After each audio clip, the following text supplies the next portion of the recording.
All right. And I guess maybe, hello, Harley, aka Lucien. How do you even say Mhm. that? Lucine? Well, it's pronounced Lucian, but Yeah. some people say Lucine, and Yeah. that's why I did the Lucine obscene because a lot of people mispronounce it, but it's actually Lucien obscene. Yeah. Well, tonight we are going to be talking about LGBTQ stuff and how that messes up our Yeah. society. So Yeah. what is your main gripe, Lucien? So, my main gripe about it is the fact that it's being, especially with it being put towards children, Mm-hmm. and the fact that it's being forced onto children Mm-hmm. is my biggest problem with it because it's not something that children should be forced into, or especially thinking about at a young age. And it's a really big problem because when it comes to sexuality, it's Mm-hmm. something that people will naturally figure out for themselves. Mm-hmm. Because I graduated in 2015, which is 7 years ago, Right? is when I graduated. Yeah, because how old are you, I'm Harley? 26. 26 years old. Okay.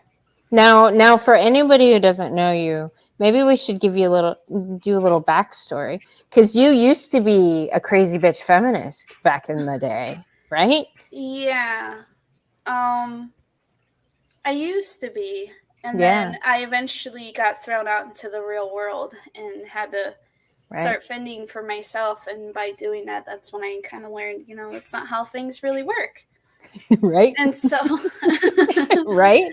you know, um, but yeah, I graduated high school in 2015, 7 years ago. Yeah. And all throughout my entire grade school time, my entire time in grade school, Mm-hmm.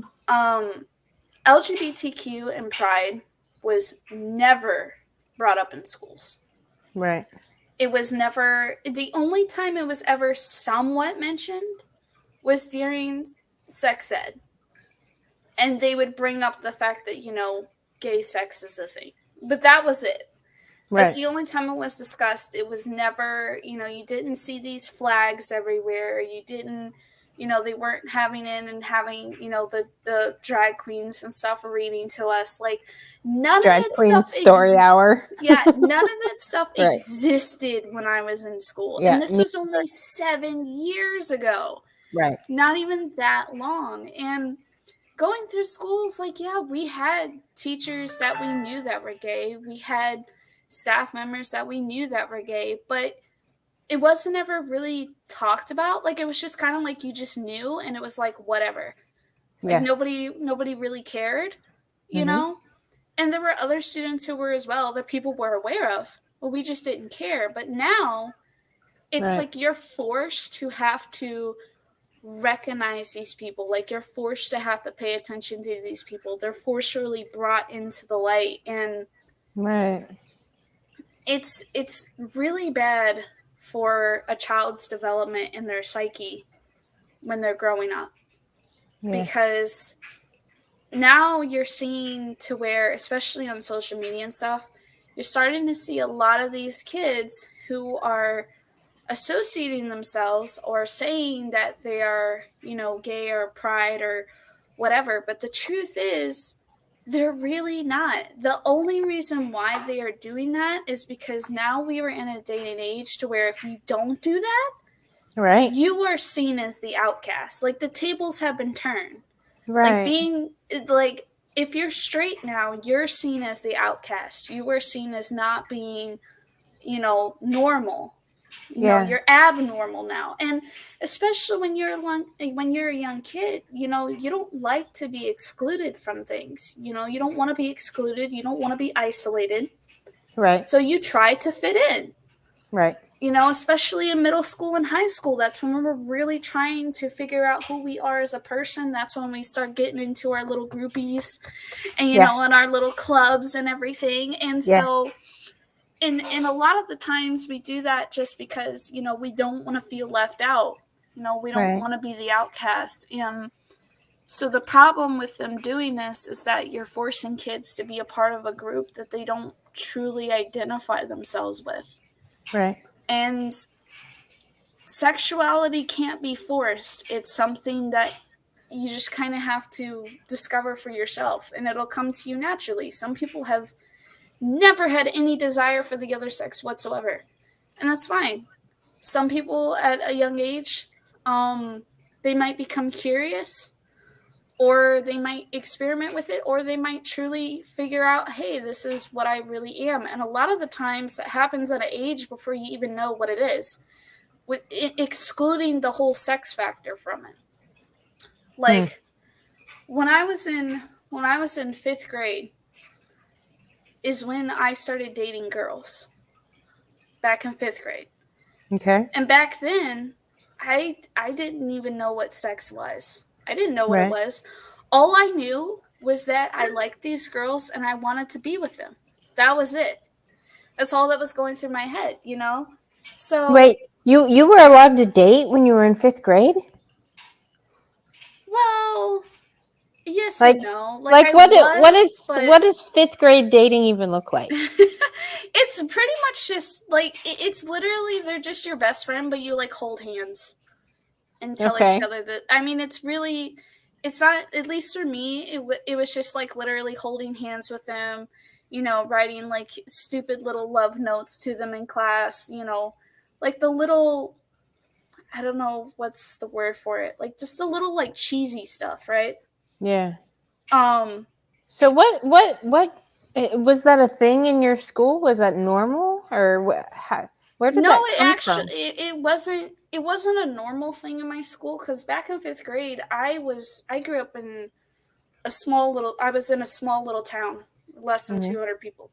Yeah. Pretty conservative little town. Mm-hmm. Because I mean, most small towns are. And back then it was like I wasn't ever told that I could, but I also wasn't ever told that I couldn't. Okay. Like it wasn't really forced onto me or anything. And so it allowed me to just kind of, I started noticing that I like girls, and nobody ever really said anything about it. And to me, I didn't really think anything of it. I didn't think it was a weird or abnormal thing at the time. All that I was thinking was, hey, I like this girl, and I want to be a really good friend to her and really care about her and everything. Mm-hmm. And so, like, we dated, but I mean, it was 5th grade, so there's not a whole lot you're gonna do in 5th grade. Right. And I mean, I had crushes on boys at the time and stuff there too, but the boys in that school didn't really like me. They were actually into a lot of the older chicks. So they weren't really interested in a lot of the girls in our grade. So I just started, talking to the other girls instead. And eventually, by the time I started getting into high school, that's really when my interest in guys really started to peak, and I started to lose interest in girls. But at that point, it's because at that age, right, is when you really start to, I think about your preferences on what you're looking for. Because back then, as a kid, you're not really thinking about anything long term. You're not really thinking about like certain specifics. It's not till you start getting into high school and you start to mature a bit more that you really start thinking about that stuff. And when I was in high school, I hated almost all the girls in my school. There was only one girl that I was friends with in that entire school, and I don't even talk to her anymore.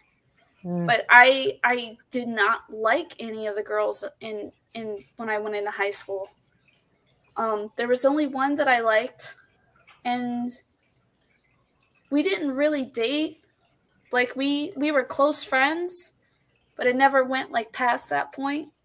And from that point, I pretty much just started dating guys at that point because I didn't like any of the women.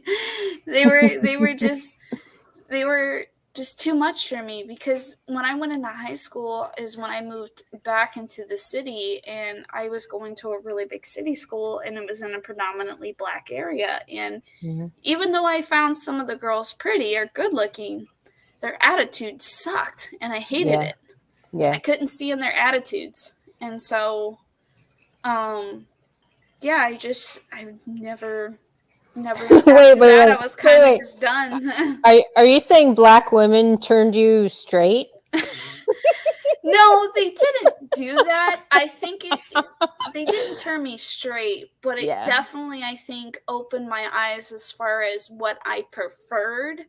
Right. And I realized that, I didn't like the horrible attitudes that a lot of them had.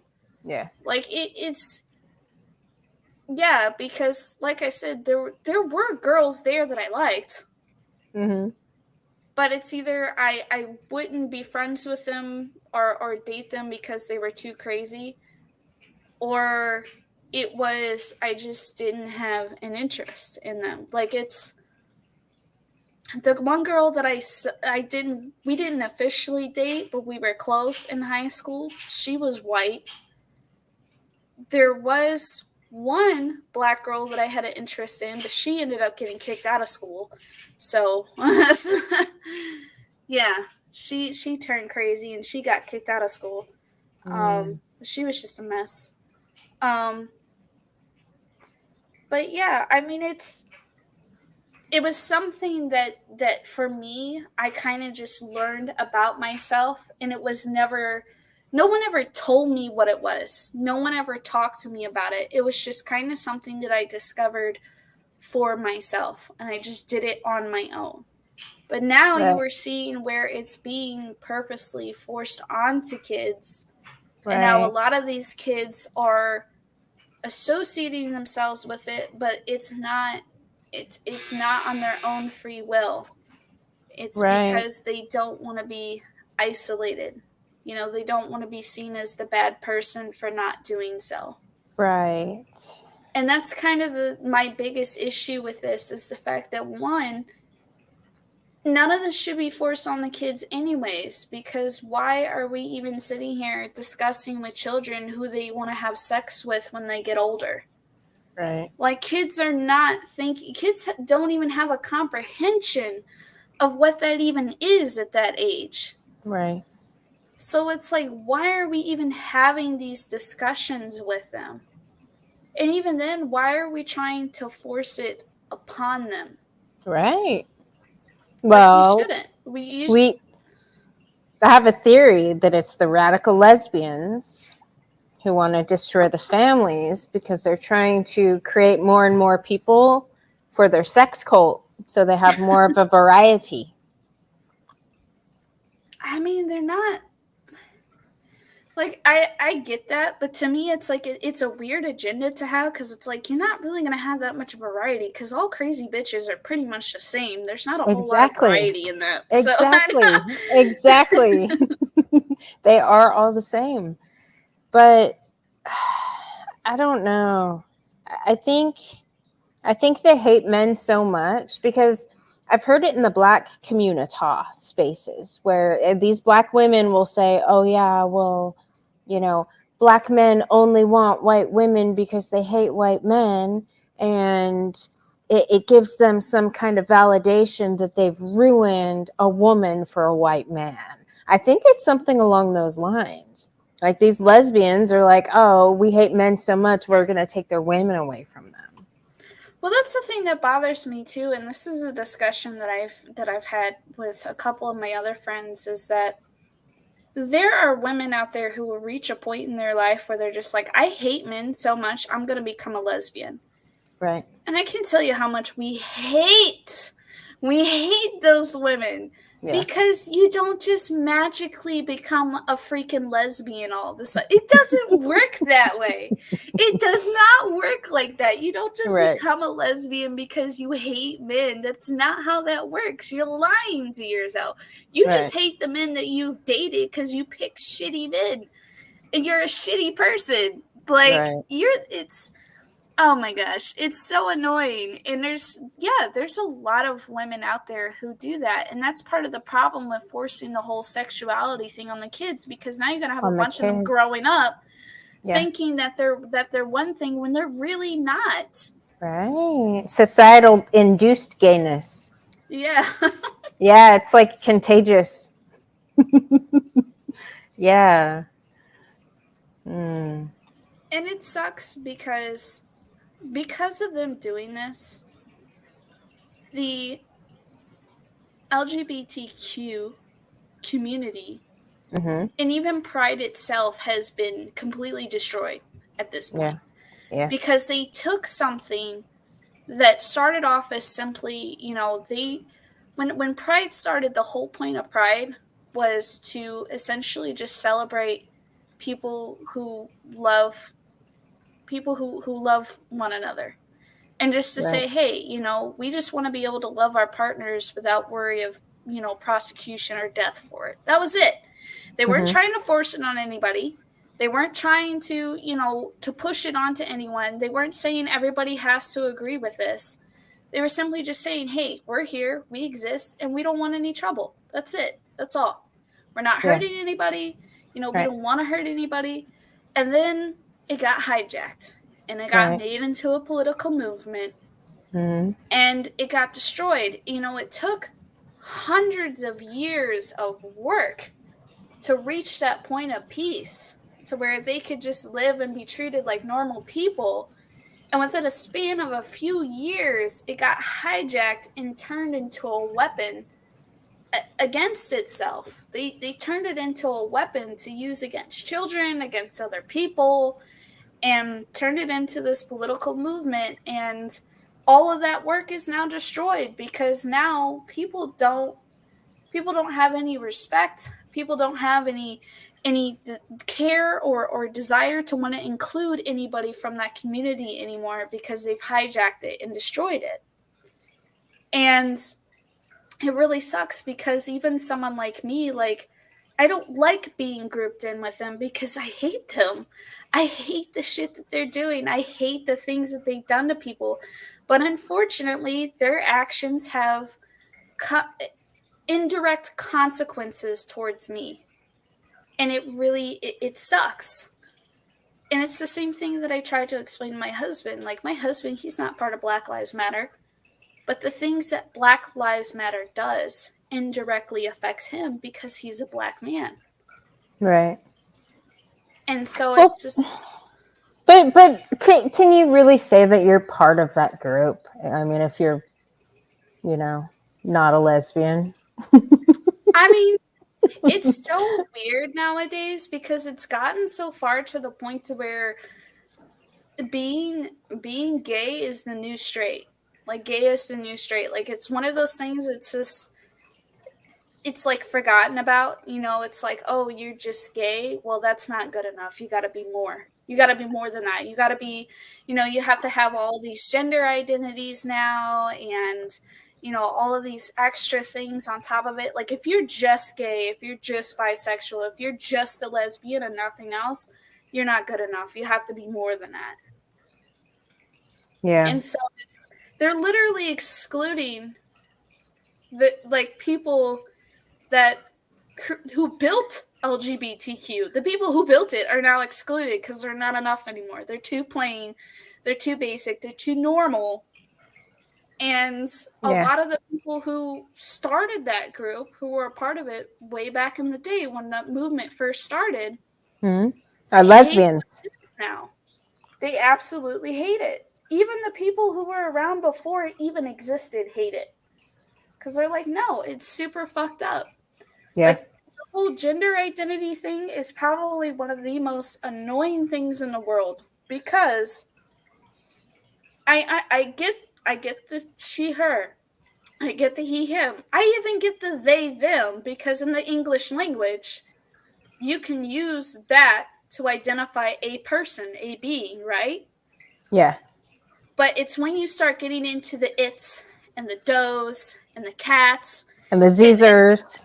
yes, all of this stuff, because what happens at that point is you are now taking away your own humanity. Right. You are now identifying yourself and want other people to see you as an object instead of a human being. Right. And when they start doing that, they're not going to respect you or treat you as a human being anymore. And Right. then when they do, they get upset because they're like, well, why can't I have the same respect and treatment as everyone else? Yeah. Because you're not everyone else. You've Right. taken away your own humanity. Yeah. You don't even identify as a human being anymore. You identify Right. yourself as something else. So So why what? would we treat you like a human if you don't even respect yourself or see yourself as a human being? Yeah. So what is blocking these crazy bitches' brains from like taking something that you just said that is so basic and simple? Why don't they get that? Do you think? Because it's brainwashing. Yeah. They are, and it starts in their do that's why they're doing it with the kids. They want to get it into their minds early, so then that way, because it's hard to teach an old dog new tricks, Right. and if they grow up with that way of thinking long enough, by the time they reach adulthood, it Mm-hmm. is extremely hard to get that out of them. Yeah. Past the age, what, 25? I hear Yeah, around the it's age of harder to retrain the mind. Yeah, because around the age of 25 to 30 is when your brain fully develops completely. Yeah. So, You just need a special kind of boot camp for that, though. yeah.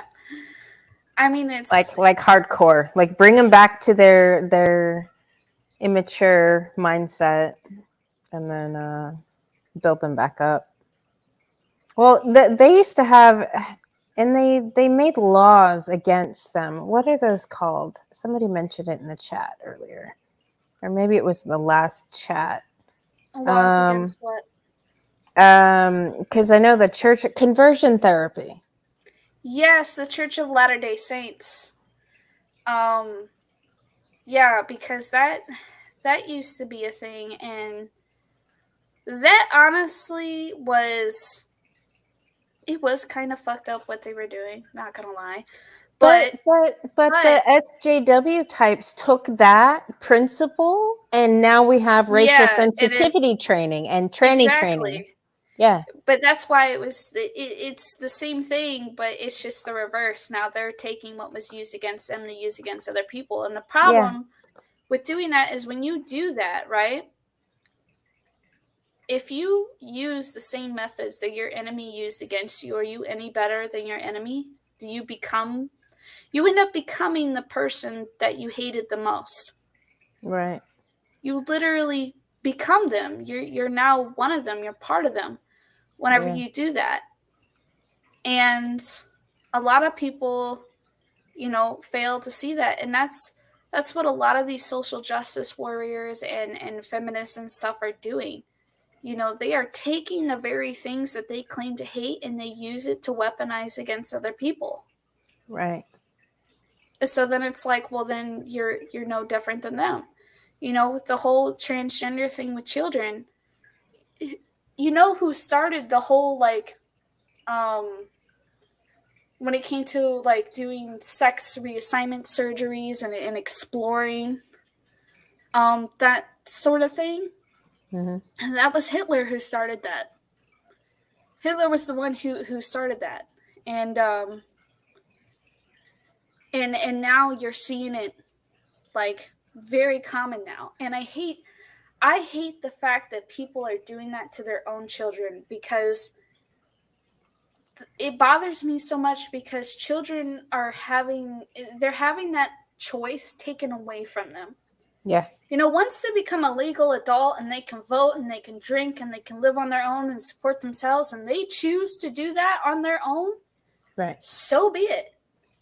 My problem is when you force children to have to do that, because children do not have the comprehension or the ability to give consent to those types of things. Yeah, They're relying on they're trusting their parents to do what is best for them. yeah, And their exactly. parents are literally taking away,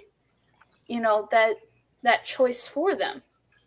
And Yeah, it's horrible, because the thing that sucks is that those kids are going to grow up and they're going to grow up resenting their parents and their families that supported it. Yep. And unfortunately, the worst part about it is the thing that a lot of people don't talk about when it comes to a lot of these transgender and reassignment surgeries.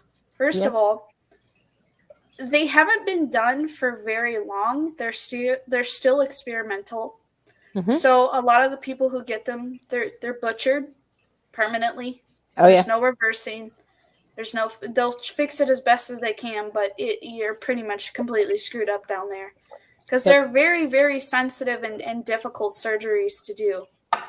And there's very few surgeons that are properly trained to do those surgeries. Properly trained.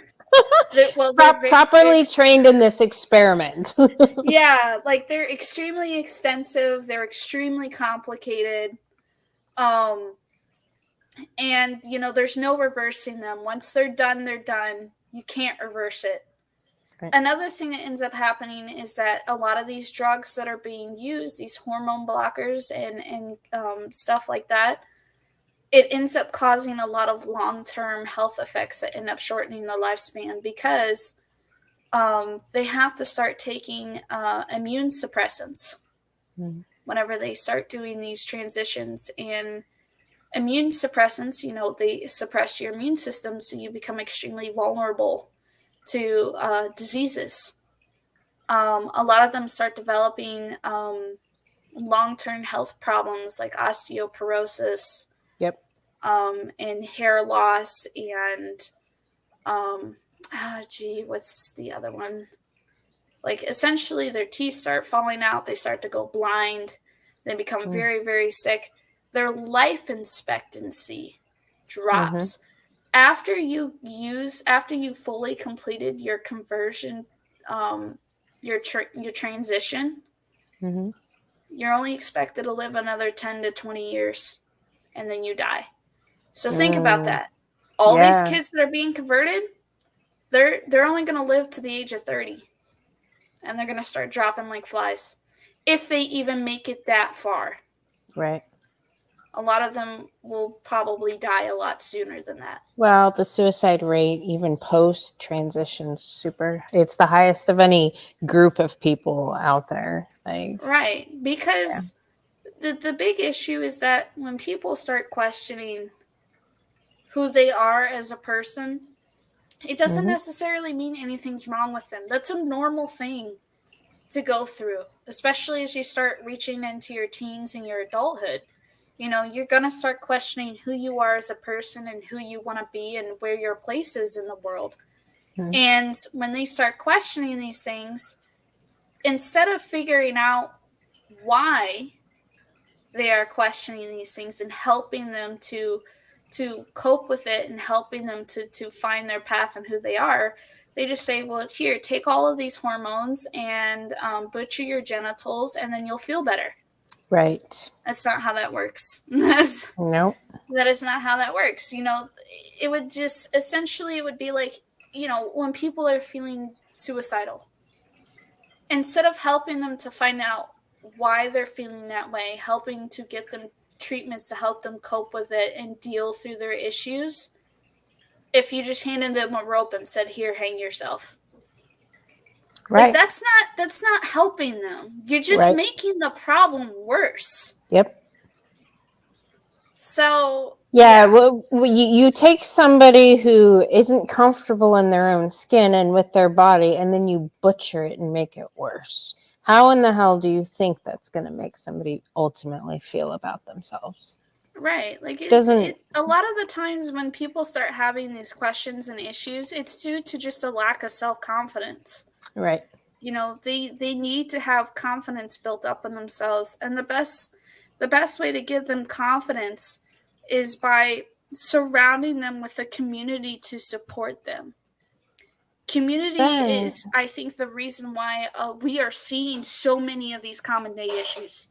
Yeah, because their communities are toxic as fuck. Yeah, their communities are toxic, or they've completely separated themselves from it. Like, they don't even know who their next door neighbors are. Like, they have no idea who they are. They don't know, like, they don't know anything about the communities or the people in them. And, or they live in communities that are extremely toxic and dangerous. And Mm-hmm. because they don't have that community support, it's the reason why you see such an issue with the shootings, why you see an issue with drugs, why you see an issue with homelessness, why you see a problem with mental health issues, and the whole, people transitioning and all this other stuff that's happening. A lot of it can be linked back to a lack of community. Yeah. Because it's like, especially like the whole drug addiction thing.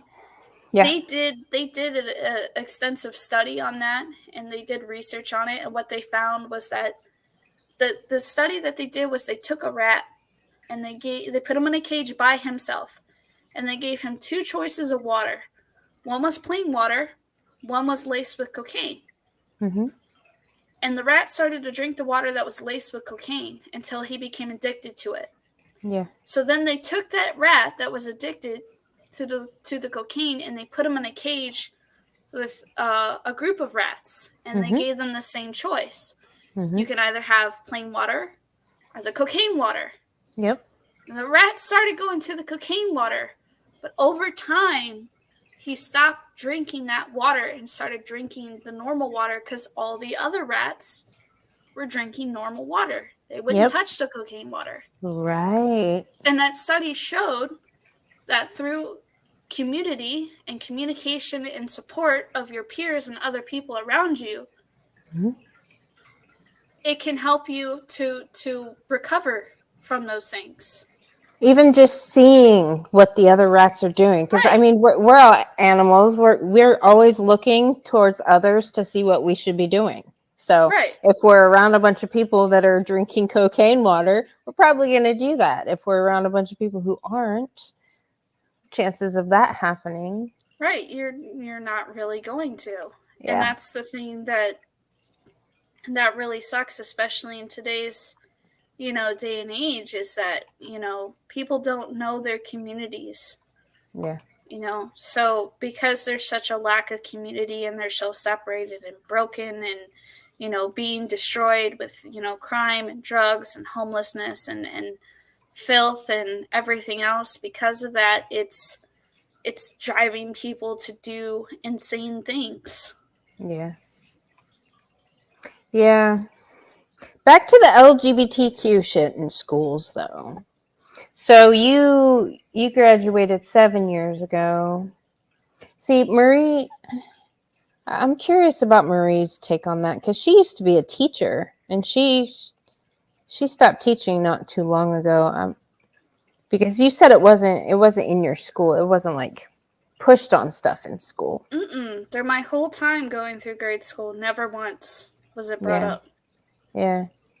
I mean, it wasn't a thing in my small town.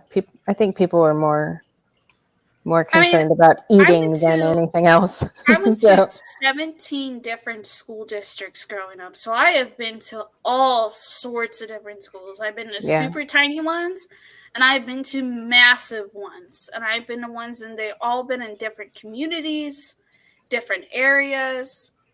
So even in different states. And the whole time it was never brought up to us at all. No one came in and talked to us about it.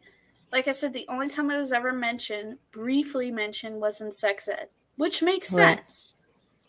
Other than that, though, it was never brought up to us. Like, we knew that there were teachers and staff and other students who were, but we didn't talk about it with them, and it wasn't pressured onto us. And, they weren't flashing it either.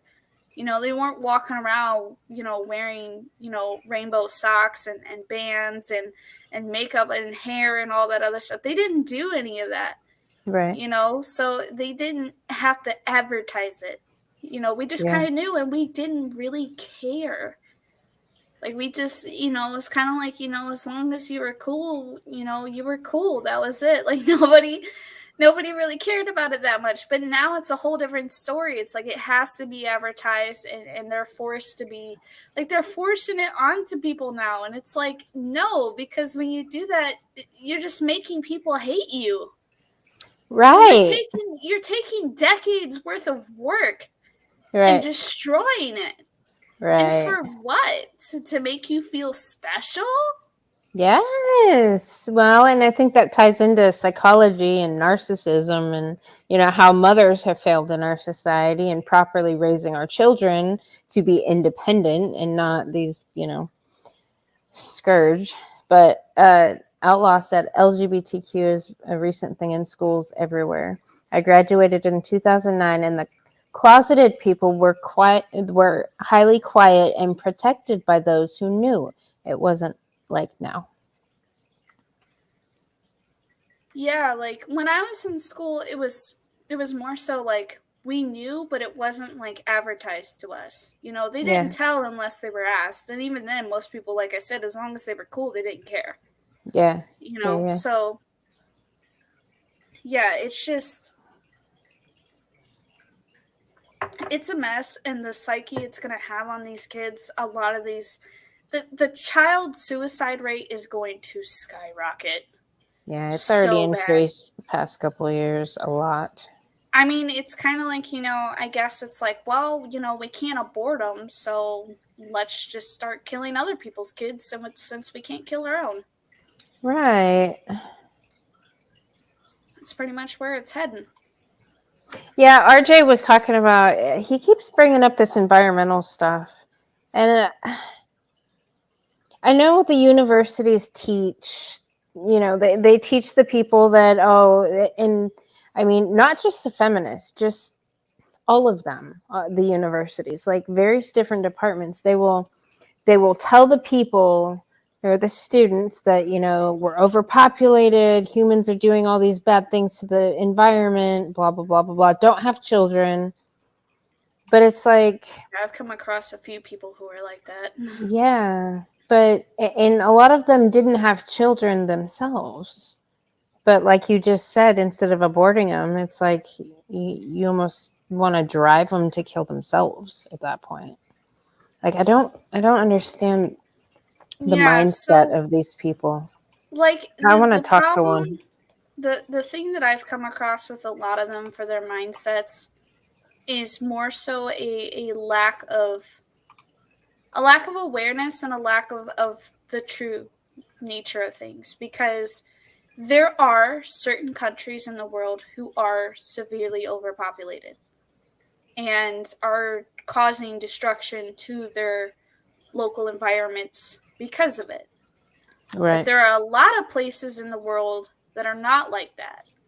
And somewhere there was a miscommunication where they thought, well, if this place is like that, everywhere is like that. And that's not true. Right. Um, so I think there's a lot of kind of misunderstanding when it comes to that, because, yeah, like I said, there are places in the world that are extremely overpopulated and it's extremely damaging to their environment. Um, like I'm pretty sure everyone here is aware of that, but there's a lot of places, especially like even here in the U.S., you know, and in other larger land areas, larger countries, or even countries that have smaller populations, don't have that problem because they have a relatively small population compared to their land size. The U.S. is freaking huge. Okay, the US Yeah. is a massive country. Do you know how many people we would have to have in the US to completely fill this country?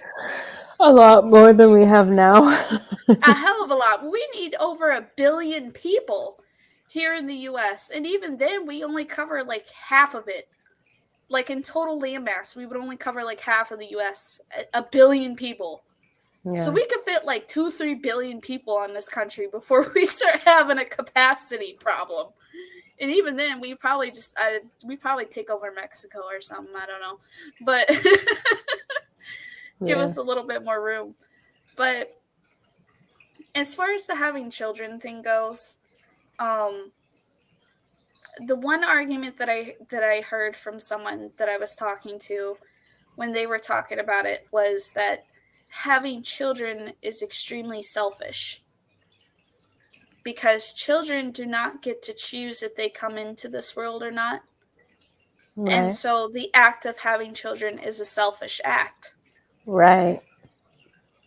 And I'm like, yeah, you got a point there, but everything else, you're kind of misconstruing and misunderstanding. But you have a point about that. See, I don't see it as a selfish act. I see it as a duty. Well, the thing is that it is a selfish act, but it's a duty that when you do bring those kids into the world, because it's a selfish act, you have a duty to make sure that that child is brought up into a healthy environment and is brought up into the world to where they can succeed and function around other people. It's when you don't do that and you don't follow your duties into raising the child by providing them basic care and necessities and nurturing them and, raising them in a two-parent household and a stable household, in an emotionally and mentally stable household. Mm-hmm. Um, Doing your duty when you're raising them that way is not selfish. Granted, bringing the child into the world is a selfish act, but your duty when you do bring them into the world is what's not selfish, because you could be selfish and you could say, well, I'm going to do whatever I want to do, and fuck this kid, whatever. See, I see not having kids as more selfish because they don't want the responsibility. I see having children as a biological imperative that, I mean, it's in our nature to want children. Well, I do and I don't, Mm-hmm. because I have a friend of mine. She chose to not have children, and the reason Mm-hmm. why she chose to not have kids is because physically she physically is disabled. She has a lot of health issues that she did not want to pass on to her children. And on top of that, she does not have the attention span Mm. to deal with children. She is someone who she gets distracted pretty easily, or becomes way too focused on something where she shuts everything else out around her. And when you're dealing with kids and you kind of have that going on, that's how you end up with kids, accidentally drowning in pools, or eating chemicals, or drowning and stuff like that, because the parent fails to pay attention to their kid and what they're doing and where they're at. And so because of that, she chose to not have children, because she didn't want to be unfair to her kids. She didn't want to pass on her health issues to them, and she didn't want to risk putting them in a dangerous situation because of her inability to focus on them. Well, but that kind of stuff could just be changed with training and discipline. Like, I mean, I understand if she has like health problems and genetic stuff that is inheritable, why somebody would not want to. But I don't know. An attention span thing is something I see as a lack of discipline, personally. I mean, yeah, there's ADD, ADHD, but Yeah, but that yeah, ADHD can be undone though, because yeah, that's getting into the whole mental health thing. Like, yeah, enrages me. Oh my god, yeah, I hate it, yeah, yeah. because so much of it is it's so construed to the point to where nobody knows what it actually is anymore. Right. The feminists destroyed it. They made it all. I mean, it's the only field that, like, the professionals, the experts, rely on the patient, quote unquote, or client's ability to fucking be honest about themselves. I mean, that is, I think the And whole even thing when is they set are up being wrong. honest, though, Yeah. unfortunately, you have a lot of them that come in there with agendas. Yeah. Yeah. And Yeah. so, because they're coming into the field with agendas, they aren't being honest with themselves and what their true Right. intentions are. Right. And that Right. ends up causing a lot of harm, too. Yes. Yes. Um, so, it's kind of messed up on both sides right now, and it's created a lot of distrust and dishonesty in that field. And it really sucks, because obviously when it comes to psychology and stuff, it's a very sensitive field. And if you come in there being dishonest with your intentions, you could really mess a lot of people up for life, Oh like yeah. Oh yeah. permanently. No, there's feminists out there that are like, I want to study psychology because I want to psychologize just men. And these are females, right? I want to focus on just men because we need to fix the men in our society because they're wrong. And it's like, we have a lot of fucking women's feminists in the psychology field that only want to work with men because they think men are the fucking problem. Well, yeah, and even like I was saying earlier, how I had ended up in a situation where this female nurse almost got me killed in the hospital Right. because when I had went in, I didn't know at the time, but I had had a thyroid infection, and it was causing me to have extremely high blood pressure, to be extremely nauseous. My oxygen levels were dropping because I couldn't breathe properly anymore.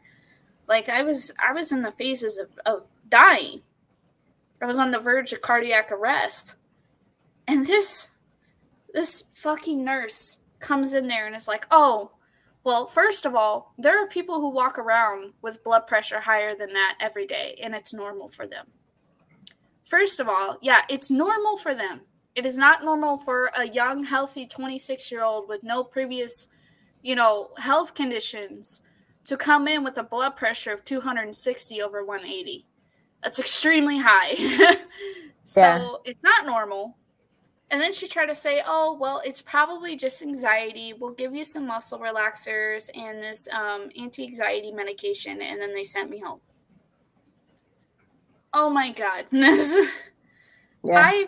I've had anxiety for as long as I can remember, and I knew it was not anxiety because my anxiety requires a trigger. Something on the outside has to trigger it. I have to get triggered, essentially. I have to get triggered for my anxiety to kick in. It doesn't just Yes. magically happen. Okay? I Right. have to be triggered for that to kick in. Exactly. It's environmental. Right. So I'm like, this is not anxiety. Like, you guys are giving me anxiety by telling me it's anxiety when I know it's not anxiety. Right. Right. So I had to drive 2 hours out to another hospital, and when they immediately admitted me and they ran tests and they were like, your thyroid hormones are through the roof. And they were like, you shouldn't even be conscious, let alone alive right now, because my oxygen was at 60%. Anything below 90 is life-threatening. Right. So, yeah, they were like, we don't even know how you're conscious right now, let alone alive. Yeah. Because they wouldn't even give me oxygen when I went there. They wouldn't give me oxygen. They wouldn't, like, nothing. They would not give me anything at all and just told me it was anxiety and sent me home. And I'm like, no, like, I refuse to accept this. There is something extremely wrong with me. Malpractice and incompetence in the medical field is the leading cause of death in the United States. And when I see all the women that work in that field and all the diversity hires and all the fucking, affirmative action recipients, I can see why. We have a bunch of self-centered feminists that are responsible for taking care of people and knowing what the fuck they're doing. And they don't care for one, and they don't know for two. So yeah, like and even like when it comes to maternity. Yeah. The maternity death rate here in the US, the last time I checked, was at 23%. That's over 200,000 women every year die in the hospital while giving birth. And 90% of those deaths are due to negligence. Yep. Like 90% of those deaths would have been prevented. But because the nurses were being negligent. Yes. See, and you know what?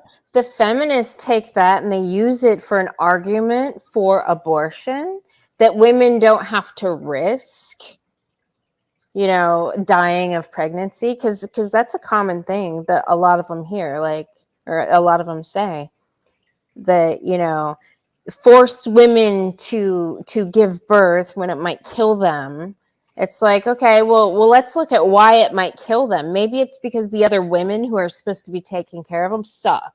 Maybe we have a society of incompetent people in our medical field, and we should look at those women because, yeah.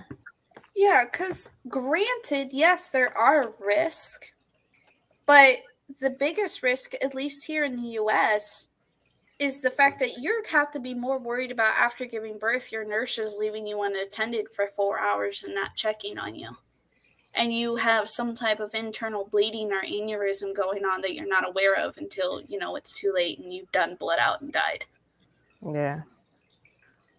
Yeah, I remember when I was pregnant with Cam. I mean, and this is a military hospital. Now, granted, this is a military hospital in Germany, Landstuhl, and it's like the hub for all the injured soldiers to come to. So they were pretty strict about their protocols. But it was the fourth time when I went in there after like 4 days of contractions, because they're like, oh, we can't keep you till you're dilated to 4.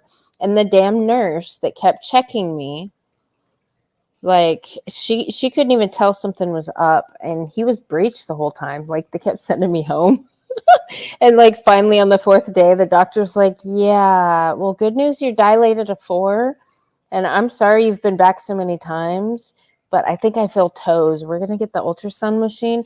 Don't like move because I don't want your water to pop or anything. But we might be doing an emergency C-section. But the doctor never saw me. The nurse saw me. And even I remember because they put the things on your belly to like catch the heartbeat. I remember each time she put them in a certain spot, and then she's like, huh, I don't hear it. And then she'd like move it around, and it'd be like end up at the opposite. She's like, oh, there it is. At any time, that woman could have been like, maybe this baby isn't head down. Like, right, because if you're detecting the heartbeat towards the top and not at the bottom where it's right. supposed to be at, that should Right. tell you something's probably not right. Right? Yeah. But it was a busy hospital, so. But no, that woman should have known. And I'm pretty sure she got her ass chewed, because the look on her face when I was like, yeah, because I told her, I was like, yeah, because the same lady was there. I was like, yeah, that could be why the little things didn't pick up the heartbeat like they were supposed to. And she like looked at her like, it's your ass later type of thing. Yeah. Yeah. But yeah, I would say honestly, that's current day. That's probably the greatest risk when it comes to pregnancy is after you give birth and them not following proper procedure and them not checking on you and them not, making sure that everything's okay afterwards. And that's how a lot of these women end up dying. Most of it is due to internal bleeding, and bleeding to death because they ended up with some kind of tear or something ruptured. And so that's usually what ends up being the cause of death. Now, the other cause of death, which is something that it can be detected if it's searched for, which it is, it's aneurysms. Aneurysms are really hard to catch, though, because the only time they're really detectable is like right before they happen. And they're kind of a silent killer because they'll be there, and then all of a sudden they'll just rupture, and then you're dead within a couple minutes.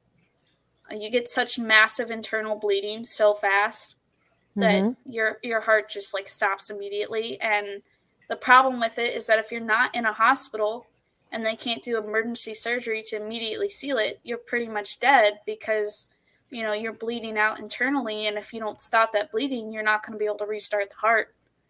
And it's rare, though. They're not very common. They're mostly common in women who either had pre-existing medical conditions or women who were morbidly obese. Other than that, though, they're not as common. But yeah. Yeah. So yeah, so now it's moved from, killing their own babies to killing other people's babies. And if they can't kill the baby, they can at least, split up the household, break the home. Yeah. I will be right back. Okay. Well, maybe me too. I gotta pee anyway. Maybe I'll play a Clue and Pooping While Standing's discussion about how black is a cult. Why not? I have to pee. Here we go.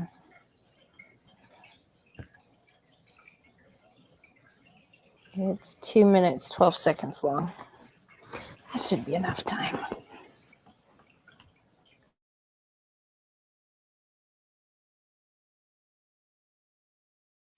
This is what I'm talking about, Mandy. If you're listening, Mandy, if you're listening, this is what I'm talking about. They're so white men are so afraid to tell the truth. Tell the truth. No, we're not They're afraid. so afraid of it. No, They don't want to be called these ad hominems or anything. no. You have completely. Carl, is black a cult? Yes or no? If I were to say yes or no, I would be completely ignorant. I'm being a bitch. That's your takeaway. Full of shit. You're full of shit because black is a cult. Black is a cult. Black is a cult. It's a cult. You always get quiet when I mention black as a cult. You always get quiet. I give you It's the a cult. respect in which for you to answer. I need you to tell me it's a cult. It's a cult. Don't laugh. No, it's Fuck just you. absurd. Fuck We've you. gone over Don't this laugh. over and over again, Clue. I enjoy talking to you. I love your perspective. I understand what you're trying to get across, but you're trying to say that it's either. And I told you, I looked you directly. Hold up. I looked you directly in your eyes and I told you that it's a cult. Black is a motherfucking cult, and you won't believe me on that. It's a motherfucking cult. Do you really think that all blacks think the same, just like all whites, all whatever color of their skin? No. Hey, Clue, black is a cult. I get what what you were trying to get me to understand at the time. Maybe I came in late. I'm like, well, that's silly to paint it as broad brush as that, but yeah, I do agree and understand with what you're saying.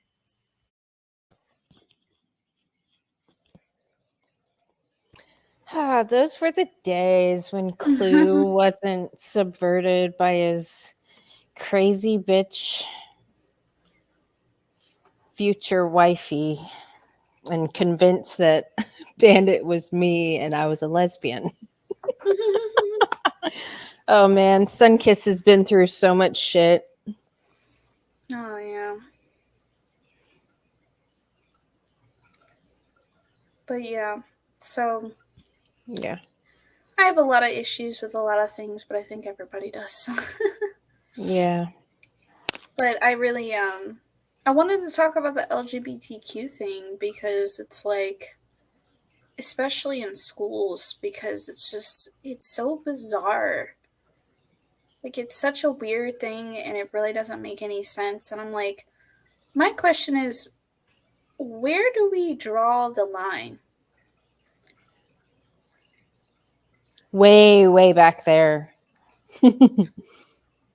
Because we haven't established a line yet because this is a new issue that we've come across. Like, this is such a new problem, something that we've never had to think about, like people teaching sexuality to our kids, our young kids. Like, it's never an issue we've had to come across before, and because of that, the way that we are addressing the problem, it's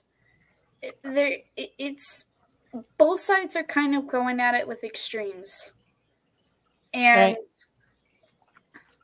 it's kind of hard because it's like,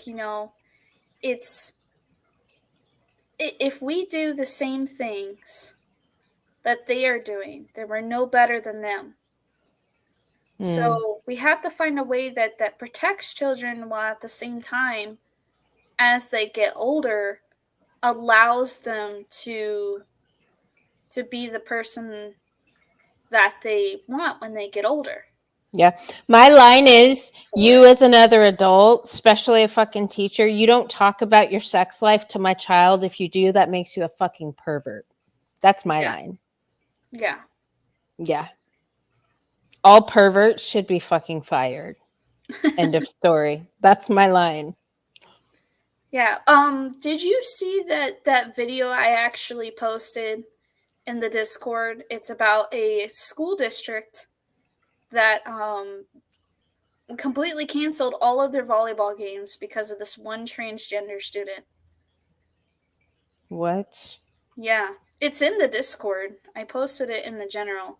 So essentially they have a trans student who transitioned from male to female, and they were on the volleyball team. And the first incident that happened was when they were at the school, the girls did not want to change in front of them. They weren't comfortable with it. Obviously. So they kicked all of the girls out of the locker room.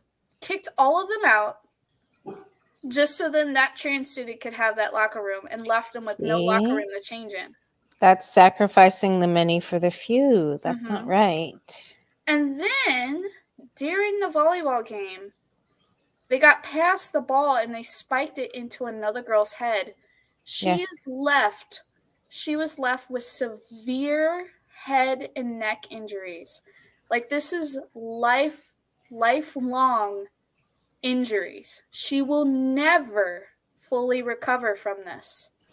So in response, the school said that they canceled not just against that school, but for the rest of the year, they canceled all of their volleyball games for the entire school district because of that one incident, and they did it out of safety concerns.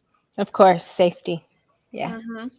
Now, the problem, the guy that I was watching, I think his channel is called The Black Conservative. He was saying that, when it came to the media wasn't telling the whole story as to why the school was doing it. And the school themselves were not speaking out against specifically why it was a safety issue. Never once did they mention that this girl sustained, lifelong injuries because of this other student. They never stated that they did it because of the other trans student. And it's like, I can understand why they would ban all future games with that district in particular, but why did they stop all volleyball games altogether with everyone else? That part kind of didn't make sense, but at the same time, maybe it's because they wanted to give the girls a chance to kind of recover from the traumatic experience that they had, with this situation, because it was a pretty... Like, the video of the actual incident is, like, really poor quality, so you can't see it that well. But from having played volleyball myself and experiencing something like that, it is a pretty traumatic experience when you watch one of your teammates just getting, knocked the hell out by somebody. So, yeah, I could understand maybe why they canceled them for the rest of the year. So do you think that then made the girls on the team, like, afraid of the ball? No, it made them afraid of that student. Oh. Because getting hit by the ball is one thing, but when girls play, they're not hitting the ball at you at 80 miles an hour. Right. When guys play volleyball versus when women play volleyball, it's very different. Yeah. Guys and girls do not play volleyball the same way. When girls play, we're not trying to put, a shit ton of power behind our hits. We are trying to be very calculative.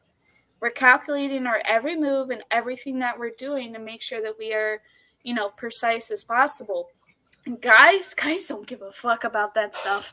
Guys are just trying to hit that ball as hard as they fucking can.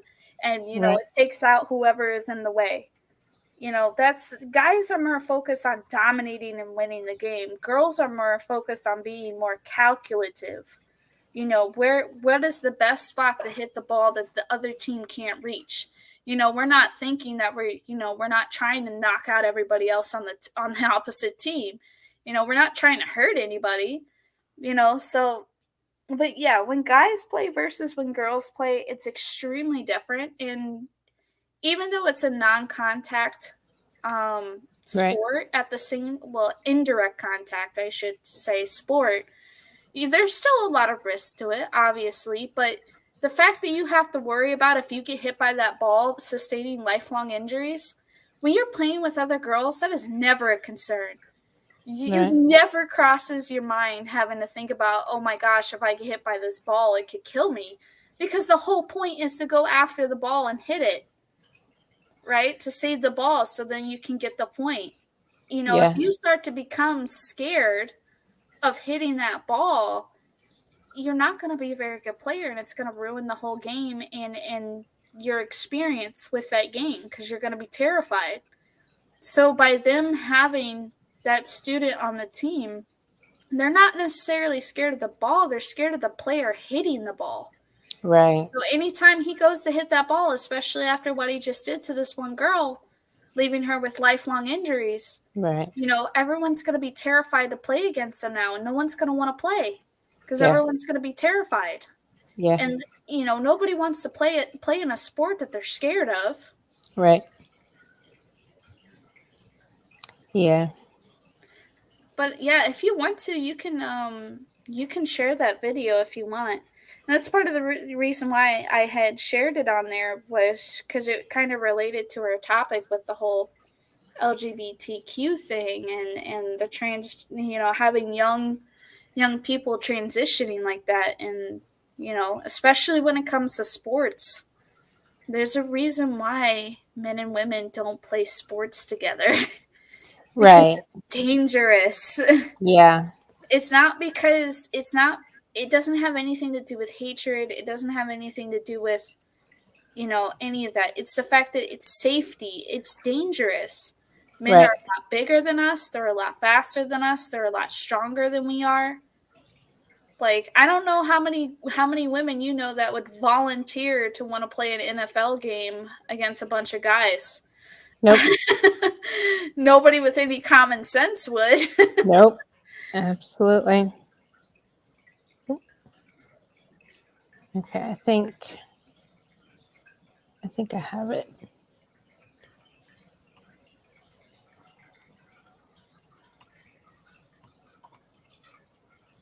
Paste.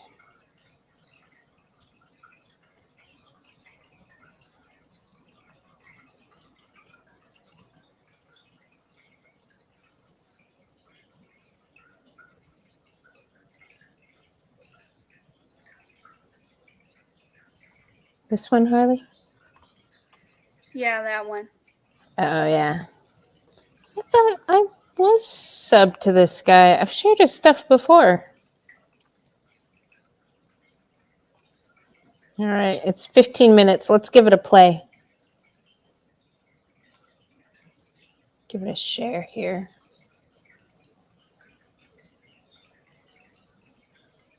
I like his videos.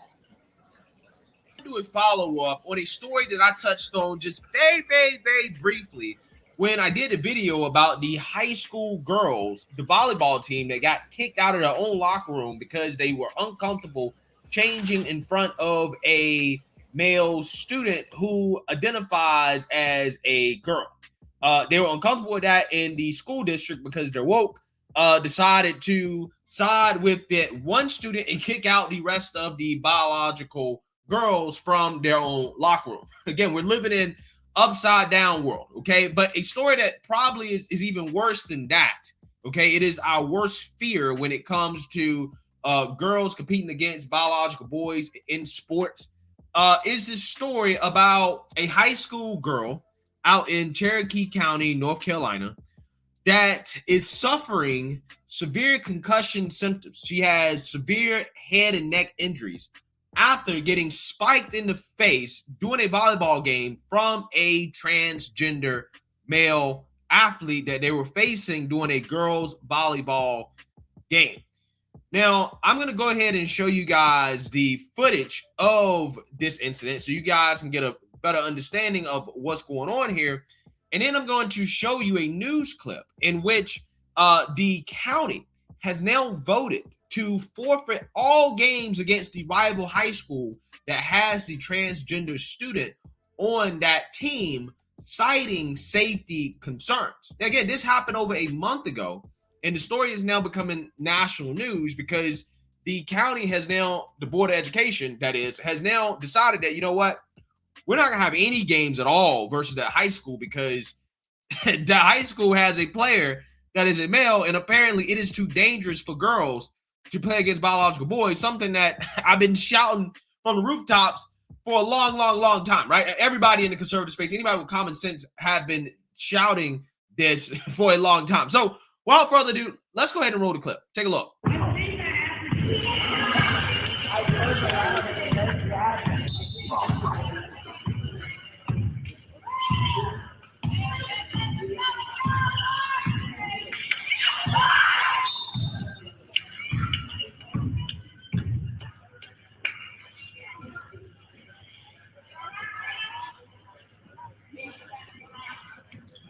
I just wanted to make a comment real quick.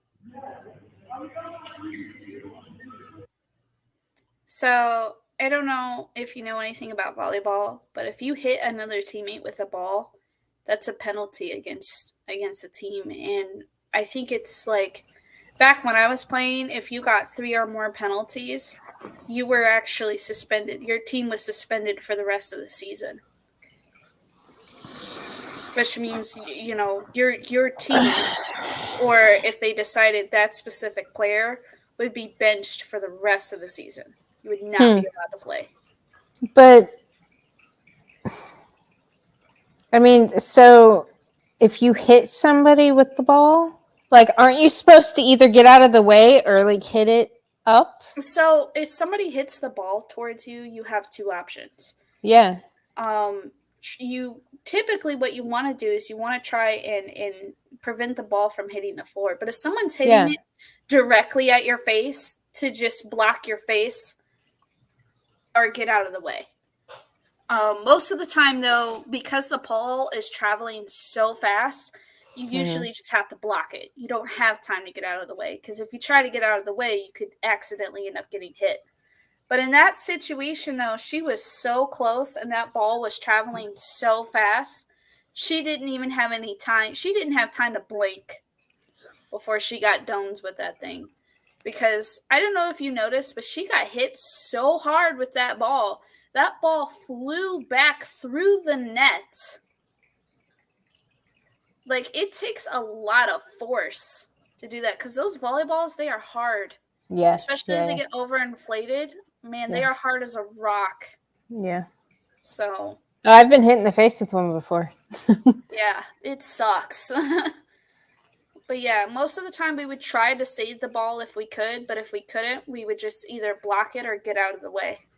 Because you're not supposed to aim at people anyways. You're supposed to aim at open spots on the floor, because in order to get a point, you want the ball to hit the floor within the boundary. You want it to hit the floor because that's how you score points. You're not supposed to hit it at people. Right. So either this person is a shitty player and has absolutely no control over where they're hitting the ball, or that was done intentionally. Those are the only 2 things. You either did it on purpose or you're a really shitty player. Because it's actually pretty hard to aim the ball directly at somebody and hit it with them. So. Yeah. I don't know. Maybe not for a guy. Guys have better aim with balls and shit. I think they have a lot more practice. All right. Should we listen to some more? Yeah.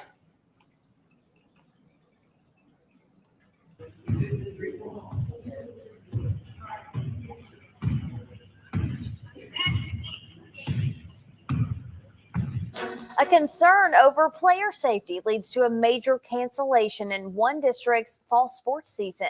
Good evening, I'm Latricia Thomas. And I'm Haley Rader. Cherokee County School Board says those safety concerns led them to cancel all high school volleyball games against a certain school. And it's leading to a lot of questions from community members. Jordan Carnback breaks down what we've learned about this move.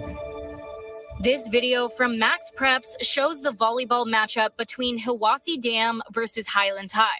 Cherokee County School Board member Arnold Matthews says the forceful hit of a spiked ball left one Hiwassee volleyball player with neck and head injuries. Matthews says the Cherokee County Board of Education stepped in and voted to cancel the games of all of the county high schools, Murphy, Andrews, and Hiwassee, against Highlands because of, quote, safety concerns. The board never specified what those concerns were.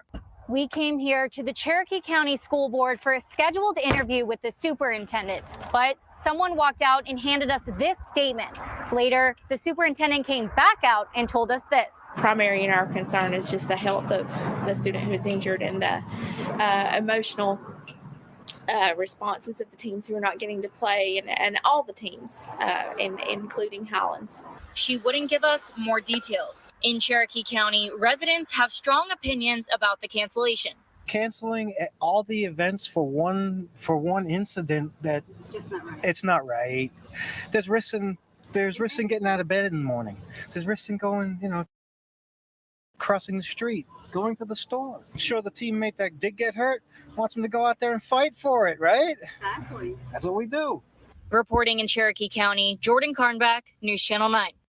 A spokesperson for the North Carolina High School Athletic Association says each school system can determine whether they play another team, but that the association says they would prefer schools and teams play all of their scheduled games.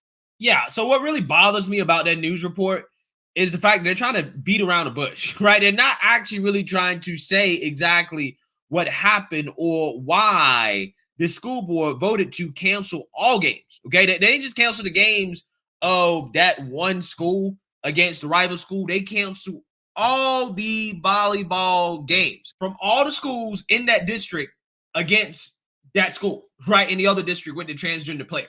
Now, I'm going to address my opinion on all that, but first, I want to read a little bit more here about why they did it, because the local news media there did a piss poor job of really expanding on this and telling the truth about why they're doing this, and then go from there. According to the Education First Alliance, the Hiwassee student, a biological girl, received severe head and neck injuries as a result of the incident, which has given the player long-term concussion symptoms, including problems with her vision. Wow. The girl has yet to be cleared for play by her physician or a neurologist.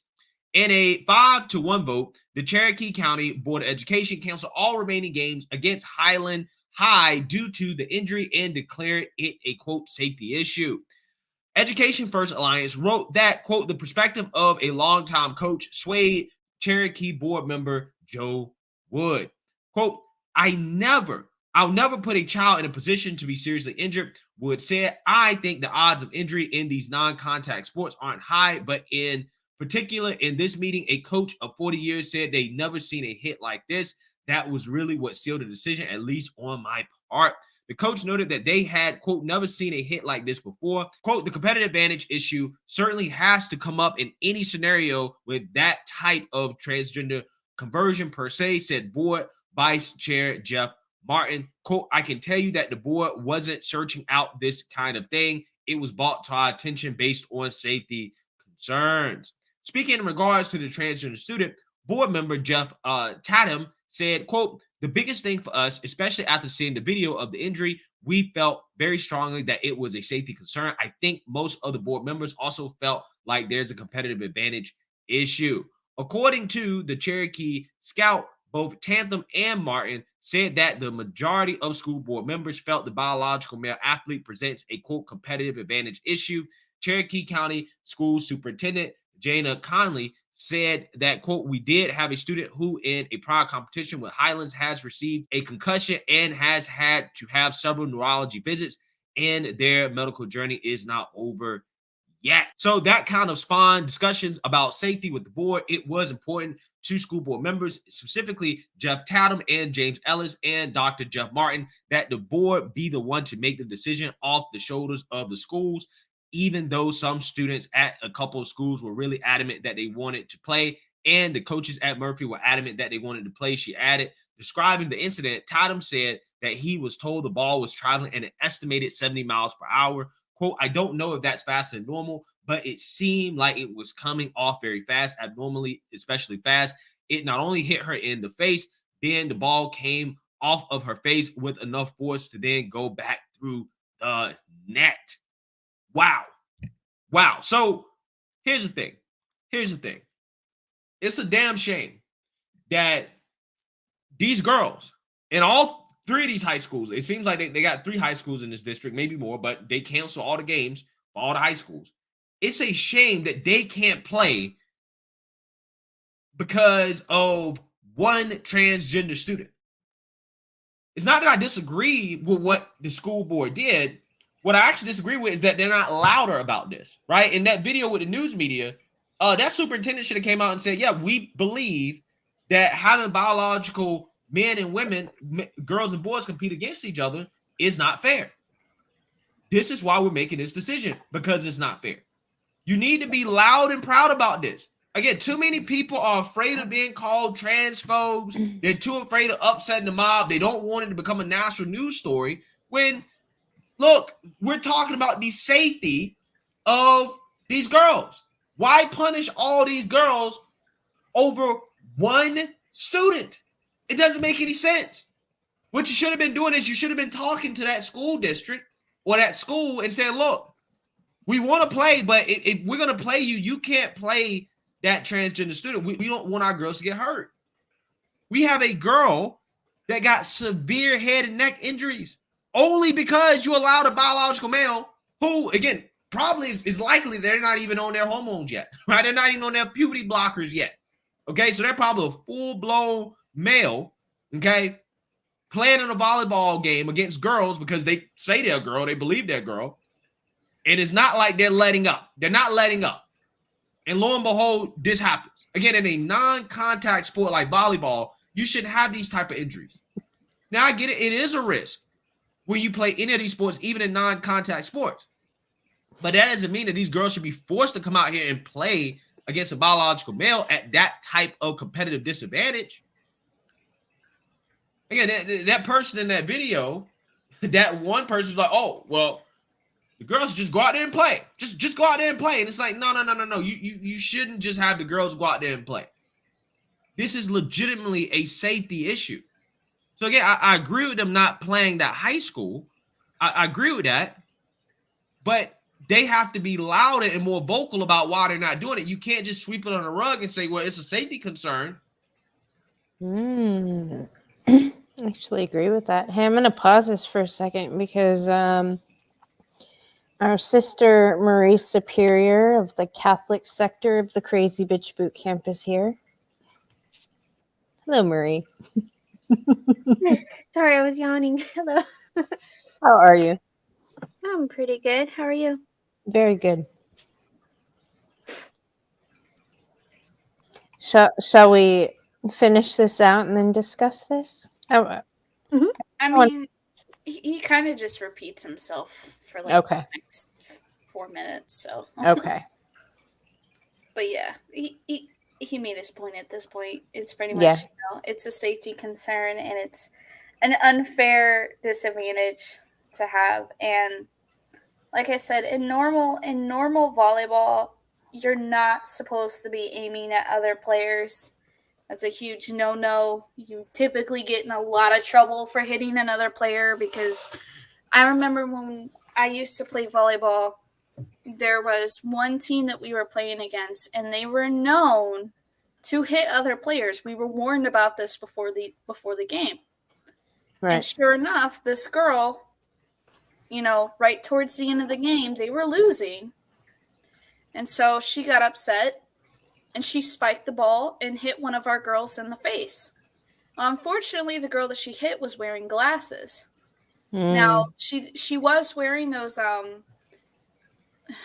don't remember what they call them, but it's like they're like special prescription glasses that they wear for sports. They're kind of like goggles.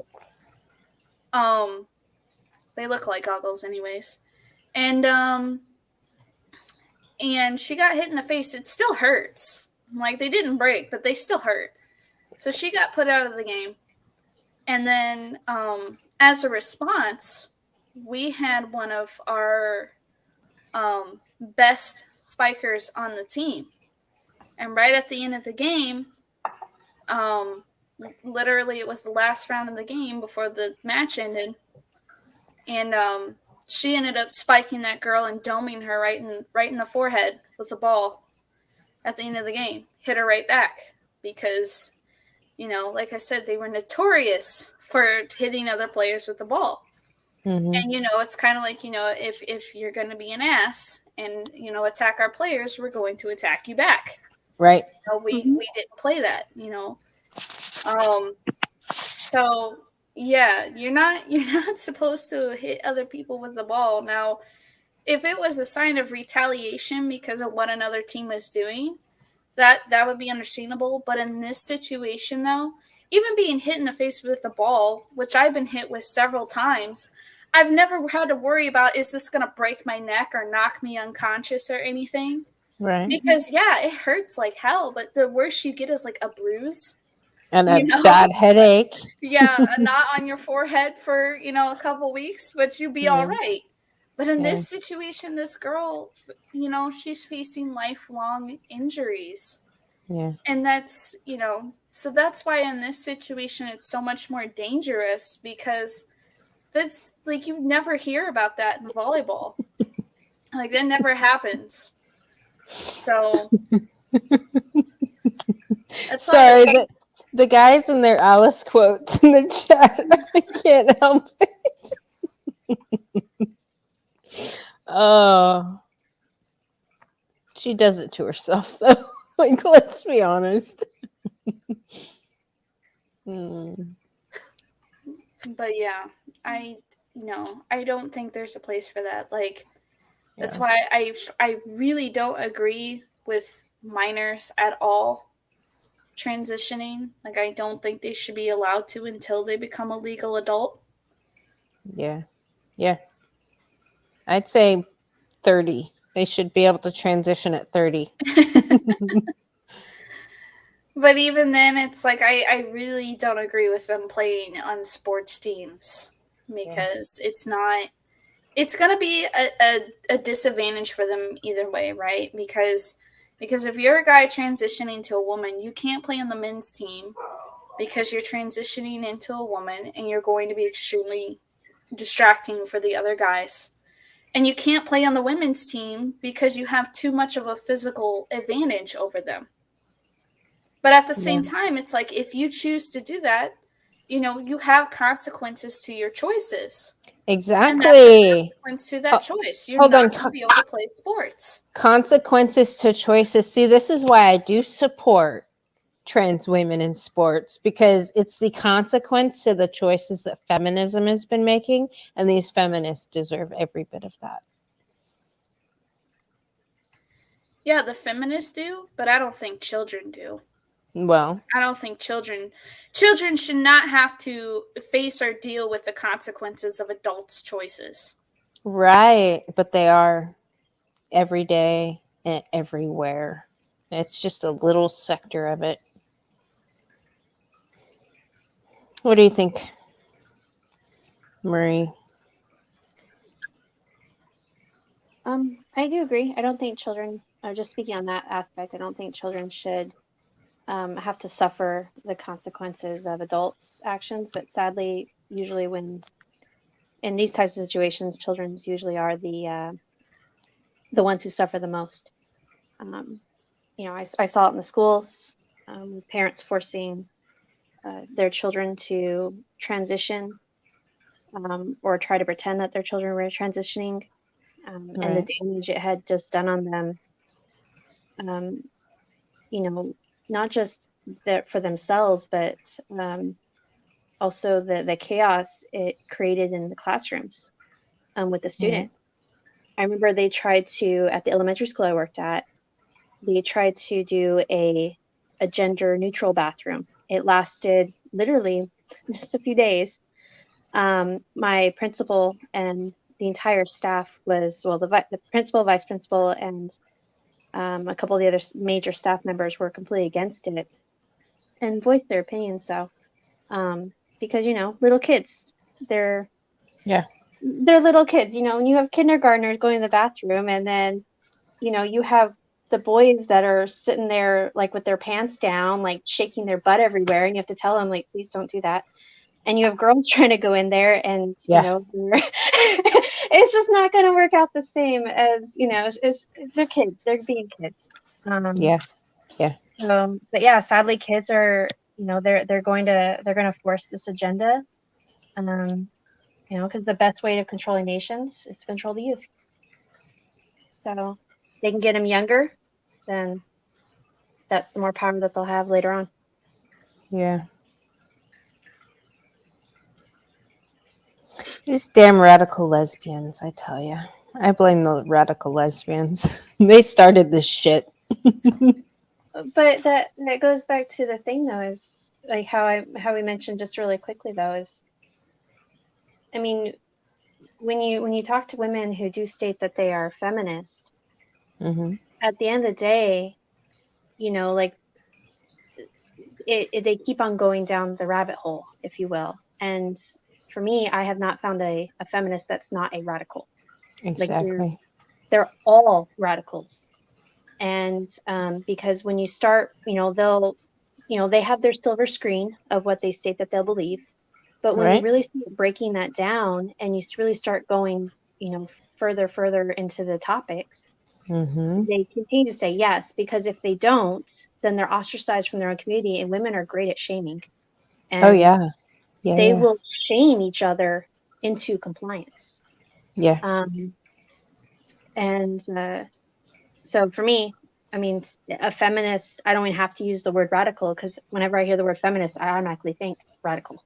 Yeah. Because there's no other, they can't escape it. Right. Literally, it's the snake eating itself. They can't escape. Yeah. Yeah. I know in Virginia recently, the governor, Youngkin, he, I don't think it's quite signed yet, but it's about to be signed because they just closed public comments on it. He's signing a bill to where it will be illegal for teachers and staff members to address students outside of the biological sex that they were assigned at birth. Yeah, I just heard that too. That was nice to hear. And I understand it, but at the same time, I don't agree with it. And the reason why I don't agree with it is because you're just flipping from one extreme to the next extreme. Because we already have an extreme where politicians, liberal politicians are trying to say, well, you have to call a student by whatever they identify as, and if you don't, you could be let go. Whereas on the same other side of that coin is, you have to call students based on what they were assigned with at birth. It's just two sides of the same coin. And they're both sides of extremes. But like I said, this is a new recent issue that we are facing. And so the only way we know how to deal with this right now is to address one extreme with another extreme. But Harley, do you really think that a biological truth is extreme? I'm not saying that a biological truth is extreme. Yeah. What I'm saying is that the way that we are looking at it and addressing this problem, the solutions that we're trying to address it with is extreme, because everything's really extreme right now. And it's because, how do you respond to an extreme situation with an extreme solution, right?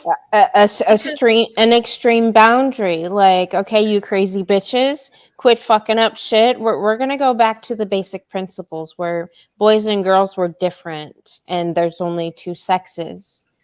Like I don't know. I'm a fan of this guy's thing. Yeah, I don't think going back to basic biology is extreme. And when you're actually working with that, though, in the schools, in the classrooms, and with the younger students, and we're not talking about students that are in, high school, about to enter college, or about to enter the workforce.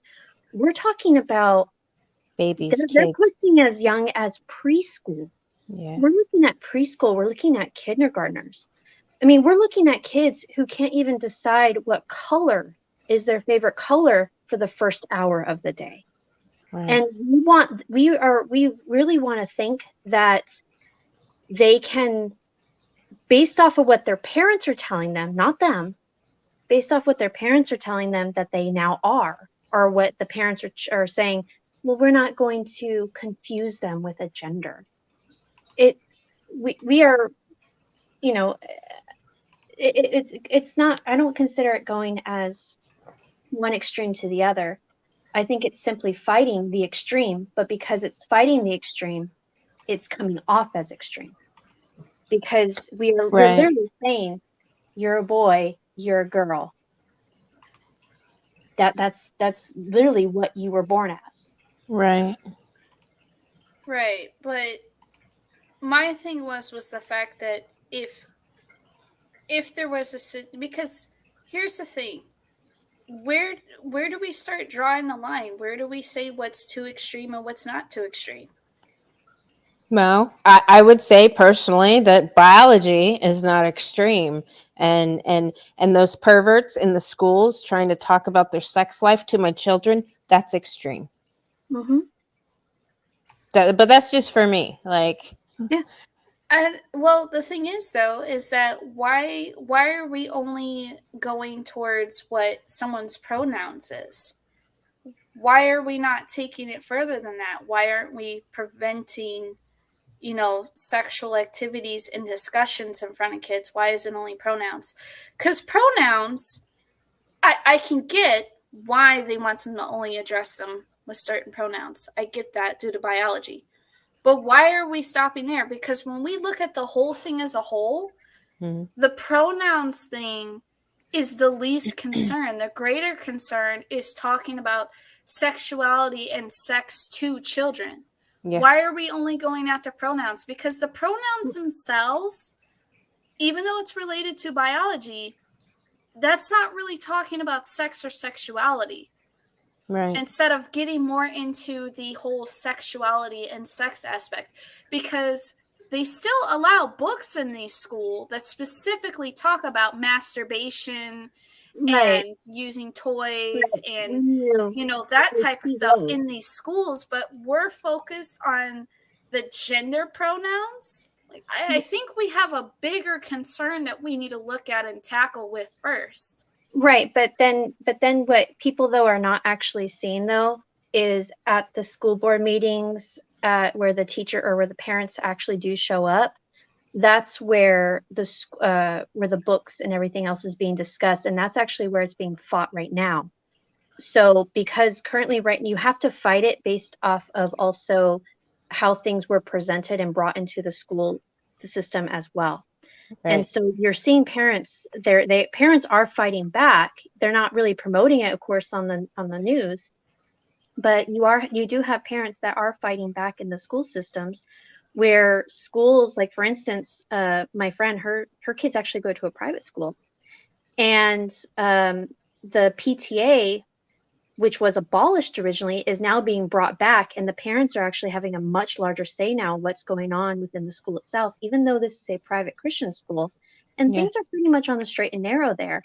But because of where they live in California, the parents are trying to get ahead of that and being like, well, just in case if it seeps in, we're going to put a stop to it.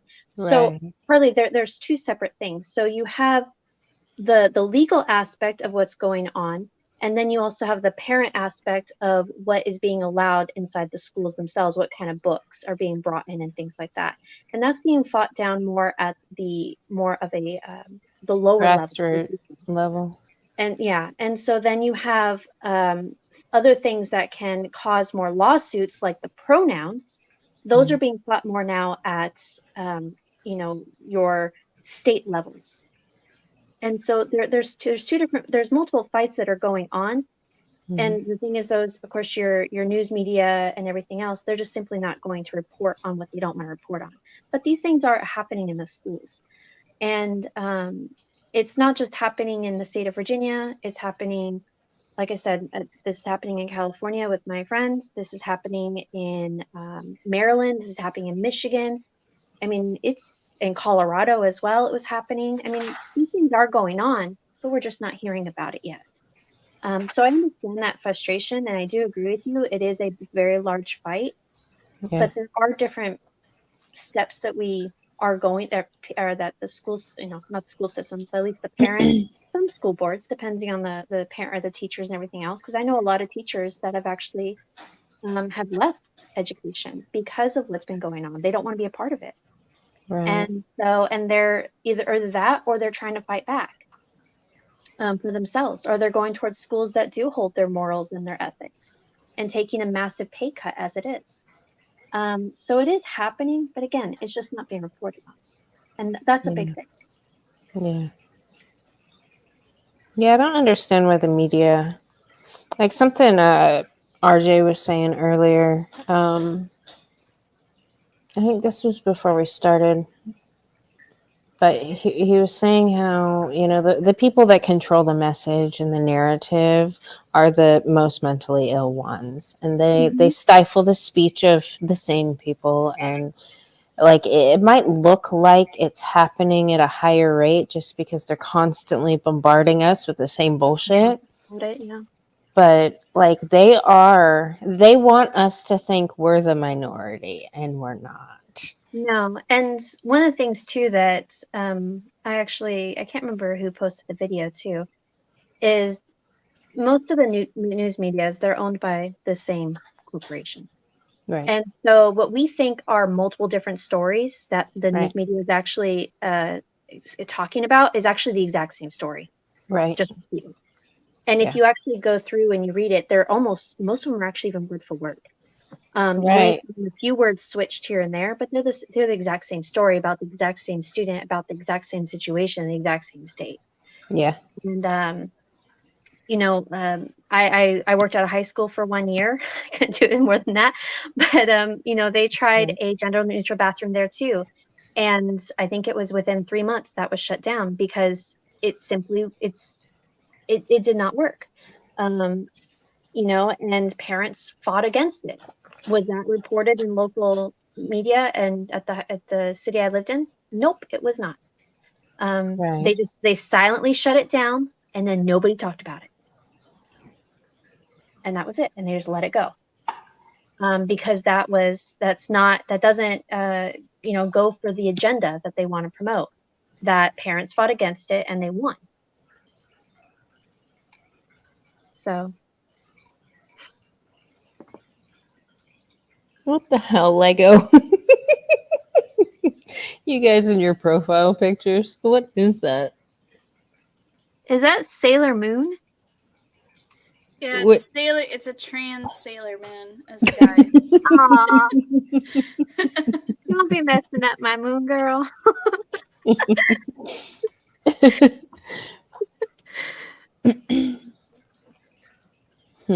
Now I have the song in my head. I just find it crazy that we even have to do this in the first place. Like, it's insane to me how like I was saying, just like I graduated 7 years ago and none of this stuff was in school. And now all of a sudden it's like everywhere. But you know what? It was probably not in the school you were at, but this shit was already going on in California.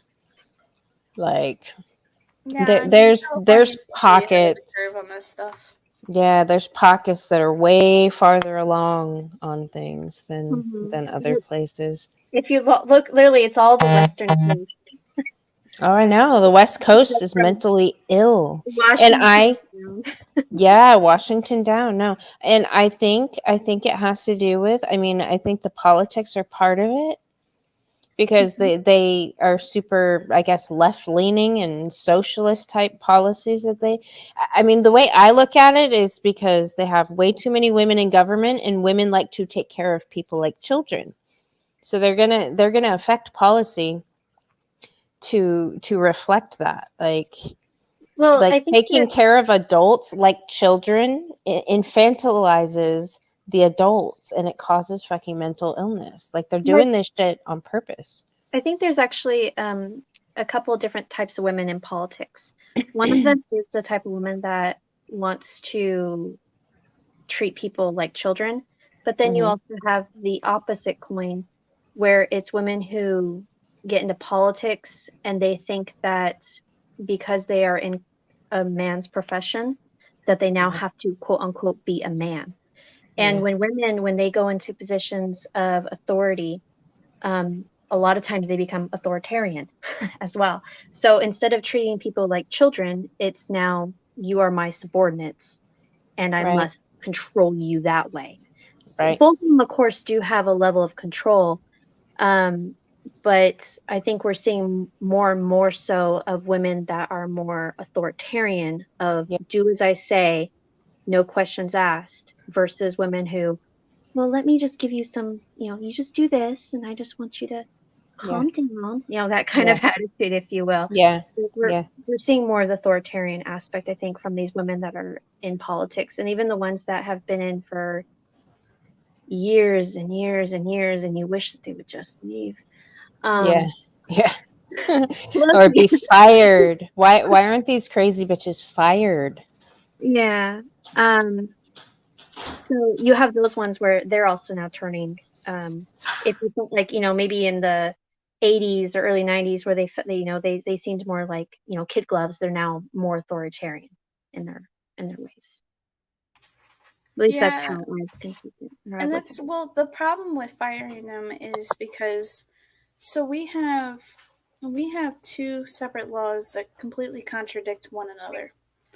And it's currently causing a lot of problems in schools and in businesses and everything right now because of the contradiction.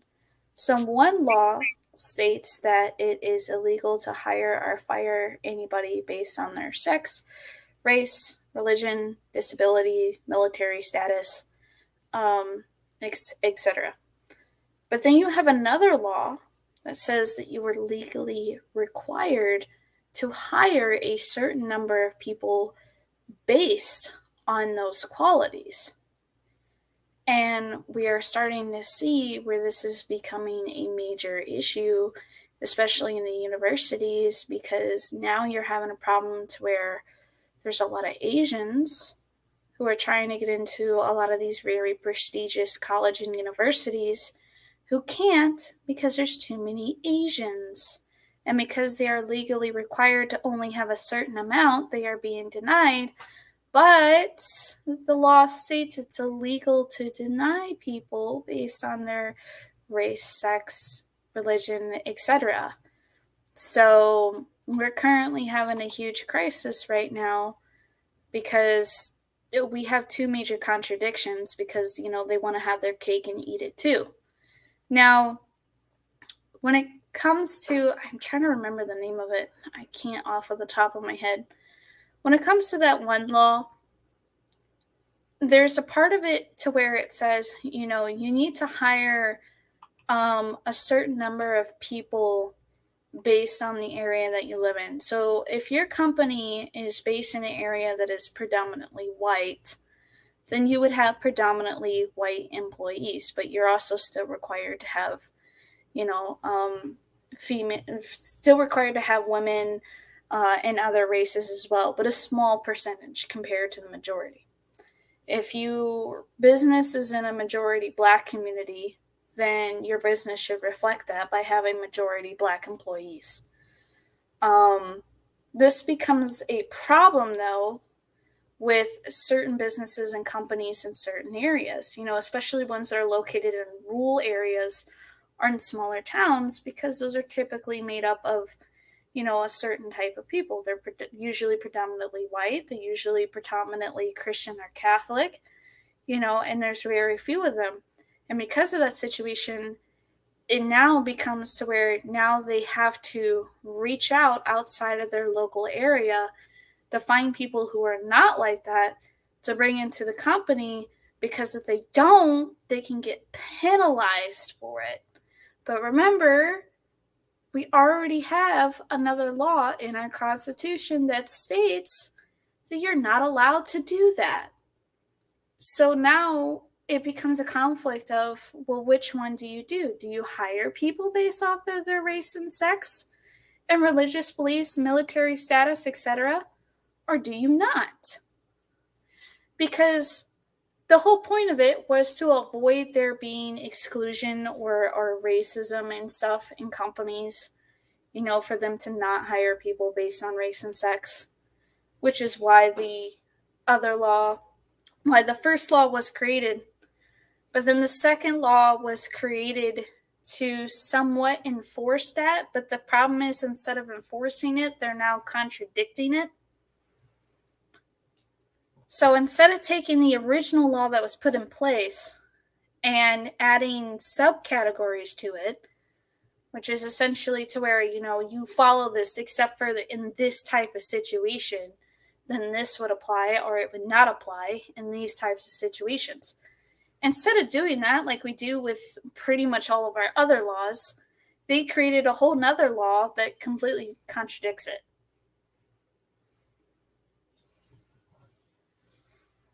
So yeah, it's a huge problem right now.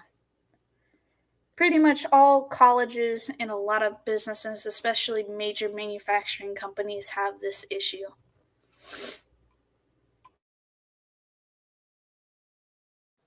Yeah, that could be why we have some serious manufacturing problems and problems in our institutions. And I mean, that's something about that UT professor that's literally suing Texas A&M right now for discrimination because like hiring practice discrimination. And he's actually taken a stand and standing up for white and Asian men.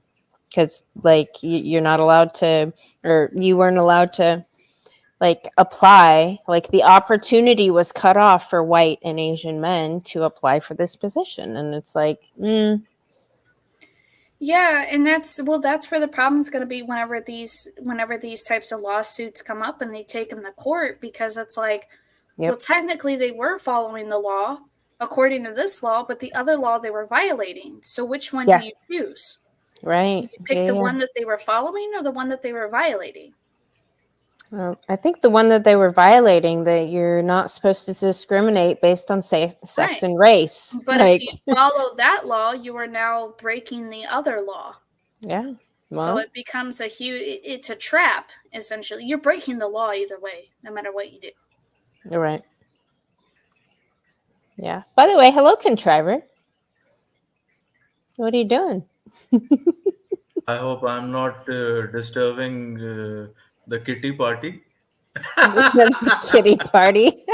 Hey, in India, what happens is mothers also used to have their own little kitty parties. They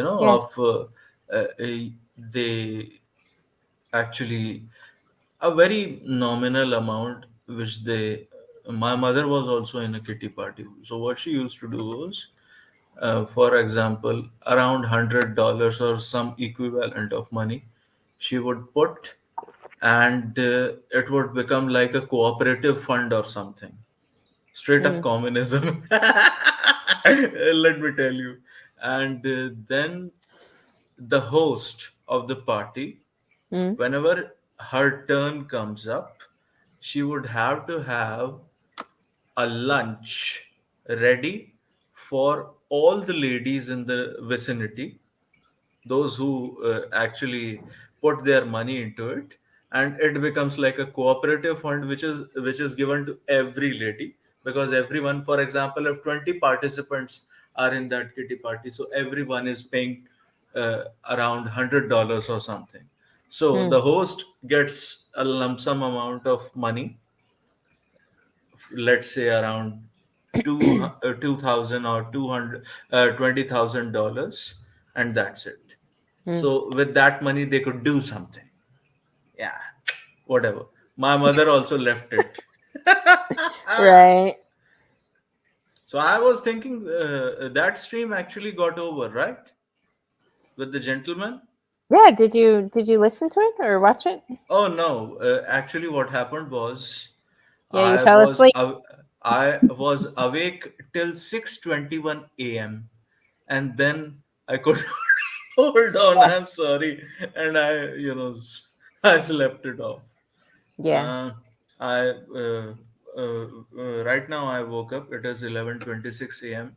Mm-hmm. and it is a very big festival in India, Diwali, as we call it.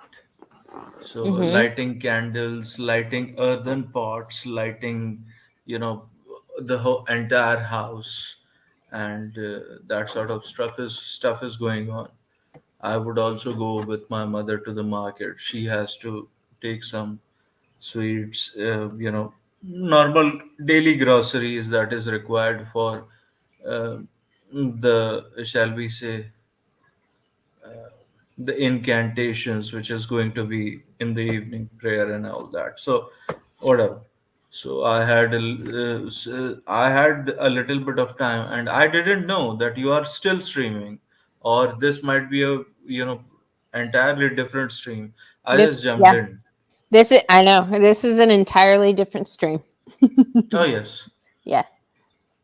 Uh, uh, I could not be. I wanted to be on that stream. I miss it. Anyways, let bygones be bygones. Uh, Well, when you listen to it, let me know what you think. oh, surely. Why not? I Yeah. mean,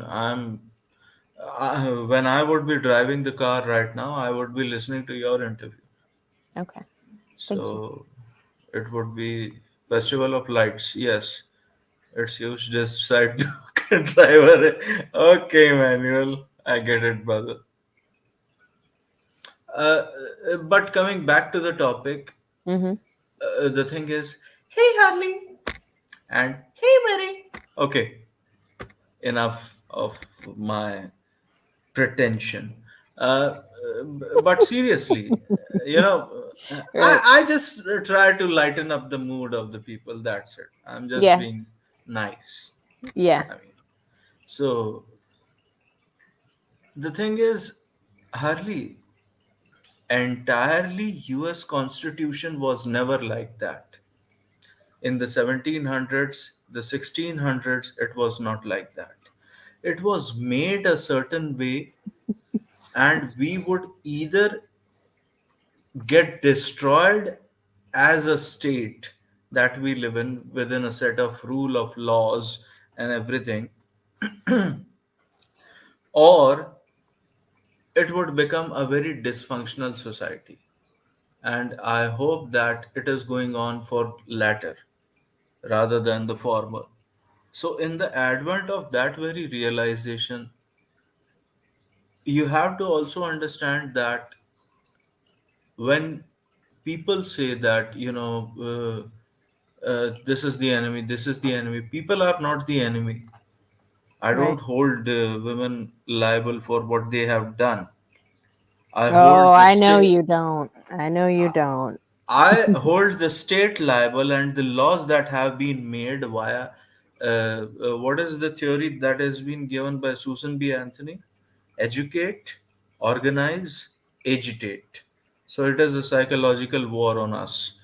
And when that happens, it actually culminates into a draconian law which actually hinders, shall we say, your productivity, your manufacturing sector, your jobs, and everything. Why? Because you need to have all these identity politics quotas, whether it is for LGBT, whether it is for, someone pointed out earlier that in California, that became a law. Do you know when that law formulated in California to have Mm-mm. two female members on the board of directors team?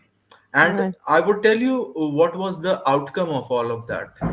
Some of the tech companies, and here I was working in Alberta, some of the tech companies moved and relocated their headquarters from America to Canada, and that too in Calgary, which is considered as the tech capital of, shall we say, Canada, or at least Alberta. Right. For Canada, it might be Toronto in Ontario province. But in Alberta, it was Calgary. And some of these companies that gentleman rightly pointed out, it came to, shall we say, uh, Calgary. And because there was no compulsion on having to have two female members on the board of directors team. This is how actually it is done, via agitation, Right. psychological warfare. And this is how your productivity is hindered, or your entire organizational hierarchy is destroyed in such a way that either you would have misplaced loyalties, or either you would have misplaced priorities, so Right. that it would not happen. Well, we're about to have an even bigger issue with more manufacturing companies leaving because. So, this is the thing that's kind of confusing to me, right? So, you know how they're really pushing for electric vehicles, right? All these states are trying to ban the sale of gas vehicles and have these agendas by a certain amount of time, right? Well, the Biden administration just passed a huge tax on EV lithium batteries, which currently all electric vehicles use EV lithium batteries. So now a lot of these companies that are manufacturing and selling these cars here in the US, they're about to leave because they don't want to pay that tax.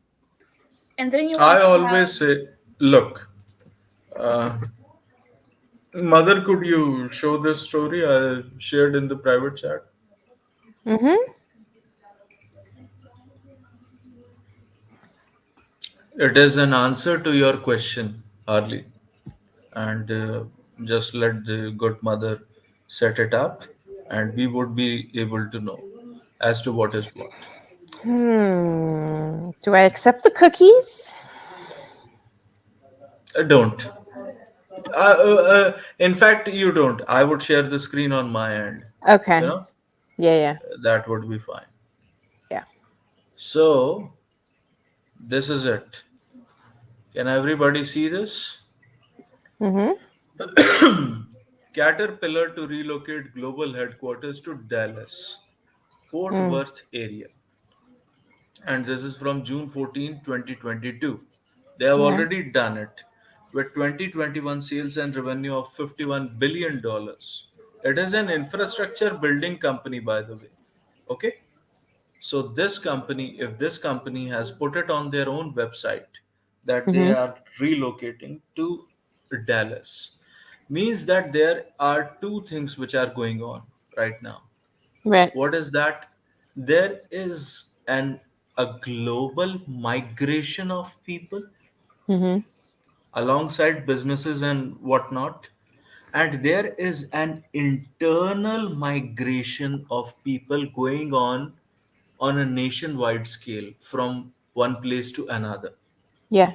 That signifies that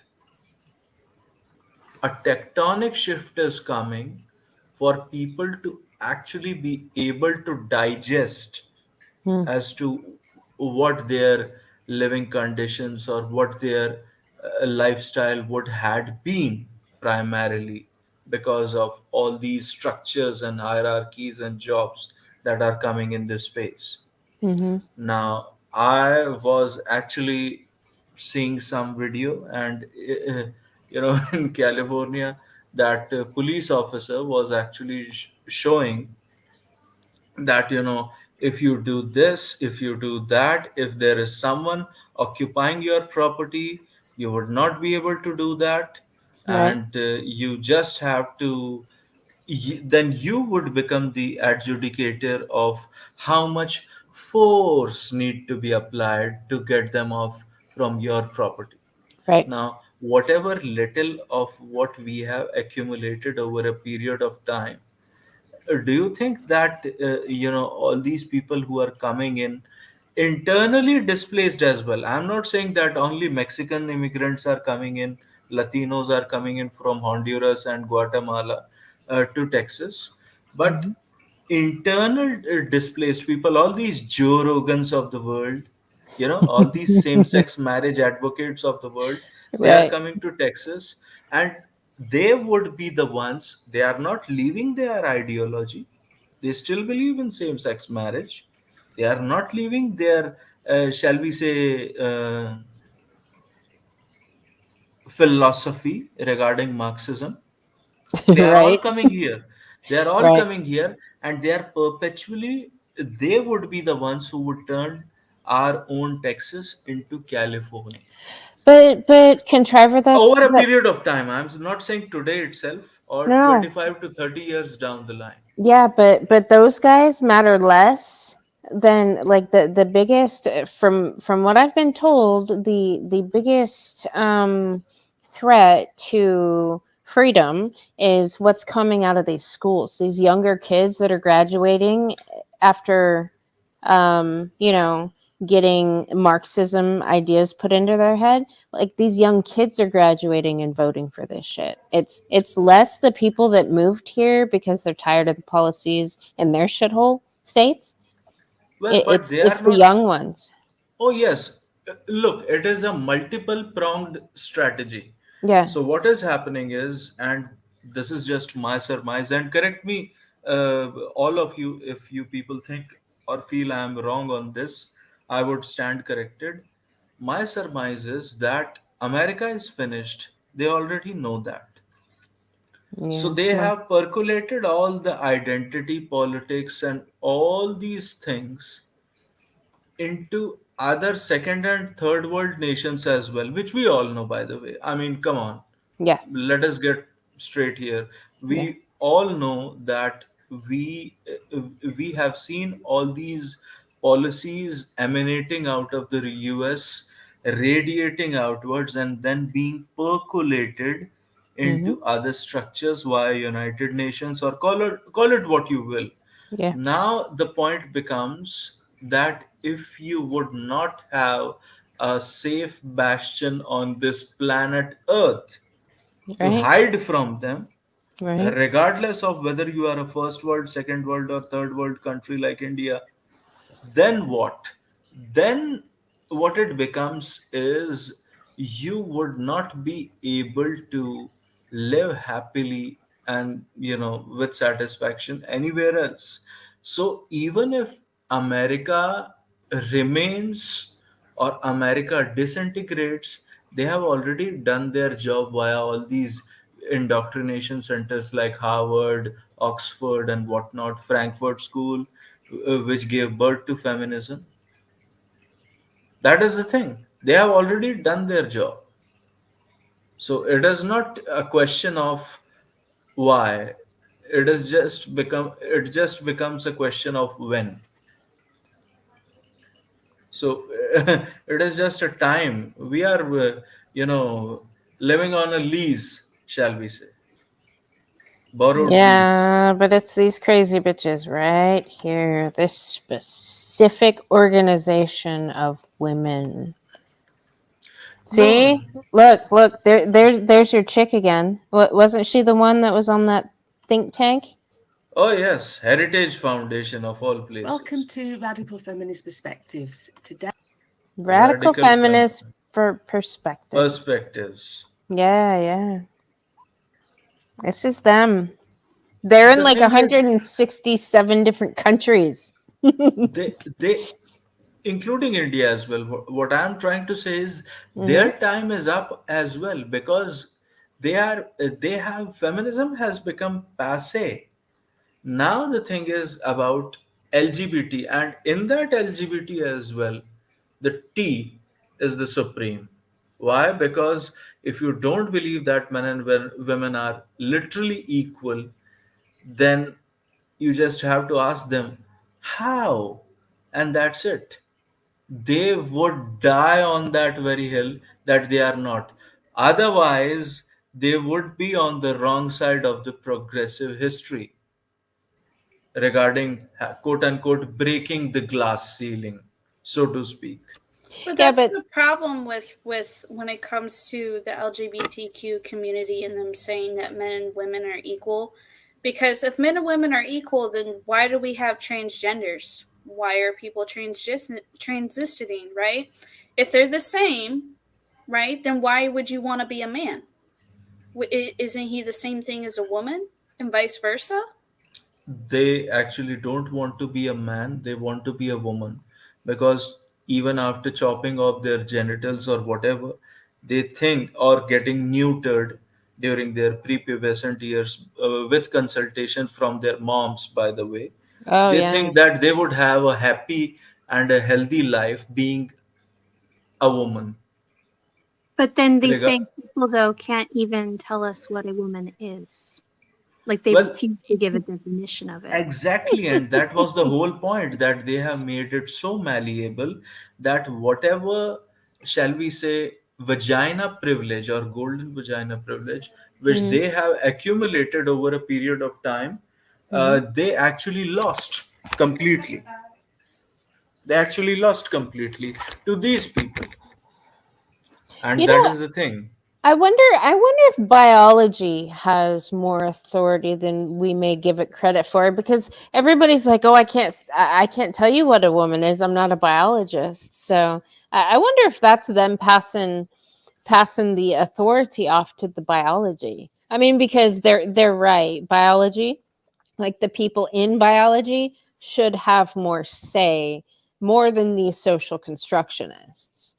So I wonder if they're somehow subconsciously being like, "Hey guys, come clean up our mess for us."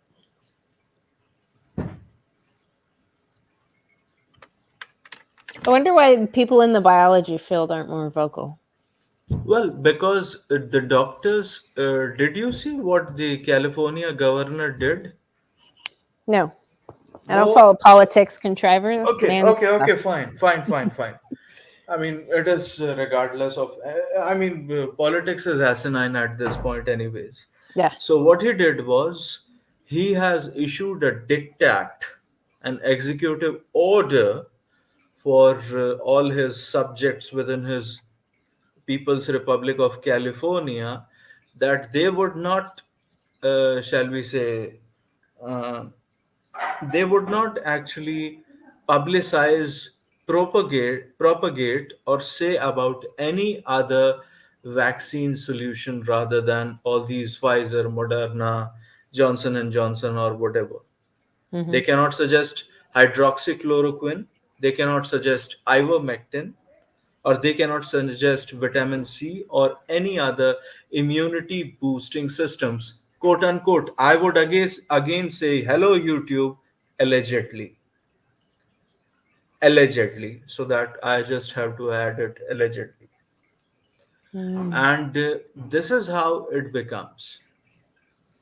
Why did I had to add that allegedly? Because of the algorithm and our channel getting in jeopardy. Mm. So we have to outmaneuver the system. At this point, we cannot outmaneuver the system. The damage is already being done. Hmm. Whether it is from these women who propped up the identity politics so that they would be able to destroy the family unit and the social fabric from within, or whether it is somebody else from the outside. The damage is done. Yeah.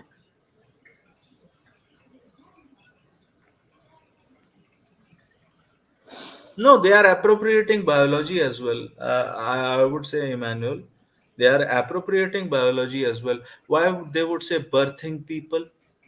Mm. Because they are appropriating your lingo, so that you would be mentally conditioned when it would manifest into a reality.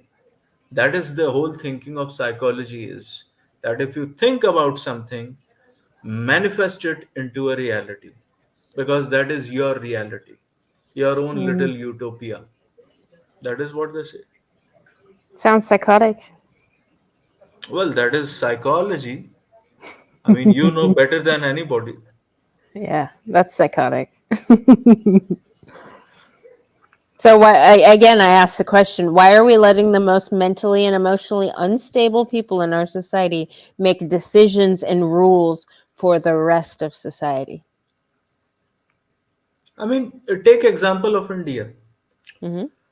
Forced pregnancies were aborted unless and until a marital or matrimonial relationship was involved. This Harvard University alumni, who is going to be the next Chief Justice of India, Chandrachud. I have already said that many times. He declared it to be null and void.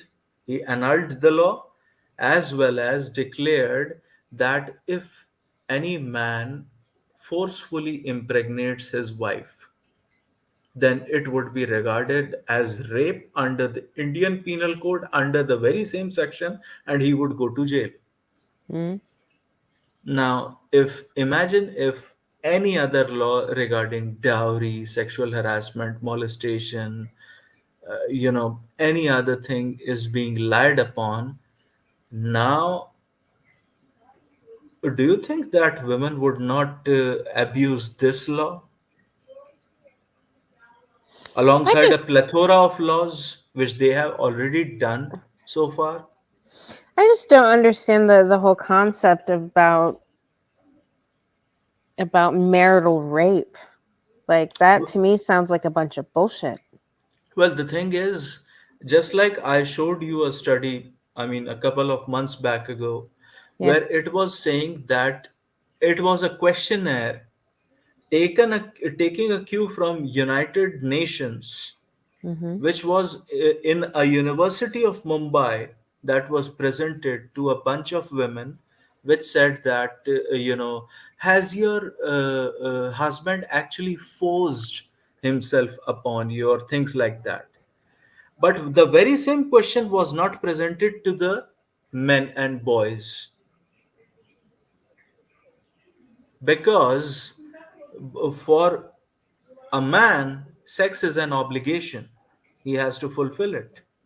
Now, according to this marital rape, which I am getting at, and forced pregnancy, and all pregnancies in India are actually, being made null and void up to 24 weeks. Why? Because he wants to emulate the West.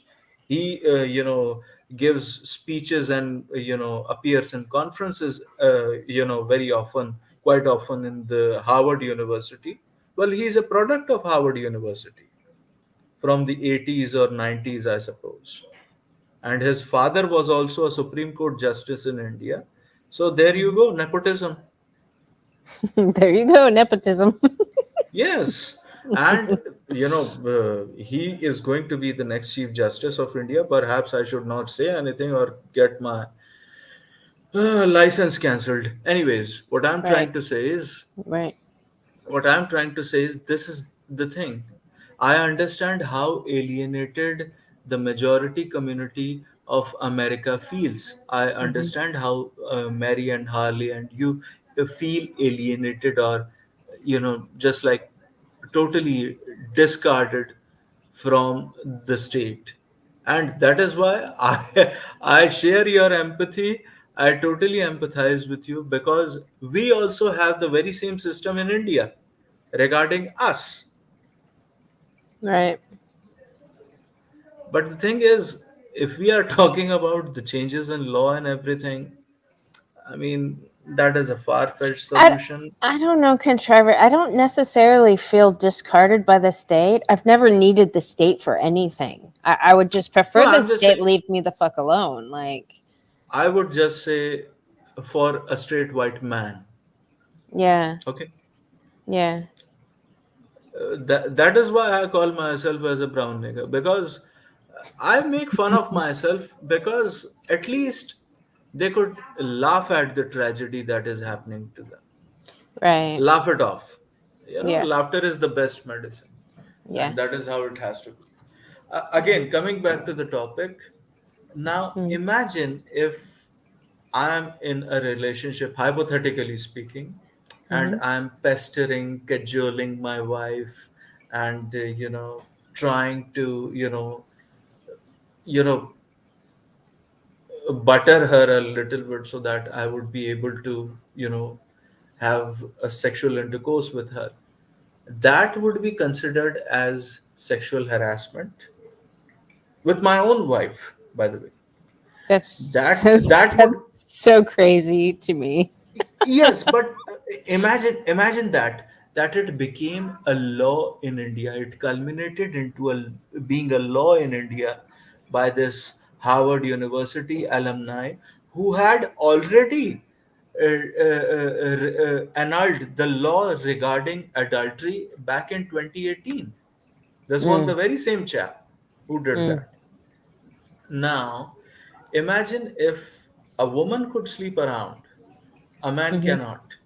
Right. And a woman says, I have to take 50% of, uh, alongside that, you have to give her alimony and maintenance, which we call in India as subsistence allowance, Mm, till she dies or till you die. mm, And that too in third world country with 1.4 billion people who have recently elevated themselves to a second world country right. where people are not having enough clothes to wear, people are not having safe and ready drinking running tap water Right. to drink, but there this became a law. So Right. this is literally a draconian law to disintegrate families under the guise of being a feminist, male feminist, by the way. And male feminists are more dangerous than females because whatever they do, they cannot back it off from that. They Right. cannot back it up unless and until they have to call 911 or anything. Right. Now a man actually is has been subverted in a way that they have to agree to the new normal, as we say. And if he is not going to deviate from the path that is a feminist path, then Mm, he is the problem. He would have a target on his back. Who right. wants that in this sort of alienated and, shall we say, highly individualized society? Nobody. Hey, contriver. Yeah. Marie's gonna go to bed. Oh, sorry. Sorry. Marie, do you want to add anything to the radical lesbian feminists focus on destroying families to recruit members for their sex cult stream? The title. I mean, I think the title says it all. Feminists. The whole point of it. The whole point of feminism is to break down the family structure, which is the foundation of society, which holds society together. Yeah. Once you break that down, you get utter chaos. And we can see when women started gaining more power through various points in history, societies would fall, societies would crumble. Rome, I think, is a wonderful example. So other than that, I apologize. I took some pain medication, so my brain's Yeah. probably a little fuzzy. But other than that, though, I think your title pretty much says it all. It's destroying society. So Yeah. For that, instant gratification for the radical lesbians. yeah, it's kind of the issue with today's society too, is the instant gratification, and if things aren't fixed, right now, then we have to discard it, and that includes in relationships, and that's why we are where we are. Women, also feminists push for divorce, which is why women now are the highest ones with divorce. Push for divorce at the highest rate. Yeah. So, but I do apologize. I took my pain meds, so I'm gonna head to bed. Yeah. Thanks for joining us and Sleep catching up a well, little sweet bit. dreams. All right, have a good night, everybody. All right. Good night, Marie. Bye. Well, I'm gonna go pee. You guys hold this stream down for me, okay? Oh, yeah, surely. So, Harley, how have you been? I've been all right. I'm a little bit tired because I'm having to pull an all-nighter because I gotta take my husband to work here in a couple hours, so it's gonna be rough. Oh, you got married? Well, I'm getting married this coming Friday. Wow. Yeah. Just don't sign the civil marriage papers. It will be fine. Have a wedding. I mean, having a marriage is more important. Just don't sign the civil marriage or English common law papers, and you would be absolutely fine. You would be living as husband and wife under one roof. Mm-hmm. Yeah. And it would be very much, you know, your significant other would be quite astounded if you would propose that, because you would not be signing that piece of paper. So congratulations in advance. This Friday, I think it would be around 1st of November, if I'm not mistaken. The 28th. 28th. 28th. Okay. So, Yep. any bachelorette party? No, all we're doing right now is we're just going through the courthouse and having it done, and then probably sometime Courthouse. next. Okay. Yeah, probably next year we're gonna have like an actual ceremony. It's just like right now it's not feasible because there's a lot of stuff that's going on right now.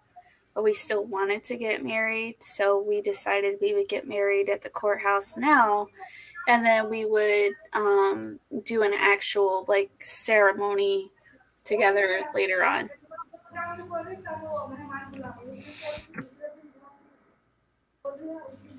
So that's kind of the plan for now, and we're probably not going to do bachelor or bachelorette parties.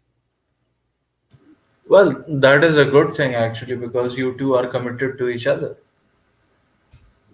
Yeah, and I'm like, I'm sorry for being the way creepy earlier and asking that very question. I mean, it was my no, folly. you're I'm sorry. fine. It's when it comes to bachelor and bachelorette parties, the concept of them, at least what the concept of what majority of people have of them, is really weird to me. 'Cause, Having strippers, male strippers and female strippers, and having sex. yeah, right Basically. before your wedding night, though, to me that's just really weird because it's like you're already being disingenuous and breaking your vows and committing adultery before you got married. And I feel like when you get into the marriage, that's not going to help. That's just going to it's going to make things worse, and it's going to start causing a lot of conflict. Oh, that is actually, I was invited to a guy's bachelor party, and there was some lady who was dancing and, ready to perform some sexual acts on me as well. I said, guys, I'm not going to do that. And I was single at that time, so I moved out. I moved out because, and that is the thing, they need to realize that just like you are true to each other, you are truthful towards each other, that is how marriages actually last, because you love each other. You are singling out one person so that you would, have a physical relationship with that person, as well as you would have some sort of let us say, emotional and psychological compatibility with each other, rather than Emmanuel, by the way, my friend, stripper culture is not a huge problem in America. It has been percolated in India as well. That stripper culture, because, and it has been in India since the 90s. Okay, I can show you, magazines and whatnot, just like the Indian version of Cosmopolitan, which tells women how to be a slut. So it is the very same thing, Emmanuel. Neither is South Africa immune from that. I hope that you would agree with me on that. I mean, there's virtually almost no country in the world that is immune to some type of prostitution or sex work, because I mean it's been around for hundreds of years. No. It's one of the Not oldest professions in the world. not prostitution. This imported and carefully contrived culture of strippers.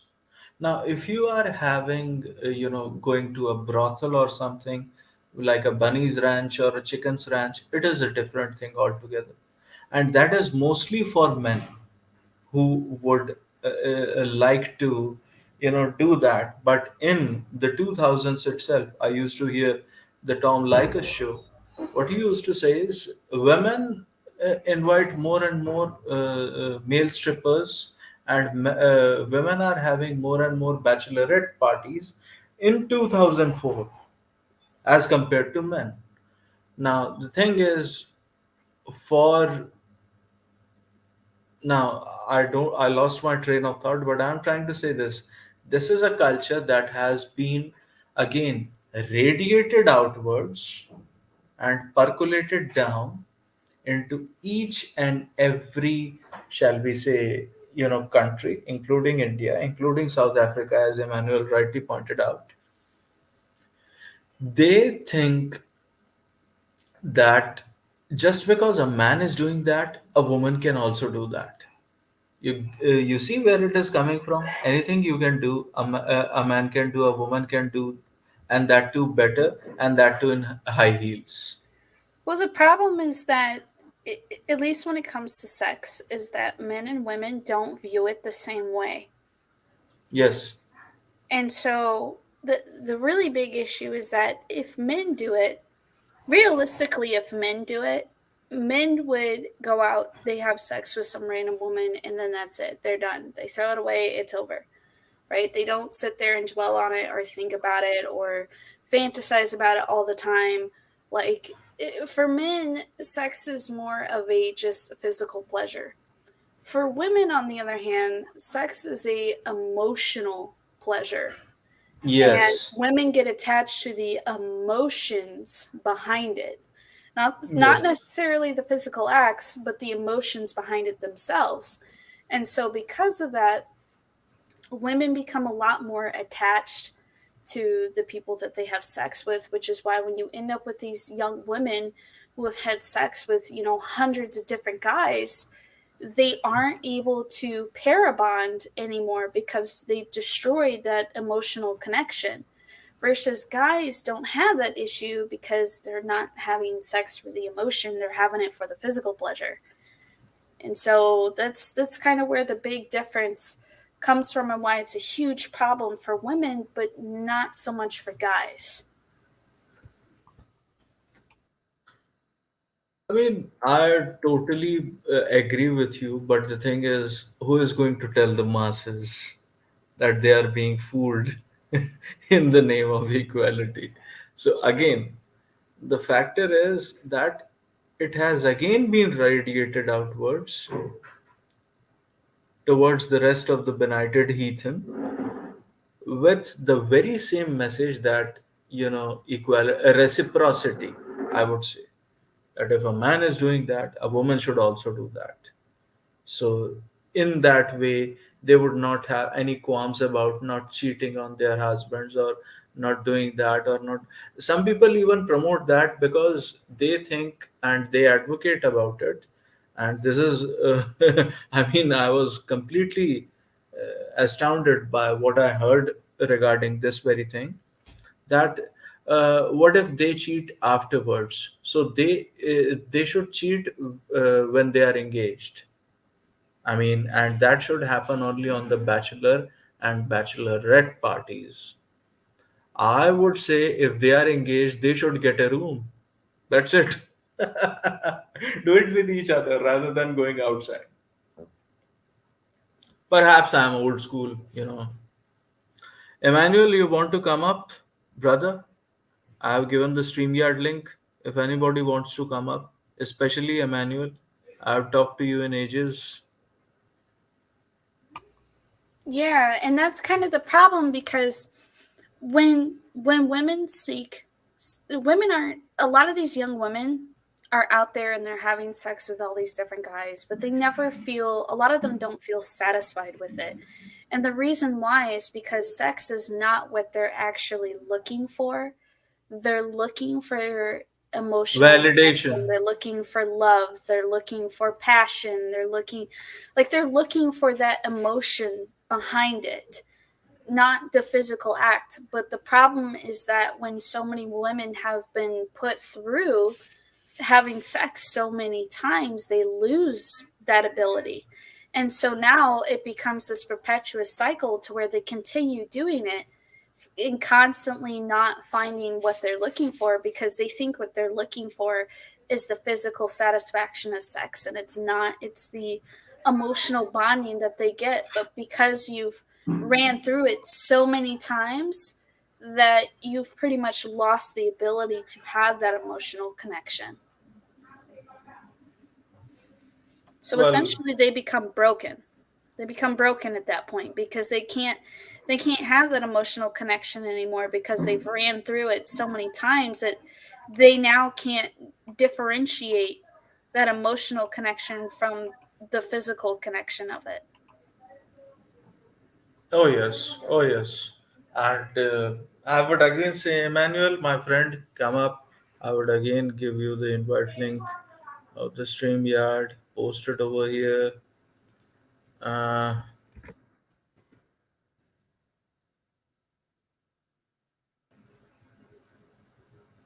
okay. So, you are going to throw a small party or what?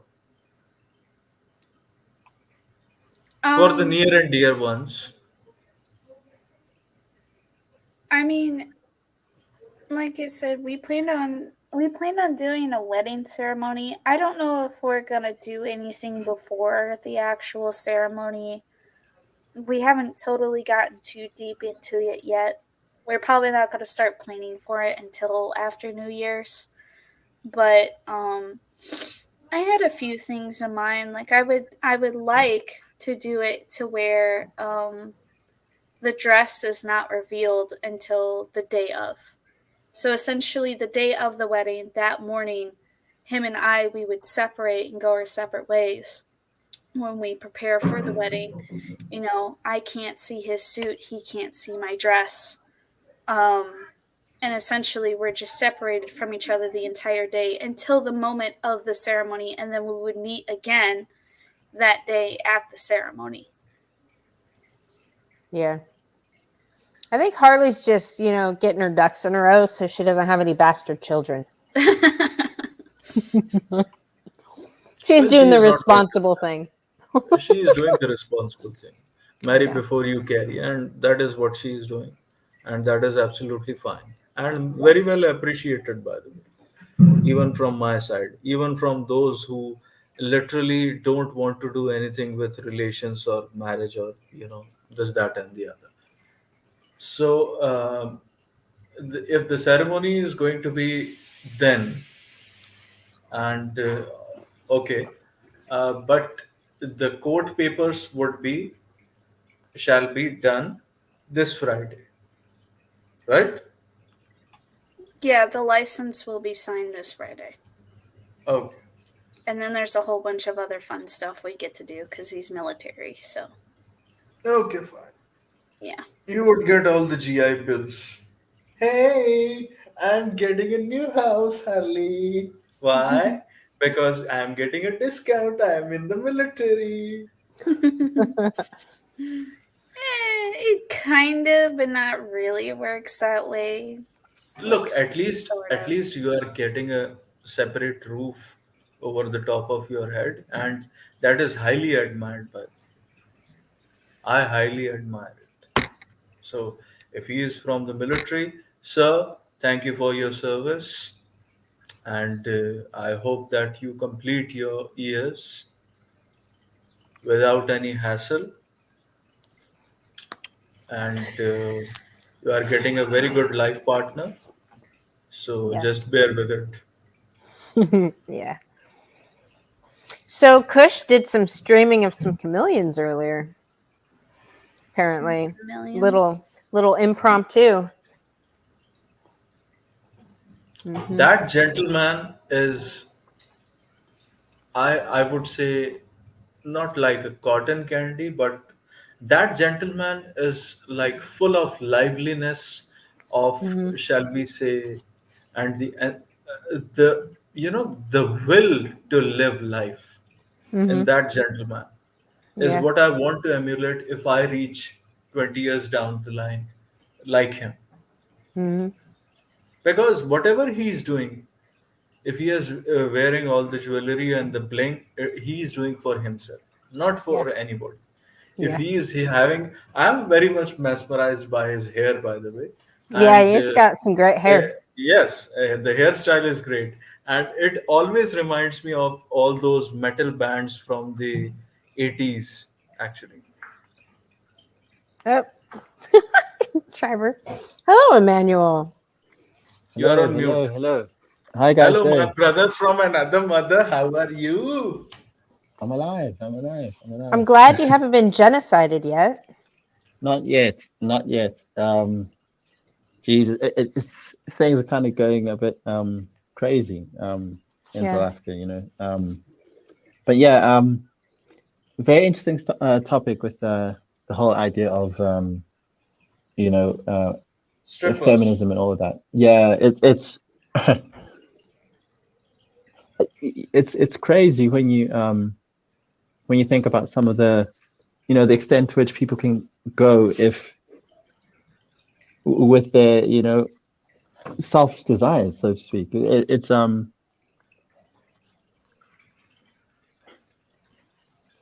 I guess it's sort of like, how far are you willing to take it?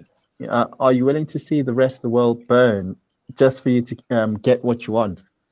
And do you not see beyond the immediate term or the immediate satisfaction of, oh yes, I got this thing that I want.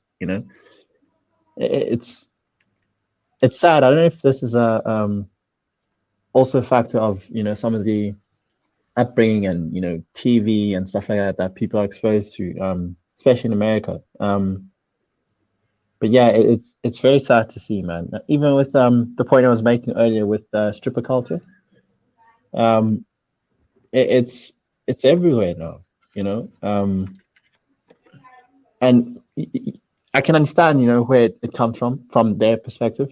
It's um let's normalize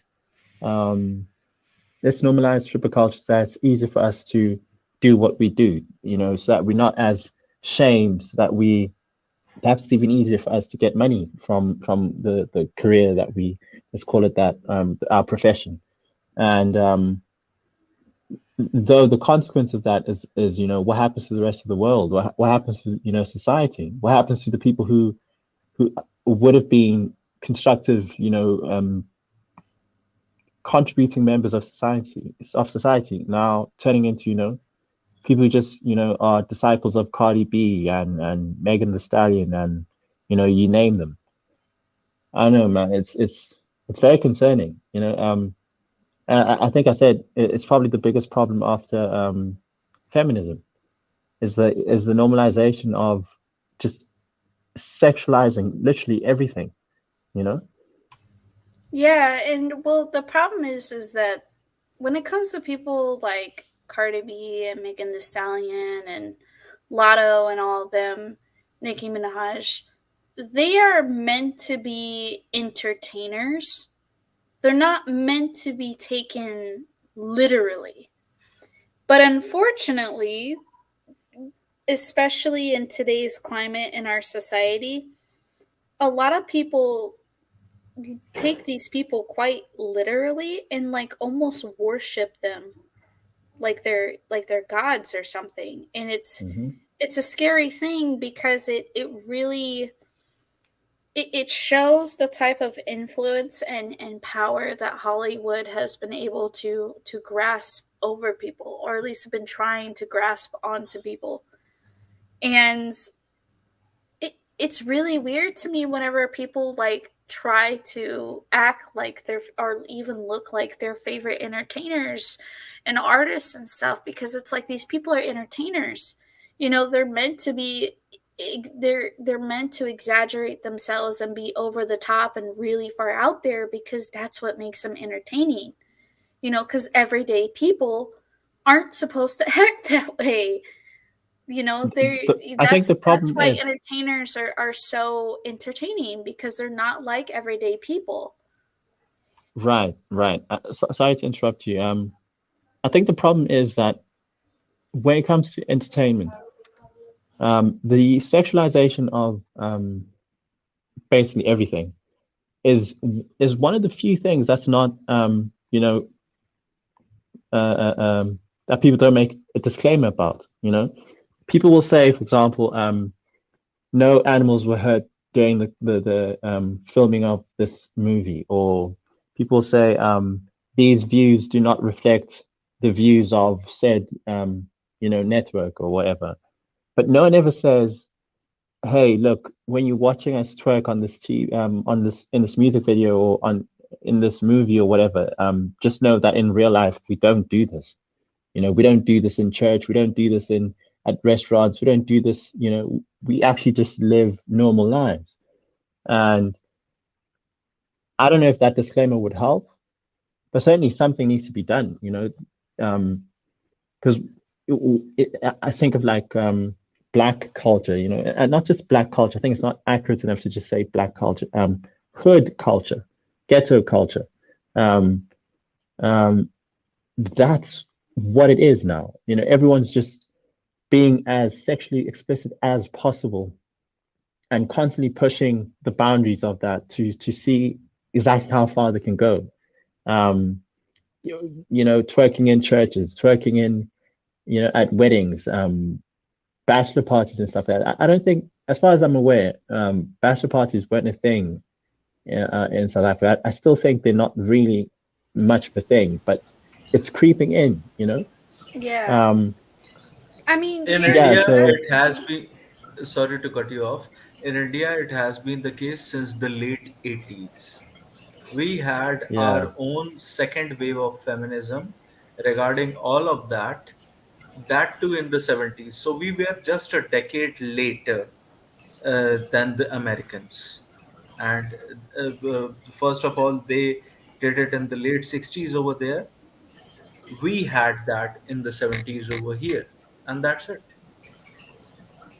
So we have, articles written advocating for all of that since the 90s in India, in mainstream magazines. Oh, I think Emmanuel left. He might have had a power outage. They still get rolling blackouts over there. Oh, yes, we also get that, but not at that level. I mean, Yeah. regarding coal burning and all that, we are not going green in any way, shape, or form. Yeah. So we are going to go for the traditional fossil fuels. Oh, Emmanuel backs. Sorry about that. It's all right. That's fine, brother. Love to hear your voice and that too mellifluous British accent after so many days. So many Right. months, I shall say. By the way, Emmanuel, are you good? What's going on over there? You mentioned your university people rising up against Yeah. her, or what's happening? Yeah, it's I haven't actually followed it with that much focus. I just haven't had the time, but I've seen that over the past few weeks, I think it is. They've been looking to, I don't know if it's internal politics, but they're trying to shift it out, like get it out of her position. And I can't remember what the actual scandal is, but it's been. I was actually kind of shocked when I came across the thing. I was like, whoa. It seems people are kind of playing, power games, and they're trying to get this person out. And I don't know if there's perhaps a faction within the university, hierarchy that's basically saying we've seen that we've sat quietly as the university has decayed over the last, say, 10 years. Yeah. And we tired of it. We tired of every year our ranking slipping lower and lower, and we seeing all of the changes, the wokeness that's come taken over the university. And I think people are tired of it, and I think this scandal is just maybe I'm reading too much into it, but I feel it's just the excuse that people are waiting for, just to get rid of like the end they needed to get rid of this, the head of this thing. Yeah. And there was a point that Contriver made earlier about blaming men. I don't like the fact that, I think he's correct, but I don't like the fact that it tends to take away from the responsibility that I think women need to hold. Like they need to take that out and hold on to it, Yes. But at the same time, in the case of our university, the wokeness was essentially allowed into the university by a male vice chancellor at the time, who was literally bending over to every single demand that these woke people had. So it's change the university name, remove the statue, remove that, free education, do this, do that. We want to burn books because colonialization and all these other things. And so it's I guess people have seen over the years just the steady decline of the university. And I think there's a faction within the university that's going like, okay, cool, let's just wait for her to step up. Just one mistake and we'll get it out of the way, Yeah. So what's the mistake? I'm not sure. It's a bit of a legal thing. When I was listening to it, it was actually kind of weird. But I should actually find the link to it and maybe share it. Maybe you can like watch it sometime. Yeah. It's I don't know if you can look it up. That side. It's UCT, so University of Cape Town in South Africa. And then just say vice chancellor or say scandal. It should be recent, like in the last month or something. Yeah, that's the one. Yeah, it's very difficult to pronounce. It's like a totally different language, but 12 days. Maybe not look for her name. Maybe look for filter for like the last week or something like that. Okay. Latest. Or last month. Let's say last. The renewed calls. Yeah, that's the one. You see, look at the second one. They renewed calls for an Sorry, I just want you to see the title. It says welcomes probe into misconduct allegations against her. So it seems I just forget what the actual charge is, but play the first video. I think that's the one that actually goes into it. Okay. Yeah, let's have a listen. They renewed calls for an independent investigation into the conduct of the University of Cape Town Vice Chancellor's Professor Mamokgethi Phakeng. The institution's SRC is among those backing the call after UCT's council last week voted to launch a probe into alleged misconduct. UCT SRC Deputy Secretary General Abigail Tiamala joins us now for more. Abigail, good evening to you. Thanks for your time. Look, it seems to have been a whirlwind for the developments at UCT. As the student body, how are you feeling about all that has been in the media? I think ultimately the SRC has great concern with regards to the disruption and like the dysfunction that's currently going on the level of council, particularly because it raises awareness and questions surrounding the operations of the university, especially at this critical time when we feel management should be focusing on larger, more important, pertinent things such as the crucial time for students in terms of exams and as well as preparation for next year. So I think the fact that this dysfunction and this conflict is happening at this specific time is of great concern to the students. But ultimately, I think we have a lot of grievances, and we understand that conflict is normal on the level of executive and on the level of council in an institution like UCT, and sometimes it's even healthy. But particularly, we think that we have a lot of grievances with regards to the manner in which certain factions have decided to go about this, because at the end of the day, we feel like students end up drawing the short end of the stick. So when I say the manner, I think we have issues with the sensationalism, the opportunistic ways that they have gone about it in terms of using the media, as well as the fact that the VC was on sabbatical at the time that all of this decided to come up. And so we feel that these matters, ultimately what they do is that they bring the university's name into disrepute, and they question or raise questions surrounding the integrity and honor of university structures such as the Senate, right? But ultimately, in terms of the council's decision, or the chair council's decision to elect an independent board, it is a decision that we support, and we hope that the process runs smoothly. We hope that it runs unbiasedly and through the relevant and important structures, i.e. the structure of the institutional forum. And we think that it's imperative that relevant stakeholders, all relevant stakeholders are asked to join the structure and consulted in this decision, instead of rather like kind of these two kind of factions rather on the level of executive.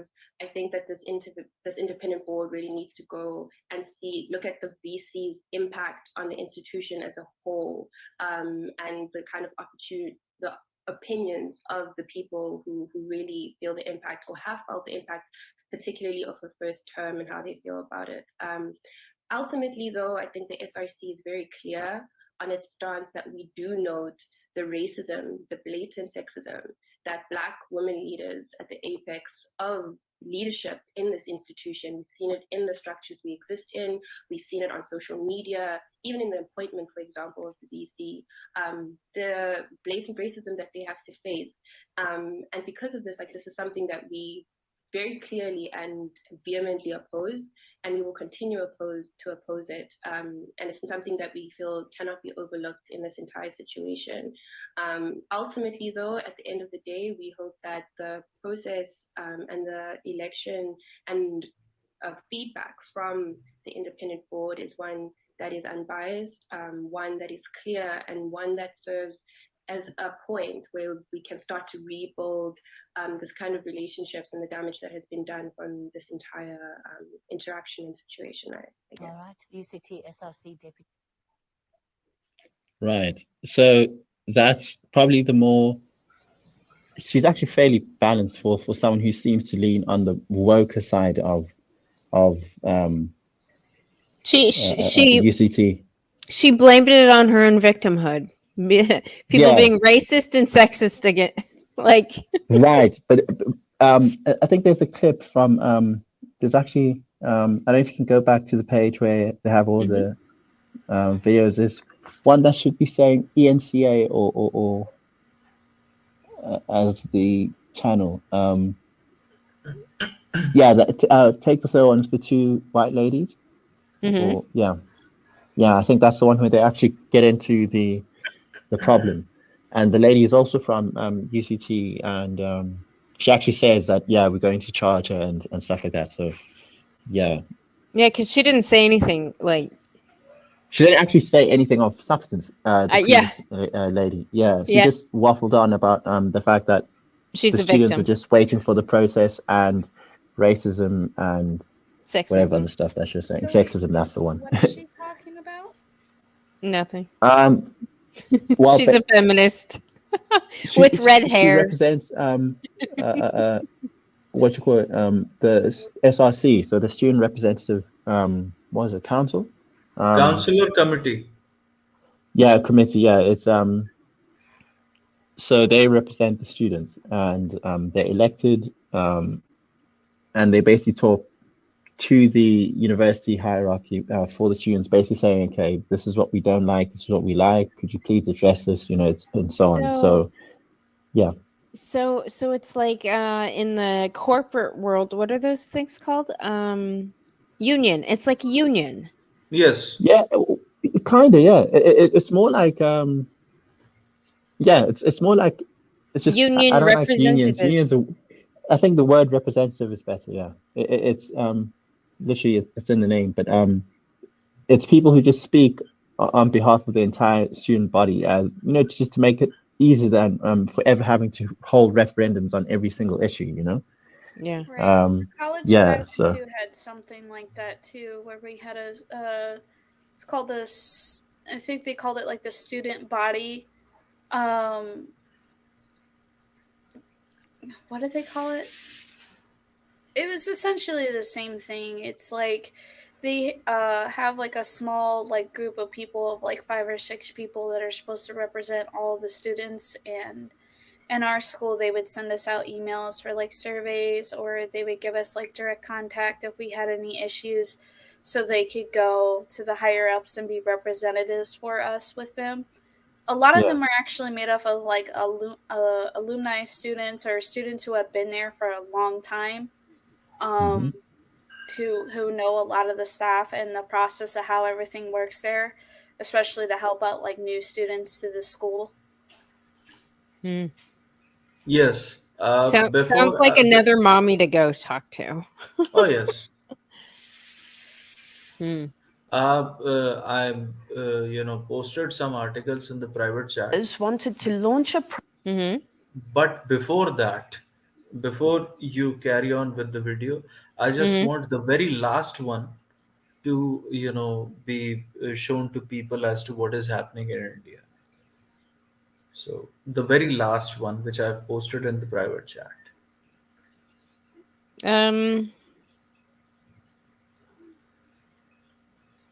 A 16-year-old. Yeah. I mean, yes. Sorry to cut you off. If you could post it, publish it on your screen so that everyone would be able to see that. Just don't say it. Don't say it. Don't say it. Okay, can we move on to that? Because I wanna know what in the hell she's being accused of. Oh, surely. Yeah. Let's do that after I this. have to run back, so I'm just saying. Okay. Okay. I want to know what she's being charged with. Okay. Probe into governance concerns around the Vice Chancellor Mamokgethi Phakeng and the Chair of the Council Babalwa Ngonyama. Instead, the majority, it was a small margin, but the majority of members of the council then voted to rather launch an investigation into the UCT Senate. Those who had wanted the initial governance investigation went public with their concerns. To discuss, we're joined by the president of the UCT Academics Union, Professor Kelly Molt. Professor, thank you for being with us. So just can we clarify, you are essentially standing with the members of the council who want to investigate governance, which would put the Vice Chancellor and the Chair of the council under the spotlight. Right. Hi, thanks for having me on the show. The Academics Union is standing for governance processes to be restored at the University of Cape Town. We have issued our letter of demand to do 2 things, and the first is for the Chair of Council, the Deputy Chair of Council, and the Vice Chancellor to recuse themselves from any further involvement in the events because of the conflict of interest, and for Council then to adopt the motion that was before it at the time of the vote on the 6th of October, and to restore the dignity of the processes of Senate. In other words, to respect the fact that Senate in and of itself has a duly constituted process that suggested that 10 members of Senate deliberate and propose to Senate at a special meeting the way forward. And we believe that that process needs to be allowed to move forward unhindered. All right, so the initial of... Hold on, Emmanuel, this is starting to sound like, so Texas A&M, I pay attention to their faculty senate meetings, and they're the ones that want to dictate everything that goes on, and they're the ones that push this bullshit policy shit. So it sounds like their Senate is trying to overthrow the president and the vice president. Yeah, but yes, it sounds like that's the case. Except in this case, the people who probably be pushing more of the woke stuff is actually the vice president, vice chancellor, and the chair of the council. I think they said. Okay. Yeah, so they're actually on the more woke side of things. So I'm not sure what the actual issue is. I just want to get refreshed on this thing. Yeah. I don't know, because I don't know how universities work and how long the faculty senate thing has been a thing. I know what I gather from my clients that are professors that don't take part in that. They say people don't really pay attention to them and all this stuff. And they said it's a fairly new thing. It's like shared governance. It's like the faculty and the staff want to become these politicians of the school, and they want to be able to dictate how things are run. It seems an awful lot like what I see going on in our fucking political sphere. Like a whole bunch of people in positions that are having a say in shit that don't fucking belong having a say in shit. Right. I think the point is that you want to have checks and balances. I think that's the phrase that Americans tend to use. Yeah. And so you want to have your president or your vice chancellor, or whoever is at the head of the leadership hierarchy, being able to take execute decisions, right? But then also be open to the fact that if the rest of the council doesn't approve of what I'm doing, they actually have a mechanism to stop me, you know? So it's like, how do you balance the two? Because on one hand, you can have that mechanism to stop the president, and that mechanism itself, which is supposed to be a check, can be abused. Right? Yeah, oh yeah, especially when it's full of feminists. Exactly. Like, and then at the same time, if you just give all of the power to the president, that in itself obviously is a problem as well. So this is the question. It's like, what do you do? Do you lean one way or the other way? What happens to efficiency? What happens to being able to get things done on time instead of having to wait for convoluted processes to be concluded?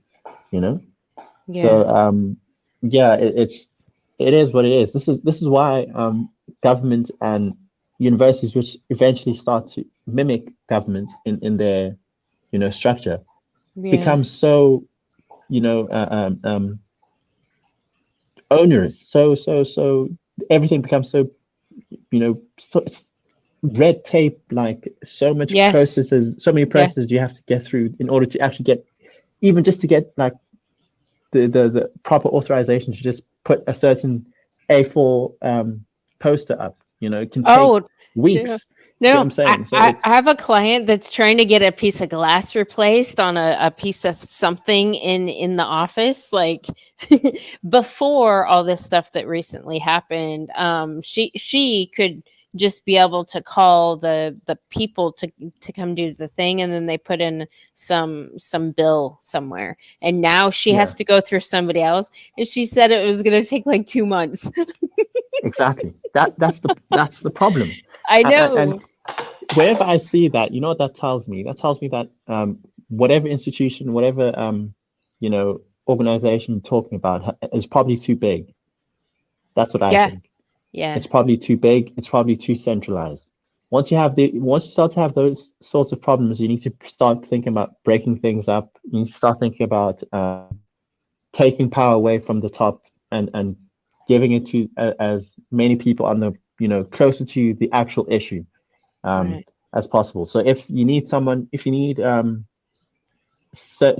be built for, say, replacing a window, then let the person who's in charge of that section of the university or the company or whatever be responsible for the bill. Instead of having it need to be processed all the way up to the president needs to approve it and then needs to come back all the way down and then say, okay, yes, it's been approved. Oh wait, you didn't fill out this particular form correctly. Now you need to go correct the form, and you need to hear from someone who actually can give you the correct instructions. Then go back, send the form back.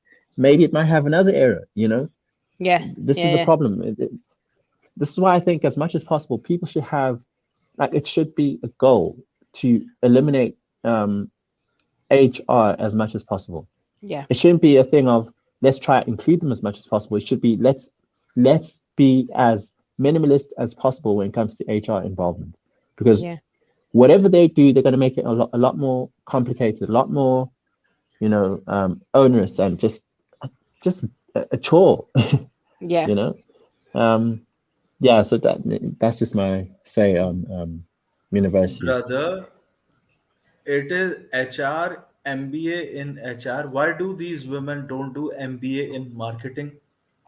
or MBA in finance, which I have also done, these women deliberately go to HR because HR has been the facilitation that has been provided via educational institutions and all these academia towards these very people, literally women, to Yeah. join the workforce in a way that they would be able to dictate their terms. And that Right. is what HR, human resource department, is Right. literally. There Yeah. is no need for a department, there is no need for a national budget, there is no need for a current deficit budget regarding that very thing. But that happens. Why it happens? Because you and I both know that we, have to kowtow in Yeah. front of the authorities. And in the advent of that, Mr. Poseidon is also asking for one thing. If Mm-hmm. I'm actually going, but I want to see you people, your people's reaction Okay. regarding that very story. So Okay. before I go, I just want to see the faces and the shock and awe factor regarding that. So Emmanuel, sir, if you could just lend me 2 minutes of your time, undivided attention, And we'll come and back to the and we will come universities. back to South African University of Cape Town issue. But that very story which I posted, ma, Okay. please, Got it. just don't say it. Just don't say it yet. Let the people read it. Let it sink in. Golden Fauntleroy? Who is this?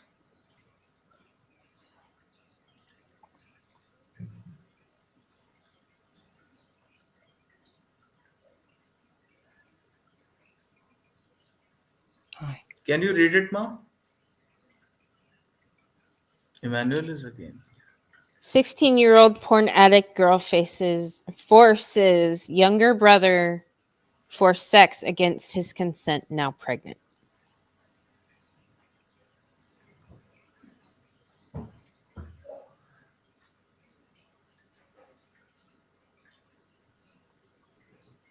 Yo. Yes. I mean, mother, could you read it? At least from Uh, the heading "Girl Addicted to Porn," okay. not from case. According to the girl's official statement, she had been addicted to watching porn movies while at home. She and her younger brother would sleep under the bed in their small house, where she would herself show pornographic movies on her mobile to her brother. She allegedly then pressured her brother to started forcing him to have sex without his consent. That is what allegedly led to her pregnancy. Brother's statement. Teenager confirmed to the police whatever his sister had shared with him. The brother also said that when he would refuse to give in to his elder sister's demand, she would threaten to beat him and expose him in front of all. Admittedly, the minor boy would do as instructed by his sister under pressure and force. Police action. Police has now filed a criminal case in the matter and sent the minor boy to juvenile detention center while the pregnant girl elder sister is currently hospitalized. Additionally, DNA samples of the other people, including parents, are also being tested, according to Senior Police Inspector. The case is sensitive and they are currently investigating the incident from every angle. Kindly leave your comment, blah, blah, blah, blah, blah. So they sent the kid to juvie, who was the victim, Yes. after 2 confessions. By the girl herself. Oh, yeah. She admitted to it. So did the boy. Sent him to juvie, and then she's in the hospital. What's Contriver, do you know why that can even happen? Is it like, do you have like laws that essentially say if the man does it, then Then it is a rape. I mean, always send a man to jail. Then it is a rape. So I don't understand. It's like Good the mother. guy is Good younger. mother. Good mother. Good mother. Mhm. Do you, could last but one the story regarding 20-year-old college-going woman. Could you show that? The one that was before this one. This is the last one. I'm saying about the last but one. Just show it, read the heading, and people would get the gist of it. 20-year-old Tamil Nadu. college girl college going woman arrested under POCSO for marrying minor male student accused is pregnant. And could you scroll it downwards a little bit?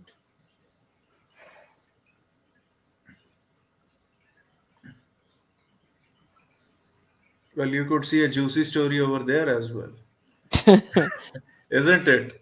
34-year-old woman marrying a 17-year-old nephew. Nephew, by the way. Incest. Yeah. So everyone is watching incest porn. A lot of these women, by the way. What is the case? The matter pertains to Salem District, where the police arrested 20-year-old college-going woman. The accused is also pregnant. The boy in question is a minor who went missing in April, however, was found to be living with this senior student. After his parents filed a petition in court to bring their son back, police traced him living with this woman.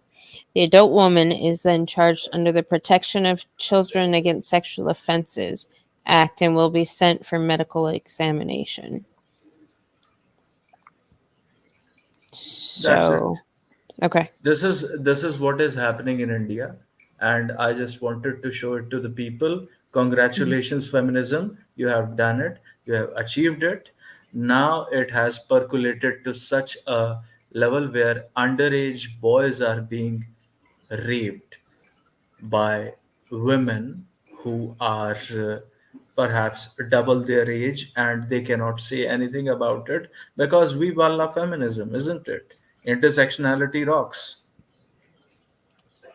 Fine. I mean, if you want to live in this sort of a society, I would rather be single and childless for the rest of my life, because I don't want my daughter to be, preying upon my son. Right. So this is why I get very passionate about it, because nobody cares about boys. They are told to go to juvenile detention center while she is being hospitalized just because she has a vagina. Right. Well, you raped your own brother. He could not say no. Younger brother. Your own brother. I mean, this is a perfect Jerry Springer episode, but the thing is, it only is happening with the brown people now. So nobody cares. That is why I always say feminism has been percolated everywhere else. The job has been done. The damage is complete. Even if America becomes something like 1776 right now, it doesn't matter, because the damage is already being done. Anyways, I'm going to go with my mother outside. So I have to purchase something. And please carry on with that South Africa story which was going on. I just wanted to show people as to what India really is, which is never showed to people otherwise. Okay. I know. All right, Kentra. Bye, Ma. Gordon Hi. Fauntleroy. Hi, Frank. Fauntleroy is my name. I'm a bit shy. Just contrive it, didn't I? I missed them. I've had you on since the beginning, but I missed them. He was like, I have to go and help my mum. So sorry, guys. I'm just here. I'm a wallflower goody. I'm a wallflower, so just hanging around. By the way, Chaos is wanted on an indictment for murder. Is he still in here? Chaos? Yes, he's killed so many creatures online. Him and the other guy, the Emperor. Then they're basically, it's like Bonnie and Clyde. Him and Emperor, Bonnie and Clyde. Chaos was in here before. I saw him there. Sorry, guys. Good to see you. I'm just chilling. I'm just chilling and listening and checking everything out. You always get me, even with Gordon Fauntleroy. Goody. Who comes up with a name like Gordon Fauntleroy? Frank. Crazy. The last one was Arthur Hong, and so I just. But sorry, I'm just gonna chill out, and if anyone comes in, that's cool. So just looking for anything like that. That's good. Okay. Yeah. Camilla, just one more thing that I'd like you to check out just after this is the Dischem scandal that's happened in South Africa. It's pertaining affirmative action, and you'll just see after that. Okay. Yeah. So you can just play now. Okay. Let's hear what this lady's got to say. Yeah. The pair not recusing themselves. This was when they voted against an investigation into themselves. So that's been controversial. For you, is that a clear-cut legal issue? They should have recused themselves. Absolutely. For us, there is no question that somebody who is implicated in a set of events which are going to be investigated need to recuse themselves. This is an issue, the conflict of interest issue runs against the Higher Education Act, runs against the UCT statute, runs against UCT's own conflict of interest policy, and is well established in the common law. There is no legal question that that people who are under investigation who cannot possibly take part in any of the processes that seek to undertake that investigation. The chair of the council did release a statement over the weekend. So this was after the initial controversial meeting, saying that she would, in fact, call for an independent investigation led by a retired judge that would look both into the governance concerns concerning herself, as well as the UCT Senate. So she said she's happy for that to go ahead. Why is that not satisfactory for you? So the problem with the statement by the chair of council is that it's not immediately clear that the chair of council has the authority in and of itself to backtrack on what at the time is a decision of council. The chair's position also doesn't indicate that she doesn't intend to be involved, nor does the vice chancellor nor the deputy chair of council intend to be involved. And for us, that is simply not sufficient to rectify the governance issue, which is at the heart of what we have taken issue over. For them to remain involved in any form would be counter to all of the statutes and the law which I mentioned previously. For them to remain involved would be to decide the nature and form of the investigation, when it happens, who oversees the investigation, and I think it's pretty clear that runs counter to all principles of good governance. Professor, let's talk about what is at the heart of this. It's reported about the governance concerns, but let's go back to the beginning. So the Senate heard a letter from Liz Langer, Deputy Vice Chancellor, former Deputy Vice Chancellor, and she read out, she wrote a letter saying that the council chair, Ngonyama, had misrepresented the circumstances around her departure from UCT. Apparently, Pacheng and Ngonyama said it was for personal reasons. In that letter, she said she had in fact been forced out. Is that the big issue here? Do you and other academics believe that this prominent academic was forced out? Is it about one relationship that went wrong or a wider issue?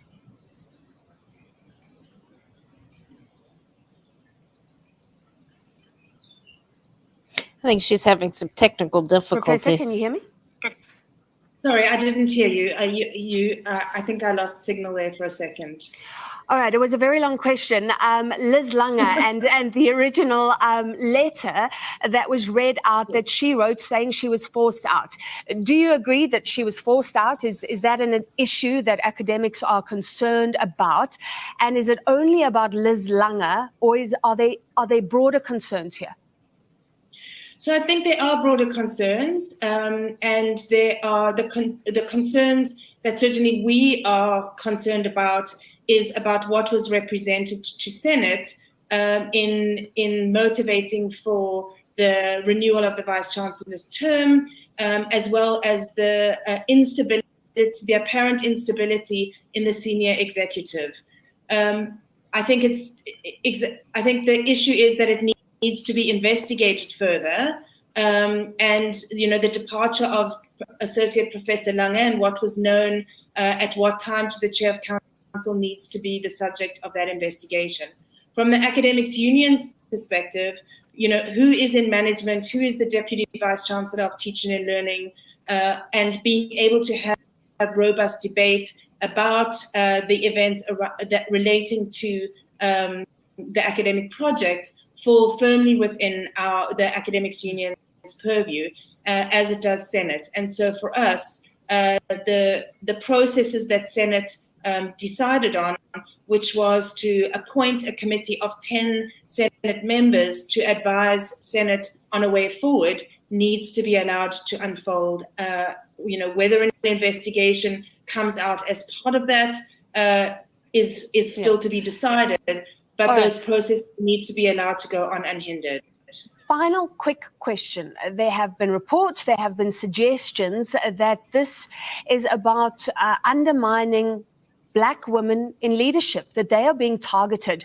Is there any racial intent behind what you're doing and what other staff members are doing? This issue is one of the issues in my tenure in the union that has had our union members the most unanimously behind an issue, and that is because this is a governance issue. There are certainly times at our institution where questions about race can legitimately be asked, but this is not one of them. And to reduce this to an issue of race is to muddy the waters and to introduce red herrings that serve to move us away from the very real governance questions. So no, in short, this is not a race issue. This is a question of governance. Thank you very much. The president of the UCT Academics Union, Professor Kelly Molt. So I still didn't quite get what they're accusing her of. Did I miss something, Emmanuel? I actually caught a few things. Firstly, it seems there was a previous, they said Deputy Vice Chancellor. So this is the person below the lady who seemingly is being charged, being accused of getting in the way of some governance stuff that's supposed to happen. And so the lady below her, her deputy, essentially said that she and the chair of council, I think it was, misrepresented the reasons for which she left UCT. So they said it was for personal reasons, but she's saying she was forced out, you see. So the reasons behind that, I don't know. They haven't discussed at all. Now the council now is saying, okay, since that's happened, we're trying to look into it. And I think obviously they're trying to probe it. And what happened is that these people were there when they were voting on the issue to actually probe it, to investigate it. Right. And the two voted against it. Right. Now, you see, the problem with that is that it's obviously a conflict of interest. How do you vote against? How do you get to vote in a vote that decides that's on whether or not we investigate you? You know. Right. Right. That's clearly against, I mean, common practices of governance. Yeah. They'd have to recuse themselves. So. Right. Yeah. So that's clearly an issue. And then she said herself that there are broader issues, right? Yeah. And she didn't name the broader issues. Any of them. Yeah. Yeah, but I think it's suffice to say there are clearly some issues that are in the background that maybe they're not free to talk about because maybe from a legal point of view it's not really wise to start talking about them. But yeah, it seems that people seriously have a problem with at least those two members of the council, whatever, of the hierarchy of UCT. And obviously, because it's a work university, and people their first instinct is to go for, oh, you guys are just undermining the black woman, And it's like, yeah, but how did she get there in the first place? Right. Exactly. So it's like, yeah, surely someone had to approve of her, getting up to the actual position. So they tend to forget that when they want to push their agendas. Right. Yeah. So there's that, and then I find it very interesting to see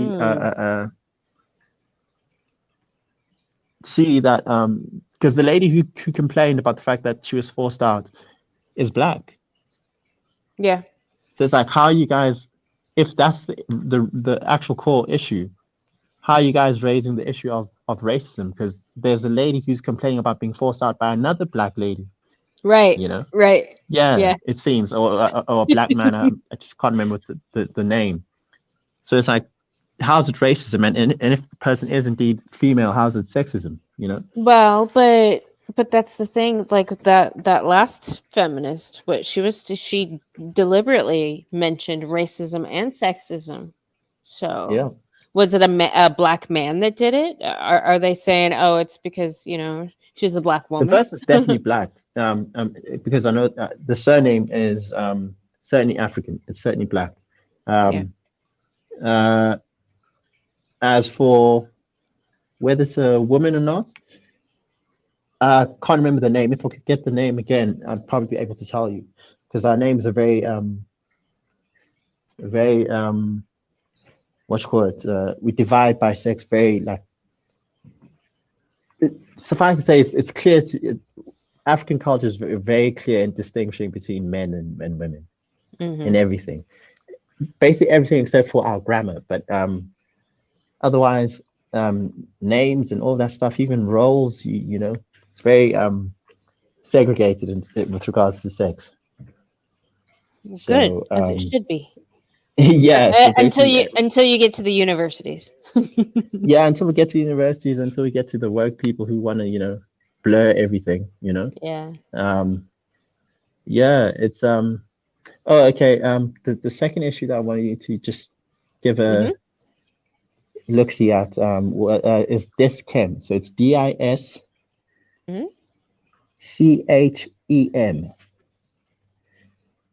And then racism, yeah, that's one. DISCHEM. Should be fairly recent. 8 days? Yeah, outrage over DISCHEM's moratorium plan, yeah. It's a memo that was sent out by the CEO of this corporation, and it's, if I'm not incorrect, it's mostly white owned. And the pharmacy says, yeah, the pharmacy it stands by its internal memo in which in place a moratorium on the appointment of white staff in the company. Yeah, because of affirmative action. So I hope they actually read it. I haven't actually watched this clip, so I'm not sure what's on the way. But the commentators at Gabriel Kraus, or I think it is, just play it. I think the guy should have some sound points to make about it. Okay. Pharmacies says it stands by an internal memo in which it placed a moratorium on the appointment of white staff in the company. Meanwhile, Trade Union Solidarity has sent a legal letter to DISCHEM.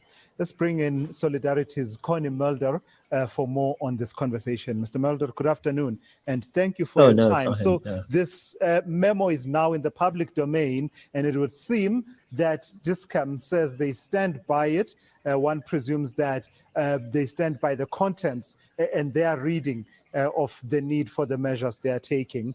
What is your reaction as Solidarity? Well, I think our first reading of the memo was one reaction of shock in terms of this is not in the spirit of employment equity. It directly flies in contravention of Article 15 of the Employment Equity Act, which states that there should be no absolute barrier that prohibits people from applying for a post.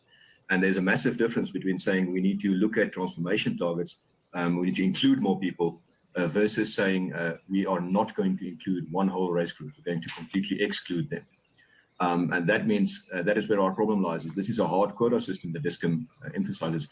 It's not employment equity targets. It's nothing along those lines. What makes us more angry actually is not even noble intent. It's just plain malicious compliance that DISCAM is looking at. They're doing this because they're afraid of a turnover, a financial turnover, instead of a staff turnover. And we were rightly contacted by our members that says they feel that this is discrimination.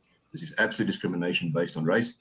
And we've now first sent a legal letter to DISCAM to confirm that this policy is still in place. We received a letter back that stated that they retracted the letter, but then in news reports, suddenly they contravened their own lawyers and says, no, the memo is still in power, which means we need to get some clarity on that. And then we're looking at legal steps further. This is a legal fight that we fought several times in the past.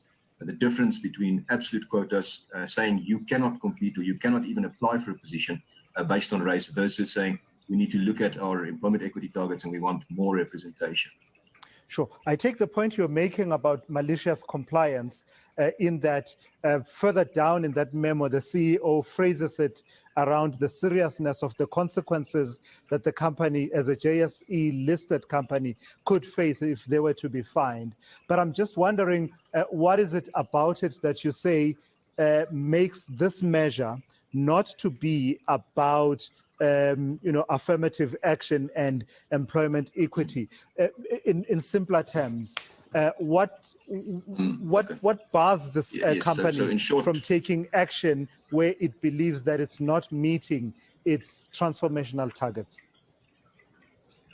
So yes, in short, there is a massive difference between a transformational target and an absolute quota and an absolute barrier, meaning you cannot set a position and say only Black people can apply for this position. That would be an absolute barrier, and it flies against Article 15.4 of the Employment Equity Act.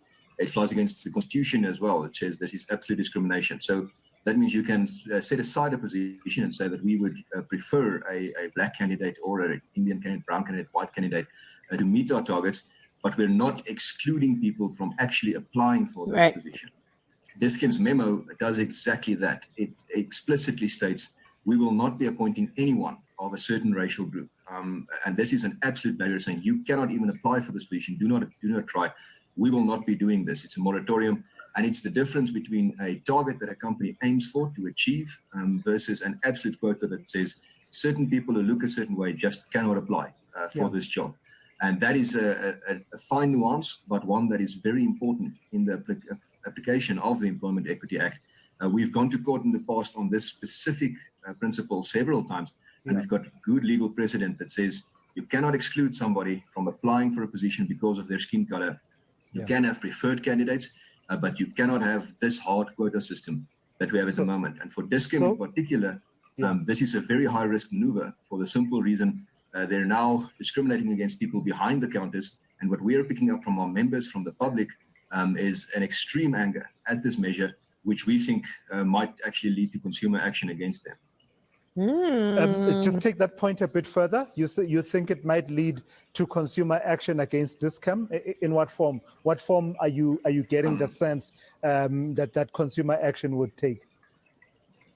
Well, we've seen several of our members stating quite simply, if you do not want people who look like me behind the counters, why do you want my money? And why would I then not go to another pharmacy?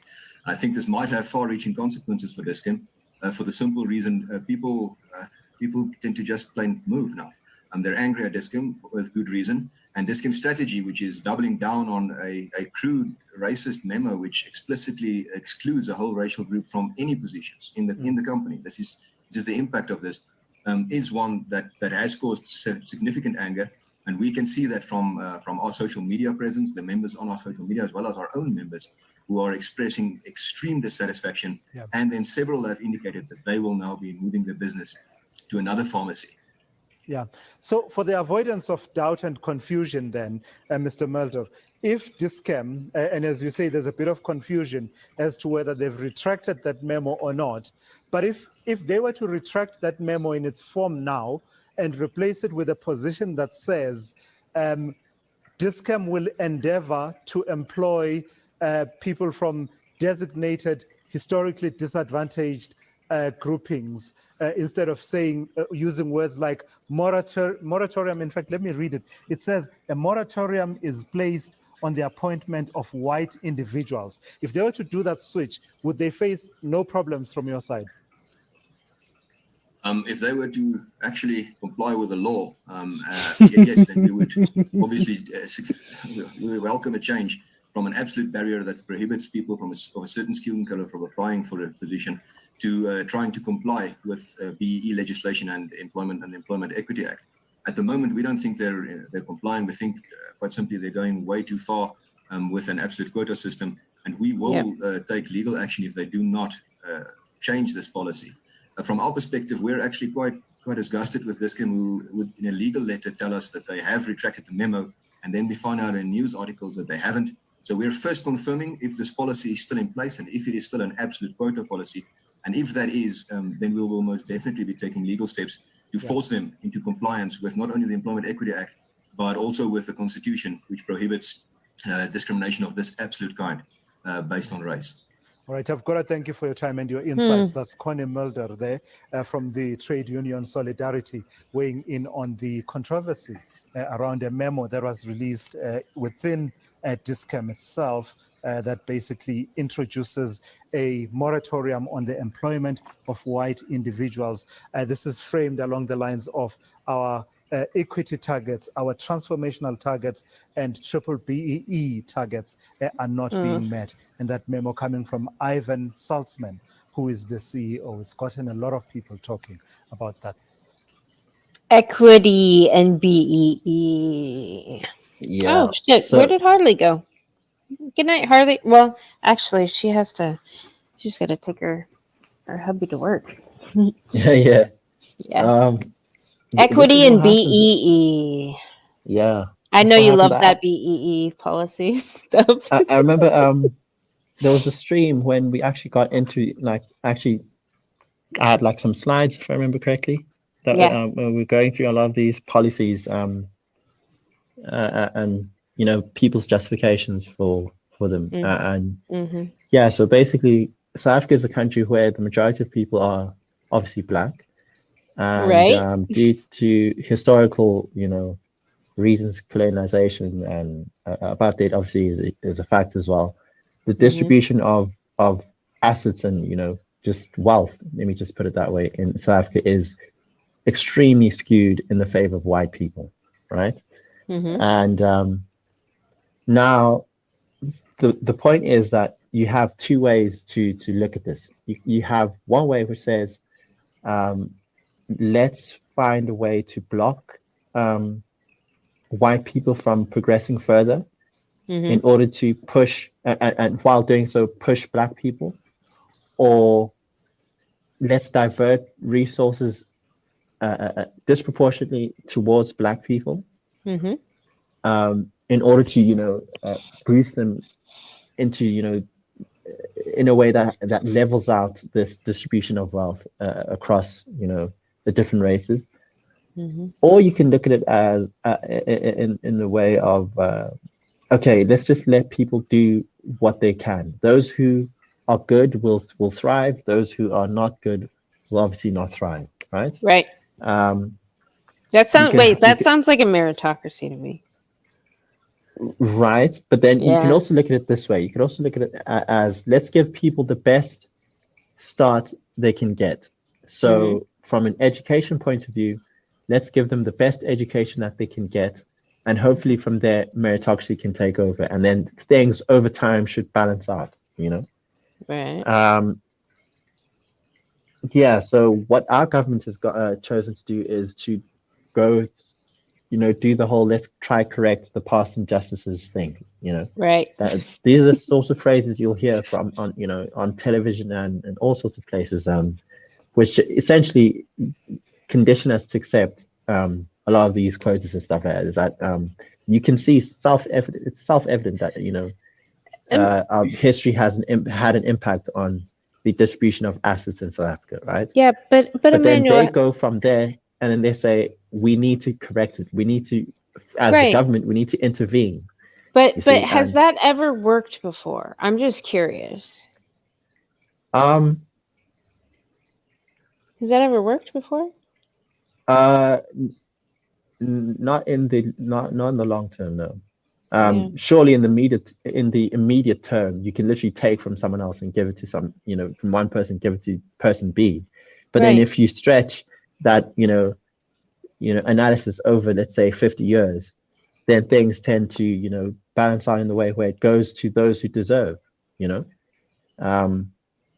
I'll take the example of our neighbors, Zimbabwe, right?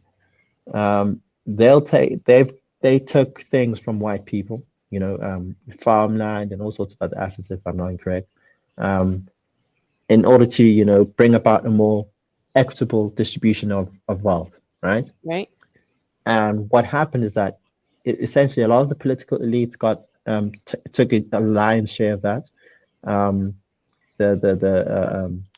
A lot of people who did get some of the stuff were not even skilled to actually make them, you know, to be as productive as the previous owners, you know, or at least somewhat close, you know, which is why you'd have a country, which is why you have a country which was previously the breadbasket of sub-Saharan Africa, you know, one of the most productive countries in the region, essentially needing food aid, you know, needing people to, you know, send Right. food into the country because they literally can't produce it themselves, you know. Right. So that's what happens when you're ideological, when the only factor you ever consider is race, you know. Right. You don't think about productivity, you don't think about merit, you don't think about what that does to the social fabric of your country. Does it not encourage theft? Does it not encourage greed? Does it not encourage envy rather than greed? Envy. The fact that this person has more, or this person has something that I want, I'm going to take it from them. Because, you know, how dare he?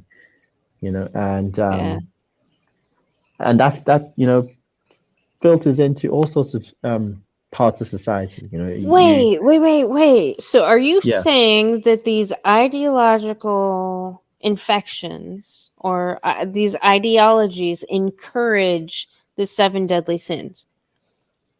Yeah, that's exactly what's happening in say, for example, South Africa, you know. Yeah. Not only do they encourage on it, not only do they encourage it, they also prey on it. So it's it's both at the same time. Yeah. So I know that if I'm one of these politicians, I know that somewhere out there in South Africa, there's someone who is waiting for me to give them a target, to give them someone that they can blame, you know, for the hardships in their life. So in their lives. So the from there, what I do is then I position that scapegoat, say, okay, that's the guy who's to blame. And then by doing so, not only do I take the people who already wanted to find that scapegoat and say, okay, there's your scapegoat. There's some people who perhaps weren't viewing things that way, who over time get conditioned to view things as, oh, the reason that I'm not getting my promotion is because of racism. The reason I'm not doing this. And look, this is not to say that stuff doesn't happen. It does happen in South Africa. There are places, like there are cases where you have people being excluded because if you have the minority of people controlling the majority of, let me just try set the landscape, right? South Africa has very oppressive laws with regards to racial equity and stuff like that, right? Very stringent laws. These are the affirmative action stuff, right? And that's why this company is on one hand trying to, you know, avoid being fined and all sorts of things like that, right? At the same time, you have a minority that owns most of the wealth in South Africa, right?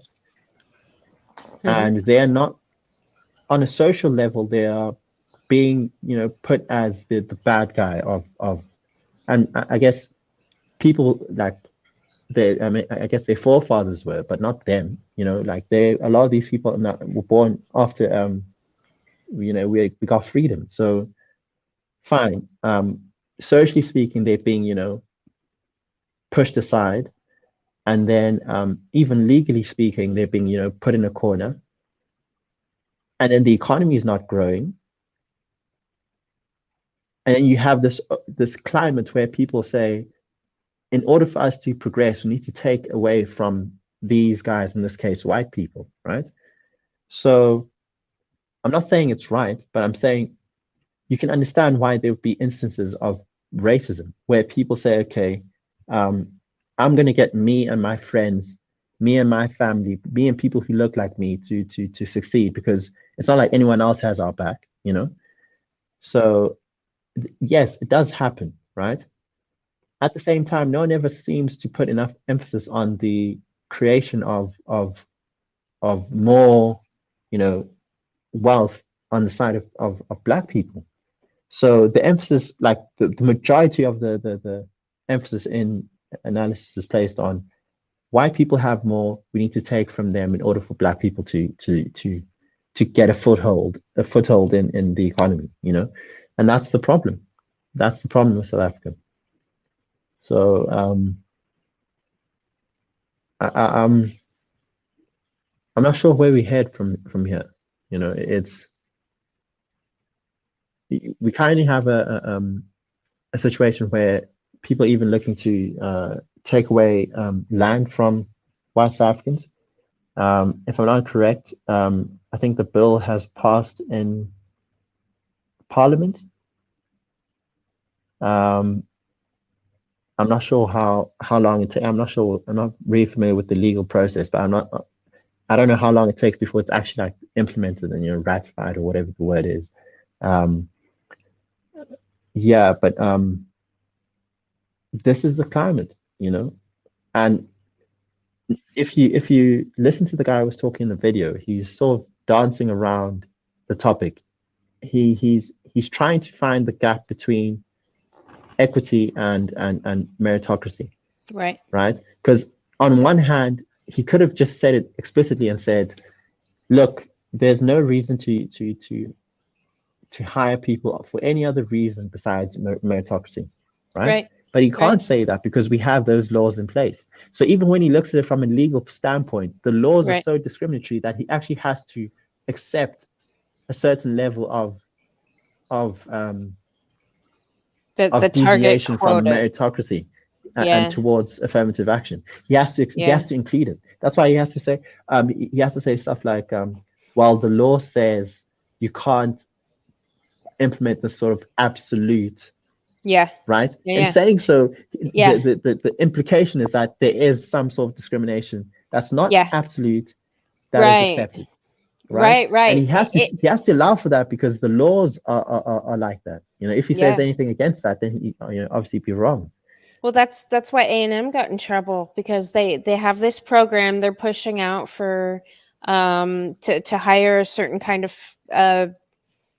faculty, and it's like I guess the first round of scholarship went to, and I guess it's all in the way they promoted it. I was told this by a hard science professor.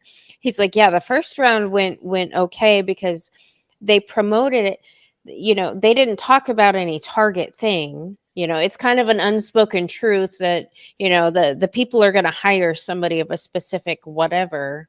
But just this second round, they actually advertised that they were looking for this specific type and that other people can't apply. That's where they screw up, is when they're fucking honest. You know what I like, the one analog that's coming to mind. Yeah. I don't know why this one of all, compared to others, but I'm thinking of the fact that people like refuse to call things like OnlyFans and stuff like that in the region Prostitution. of prostitution, Yeah. right? It's sort of like, no, but it's not like it's not like he actually sticks it in, it's all Right. virtual. It's like, okay, but it's sex Right. work. It's You get what I'm sex work. Yeah, so Yeah. it's that sort of thing. It's this sort of like game of semantics, this weird dance that people do. Yeah. But Well, that, and the reason that they have to do that dance, I'm talking from the perspective of white people, is because the laws in place are actually forcing them to do that. exactly. Like, if, say for example, our constitution talks about social justice, right? I'm sure Psych has spoken about that. Yeah. These are the ends. This is where you have that end that allows people to push BE and to just go further and further and further. Speaking of Psych, have you heard from him recently? No, not recently. I think last time I spoke to him was in August. Yeah, September for me. You better check up on him. Make sure he hasn't been genocided either. Damn it. Yeah. This is what it is in South Africa. I just don't know what like, how do you even find your way around it? Because when you listen to the hosts, they also can't say everything that perhaps as explicitly as they can say, they want to say. Like because they know that the law says there's equitable stuff, and then there's also like the social climate, just socially speaking, politically speaking in South Africa, the overarching let me say idea that people seem to have in South Africa is that and it's been pushed by the ruling or the governing party, rather I should say, is that there are some there are past injustices that happened correctly, like that's correct, and then they say, but because of that we need to do something to correct those past injustices. And that's even though we've moved like going on 30 years since we got freedom, people still talk about stuff from the 1970s till today as though they have as much of a close relation to my life, as it would say my parents' life. And I mean, look at how long slavery was ago in America, like, and people are still riding on the coattails of that shit. Exactly. Yeah. And I wonder if apartheid for us will be our slavery, right? If it will be this eternal,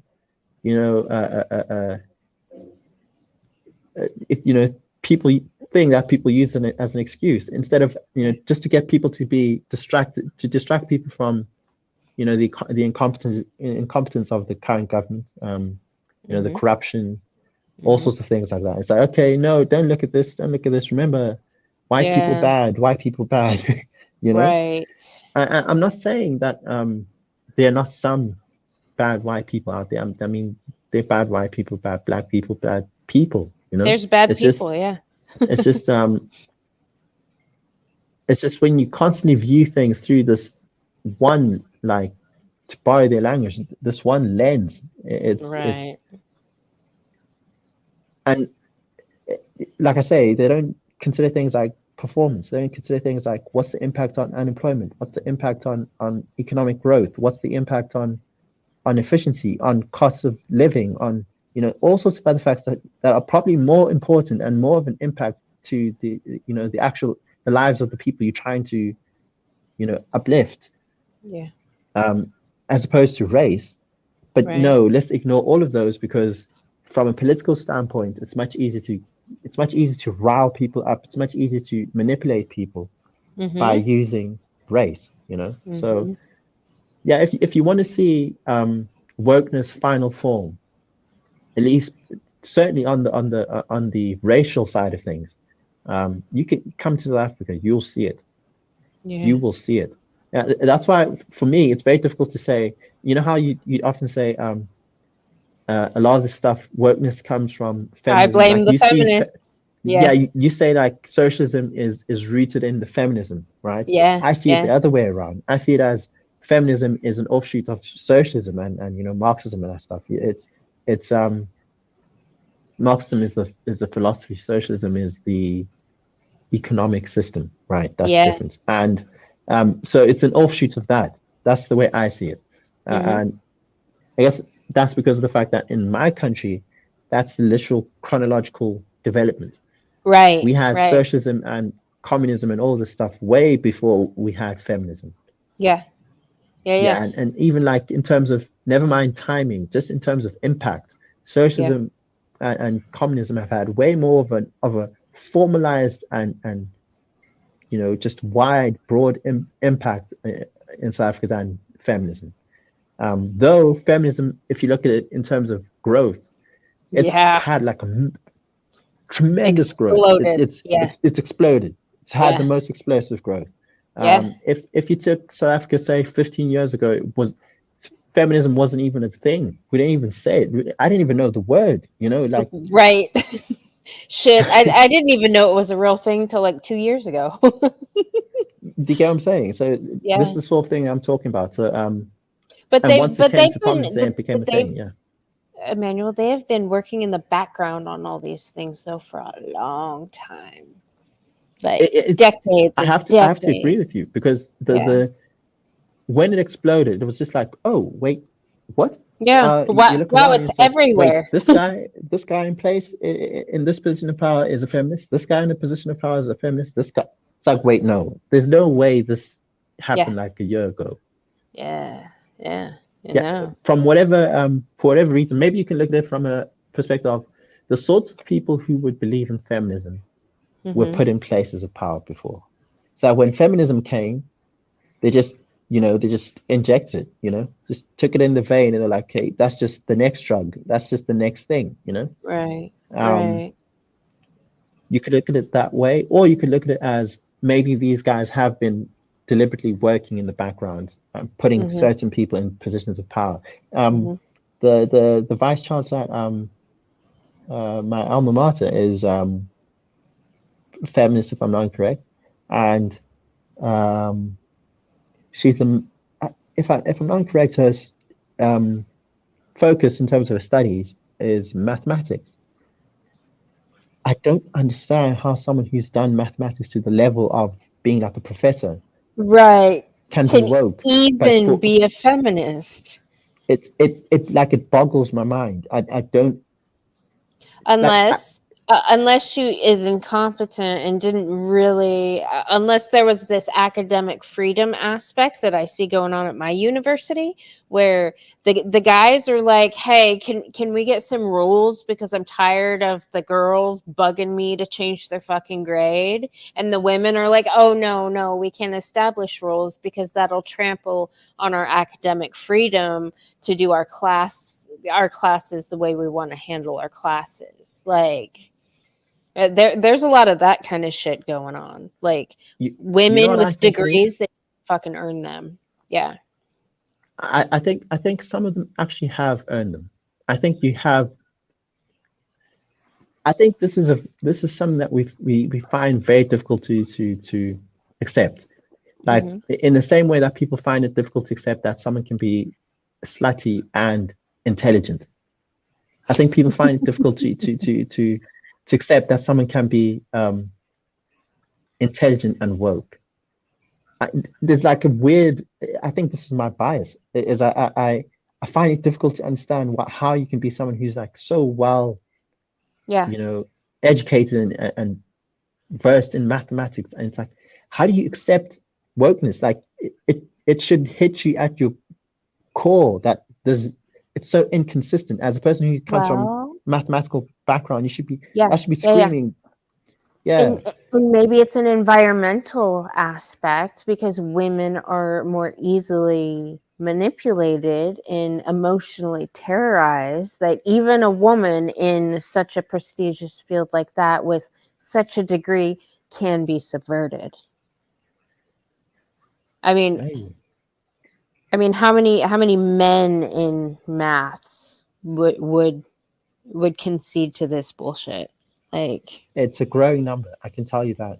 It's a really? growing number, and I think that's what's concerning, is that even the people who you previously thought should have a certain degree of immunity, Yeah. just by virtue of being in particular fields, it seems that even that immunity is wearing off. I don't know if it's a matter of I think it's a people matter of caving into the pressure. saturation. Yeah, I think it's a matter of saturation. They always talk about what is the term they use? They need to reach mass, Critical mass. critical mass. Yeah. Yeah, Yeah. yeah. It's yeah. I think Because when if you're a man, because I know I have a client that works in a department that's heavily feminist, and yeah. like he tells me stuff all the time that goes on. Like he doesn't do any social media. He doesn't fucking do anything. Like Yeah. like I've asked him if he wants to have a conversation one of these times. He's like, nope, I'd like my job. Like Yeah. yeah. I actually think that's the problem, is that Yeah. once people get the impression that have you ever seen like those clips on YouTube where people draw, like there's a bug in a piece of paper, right? Yeah. On a sheet of paper, and the guy like draws a line with a pen, and the bug generally believes that's a wall and just turns around, goes the other way. I think that's the sort of effect you're seeing, is that once you have enough people screaming that Yep. we can get you cancelled, we can take your job away, you know, all sorts of things, Mm-hmm. people sort of cave to it, and it's Mm-hmm. sad to see it's sad to see the men of the world caving to that. It's sad to see the people who are engineers, mathematicians, scientists caving to that sort of stuff, because it's like, if you guys are caving to it, then who are we supposed to turn to? Right. Well, and the only reason that they are the ones who uphold. Yeah. Yeah. The only reason they are caving is because they've built this huge life around their career, their job, their future. They have family, they have kids, they have all these fucking responsibilities that, you know, a lot of people rely on them to maintain their job. Like, because if they act out of line or whatever, you can be excommunicado out of the entire fucking education field. So it's like you have this long history of education, all this shit that you've invested in, this plan for the future so you can take care of your family, and that's what they fucking hold hostage. And that's what sucks about all this, because there's so many men in that situation currently right now that make decisions under duress after being fucking emotionally terrorized and being held hostage for their livelihood and the livelihood of their families. Like, that's what's so sick about these crazy bitches. That's the thing. They know that if I can threaten to take away your means of, you know, eating, then and know, feeding that's your it. children and feeding your Exactly. children. Yeah. And perhaps even you know, once you get to that level of, you know, academic, you know, career success, you know, even just the fact there's a certain standard of living that you'd like to maintain. Even if you would say, okay, I'm willing to take a hit for the sake of adhering to my principles, there's that thing that says, oh, but man, where am I going to get a job that's going to pay me as much as this job does? You know, where am I going to be able to, you know, I don't want to move from, say, my great situation in central New York or Los Angeles to some remote town in the Midwest or whatever, you know. That's the sort of thing that people sort of they have wives and stuff like that. This is the stuff that, you know, takes away your freedom. And I think for every young person who's certainly not married, maybe young enough to be in university still, I think one of the best pieces of advice you could take would be to try, you know, like how people talk about the need for decentralizing and all the stuff in like finance and all that stuff. One of the biggest ways you can, you know, secure freedom is to make sure that you have that degree of freedom. You know, that you don't depend on someone who you can't trust to not be woke. You know, Right. That's Well, when they started on this career path, there was no woke. So yeah, that's the thing. I mean, that's just yeah, that's the lag effect. You know, you can't account for that because at the time you did it, the information was not available. You yeah, couldn't have foreseen wokeness taking over in this sort of yeah. way. This So this that's wasn't one thing. informed consent. There was none. Exactly, yeah. Yeah, But like if you someone in say your early 20s, right? yeah, Or let's say in your teens, let's take for example your son, right? One of the things you should be thinking about is that whatever I choose, I need to have a certain degree of independence. So I Mhm. need to know that I can fend for myself, or the person who I depend on, I like even in a drunken stupor, I'll be able to Yep. tell you with confidence that yes, this guy will not ever be woke, you know? Right, right. Yeah, or wokeness will not ever be able to infect my the things that I depend on, you know. So Mhm. whether it be internet, all sorts of things like that, but especially your job, because that's where they squeeze people. That's like, you know, I just think of like some of the stuff that people do in South Africa in terms of cancel culture. The first thing they do if they find out that someone has even remotely been involved in something that could be seen as racist or sexist or anti-gay or whatever, first thing they do is that they say look him up, find where he's employed, call his employers, and then they Mhm. try to get you fired. That's the Mhm. first thing they do before they even establish whether that thing is Yeah. true or not. Whether Yeah. just the mere accusation, they look you up, find where you're working, and then try to get you Yeah. fired. Hey, I had that Yeah. happen to me with this crazy bitch smear campaign online. These crazy bitches thought I worked at Texas A&M University. You see, that's the tactic. I know. Yeah. So and it's kind of disgusting, you know, to Oh, it's see super, people who super disgusting. claim to be compassionate, who claim to be you know, some of them come from the angle of being freedom lovers or whatever. Oh, no, Turn no, around and no. say, I want to be, I'm going to call someone and try to take their means to feed Yeah. themselves and their family Yeah. away from him. Yeah. No. This is from a group of conservative patriots. Right leaning. This is what I'm saying. I'm saying. So Yeah. I have, that's one of my absolutes, right? Yep. I think even more than free speech. Mhm. My absolute is that unless the person has been shown to be incompetent at what he's doing, or his behavior is putting him in that sort of light, right? Mhm. There is no reason to fire someone for any other sort of social issue. Right. None whatsoever. Oh, I don't care I if the agree. guy was racist. I don't care if the guy was a terrorist. I don't care if the guy was whatever. He Right. gets to go to work and feed his family. Yep. Yep. What you guys can do, if you guys want to like humiliate him, insult him, and all that stuff, that's something else, right? That's Yeah. your choice. Right? That's freedom of But speech. that's freedom of speech, exactly. Yeah. But you don't get to take away his means, because once Yeah. you do that, right? Yeah. I think that's even more than I think that's even worse than censorship.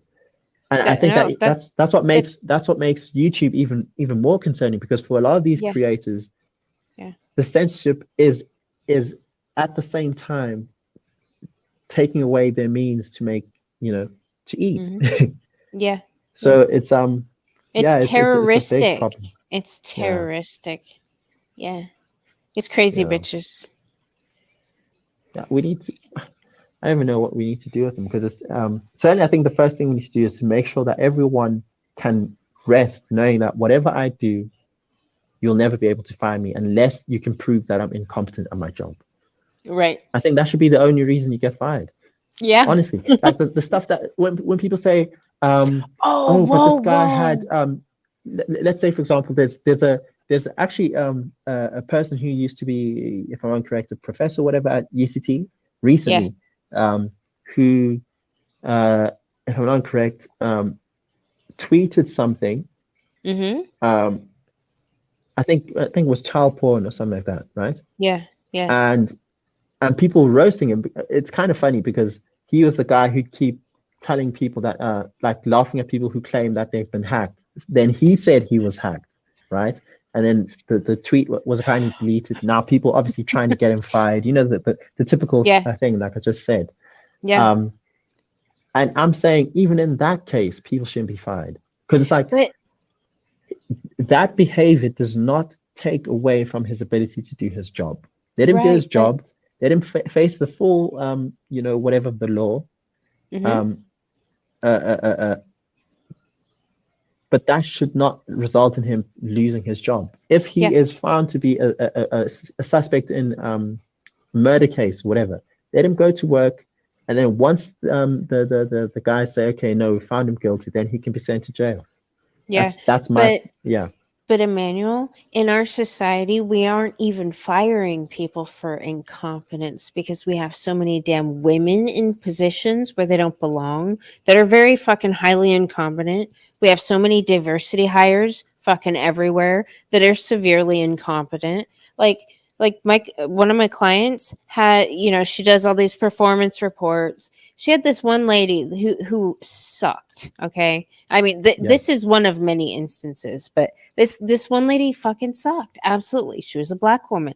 She was like awful. Okay. Her performance reviews, she generously gave her fucking 3s. Generously. And there were so many people in their area that just were sick of her, and they, you know, they reprimanded her for stuff. She couldn't be fired. Okay. But what she could be was transferred to another fucking department because she couldn't be fired because she's a Black woman. Oh, yes, they do that a lot this side as well.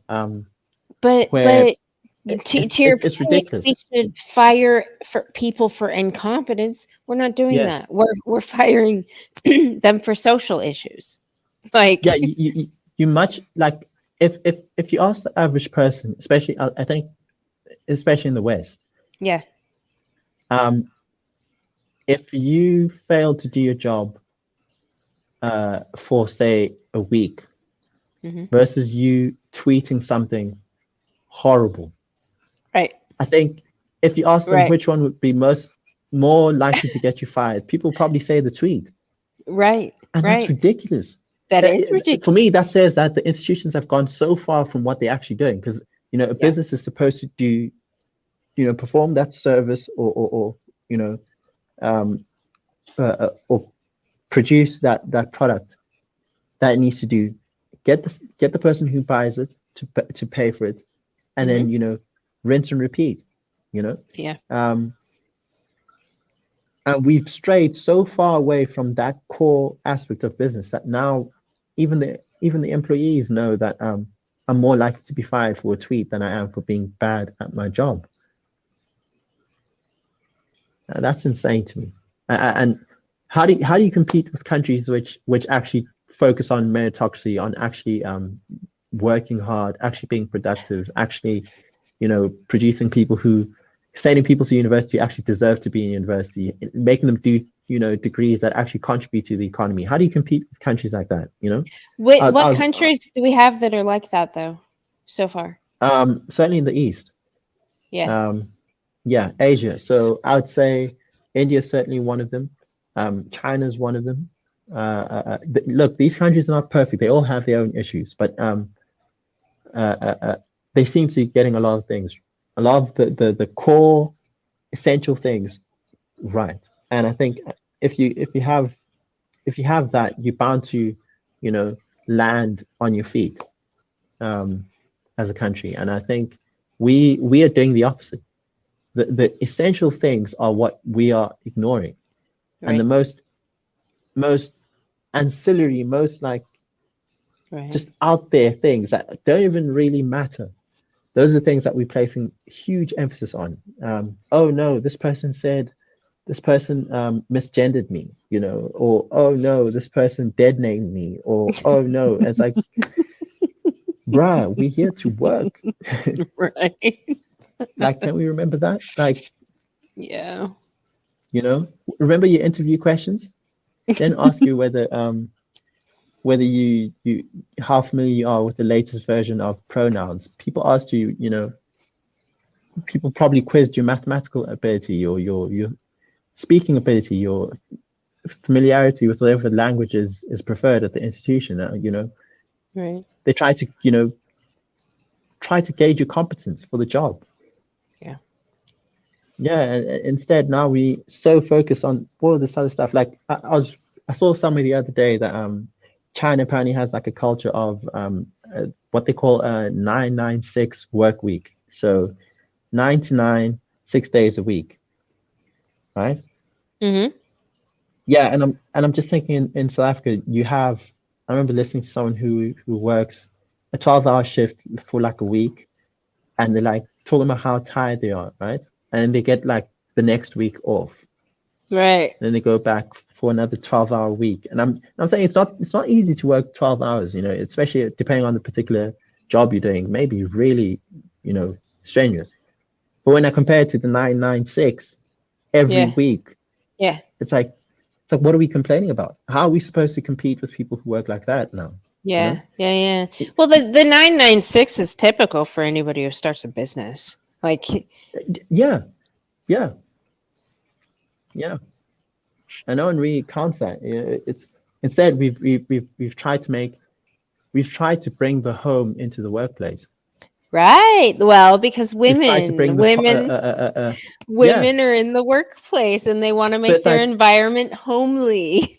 Yeah, so it's like how do we make the workplace as comfortable as possible? It's like, look, I'm not saying people should be working while standing on like nails or rocks or hot coal or whatever, but the workplace is not supposed to be comfortable. It's supposed to be efficient. It's supposed to be right. You're supposed to get work done. It's not supposed to be right. Yeah. Like home away from home. Right. You're not supposed to have issues. You're not supposed to be bickering. You're not supposed to be offended. Like, what does your I'm offended have to do with, producing more widgets, Right. Exactly. So it's like as an economist, as an engineer, as a mathematician, as a scientist, all of these professions, you should be like, it should make your hair stand on end. Like it makes my blood boil, actually, like boil. Yeah, no, it pisses me off so much. It's so far removed from. It's so far removed from what we're actually trying to achieve. And I mean, on it just takes a little bit of adjustment here. These number of sectors, these number of firms, these number of companies all over the country, before you know it, the entire country is really unproductive. And you're asking yourself, how do we get ourselves out of this quicksand?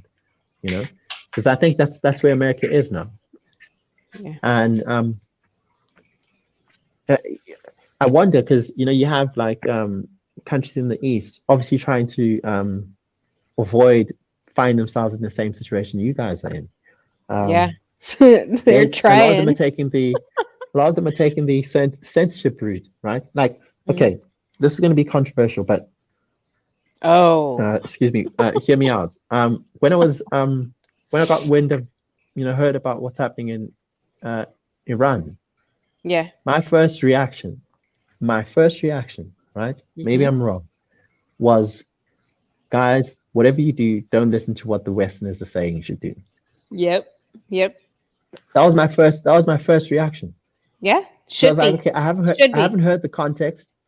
Yeah. But if you hear from the West, don't do what they're doing. These are the right guys. Don't do it. Do not do it, because what? Yeah. What's this utopia that they're saying you guys need to usher in? What they have in LA? What they have in California? Where the people who are so anti sexual harassment and all these things are the ones who are simultaneously the most deviant. Yep. Yeah, well, like that LA City Councilwoman who just got she had to resign because of racist remarks. You see what I'm saying? Yeah. Yeah. These are the sorts of things that happen. Like the ones who are like so, avidly against, Racism, sexism, racism, homophobia, sexism. All of the buzzwords are the worst. are the ones who are probably the most guilty of it. Yeah. I've actually found that the people who don't talk about it, like the guys who swear it's a negligible issue, those are the ones who are actually not doing it. Yeah. By the way, hello. Yeah. I was going to say hello to Easy. How are you doing, Easy? I'm doing all right. I just wanted to make, I'm doing all right. I just wanted to make a point that Emmanuel was talking about. I'm sorry. Have you and Emmanuel been on the panel before together? No. Oh, No, I don't think good. so, no. This is lovely. Emmanuel Easy is ex-law enforcement. Oh yeah. Yeah. Okay. Where are you from? If you just New York. In terms of state, New York. Okay. I'm from New York, but I moved to Oklahoma. Okay. I can hear the accent now. Yeah. All right, I'm gonna go potty. You guys chat. I'll be right back. Yeah. So what do you want to say? The how you were talking about how like with all the diversity, how countries in the East are recruiting people who from the West, China, India, Russia, even Vietnam. They're recruiting engineers, like physicists, engineers from the West, like North America and Western Europe, who are either like they didn't get their contract renewed because they don't fit a diversity quota, or or right out of college, they couldn't get a job because they're not multicultural, if you understand what I mean.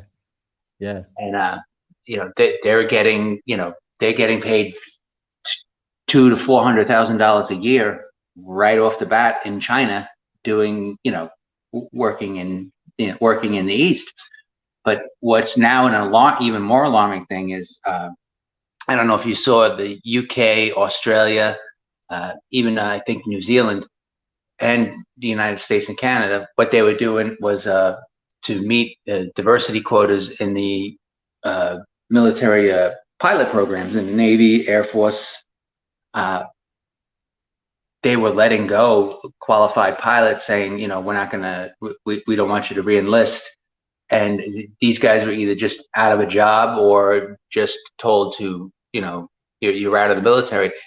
They're now getting recruited by China and Russia and Vietnam and India to train their pilots. Yeah. And the UK just had a big article about it. That's actually what I wanted to say. I saw something about they lost 45 pilots and helicopter pilots to China, and they're teaching China now how to combat fly against NATO and Western nations. Like all of this diversity quotas, all this inclusiveness, and this that whole die philosophy, like the DEI, diversity, equity, inclusion. It's going to be the death of the West. Yeah. And they'll get as the West falls and everything is crumbling around them and on fire, they'll double down, triple down, and keep pushing this agenda. Yeah. And if what's sad about all the people who you probably point at and say you're to blame, all that stuff, those guys are probably millionaires. So they're getting paid. They have the means. Yeah. They have the means to insulate themselves from the decay, and the means to get away once the insulation starts to be ineffective. So they're set, Yep. They're set. The incentives are not aligned with those of the people who vote them in. So or at least with let me just say the majority of Americans. So it's not just Americans. The majority of the people in Canada, the people in Western Europe. It's the majority of all those people. It's just this this fringe minority is just the most loudest and vocal. It's kind of concerning because a lot of the stuff it's like it's a multi-pronged attack. You know, you on one hand you're trying to fight off wokeness. On one hand, on the other hand, you're trying to fight off feminism. On the other hand, you're trying to fight off the sexualization of literally everything, kids, all that stuff. You have to understand that it's all part of the same apparatus. It's not separate. Yeah. But the problem is that they're coming at you from different angles. You don't even know which one to go at first. You know, there's also the idea of psychology and how that's been weaponized against. Even Jordan Peterson said this years ago. All of the social sciences have been just absolutely corrupted. All of them. And the best remedy for that is what Hungary did. They cut all aid to and most of the Eastern European countries did this. All the aid to any of the social sciences was cut by 75%. Yeah. So like the only social sciences that are actually, you know, legitimate sciences that are still in existence in like universities in Eastern Europe are, you know, like sociology and psychology. And maybe even philosophy, but like your like gender theory, stuff like that just lost, you know, like 75% of the funding. Like that stuff's gone. So like the only thing that are really still in place there are like the classical arts, so philosophy and, you know, psychology. That's it. You know, that's what I think they should do here and in Western Europe. What needs to happen, right, Easy, is that you need to have the country behind that. You know, you guys shouldn't be divided when it comes to some of the change that needs to take place, right? Well, I think everyday people would be absolutely in favor of that. Like, but the problem is that every person, I think they'd be like, yeah, I'd be all for that because it's useful. The problem with everyday people though is that they're not loud enough, right? Well, that's just it. They call it the silent majority. So you need them to be united and loud at the same time, so that the minority can actually become a minority. But that's why you have like after the 2016 election and like, you know, people in the streets. Well, how did this happen? Everyone I know voted for him, voted for her. Yeah. You know, and you have that moron on CNN begging Hillary to go to the Supreme Court to overturn the election. Like there's more people that are like us that, you know, but they just, you know, like me, I just want to go about my life and be left the fuck alone. Yeah. You know? Okay. I've got an example of someone who, like, okay, let's take the prime minister or president who was recently elected in South Korea. I think they were elected this year around May. If I'm incorrect, currently there are protests against the person, like the president, to get them ousted for whatever issues. I don't know if it's nepotism or some other stuff that he's being connected to, you know. But he or she, I can't remember, was, I think it's a he. He was like the main thing that got him into office was being anti-feminism. And what concerns me about countries like, say, South Korea and I guess a lot of the West and maybe some parts of Africa is that all it takes is the media to just push a few stories to twist the majority of people or enough people to make it seem as though people are against a leader who would probably bring about these changes, right? And maybe another thing that we need to learn as people in the West is that politicians are not perfect. If they're getting a lot of the things that you want done, then maybe you need to have a bit of tolerance for some of their antics. Yeah, some of the antics. Like I'm looking. Maybe this Trump's is the perfect example. Maybe this is very African of me because a lot of the leaders we have are corrupt. But we sort of have this thing of like, we'd rather have a corrupt person, but who's also effective for the people, than to have a corrupt person who's like totally ineffective for the people. Do you get what I'm saying? Well, but There's like a certain degree of corruption, of an scandal, example of of that things would like be that. that African leader on CNN, that African president was just elected. I think it was in Uganda or Kenya or Tanzania, and they were pushing him to adopt gay rights, and he was like, "No, that's not our culture. We're not going to accept your culture. You know, we have human rights, but we are not going to change our culture to suit you. Absolutely not." Yeah. He's like, I might, and he even said, he goes, I might disagree with the former president's policies, but on this, I'm 100% behind him. And the woman from CNN was just like, if her jaw could go through the table, it was hilarious. Yeah, but going back to the culture thing, like with my local university, the diversity officer was getting, you know, all the thoughts of the student body, and their biggest complaint was that people weren't accepting their individual culture. Like the university wasn't submitting to the fucking racist culture of like black woman is God. Oh, okay, yeah. Yeah. But that's how they get in there. That's See, how but they change the policies. that's that crazy idea in North America. Like, yeah. Every black woman I've ever met from Africa or Jamaica or the Caribbean, it's not like that. Right. All right. No, and they look at American and North American blacks like they're nuts for saying something. Yeah. Yeah. Yeah. Yeah. And like even the men are different. Like it's a totally different philosophy, ethics, just a totally different metric of values. Right. Gamaliel, there's actually a very good clip of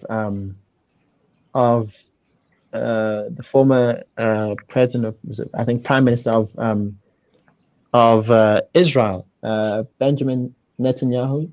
He was talking, I think, in front of Congress, and he was speaking in front of Congress about Iran, and he was talking about how if you want to topple these sorts of regions, you just need to expose them. I don't know if you can find it. Let me see if geez. I don't know if you can find it. It should be fairly easy to find on YouTube or something about it's all about toppling Iran by exposing them to what happens in, I think you mentioned Beverly Hills. And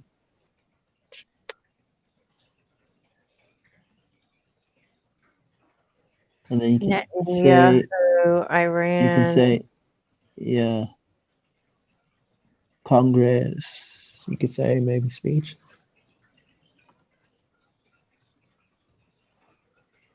Speech. No, it should be from a while ago. It's like from, what was it from? Was a long time ago, and like he talks about, maybe look up Beverly. Let's see.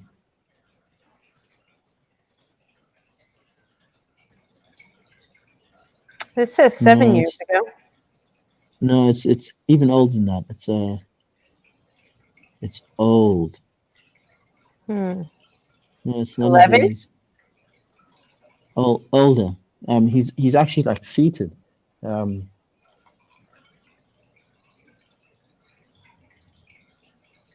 than 11 years ago. Oh man. Maybe you could find on Twitter. If you can pull up Twitter, maybe.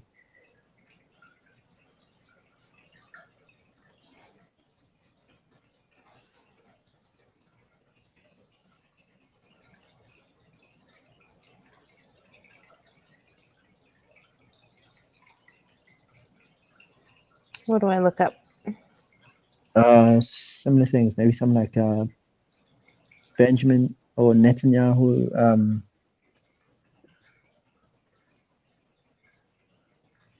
Iran speech. It's a very interesting clip because it's like he actually goes into like he talks about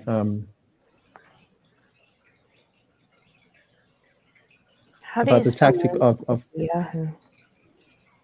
like you said, NETANYAHU.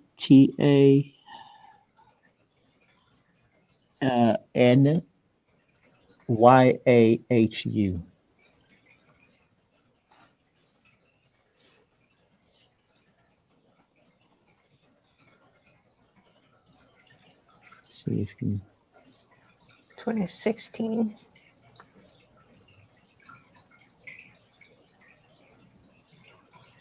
if you clicked on videos. Hmm.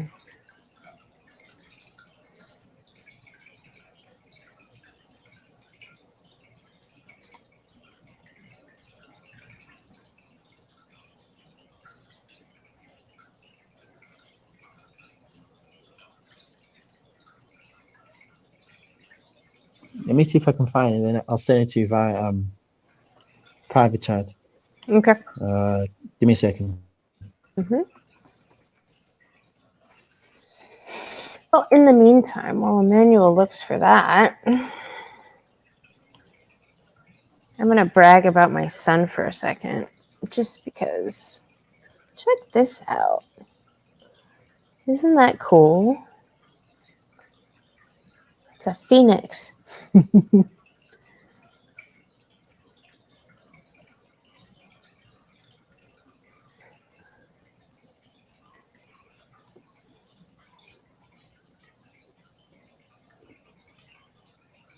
Hello, Contriver. Are you there? Uh-oh. Easy dropped off. All right. Have a good night, Easy.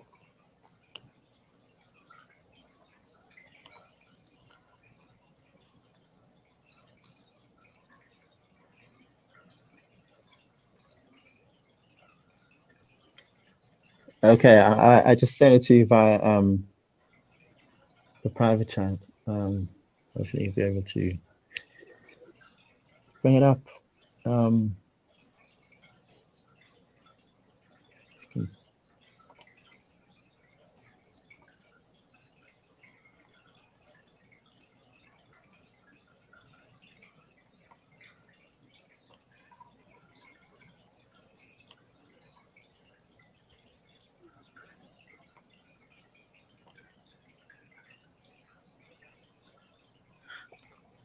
Yes, that is We'd the like to see a regime change, at least I would, in Iran, just as I would like to see in Iraq. The question now is a practical question. What is the best place to proceed? It's not a question of whether Iraq's regime should be taken out, but when should it be taken out? It's not a question of whether you'd like to see a regime change in Iran, but how to achieve it. Iran has something that Iraq doesn't have. Iran has, for example, 250,000 satellite dishes. It has internet use. I once said to the heads of the CIA when I was prime minister that if you want to advance regime change in Iran, you don't have to go through the CIA cloak and dagger stuff. What you want to do is take very large, very strong transponders and just beam Melrose Place and Beverly Hills 2050 and all that into Tehran and into Iran, because that is subversive stuff. They watch it, the young kids watch it, the young people, they want to have the same nice clothes at the same houses and swimming pools and so on. And that is something that is available in internal forces of dissension that are available in Iran, which is paradoxically probably the most open society in that part of the world. It is a lot more open than Iraq, which is probably the most closed society out there. And therefore, you have no ability to foment this kind of dynamic inside Iraq. So the question now is, choose. You can beam Melrose Place, but it may take a long time. On the other hand, if you take out Saddam's regime, I guarantee you, that it will have enormous positive reverberations on the region. And I think that people sitting right next door in Iran, young people, and many others will say, the time of such regimes, of such despots, is gone. There is a new age. Something new is happening. And that Iraq, is speculation. See, and I don't know if he was right about that, because from what I've heard from people that moved here from there, they liked it better when Saddam was. I would tell you what was the case. During Saddam's reign, Playboy magazine was sold on Iraqi, shall we say, markets and newspaper stands, as we used to call it. Now, in Iran, what happened was, yes, there was, shall we say, open society and whatnot, because it was ancient Persian culture, unlike all these Islamic countries, which were bound by the imposition of the Sharia law. But the person who was a nationalist and who nationalized oil over there, Mohammad Mossadegh, he was taken out by the CIA during all these coups d'etats of the world, which they used to perform.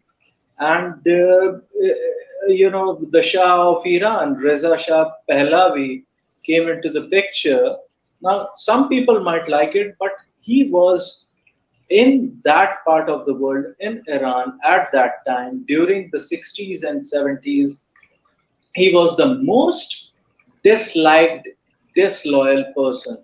And do you know what the, shall we say, the Iranians did during the 1979 Islamic Revolution? The Communist Party of Iran was called as the Two-Day Party. Okay? Two-Day. I mean, that is a Persian lingo, Farsi lingo, which I don't understand.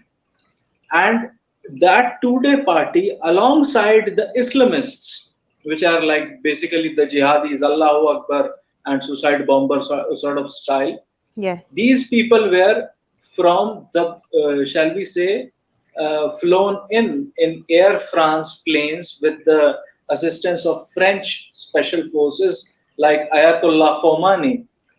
And they ousted Shah's reign, and he spent his last days of his life in America, because he was an American puppet, basically.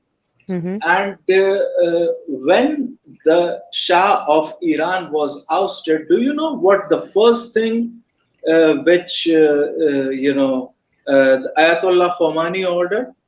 The first thing he ordered was, take out these people from the Communist Party of Iran, that is the Two-Day Party. Why? Because these people would not let us establish an Islamic rule over here, because these are the Marxists. So even though they ousted a third party, that is the Shah of Iran, by conspiring together, aligning together for a while, but in the end, they took out the Communist Party of Iran, that is the Two-Day Party. And all their workers who were, very much, about ousting, just like KGB defector Yuri Bezmenov says, that all these beautiful civil rights champions of the world who, throw a grenade in Pentagon and elsewhere, when the real Marxists would come to power, all these people would be lined up against the wall and shot, because they know too much. And this is what people don't realize, that it is cyclical. First of all, you have to have basic sense of what is psychological warfare. I mean, I'm sorry to say, it is never taught.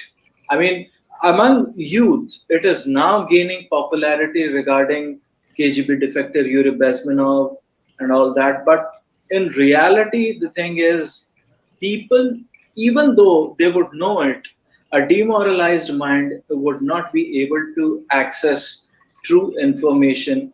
Even if, just like in KGB defector Yuri Bezmenov again said, even if I would forcefully take him to Soviet Union and show him concentration camps, he would refuse to believe it unless and until he is going to receive a kick in his fat bottom. When a military boot crashes his balls, then he is going to realize it, but not before that. That is the tragedy of the situation. I mean, that is a tragedy because you have made the mindset in such a way that they would themselves destroy the defense that have been set up by the castle, Yeah. so to speak, metaphorically. Yeah. So these are people, these feminists over here who are already, saying about hijab being a choice, blue mascara, red lipstick, stiletto, and your pigtail is G-string thong is coming out of your jeans. I mean, whom are they fooling? Whom are they fooling? When Taliban came to power, there were no gender studies degrees holder over there. Right. But since they have animosity towards you, so they want to just destroy the existing hierarchy. A new hierarchy would eventually take its place. I would tell you today, if tomorrow all of Indian people, Indian men would decide, okay, we are leaving Hinduism, Buddhism and all that, we are adopting Islam and we will rule via Sharia law. All of that feminism, womanism, etc., intersectionality, it would wean away within a heartbeat. Likewise, if all American men tomorrow become Muslim, just for a change, just like taking a sabbatical to Turkey or something, if they do that, you would come to realize that where is feminism gone? National Organization of Women would keep mum because they cannot say anything against Islam. Otherwise, they know the consequences. Right. So it is about your own resolve. I mean, the resolve was strong in Taliban. That is why they fought with the world's biggest and mightiest army in the world for 20 years and still prevailed. Yeah. See, I don't think I can convince that many men that Islam is the way to go. That's why, I mean, we have such an atheism issue here in America that I would have to, I mean, that's why I want to figure out some kind of secular version of Sharia law to sort these feminists out. Because no, ma, I mean, just like people do cross-dressing, for example. Okay, cross religion, trying on cross religion, or shall we say, just like in Halloween or otherwise, children, become a little bit more like Aladdin or Jasmine or anything else. Taliban. Yeah, they should become like Taliban, wielding some AK-47 in their hand, and that's it. We are becoming Taliban on this Halloween. Who is going to get shot? So I mean, nobody would come. I don't think that they can. I don't think that they have complete freedom of religion here, though. Well, complete freedom of religion is not going to be there, but the Constitution allows you to practice your own faith. When it says that, it means that you are allowed to practice your own Sharia law. That's it, de facto. But I think, see, I have to look into. I mean, I know there's certain areas, certain bubbles in the United States where they're just so saturated in a certain area that nobody really fucks with them, and then they do their own thing. But I don't know if I can push this on a larger scale. Well, the thing is, if they eventually themselves are going to gravitate towards it. It is not a question of why, it is a question of when. Why? The reason being, what they are getting in this system, in this current prevailing system, or shall we say even belief system, nothing. And let me remind you again, according to Crown Prince Mohammed bin Salman, Middle East is going to be the next Europe. Yeah. His mother was taught social studies and all that, sociology, in Right. United States. Yep. So Yep. it is also going to end, but at least for a while, if people who are very, into God, country, family, and all that bullshit, Right. I mean, if they want, they can play house for another 20 to 25 years Yeah. by converting. Otherwise, they are not getting any deal out of the system. Yeah. Once they convert, all hell breaks loose for them, because in terms of giving them privileges, mollycoddling them because they are some sort of minority and marginalized interest groups, and they are being tagged as a terrorist, suicide Right. bomber, the whole 9 yards, the whole shebang. Yeah. I've got a question for both of you. Do you guys not think that part of the problem is being too open? Like Yes.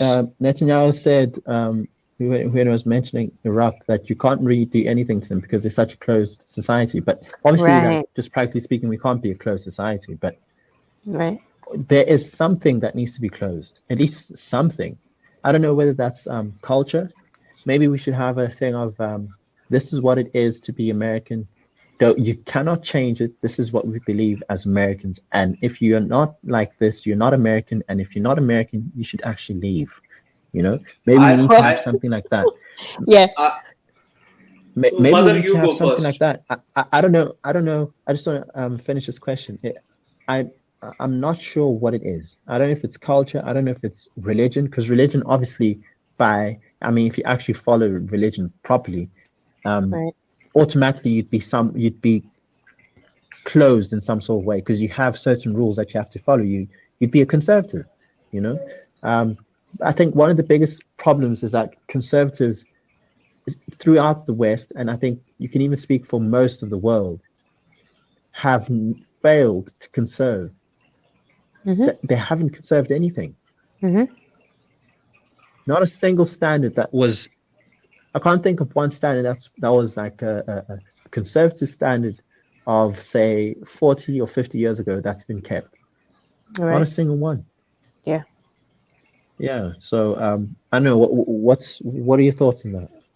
I think I mean, yeah, the whole close thing, but we have so many competing group identities that come before being American, and the feminists have successfully like demonized nationality, and that's what used to be kind of a right that's what used to be the uniting thing in America. It's like you're American, but now like all these group identities trump being American because the feminists have been like, oh, nationality is bad. Being a national is bad. They attribute nationalism to Nazis instead of, taking the first thing, the social, the socialism part, which should be demonized, but that's fucking feminist favorite toy. So they can't demonize that. They have to demonize the nationalism part of it.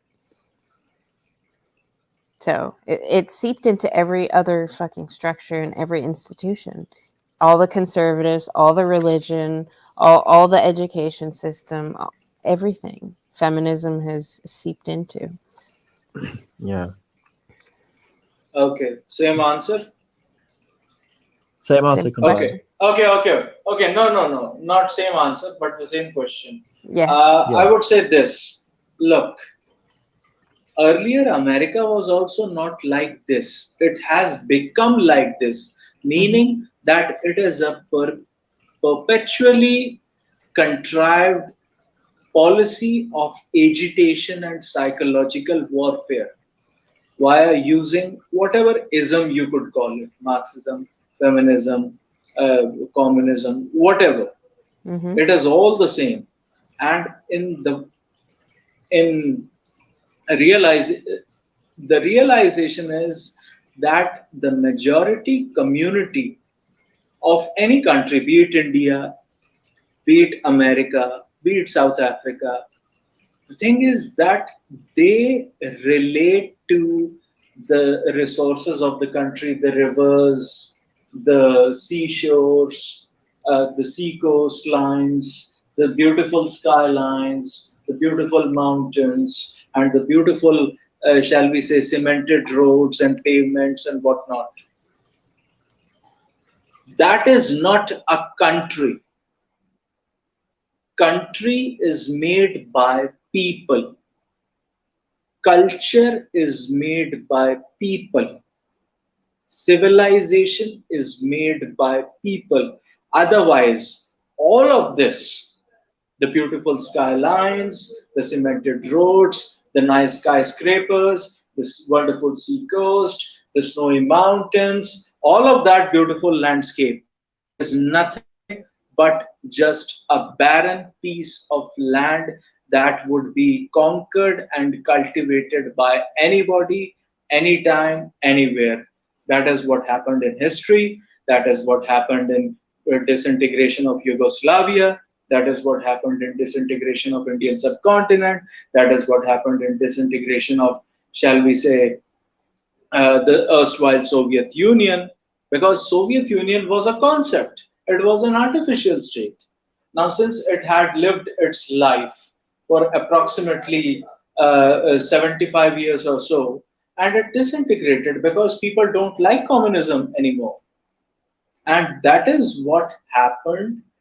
That is what is going to happen with feminism as well, en masse worldwide, because it has been percolated, worldwide, via radiating from the Frankfurt School and, shall we say, the Oxford University and the Harvards of the world. And it is going to collapse. Either we would have a dysfunctional society like we have right now in US, or either it is going to collapse. And why it is going to collapse? Because there are certain reasons for that. And they check all the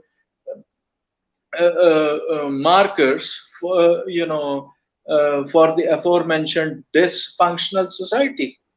So either the society is going to collapse, or there would be a dysfunctional society. In either scenario, you and me are not going to do with anything, isn't it? So in that, in realization of that, which is subject to the end consequences of what shall be, shall we say, what we have suffered so far, it is not going to be a feasible option for any of us to actually fight for it.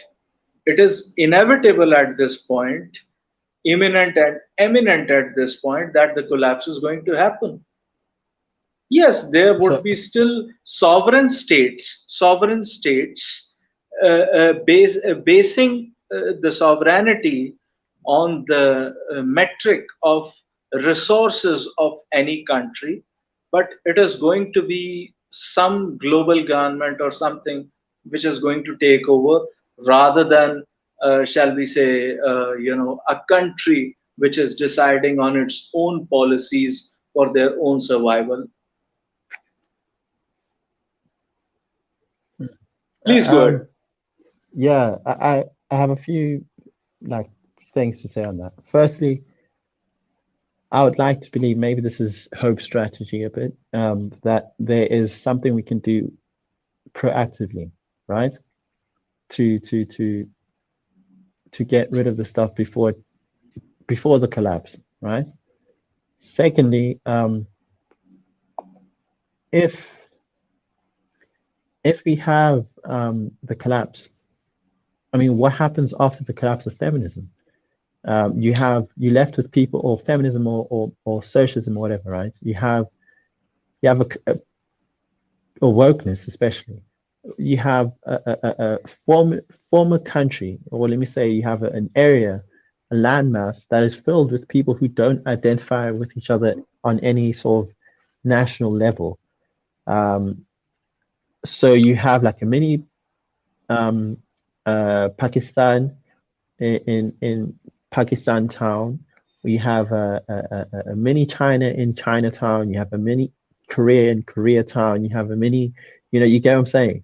And all of these, nodes of different cultures within a nation, which don't actually identify with the nation, which aren't actually American, which aren't actually this, and have been told that it's okay to come to this country and not be American, right? So what happens from there? We don't. Okay. I don't Okay. identify with you. Let me just finish this. I don't Yeah, identify sure, with you. sure. Therefore, why should I be taxed to fund you and your things if I practically don't even feel like I'm in your country, right? But I do own these things. I do own this land. It's mine. Therefore, what happens next? Do we just keep dividing into smaller and smaller pieces until you have like this, what do you have, like a Mad Max scenario? Like Give me how the far does it gasoline. go? Yeah, no, I would tell you. yeah. I would tell you. The thing is, at that point, people of Pakistan living in Pakistan town, China living in Chinatown, and Korea living in Koreatown is itself going to be contradictory to what you are trying to say. That is the scenario as of now, not the scenario of, shall we say, after the collapse. Because Pakistan would be the same, and Korea would be the same, and China would be the same, because demographic displacement alongside demoralization of the native demography is what would lead towards this, shall we say, deracination, this de uprootedness of the people from their indigenous culture, indigenous civilizations, and so on and so forth. That deracination effect is going to be, first of all, you are not going to obey the law of the land, first of all, because either, number one, you have been deracinated if you are a native. Yeah. If not, then you are someone like one of those Syrian immigrants who moved to Europe, and they were doing something in Germany during the New Year Eve's Cologne attacks and whatnot. They in Arabia, in Middle East, they play games called taharrush. People don't know. That is basically just like a lion plays with their prey before pouncing on them. That is a game that they play with women over there who are of quote unquote loose character. And before stoning her to death, they actually violate her a lot. And that is the The thing. mother would giggle at that. Yes, Before yes. stoning her. Yes, before stoning her to death because she committed adultery. Well, because he said a little loose character. You're talking about pretty much most Western women. Oh, yes, but the thing is, you have not yet invited most of these Syrian immigrants. And what is happening in all those ghettos in France and Sweden and, shall we say, Germany, who has taken in all these Syrian immigrants? Women are considered not safe wearing scantily dressed, walking in their pencil heels, showing their ass and titties all the time. Yeah. So, what happened is European origin women, again, pay attention, pay undivided attention to what I'm trying to say, each and everyone. European women started wearing the traditional Islamic garb and all those hijabs and burqa and niqab and all of the Islamic attire just to go from place A to place B. And who is doing that? Not the women that are coming with them. These are the women who have been brought up in the culture of French Revolution and liberty, equality, and fraternity. Second thing, you people would be quite astounded to know.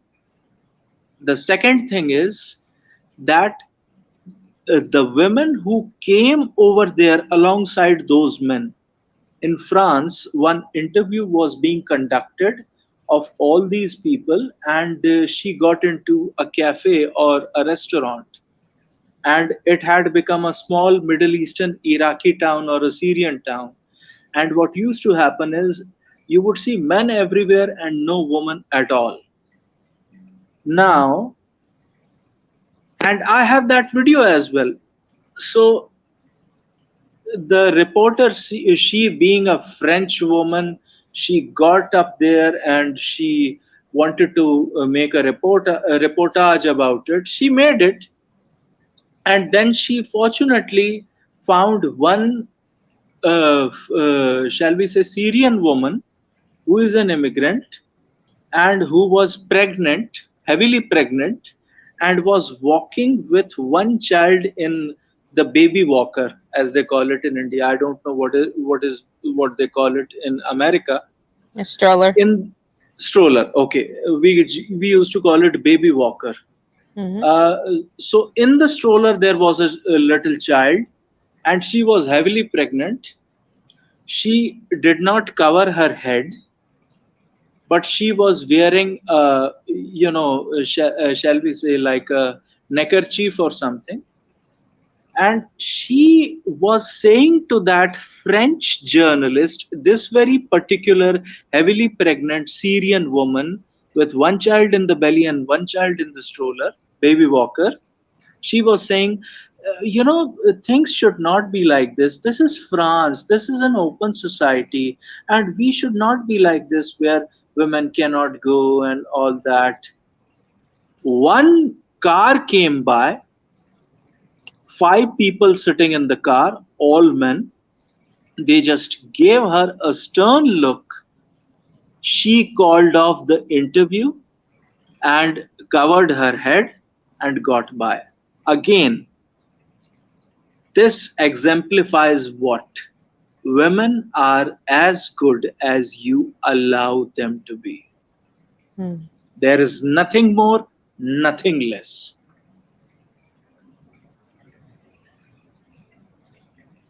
Period, point blank. And unless and until men go through that pain and suffering of red pill, they are never going to learn. They are always going to be, oh, you are my sugar and spice and everything nice. My honey boo boo, you are the sun and stars of my life. And most men till date, now only the normies are waking up. All these normie dipshits. And this is the thing. These 2 examples are from France, which I gave it to you. Yeah. And Emmanuel, my friend, let me tell you, demographic displacement is going to happen. It is inevitable. Demographic displacement of India is also happening. Demographic displacement of China. They are able to do that under the name of shared prosperity, state capitalism, but it is basically fascism. But since fascism or authoritarianism is almost always connected to white people, or shall we say in particular to Mussolini and Hitler, so that is why they don't say it upfront. They, under the camouflage of shared prosperity, state capitalism, the great leap forward, they try to use it, but it is basically all the same. And that is what we also have to realize as to what other people are doing. At this point, and this is just my surmise. Please bear me. Please hear me out. My thing is, even if you wake up all men from the deep slumber, they have become so demoralized in context of KGB defector Yuri Bezmenov and what he said regarding demoralization. They have become so demoralized that they would give up their weapons before even putting up a fight. And that is the tragedy of the situation. You know what's Rather happening than this side, everything though? else. Yeah. Sorry to interrupt you, Contriver. What I've seen of late is that a lot of young men this side are, I don't know if I should call it being red-pilled, or like the perhaps the feminists have overplayed their hand. Like people are so tired of listening to shrill women complain about relatively irrelevant things, relatively, you know, insignificant things, you know, and it's like how many times can you listen to a person cry wolf? You know, how many times can you? That you have become indifferent, that you have become numb, that you have been desensitized. I totally get that. It is the And same case with Indian men. You know what's happening with that, right? At the same time, it's not like people are going full, you know, ultra conservative. I'm talking like not far right, but like, you know, ultra conservative, you know, damn near like authoritarian conservative in a religious sense, you know. It's not like they're going in that direction, but there's a sense of, if you're not willing to listen to me, if you're not willing to work with me, then, you know, do your own thing. Just stay as far away from me as possible. You know, there's that sense that you're getting from a lot of these young men, and the few of them who are still, you know, involved in trying to get women up. A lot of them are using them only for hookup culture, you know, and marriage is just not on the cards. It's just not on the cards. So it's very difficult to speak right now about the direction, but I'm quite interested to see what South Africa and other countries say, much like South Africa, will look like in, say, 10 years. Once the people who are currently, say, between the ages of 28 and 33, what will they be saying once they are 38 and 30 and 43? I have an answer. What will the women be saying? Because a lot of them still have that thing of, oh no, I'll just, you know, I'll eventually find a man. It's not a problem. Let me, you know, live my life, live my best life, etc., etc. I know this is the typical red pill story, but it's this is like the typical red pill talking point of the wall, etc., etc. But it's one thing to have that happen in isolated cases. It's another thing to have it happen as a wave throughout the country. Do you get what I'm saying? I would tell you what is going to happen. India is going to be Talibanized, Islamized, and I'm going to join Taliban, not just for the sake of oppressing women or something. No. I'm being damn serious about it. I'm not being facetious about it. I'm saying I would be joining Taliban out of fear for my own life and my property, whatever little of what I have accumulated over a period of time. Second, people like Emmanuel, either you are going to move to Russia, where you perhaps would not be treated well, but you would have some place to stay. Either it is Russia or Antarctica with penguins, or you are going to join Boko Haram and Al-Shabaab just to survive. Why? I would tell you why. The reason for both of us and both of our situations. The reason being, when a society is, when a masculine virile society is castrated and the masculinity of the state or an empire is castrated, what happens then? It is taken over by rival masculine civilizations. And no nonsense about it. That is what happened in, shall we say, breakup of Yugoslavia, Bosnia, the disintegration and the insurgency in the entire Caucasian region. We have seen that, the insurgency in Chechnya. We all have seen that. We all have gone through that. The disintegration of Indian subcontinent based on two nation theory, which is Muslims and non-Muslims cannot live together. That was the basis of creation of Pakistan and Bangladesh and all these countries. So the thing is, it is going to continue. It is a cyclical thing. Quick question, Contriver, is it? I thought it was only Pakistan. What other countries were created that were previously part of India? India was basically like an Indian subcontinent, I would say. But then Afghanistan was also a part of India.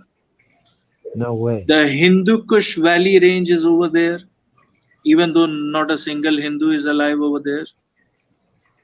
Hindu Kush mountain range, that is, they call it. So it was a part of ancient India, shall we say, like 10,000 years ago or something. And the Himalayas and Tibet was a part of India as well. The British divided it. Yes, Yeah. and Sri Lanka was very much a part of India. Myanmar, Bhutan, Thailand, shall we say Thailand? No, not only Thailand, Indonesia. Why they call it Indonesia? The thing is, this was an entire system of small Hindu kingdoms who were under the Hindu empire that was up to Caspian Sea. Karkota Empire, that is what they used to call it. Now, in the advent of Islamic invasion in 600 or 700 AD, I would say, that is when they started to fall one by one like a house of cards. Why it happened?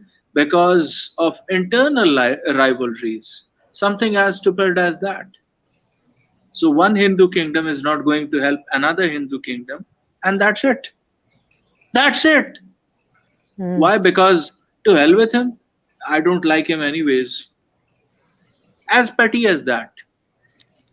Countries and empires and civilizations have fallen just because of this very thing. And countries and civilizations and empires have been reorganized, regenerated by none other than, look at the Mongols. Genghis Khan. He was under his watch at the greatest empire in human history. Why? Why in one out of 5 of us carry his DNA? Why is that? Because he was much more proficient about his procreation activities alongside his conquering activities. That's it. That is how even a stray dog or a street dog also marks his territory by peeing all over the place.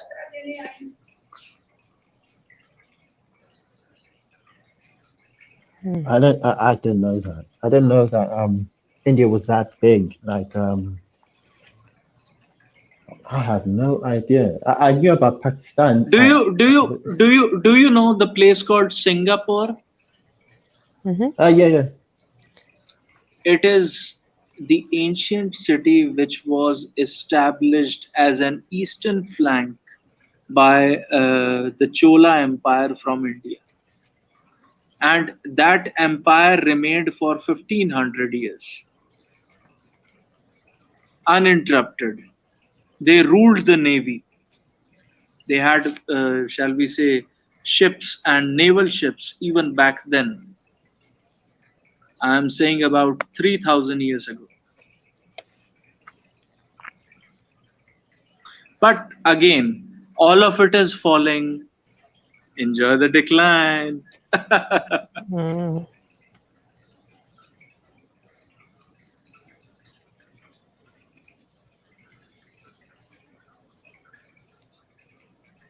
South Africa had a great culture.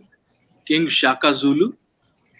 I mean, I have read a lot about it, and I pretty much liked his ethics values. Alongside the Ethiopians, the Horn of Africa, Oh, that was never defeated. That was never defeated. The thing about Shah is he was a conqueror, like much like Genghis Genghis Khan. Genghis Khan. Yeah, Yeah. just much like him, and he, he united,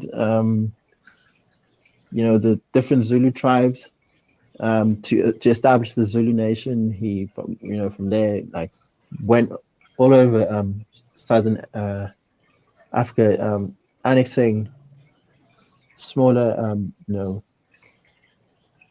smaller clans and stuff like that into his nation. And obviously there were some breakaways and internal battles especially after he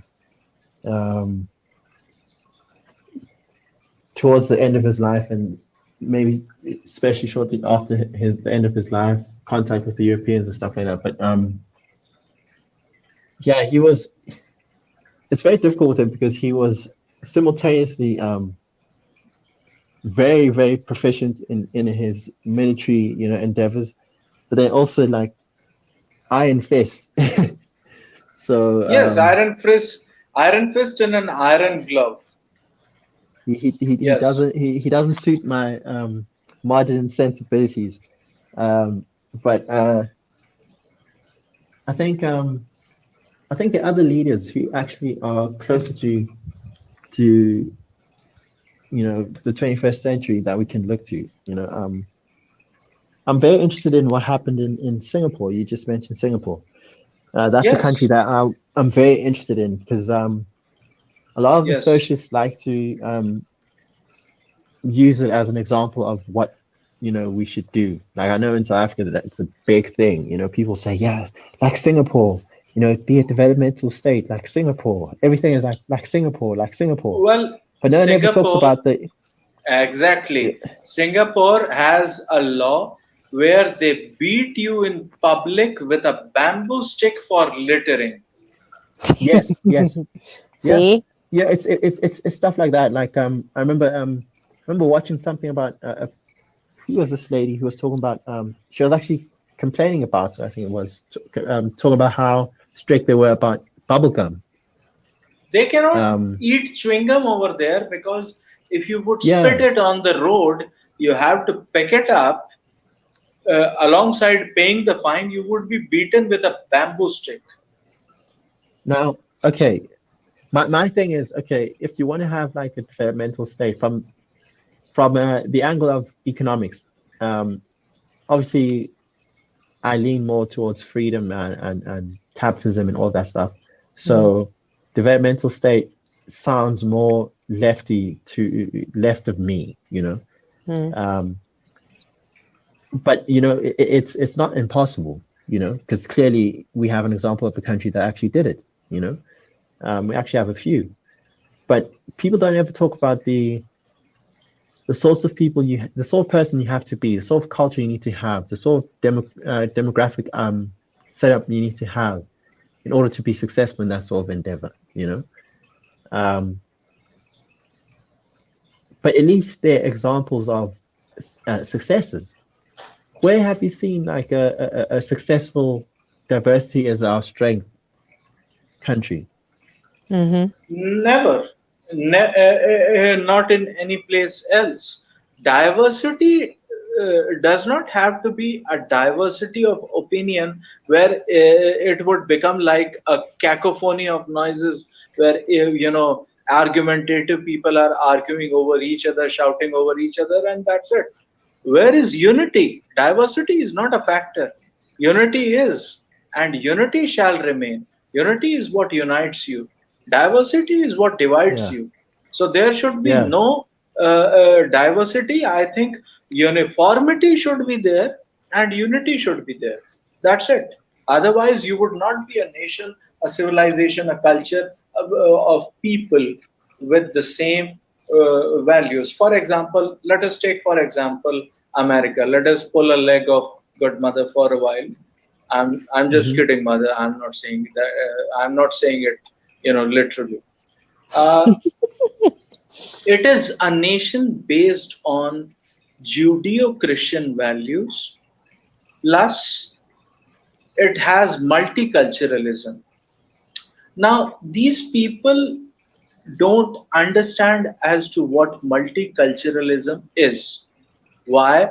Because if a Swedish is coming from Sweden, a French is coming from France, an Italian is coming from Italy, and a Greek is coming from Greece, and a Spanish is coming from Spain, they all have this very same European ancestry. Some might be light skinned, like pale white, or some might be dark skinned, like anything else. But the fact of the matter is that these very people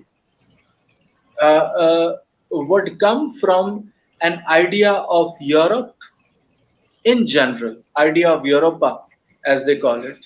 So Yeah. she was a female deity over there in ancient religions of, shall we say, Germanic paganism or whatever. I fail to recall it, but I think it was almost there. So in that idea of Europa, everyone is the same. The Spartans and the Athenians are the same. The Greek and the French are the same. The Italians and the Germans are the same. So that is why it was enunciated and they coined the term called multiculturalism, that regardless of whatever your, shall we say, uh, indigenous culture would be, now you are an American. It is based on, shall we say, being a legatee of the British culture, and that is how we are going to establish our own culture. Now, that very same multiculturalism is now being extrapolated to each and every country. Well, these idiots actually don't read as to what is history of historicism. It was mainly for European values. European values include the Roman Republic.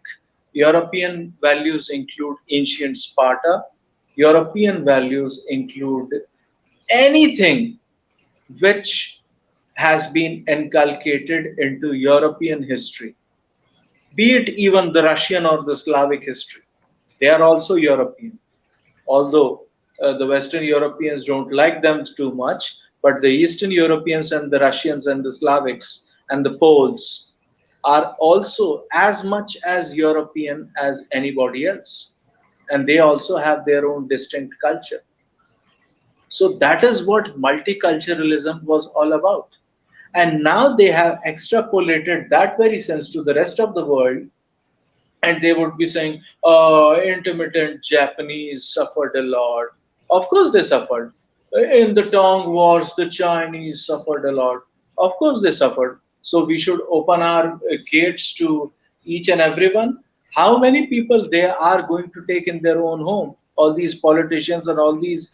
Nowadays, people are not even interested in politics, I tell you, because politics does not pay. Politics does not put food on your table. It is now the days of activism and NGOs, non-governmental organizations, be it Greenpeace International or any other Transparency International or any other non-governmental organization. Because private companies and private industries have been bolstered so much that they want to take control of things regardless of whatever this writ of the state might be. That is why I am saying, although that was enough rambling from my part. Sorry.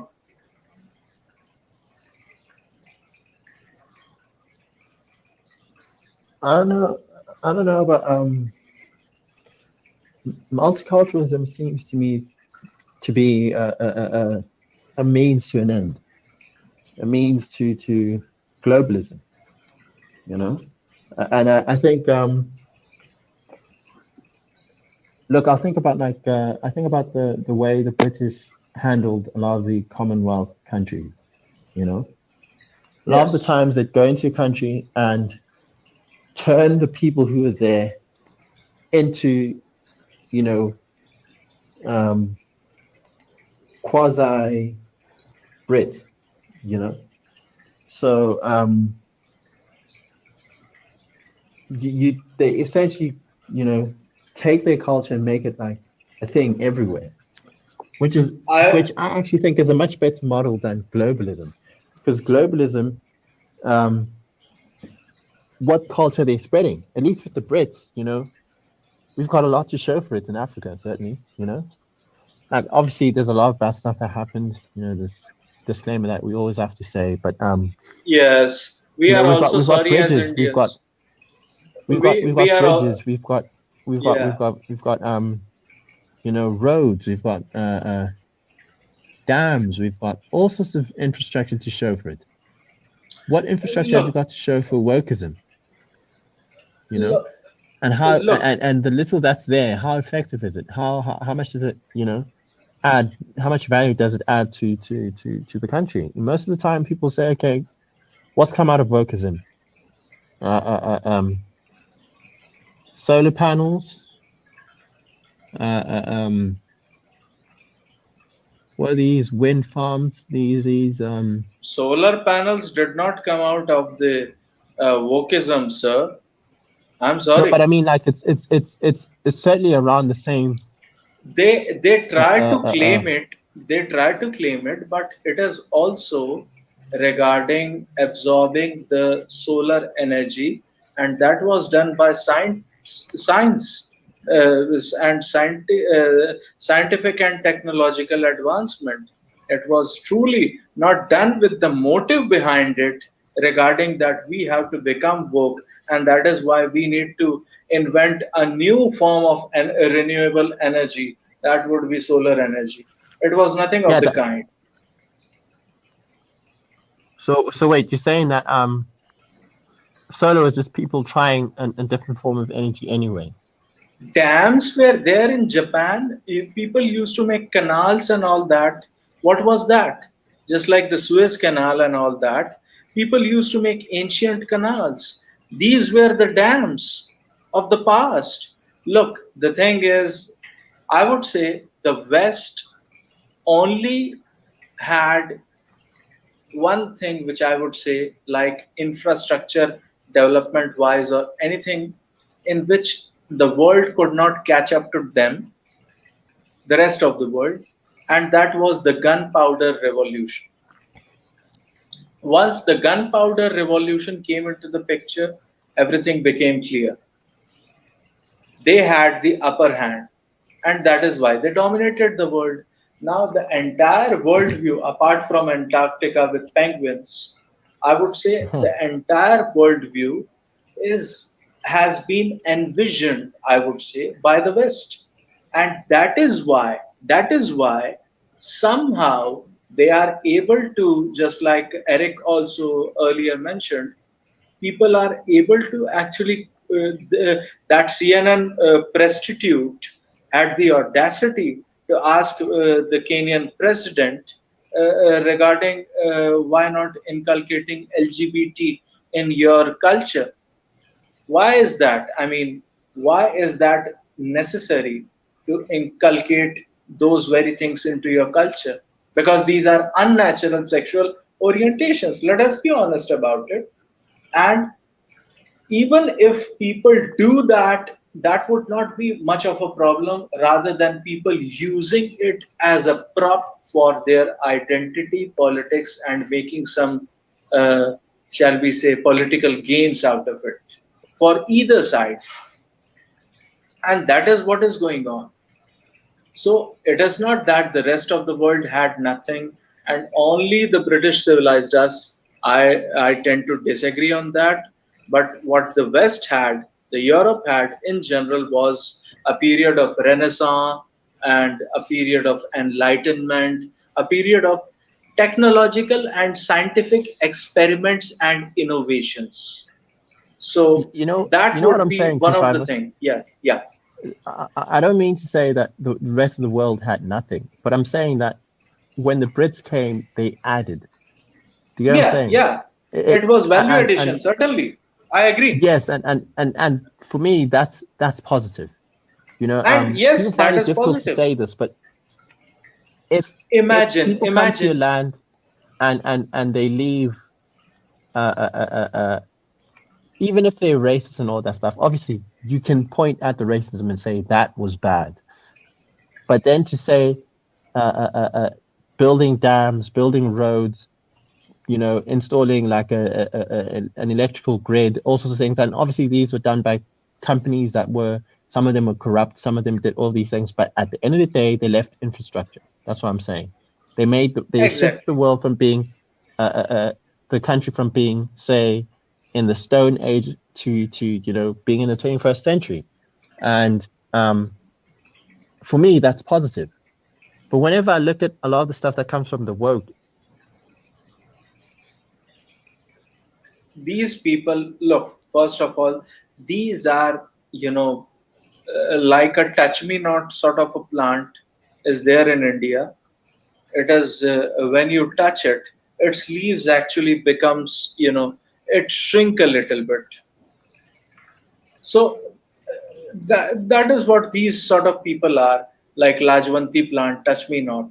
That is the biological and botanical name of that very plant, touch me not.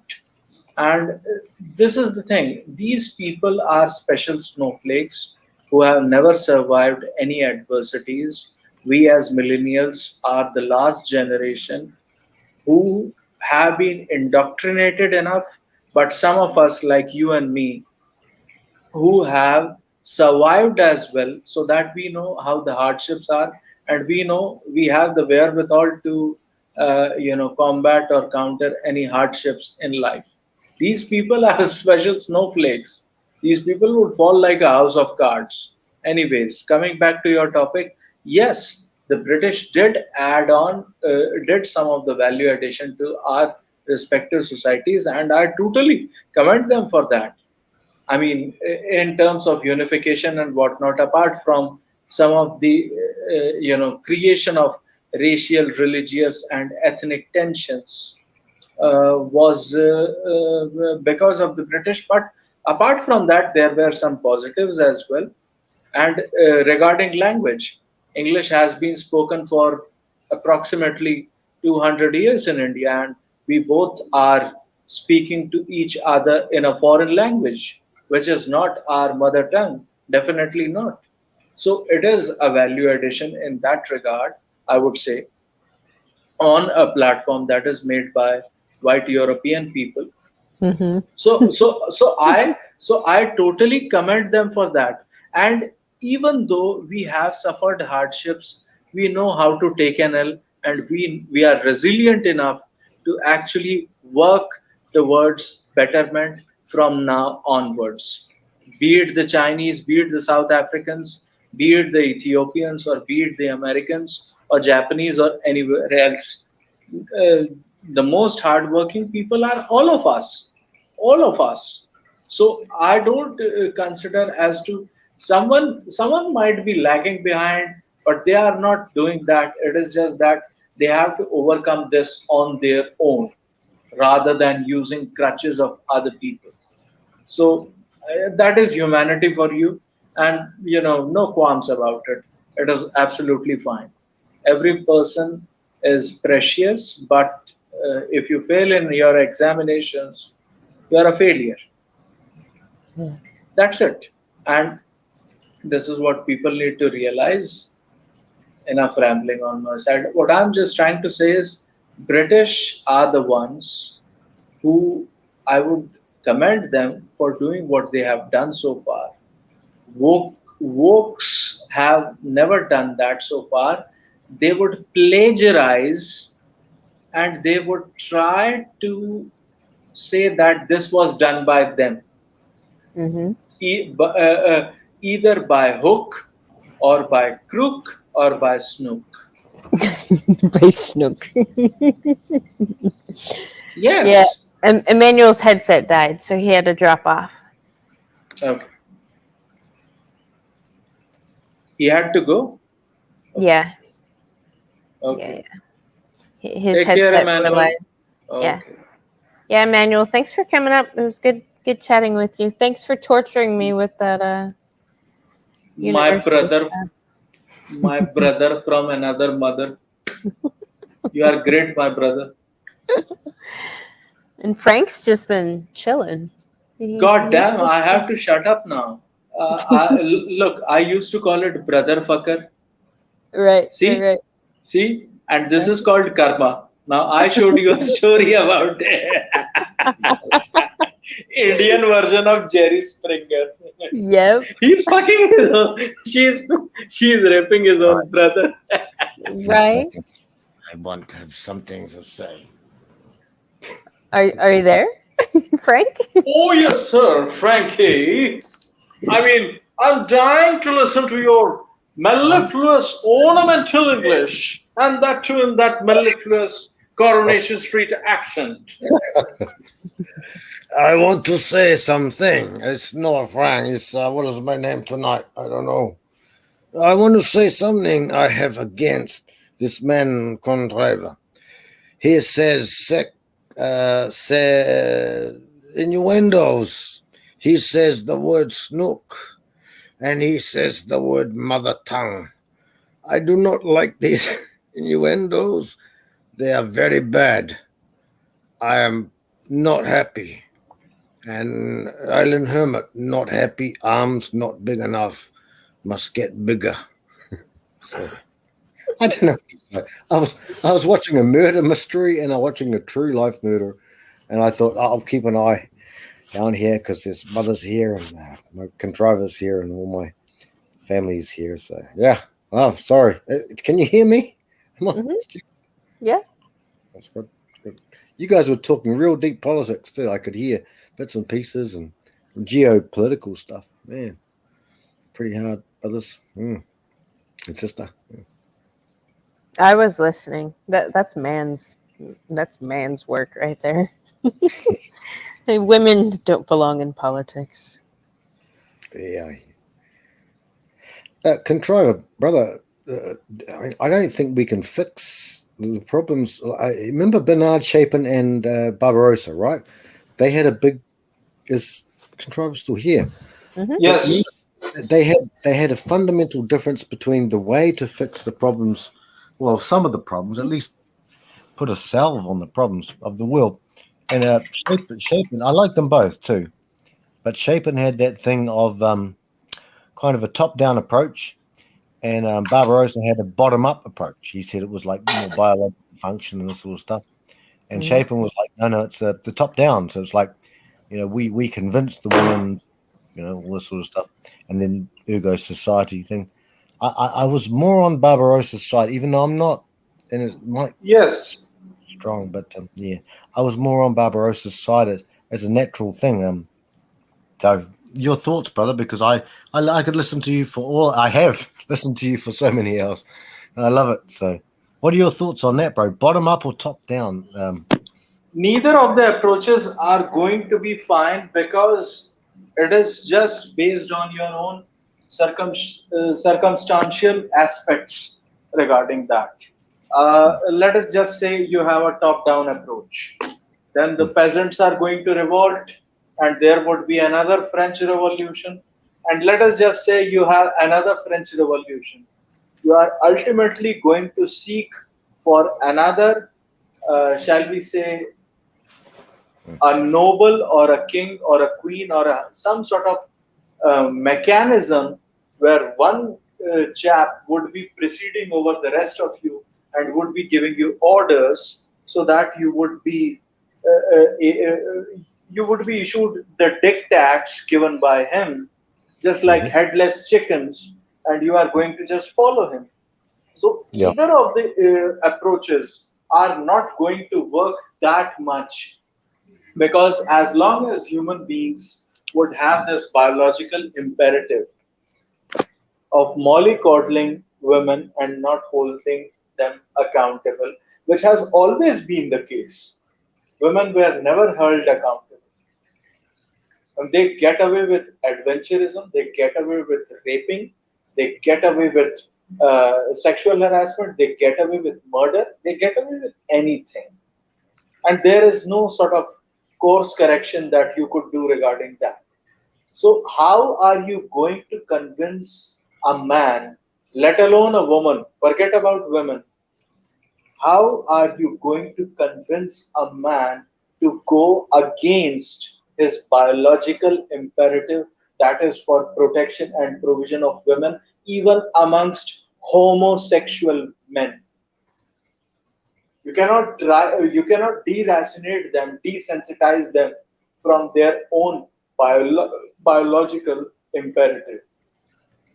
That is the tragedy of the situation. I agree And with they you. are using your own nature, your own biological imperative, that is to protect and provide, against you. Mm-hmm.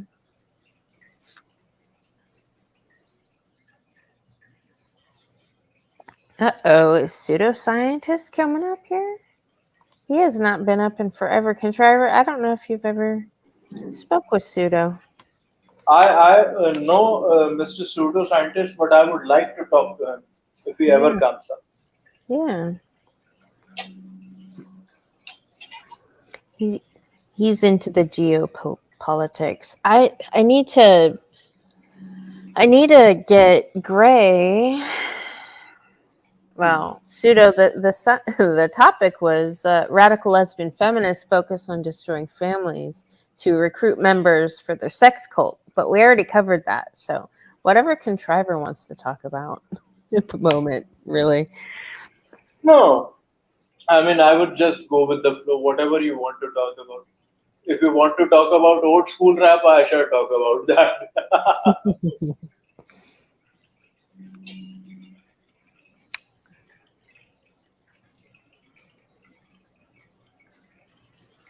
Yeah, we were talking about some university stuff earlier. I'm kind of spent. My brain's spent, so I'm just listening to y'all. Pseudo's Canadian, though. I believe, if I recall, he's up in Canada. Yes. So we got Canada, India, and South Africa. Oh, well, we had South Africa. Thank you very much, Contriver. Thank you very much. This is my South African accent. I do not know what else to do about it. It's a South African accent. We play cricket. We're one of the best cricketers in the world. And that's my best South African accent. Thank you. Come again. I would give you butter chicken with a giant piece of soda. I will have you know that, sorry, bro. Please go ahead. I will have you know that I had Undead Chronic.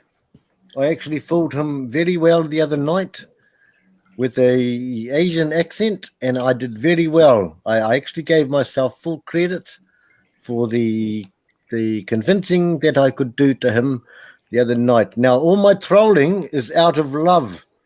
It's always out of love. It's my trolling.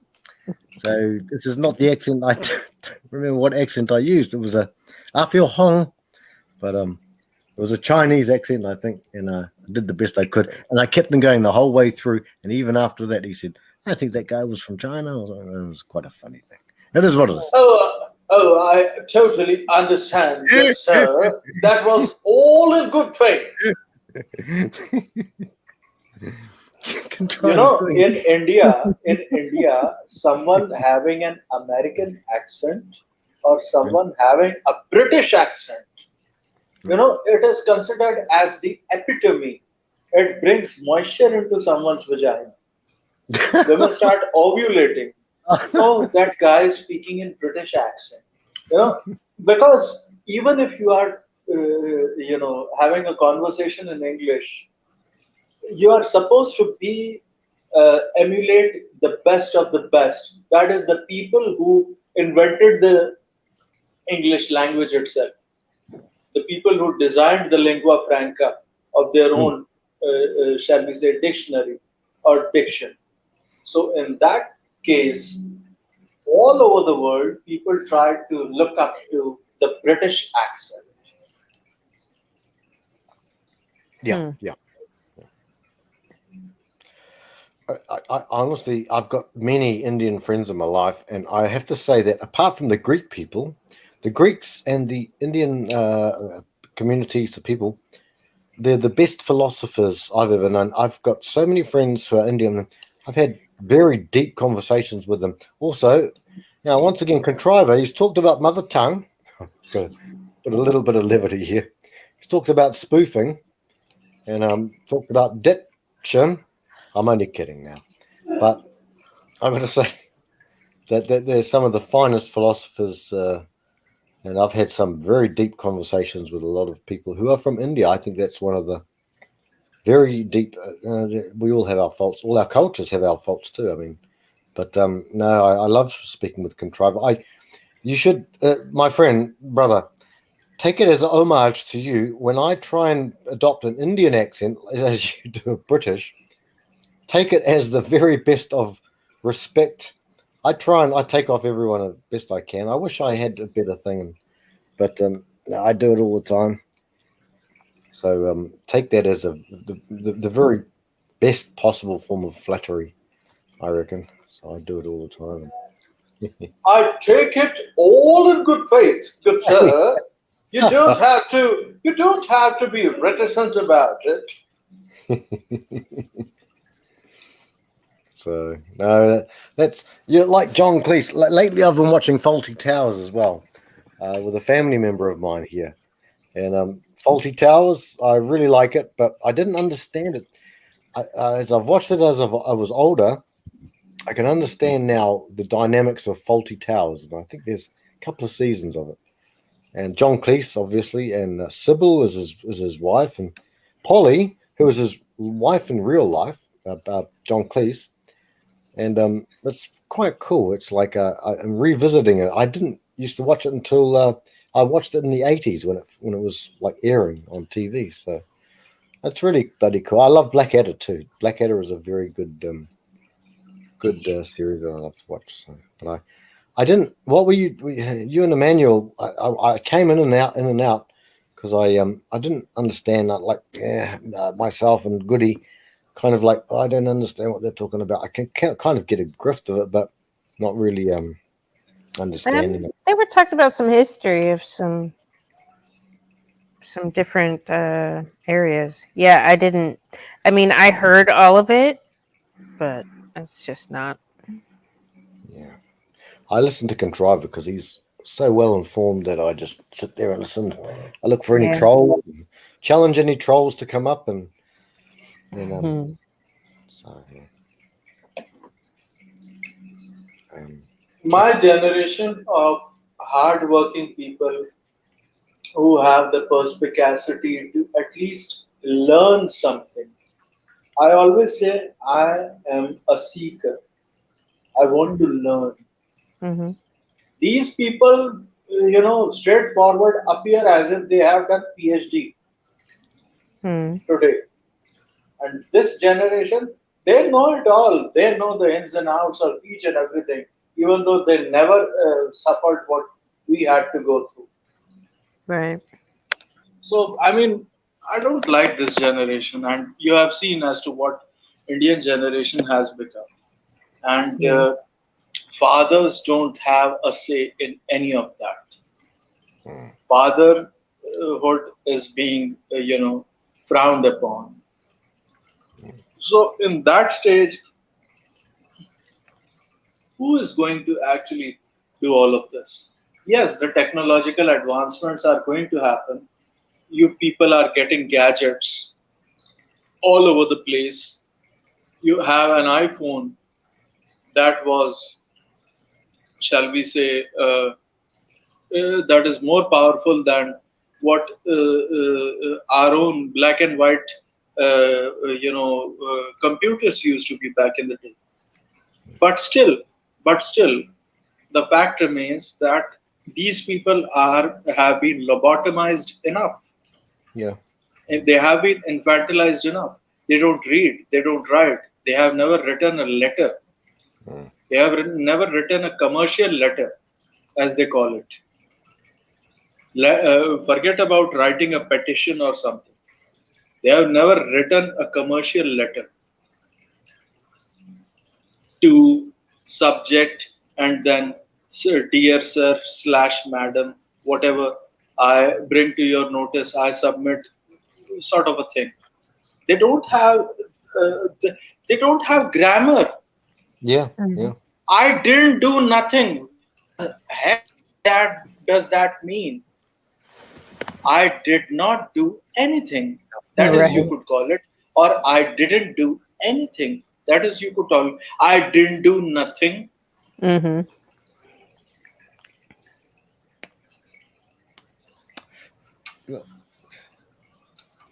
It speaks volumes, bro, when people who, especially the Indian people as well, like as I said, I've got a lot of brothers who are Indian. It speaks volumes when you understand languages. I always have good respect for people who can speak at least 2 languages.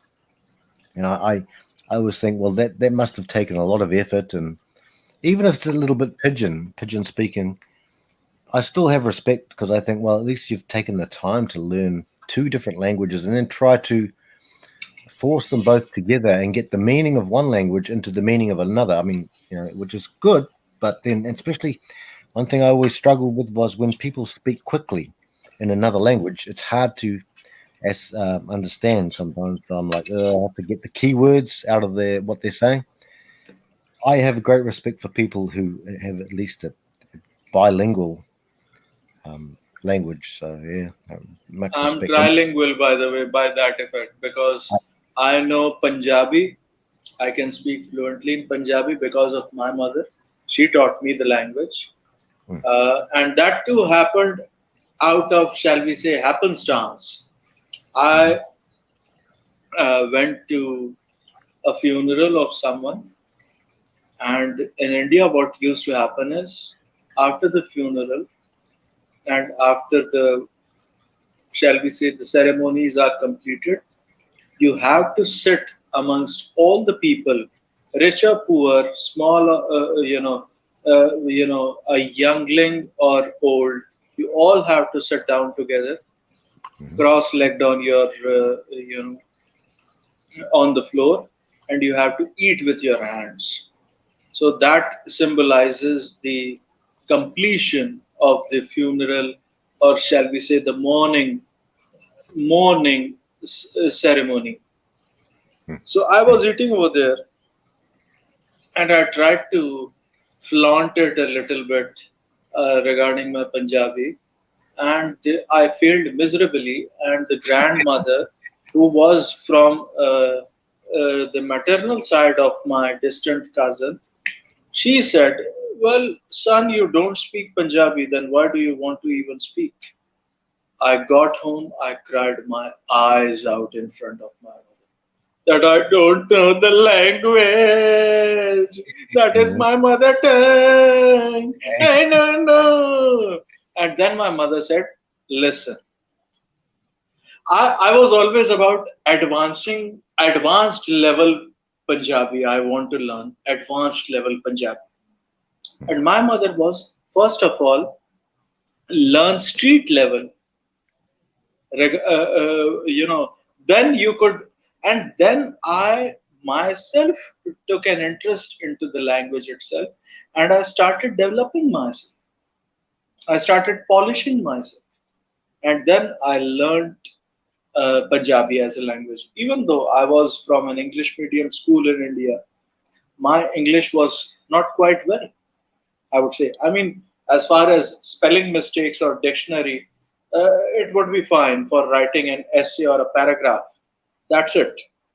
But as far as, fluent in having a conversation, just like we are having right now, I was mm, always reluctant to have conversations with people in English because it was not required at all. Then my job required it, then him also required it.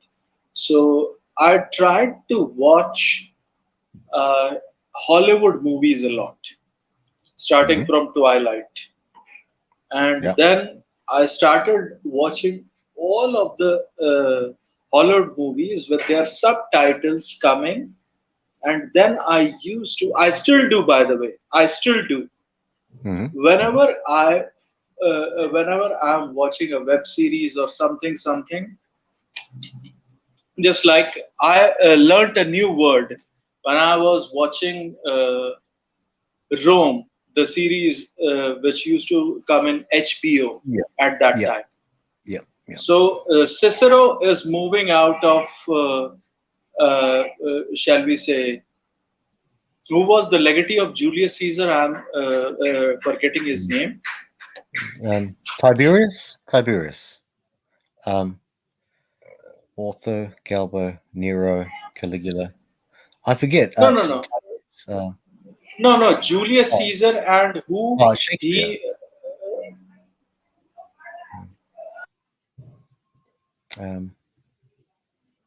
You're talking about Cleopatra and Michael. No. Augustus. Augustine. So Augustus and Augustus said that I'm going to be the next Julius Caesar. And Cicero was coming out, and since these were all British actors, so he said, "Bumptious young fool! He doesn't understand that the Republic is not going to stand for this, and the senators are on my side." Meaning, I looked up the word bumptious. Yes, this is how you develop and you try to calibrate yourselves according to the demands. Just like the word elucidate, expound, trudging, inculcate, happenstance. Fluke and happenstance are not the same. They are different. Fluke means anything good also goes, anything bad also goes. And in happenstance, only good thing happens because out of happenstance. So positive result. Yes, what is the difference between instantly and instantaneously? What is the difference between erratic and sporadic?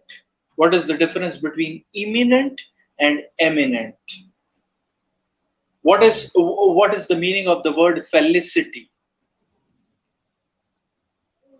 What is the meaning of the word unwanted contriver? So See, I never why you always spelt it that way, because I know you're far smarter than that. Unwanted. I never understood why you spelt it that way, brother. It actually means unorthodox or unaccustomed. And contriver stands for the one who contrives. So do you know where I read that? In a Chinese, shall we say, comics, who have done the translations, meaning, by the way, that the Chinese have reached up to a level where they would be, competing with the rest of the world regarding English, British metrics. Yeah. So we also have to, step up to the plate and try to, shall we say, learn new words from our own vocabulary and try to clear it. The accent could be, as bad as anything. And don't care about the accent as long as you know the spelling as well as you know the vocabulary. That is what matters. And people actually try to do that. I'm so happy for them. And this is how you try to do some sort of self development, self improvement. You need to have a positive figure, just like my mother, who told me you cannot learn advanced level Punjabi in one go. You first have to start with the street level, mix English and Hindi words into that to make your point, rather than going into full thorough, just like a rapper. You are, your flow is like Big L or something. So don't do that. Add small things a little bit, bits and snippets from here and there, and try to make it your own Punjabi version of language, and try to speak it with me only, so that I might correct you. Now the problem with me is I don't like to be corrected. You're a proud man. Exactly. No, I'm stubborn. I'm an idiot. No, you're not. You're not an idiot. No, I'm stubborn. Look, the thing is, what I am right now, I was not 12 years ago. I was very stubborn and an idiotic person who was ready to, give his life on a whim. I don't think you're an idiot. I think that you're being a bit self-deprecating, good sir. But a little bit self-deprecating. No, it is a genuine self-introspection that I have done over a period of time, as to what is the fault within me. And now I come to know what is the fault within me. Everything is within our own selves. One does not have to seek for a solution outside. They always have to search within, and they would get the answer. So just like I learned that language, then I started, okay, now I'm going to do this, I'm going to do that, and I'm going to try, and let us see if I can do that. That is, these small things actually builds your confidence level. That gives you natural endorphins and the dopamine level that you need, the feel good chemicals within your brain. That is what we need to do, rather than being depressed all the time. Well, This is how sorry. this is how self no, it's fine. I'm just saying one line. This is how I want everyone to do some sort of self improvement, self development, and mentoring for men. That is what me, Bullets, the Nagfiles, and Godmother, and you, sir, including all of us who are listening right now, we all are starting right now, because that is what we want to do. We want men, because we don't have the state apparatus behind us. We don't have the wherewithal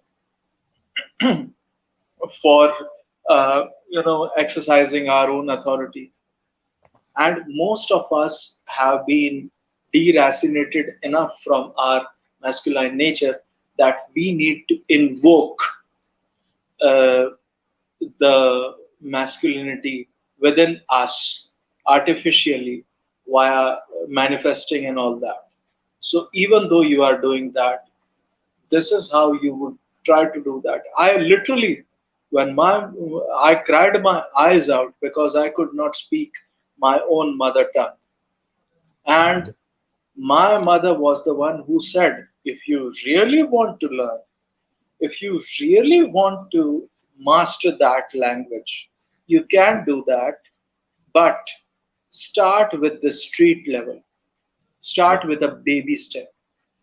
Yeah. So the journey of 1,000 miles always start with a single step. So take that single step and be on that purpose. It is not the destination itself. It is a journey that you would start enjoying and developing a tempo regarding your own flow into that. And just like a horse, when in race horse, in horse races, if you would see, by the way, speaking of which, all the horses are always virgin. They are not allowed to, have some coitus every now and then, because they would not be able to win the race. But if you would see, they put on blinkers in front of those horses. Why? So that these horses would be able to look in the straight direction, and that's it. They don't need any other distraction, because they are race horses. So just like that, men need to also realize that you are race horses, virgin or not, it doesn't matter. Just put on blinkers and try to move towards your destination and enjoy life. As long as you are breathing, it is good, it is fine. You are not the lesser children of God. You are still precious, you are still fine. And if a God there exists, so be it. If God there exists, then He has made you as well, and you have the same human rights like any other individual would. So, dear men, start loving yourselves instead of seeking validation from outside. Once you would start doing that, everything else will fall into place. You would not seek for validation from your girlfriend or your mother or your sister or your daughter or your better half. You would be content within yourself, even if they leave you, even if they would be with you. It would be just a value addition. It would be just like you are making from crude oil, you are making jet fuel, and petroleum jelly is just a joint product or a byproduct. That's it. Nothing more, nothing less.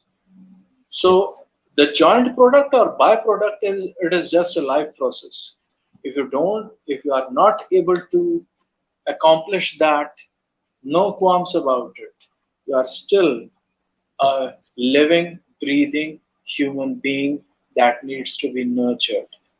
And you can only nurture yourself better than anybody else, because you know yourself better than anybody else. Not even your mother knows what is going inside your mind, but you do.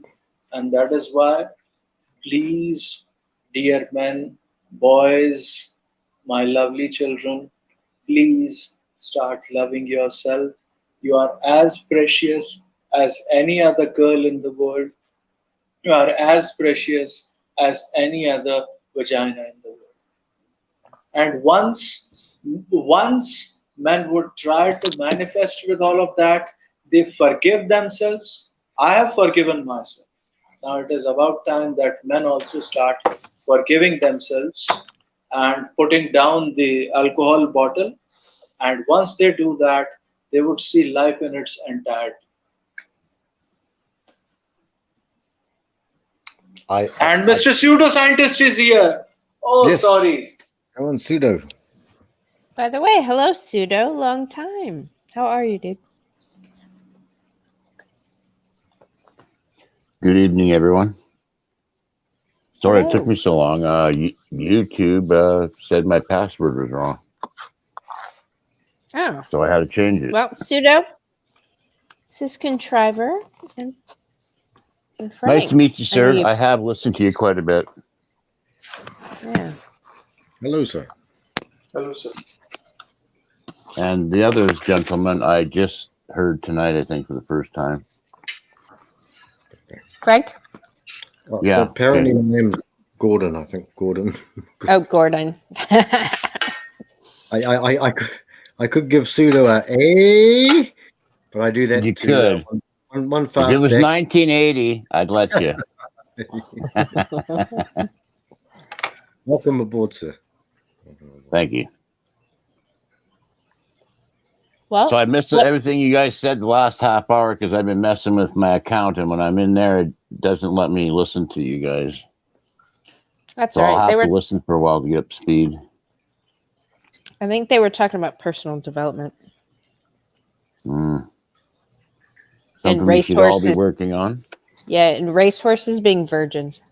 Look it up. I'm not I lying. can't speak on that. I can't tell you. Right. So, what's been on your mind lately that we can dive into, Pseudo? Oh, I get to pick the topic? Yeah. Yes, Oh, sir. goodness me. I sure wish I had known what you guys were talking about before. I could have a lead into it or something. It's all interconnected anyway. Yeah. Well, I don't know. Geopolitics is my thing lately, but we don't have to talk about that just because I follow it. We can talk about It's anything. I fine. do follow quite a bit of different topics. Let us talk about geopolitics then. I've Why not? really learned a lot That's about Tunisia. Contriver's favorite. So Yeah. Oh, go really? for it. Oh, this will be good. Oh, I yeah. was a former strategic affairs observer with shit. a defense-related think tank back in the day. Okay, so I got a challenge here by the sounds of it. Not that much of a challenge. I have left that life, shall we say, 5 years ago or something.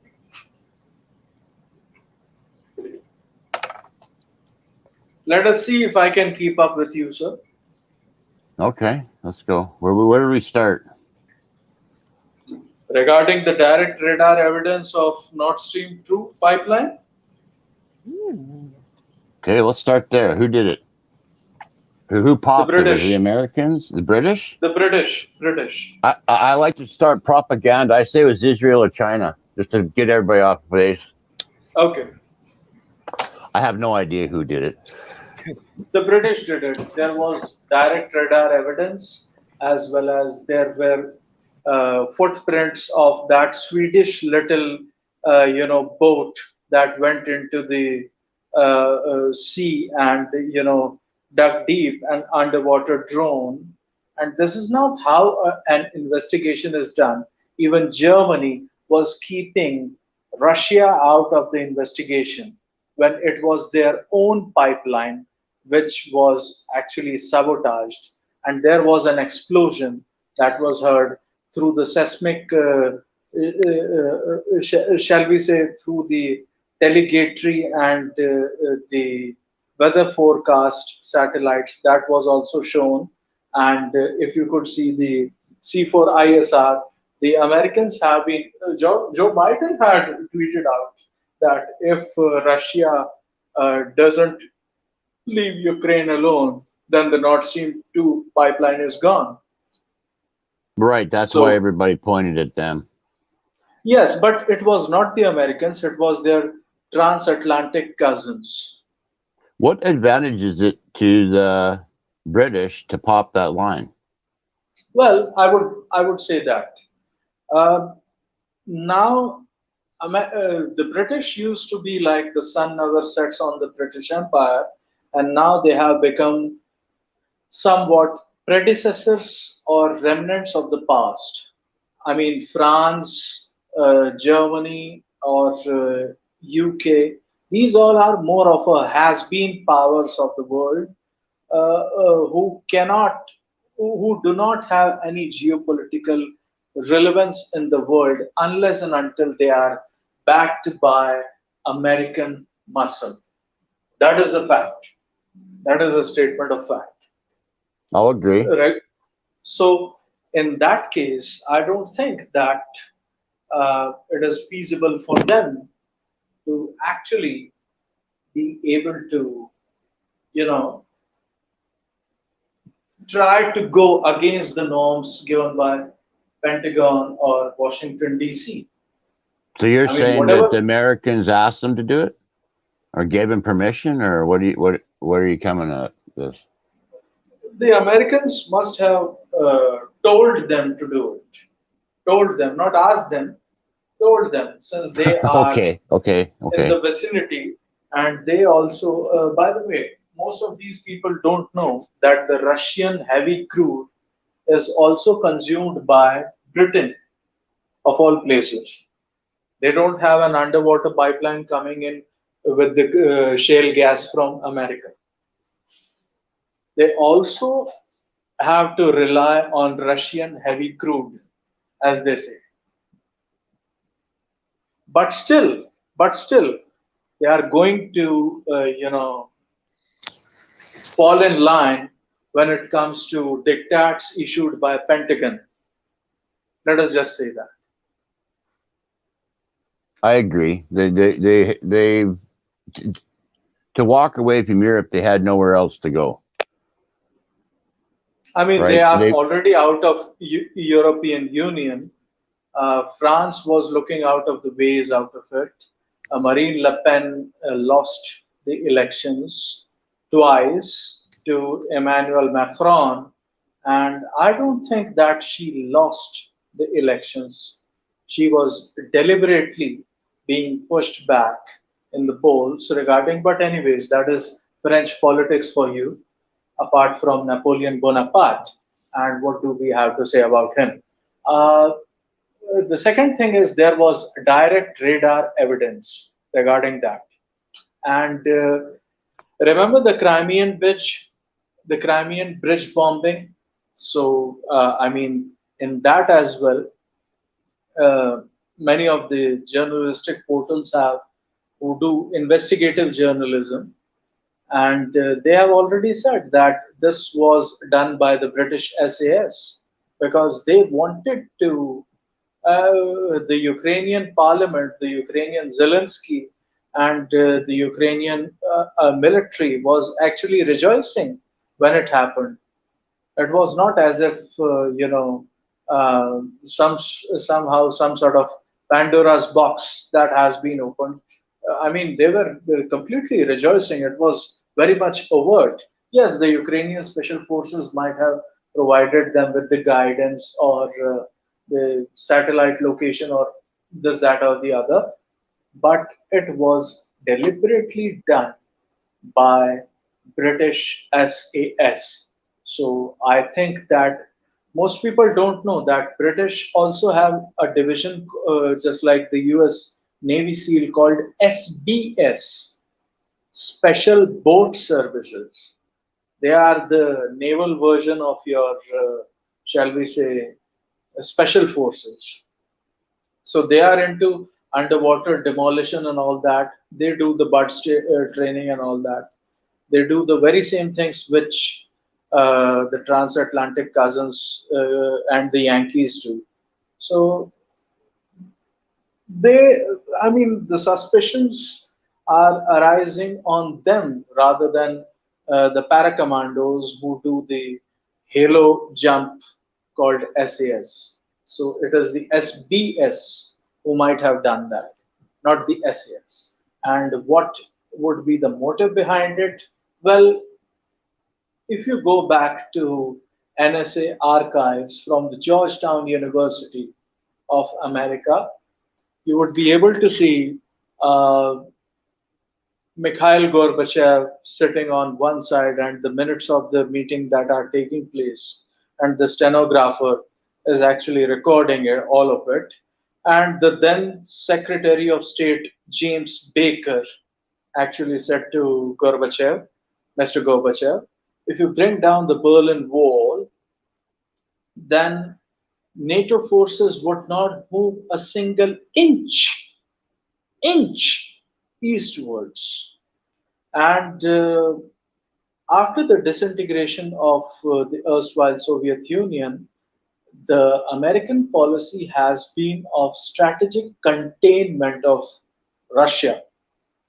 Whether you see the entire insurgency in the Caucasian region, the disintegration of Yugoslavia, the disintegration of Chechnya, call it what you will, or shall we say they got hold of the Baltic Republic, to which Russia had agreed, by the way. But now, if you are bringing NATO to your borders all the time, hoisting rainbow flags on your American embassies in Moscow in favor of LGBT sexualization of children, which Russia does not agree to, and even after having an egg on your face, you are hoisting that rainbow flag even bigger than your red, white, and blue, then suspicions arise all the time as to what are your real motives, what are your real intentions. Most people here don't know that after 9/11, Vladimir Putin wanted to join the war on terror because he had the very same situation on his western flank, that is Chechnya, Dagestan, and all that, from where all these Islam Makhachev and all these UFC MMA fighters come from. That was the insurgency area, and the entire insurgency in the Caucasian region was started by the NATO because Soviet Union had disintegrated. That was the reason. Now I'm veering back to the China aspect. The Chinese are bankrolling the Russian economy, and that is why they have still the old Soviet wherewithal to stop anyone cold in their adventurism, be it the Americans or the Chinese. The Chinese also know that. So that is why they are propping them up to be a counter towards NATO and NATO expansionism. That's it. I don't know what else I could add to that. Don't mean to overtalk. Sorry. One point. Sorry, Pseudo. Just one point. Something that's always occurred to me, because I can't be bothered with politics. I can, but what you brought up, Contriver, is something. It's a very smallest point in everything you said. Is that Putin? The thing that really bothers me about this world is what's happening with the little kids, and what's happening with making them change their genders and stuff like that. And I looked at Putin years, but even a couple of years before Trump, because I thought, who is this guy? What is he? What is he made of? He wears a cross around his neck from his mother. He was, I think, 1 month old when he was baptized because his father was a communist, and his mother was a Eastern Orthodox. I had to go because you have to do it because algorithms and Susan's always watching. But my thing was that he said, look, you can be of an alternative lifestyle. You know what I'm talking about. This is Goody's channel.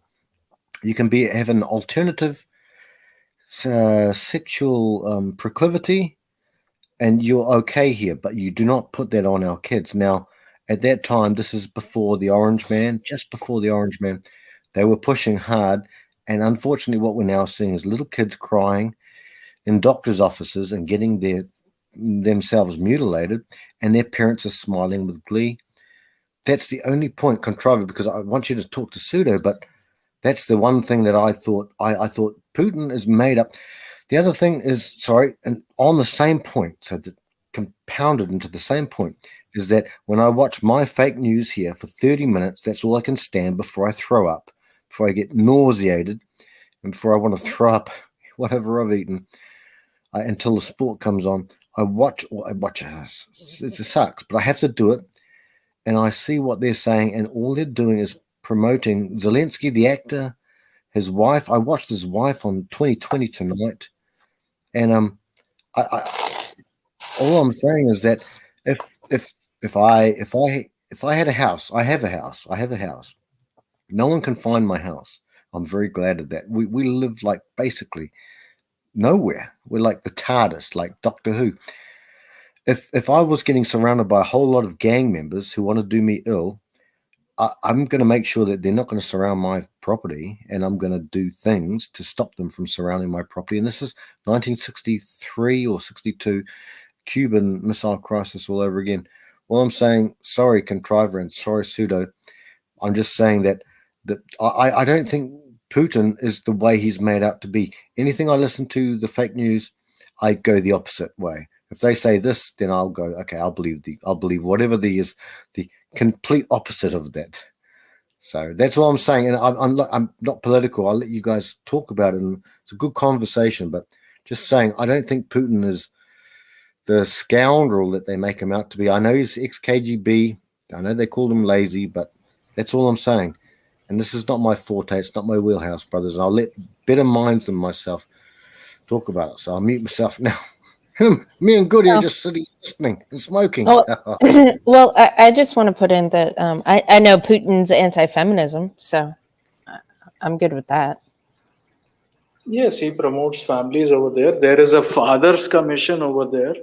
That is a quasi-judicial authority that looks into child visitations and mitigations of divorce settlements and whatnot, so that the fathers of this country are, because they understand other cultures actually outside of the, shall we say, Western vision, actually understand what is the backbone of the community. That is not a woman, that is a man.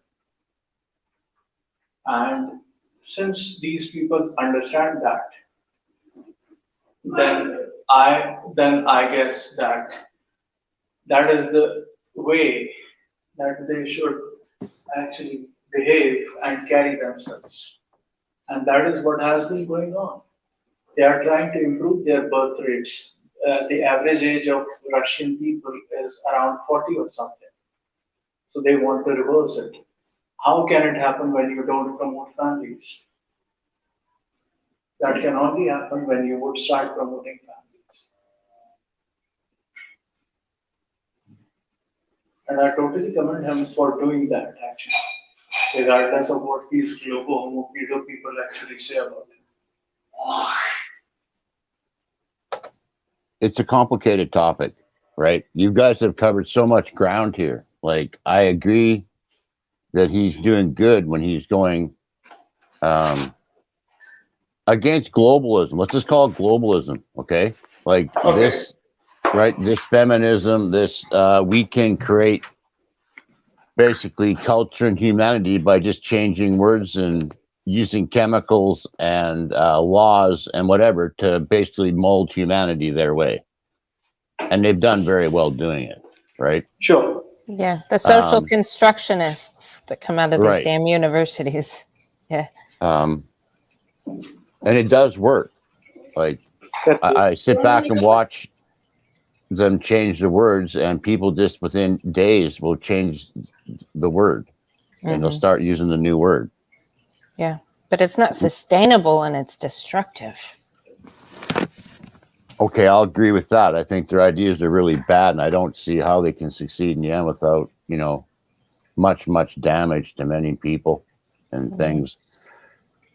Now, on the other side of Putin is the end of World War II and communism. And that's what the West was fighting against, right? The Holodomor, where we're heading back into again. He doesn't like the outcome of World War II. He wants old borderlines, which is 6 more countries at least, which occupy about 350 million people, twice the size of Russia. I'm not sure, because he needs certain mountain ranges to make it difficult, so people have to come through certain areas. That's the whole storyline behind him needing more territory. The fact that he's saying that NATO is actually going to attack Russia when they're doing nothing to defend Ukraine, like, I don't think that holds much water. Well, but that has been sorry to cut you off, sir. That has actually been the plan since the very beginning of strategic containment of Russia. This is from your own NSA archives, from Georgetown University, and I'm not being facetious about it. This has been a written military policy, U.S. defense policy from Pentagon. Yeah, I agree. So probably if for a good reason, right? They're trying to stop communism. It's like they hate Russia. Like it was World War II effort. We watched what happened. We don't want it to happen again. No, right? no. But the real threat wasn't Russia. It turned into China. Yes, but this actually happened in the advent of disintegration of erstwhile Soviet Union. What I'm trying to say is this policy, which was being made of strategic containment of Russia, was made in the advent of Russia being downtrodden, left high and dry after the, shall we say, disintegration of the erstwhile Soviet Union, and for a good reason. This policy was made so that people would be able to avail benefits even regarding the oligarchy and whatnot in Russia. And Boris Yeltsin, was a sellout, drinking all the way and giving away Russian resources and of the erstwhile Soviet satellite states to different countries and different contractors all over the world. For example, Arctic oil excavation and whatnot. So entire Russia was for a sellout, and the only person who stopped all of it was Vladimir Putin at that point. This LGBT agenda, this globalism agenda, they were pushing for all of it, just like Western Europe and just like America and North America in general. Now they are pushing it via United Nations, but they were earlier pushing via through communism, and since communism failed, they were pushing it through something else. So that is the gist of it, and it has been a written minuted policy. I just wanted to add that little rider, and I hope that you would not scold me for doing so. You are my elder, so I should respect you, and I should now shut up. Oh no, I'm all for free speech. Say what you want when you want.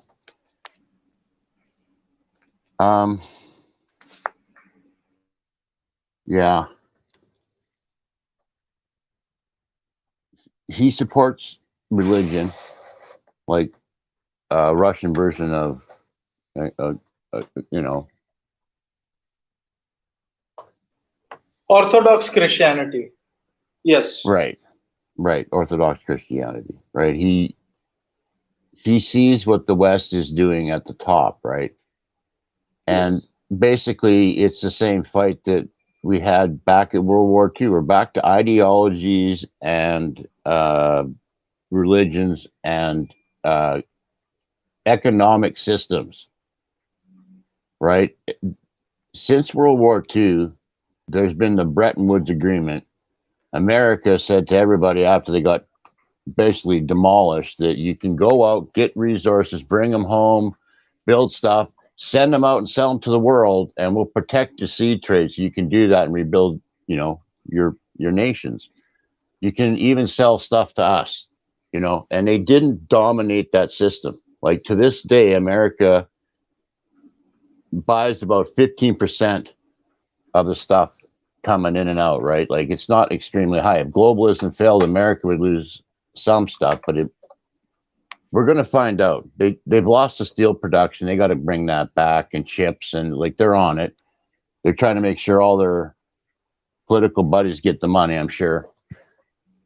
The Chinese are giving them the steel imports. That is how, shall we say, even in the British steel industry, regarding the steel plant in Port Talbot that has been going around for the past 100 years, actually, and during in the advent of all these Brexit and European Union scenario, I mean, even Mr. Obama issued a warning to David Cameron, among other people, that if you if you dissociate yourselves from European Union, I mean, that would be very bad, as if he was giving a diktat to his transatlantic cousin, but whatever. That was the thing even then, that the British steel industry was, taken over by Chinese steel imports, and the people had to close down their own indigenous homegrown steel plants because they could not match up to the discounts given by the Chinese. And every politician was in for it, for deep pockets and whatnot. And that is how they tried to pally up to the politicians and literally killed their own steel industry. Port Talbot, Wales. There are many examples of one of the finest British steel industrial plants that have been going on for a while, but they have now been closed down. And the adjacent areas and the ancillary industries of the steel products have also been closed down because they are all being imported by China. And people were crying and talking about where is Comrade Osborne right now. And unfortunately, that was the case in Britain. And I'm talking about 2013, 2014, 2015, from that era. But that's what they do, right? You can't Yes. compete with somebody who's basically getting it. There's no restraints on their industry because they just pay them whatever it costs to do it because they employ so many people, which is the ultimate goal. But then they get to take over an industry in the world. And once they do, then they jack the prices back up again and drop the quality. So they That make is out like called bandits, take that money That- and take it into another industry and repeat it.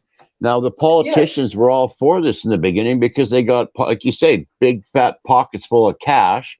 It was all part of the plan. Like China was supposed to just take over and they were supposed to be a good little globalist, but they decided, no, we're going to take over and do it with communist characteristics. And the globalists said, no, play along. And they kind of said, nah, I don't think so. And this went on for decades. And now we're at the point where they're going, oh shit. And now they're panicking and they're going to actually go to war with us. And they're trying to rebuild and reset. And again, they've waited so long. It's going to be so hard. And they went and printed all this money. They spent all the cash. So now when it's time to rebuild, there's not going to be enough cash to go around to do it in many places, if not almost all the places. The boomers have all retired. So now we have a less of a workforce. The millennials and under, well, hard work is like gross to them. Getting dirty or doing anything they don't want is forget it. Like gross. Yes. Right? Yes. Yeah. Like there's going to be a real hard change. And like you say, oh, feminism, I get it. I understand. It's definitely one huge branch of our problem here, but hard times are coming. And this is going to change a lot of things, a lot of people, a lot of ideologies. Well, hard times create strong men. So let us welcome the hard times because people like you would be in charge, sir. Well, I don't know about me, but there are At least people in that the are guidance. people are sick of what's going on. And at this point, they're almost, like you say, encouraging the downfall so they can build back better their own way. But there's going to be a huge fight because everybody's going to want to do it their way. And that won't all be the same. It's going to be chaos. We're going to have to reshuffle. We're going to have to come up with another economic plan. Well, that economic plan would be feasible only and only if it caters to the populace. I And agree. In the advent of that, you would see whether it is right-wing leaders' ascension to power, whether it is Italy, whether it is apart from some French people, whether it is UK, the Tories won. I mean, regardless of whatever Boris Johnson was, he actually implemented on that very Brexit policy, which was the burning issue at that point in time, and he complied with that. And whether it is Russia has re-elected Mr. Vladimir Putin for another 6 years. At that time, he certainly is going to have the next successor of him, and whether it is going to be a she or whether it is going to be a he, I don't know.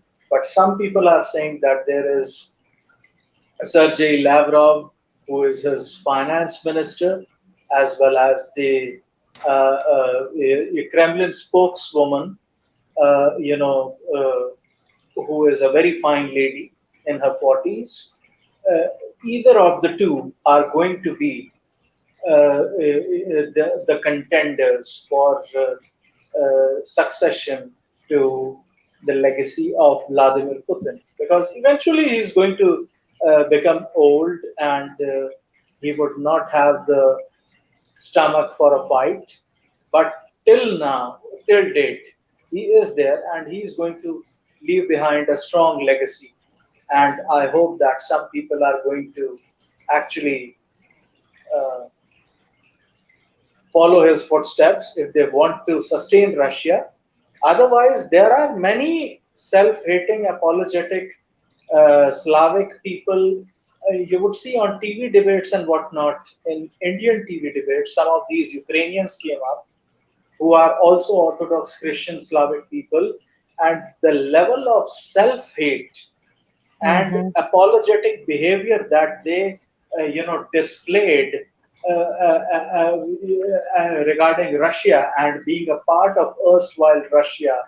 I mean, historically as well, Kiev was the capital of something what they used to call as Novorossiya in the 9th century, before even Christianity came to Russia. They were earlier pagans, the Slavic pagans.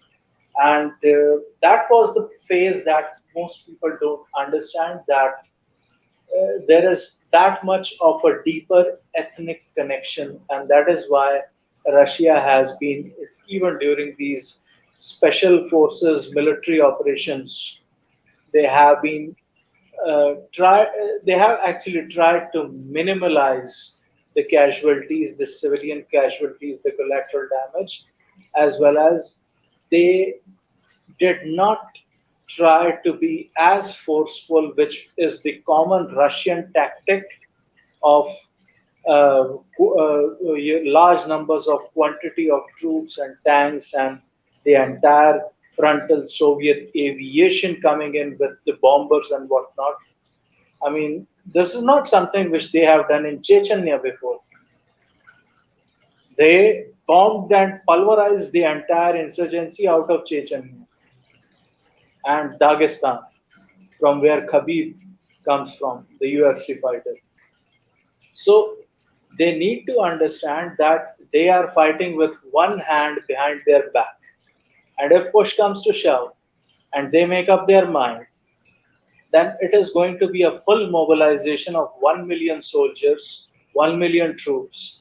And in that area, this human waves tactic of Ukraine is not going to stop. But again, coming back to the topic, the level of self-hating and apologetic behavior, which I saw in some of the Russian journalists as well, that, oh, we are so bad, we invaded a sovereign country.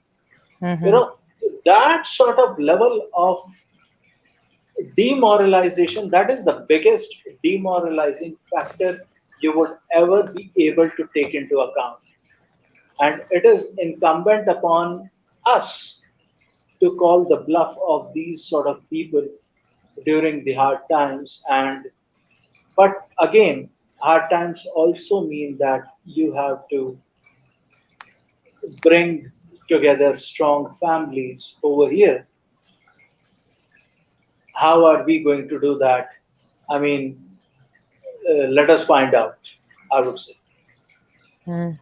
So far, no evidence. And with that being said, Ma, I'm so happy that I am able to talk to all these stalwarts all across the world, including Mr. Frankie, Mr. Pseudoscientist, Emmanuel, my friend, and you, good mother. I think I have to take my leave now. It is 4:23 p.m. and my battery is going to actually die. I would have been for another or 2 hours, but actually my laptop is not working. I'm on my phone. That is why I asked you for a link. Ah, gotcha. Okay, so I have to go now. Bye. All right. Good night. And happy Diwali to all of you as well. Is that like Thanksgiving? I don't know. He said it's I don't know. Emmanuel said they celebrate it, I think, where he's at too. I have no idea. Frank, do you know what holiday that is? Are you still there, Frank?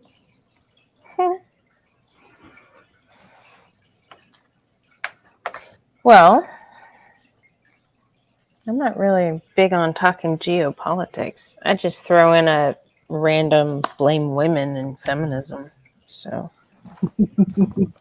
I mean, when you mentioned pseudo, like, yeah, you could blame feminism, but it's such a small facet. Like, I blame the women in our society and the failed mothers, which I blame on feminism fundamentally, but we have all these weak people because they haven't been nurtured properly or at all in a lot of cases, or they've been abused to the point of learned helplessness and despair.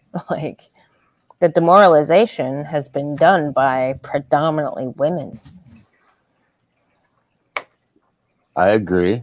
I have a lot of personal experience with single motherhood and single fatherhood and people that have grown up in those situations, and it's shit. Pardon my language. It's not good. Yeah. It has to change, and it has to change. But I've spent a little time thinking about this, and I'm thinking, how do you change single motherhood? How do you force somebody to have a man in their life for their kid? You can't, like, that's not going to work. She'll fight and balk that every step of the way. So what do? Steal the kid from the mother? Like, is that better and put it in another family that has two parents? How do you stop this train that's barreling down the track? How do you turn it around? I'm kind of curious. You cut off the incentives, like Okay, the that'll help a lot. resources. Okay, yeah, okay, I agree. You're paying them to do it, right? Yeah, Like I tell guys, like, if the situation was reversed and you were in a marriage that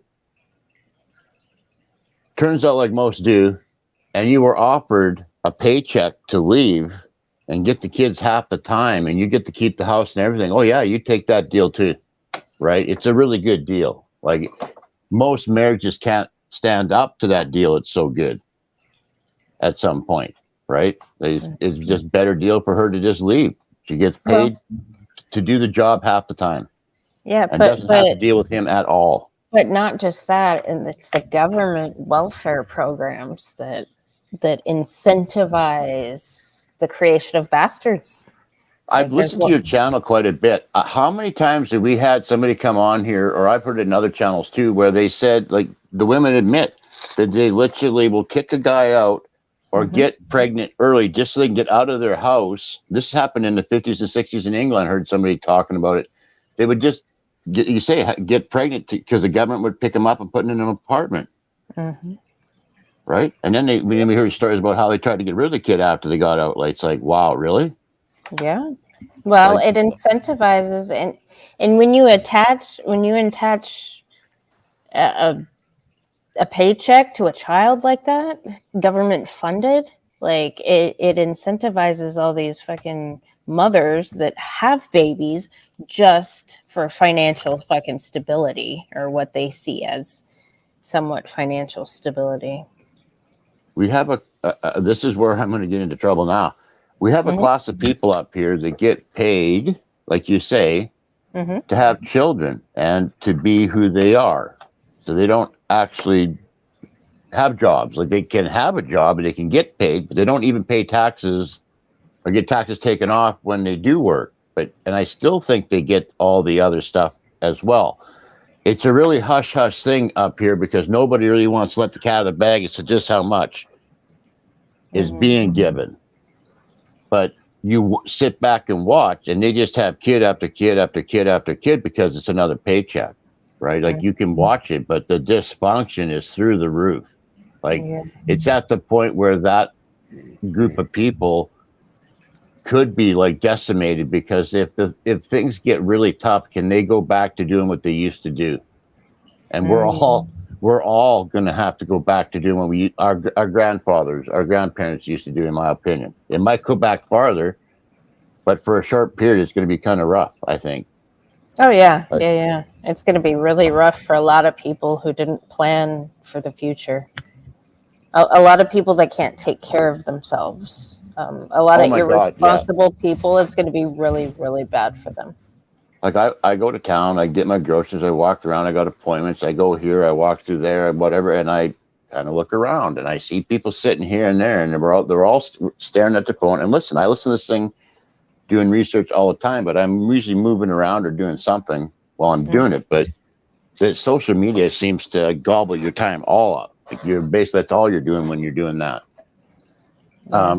And they're overweight, and they have very few life skills. They're just sitting at a kiosk in the mall or something. And I'm not trying to pick on anyone. Like, at least they're working, right? Like, I'm not trying to pick on them. But if things get really tough, do you have the skills to do something else? Like, are you willing to do something else? Like, we have up here something called MAID. It's medically assisted suicide. Yes, I was gonna ask. I've actually there's I want to know more about this. Well, I've just got surface level knowledge, but what I'm hearing, because I'm really isolated where I am, and I don't socialize hardly at all. I mean, at all. But I try to pay attention, and I'm hearing stories where the social workers are pushing people into it for like the craziest, silly, like low level reasoning. Like they don't have enough money, one, or they have ringing in their ears, or which has a name, or any reason at all. It's like they're pushing it. And that makes me really uncomfortable, because I know what's coming. I've done enough research. There's going to be a lot of hungry people, a lot of cold. Basically, anybody west of Russia is going to be cold, and anybody south of Russia is going to be hungry. And that's what the current situation. As food starts to get scarcer, as fuel doesn't get to certain places, and next year we're going to be talking about fertilizer. We're not talking about it yet, but it's going to be a big topic next year. It should be right now, but everything's always after the fact. And food is not going to have, like, there's not going to be enough food, okay? And this winter is going to be just foreshadowing of what next year will be in the year after. Yeah. I don't even know what to,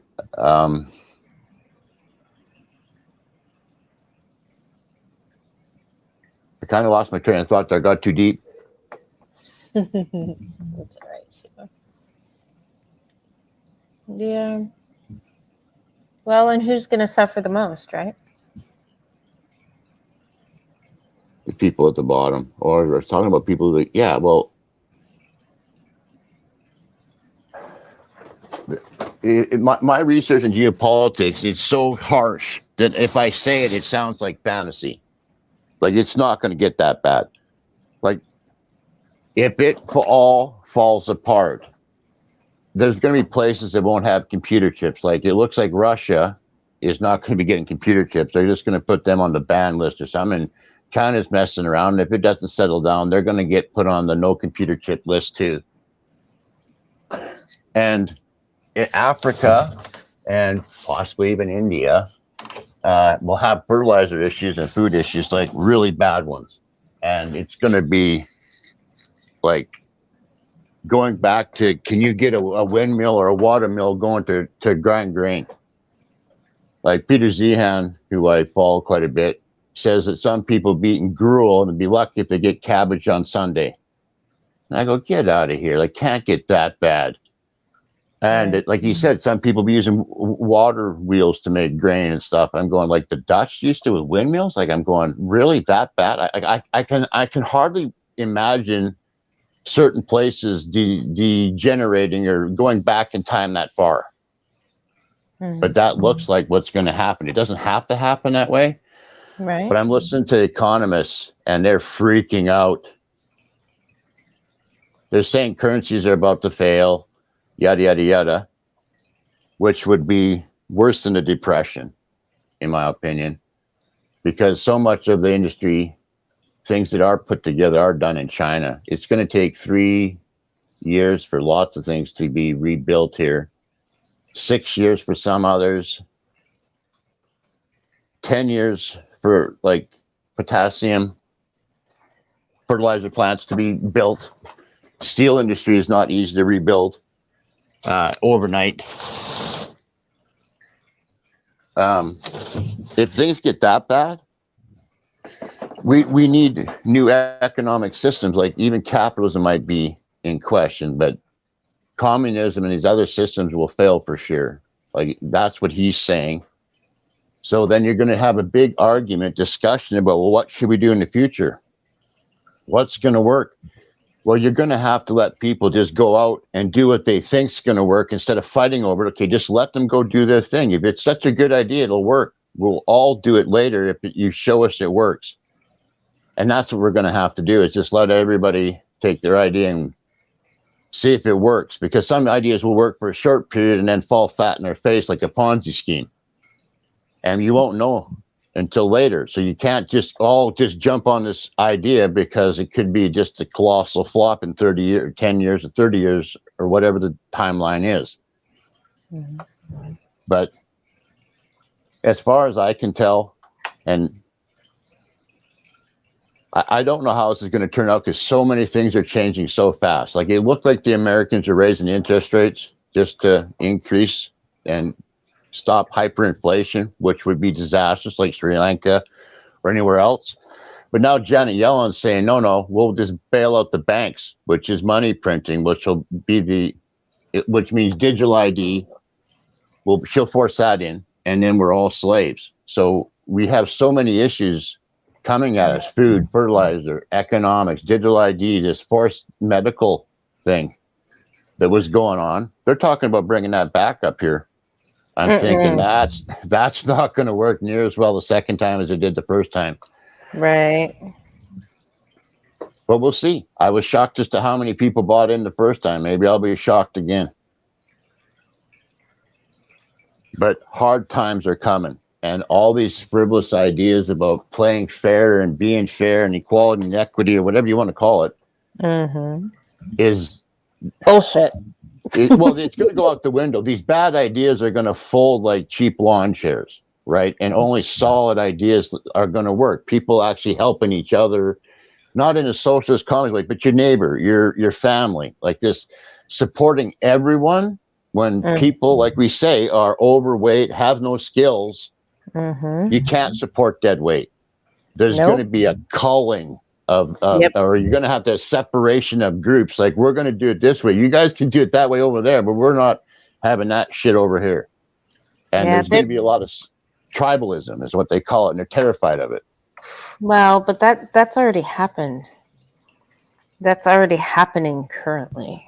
I think so. It's going to have to. It's the only way we survive. It's historic. Like, we've all got here that way. This is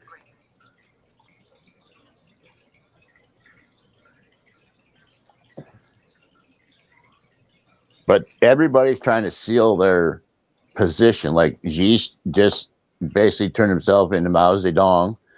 Putin basically is president for life. He was talking about him being a strong guy to follow, woman to follow him, and that he's too old, that has no fight left in him. And I see it the opposite. Sorry for getting back into geopolitics here for a minute. He's old. He wants to make a legacy for himself. He wants to be Peter the Great or Catherine the Great. Oh, he's got all kinds of fight in him. And him looking weak could be just trying to suck America in. So I'm not sure just exactly how that situation works out. Like, I keep hearing everybody's running out of shells and stuff, and I'm thinking, really? Haven't had a real big fight in a long time. You're running out of shells? I find that hard to believe. Right. So the Ukraine war, I watched the Russian, well, I wouldn't say general, but a high officer climbing a hill, stepping over like a guardrail on a highway, shaking the hand with the Ukrainian officer in the first days of the war. I went, okay, that's interesting. So the eastern part of Ukraine, there are people over there that are Russian ancestry. There are people with the same ideology. So there was some acceptance of them taking over parts of those areas, I'm guessing. But it obviously ended quite quickly because if they haven't advanced very far, or because if they were welcoming them in, they would have just walked in. That never happened. So I don't have a huge interest in that big fight other than it's against communism. And I kind of would like to see that go away. But other than that, we have enough issues here. I don't really, I can't care about that, right? And back to this maid assisted suicide. Well, we're going to watch a whole bunch of people get really hungry to the point they're not here anymore. It's called starvation. And the numbers are astronomical. It started out as hundreds of millions. It got pushed up to 500 million. Now I'm hearing anywhere from 1 to 4 billion. And I'm going, really? Half the place? If that happens, you're going to see. I remember the 80s. I don't want to go through that again. I remember 5 people reaching in a pot and grabbing 5. There's like 8 beans in there. And I'm thinking, well, who doesn't get another bean? Like, it's not pretty. It's not cool. It's not fun. There's people who haven't been through a recession, I would say under the age of 35. They've never really had a hard time where things are kind of tough and jobs aren't around and you're wondering what the hell's going to happen next. They don't have any practice for this. When it comes at them, it's going to be full bore because the media and everything has changed since the 80s. In the 80s, we were doing Live Aid and trying to raise some money and send some grain and stuff over there. And this time, they're going to be pounding out, send money, send money. The media, the news is going to be pounding in your face. People are going to get depressed. People are going to get eating disorders, drinking disorders, drug disorders, like abuse, physical, mental, sexual. It's all going to go up. Why? Because every time there's hard times, that's what happens. And now they've introduced this medically assisted suicide. How many people are just going to like give up? Oh, ye all hope, and just walk in there and go, I can't do this anymore. I can't watch this anymore. I can't see this anymore. And it will end. 3 years, 6 years, it might be 10 years. What's on the other side is going to be much, much better than what we have now, in my opinion. But the transition is going to be, it's going to be a test for a lot of us. Yeah. Wait, how does that go? Only the strong survive? Well, yeah, I don't know. We're going to see. Is it bend or break? Or is it only like the people who don't want to give up even an inch that make it? Well, let's find out. We're going, like you said, we're going to have to find out what works and what doesn't work. If I was going to throw out go ahead. I was going to say we already know affirmative action doesn't work. So well, if I was going to throw out an answer, it would be 2 terms called reciprocity and proprietarianism. It's basically a mutually beneficial relationship that has a contract that if you F up, you pay. You don't get to steal somebody else's shit because you're clever or crafty. And you could basically push it into politics and law, right? And now that they have contracts that they're talking about on crypto, you could just write it right into the contract, right? And they couldn't stop you from taking their shit because it's on the crypto. And if you failed the contract, then you pay. It would stop a lot of corruption, a lot of thieving type stuff. But when you bring this up, the left laugh, oh my God, they're going to make lying illegal. Like they think it's so... We should make lying illegal. Like I am all for that. It's so obtuse to them because they would literally cease to exist because they can't win a fair fight. They can't win on the facts. They can't beat a debate. So they know right off the hop, the people at the top, that if we're going to win, we got to cheat. Right. And they do at manipulate, lie, steal, blackmail, whatever it takes. The ends justify the means.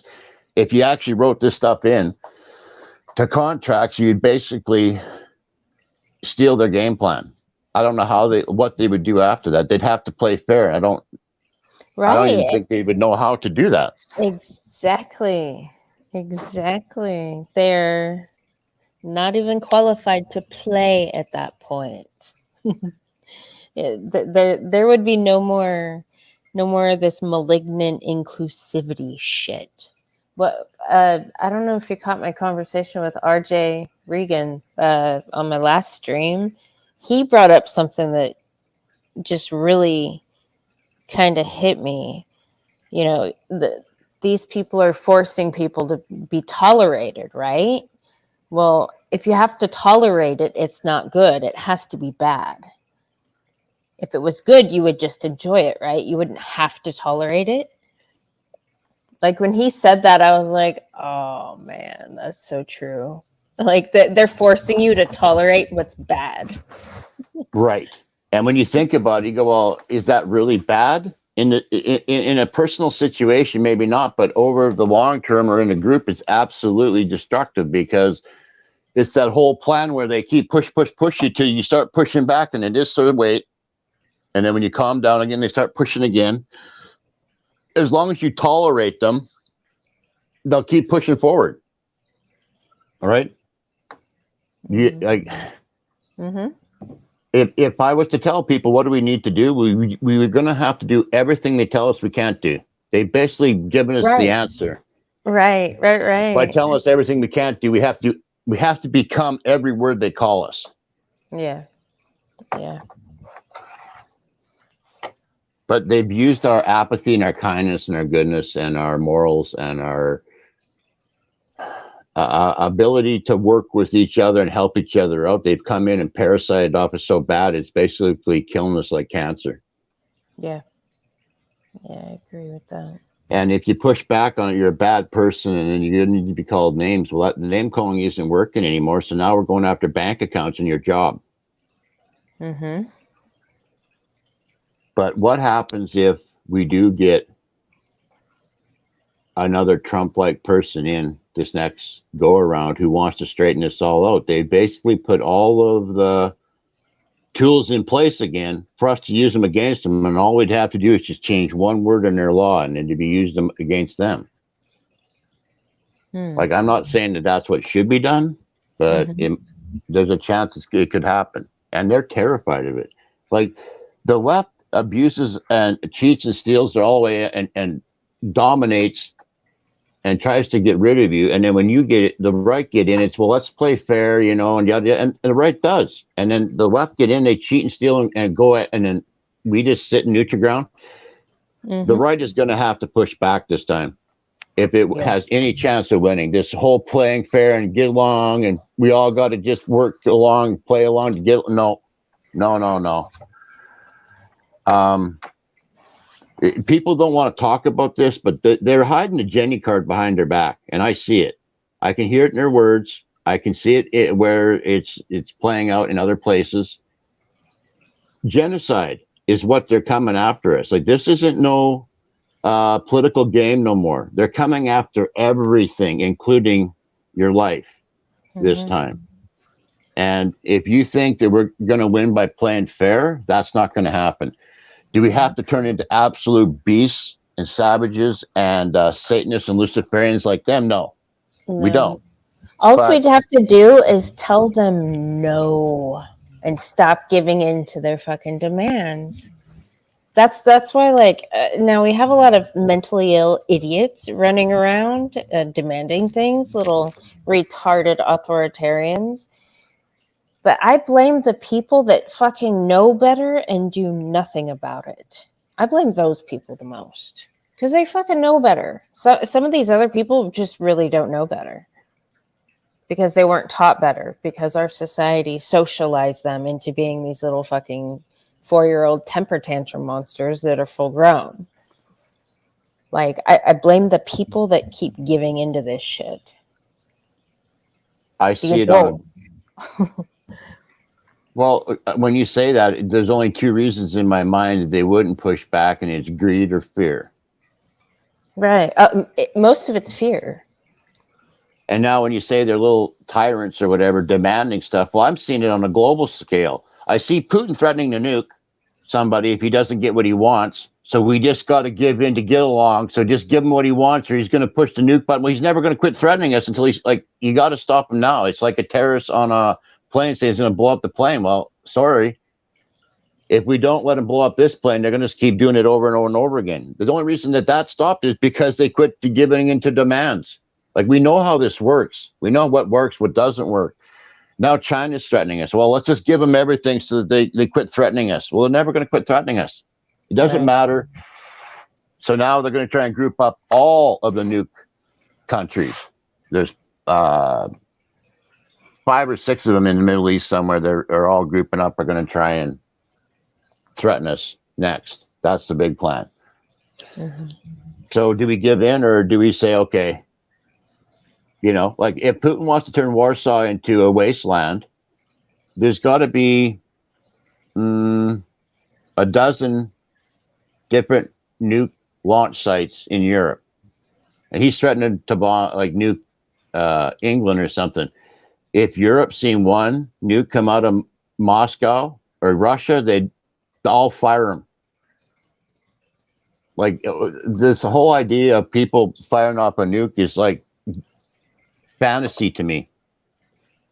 I remember suitcase nukes coming out of Russia in the 80s. If anybody had actually had one of them, they would have lit it up somewhere, right? You don't pay $500 million for something and not use it, or whatever they paid for them.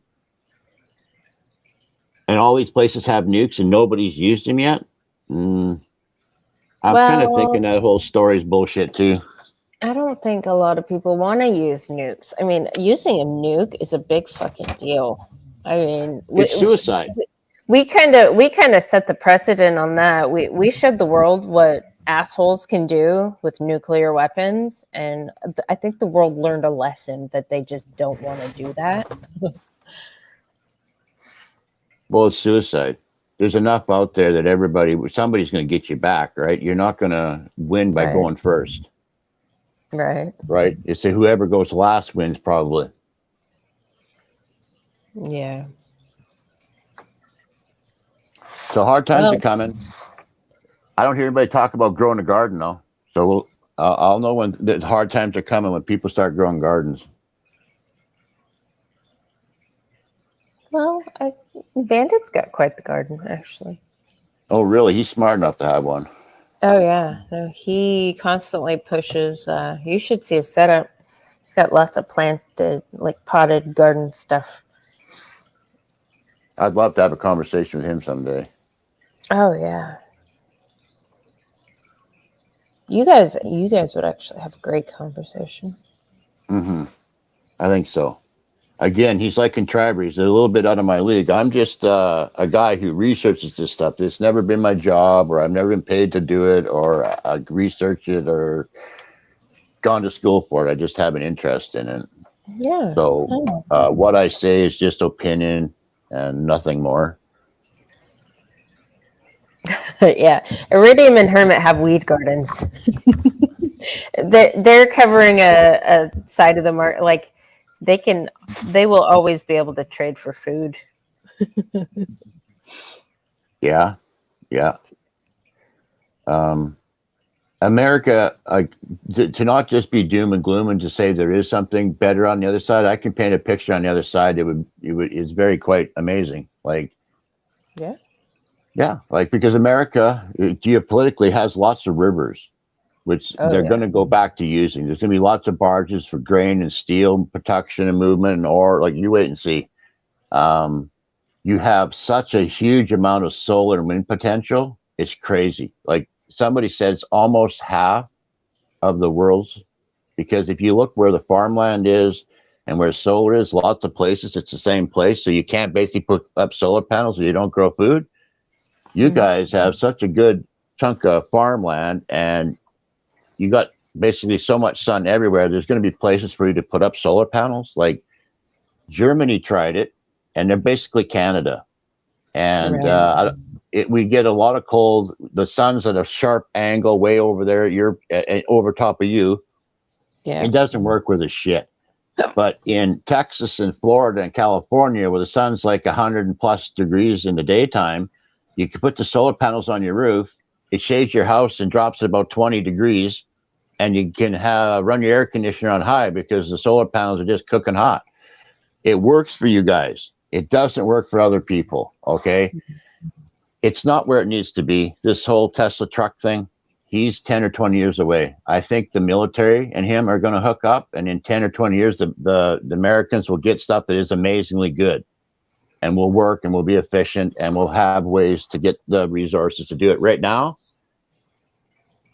the left doesn't realize it, but with Russia going into Ukraine, most of the nickel and the zinc and the copper and shit that they need for those EVs comes out of Russia. And that's now on hold.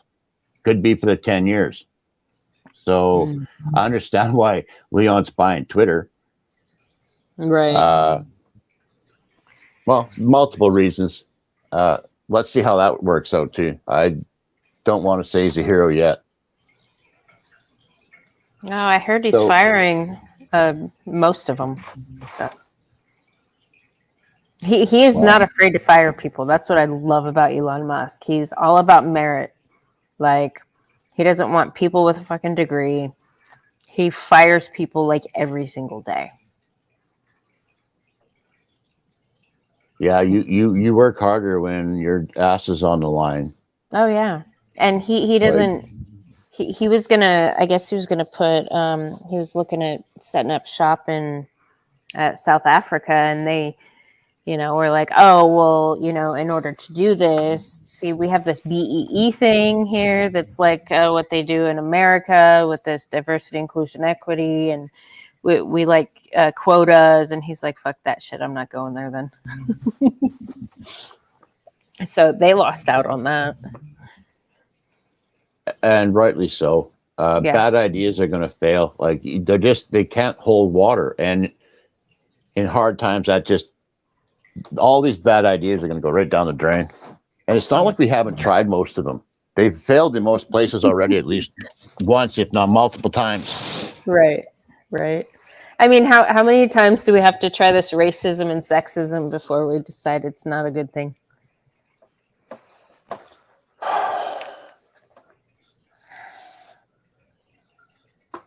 I don't know what to say. I'm for tribalism. I think the best way is everybody do what they want in their own little area, and then they're happy, and just don't bring your shit over here. That's my thing. I don't see how we get a system that works for everyone. Again, reciprocity and proprietarianism. You can make a contract, right? And if it works, a mutually beneficial deal is really hard to break, and you're both benefiting. That stuff works. Let's find out ways to make that kind of thing work. That's my thing. Like, how a one-way street with somebody works for them and not for you. Like, that stuff has to stop, and it's everywhere. Yeah, it's everywhere. It's not sustainable. Well, we have a lot of takers and parasites in our society, and we have a lot of people who are willing to let them drain them. So. Okay, I know people are too nice right now and they're too forgiving and all of that stuff, but I say wait till people get hungry.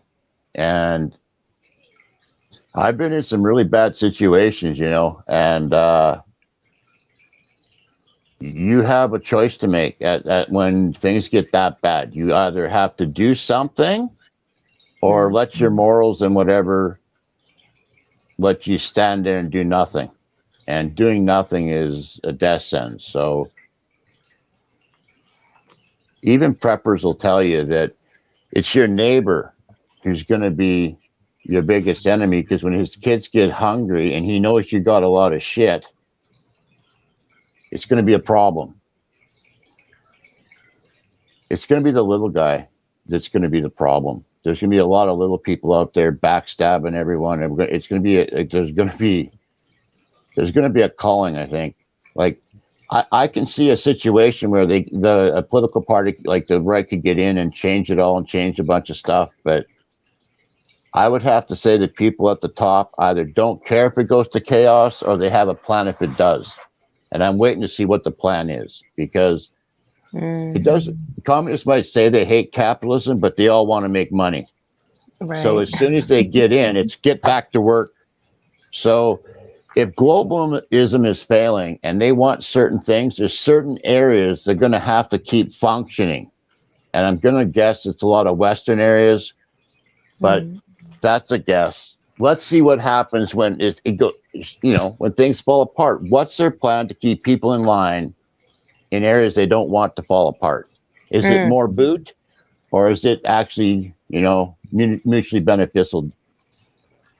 beneficial deals with people? I'm curious to see how they go. I'm guessing it's the boot. Pseudo. I don't believe they even have a plan, because I don't think that they believe that that's a reality. Just because I don't think anybody in our government currently, especially anybody in our current administration, can think that fucking far ahead. They're not preparing for the worst. They're just printing more money and enjoying their salaries. They're so far removed from the working man that they just, like you say, it's been too many. I say the average person's been away from the field, off the land for too many generations, right? And the same with the elite class. They are so far removed from us for too many generations. They've lost touch. They think they know and they don't. Right. Contriver said that the West is just going to lay down their guns. They're not going to fight. Like, they all have this idea that it's going to be just easy. There's going to be no pushback. There's going to be no fighting. They're all lazy and stupid and scared or something. And we're not going to push back. And I think that that's just the opposite. I think there's a whole section of society just poised on the edge of their seats, just waiting for their chance to correct this mess. I could be wrong. Oh no, there's lots of people. But they're not in charge currently. So no, but they run businesses. They're welders. They're carpenters. They do everything, and they have to do multiple things to run that small business or big business, right? And they're up against the left. And I tell people, I try to tell the left, I think you're getting set up. I really think you're getting set up, because you're up against people with long guns and 4x4s, and like I say, they have all these other skills. Like lots of them used to be in the army, and now they're back at home on the farm or in the city doing something else or whatever, but they haven't forgot what the hell they used to do. Right.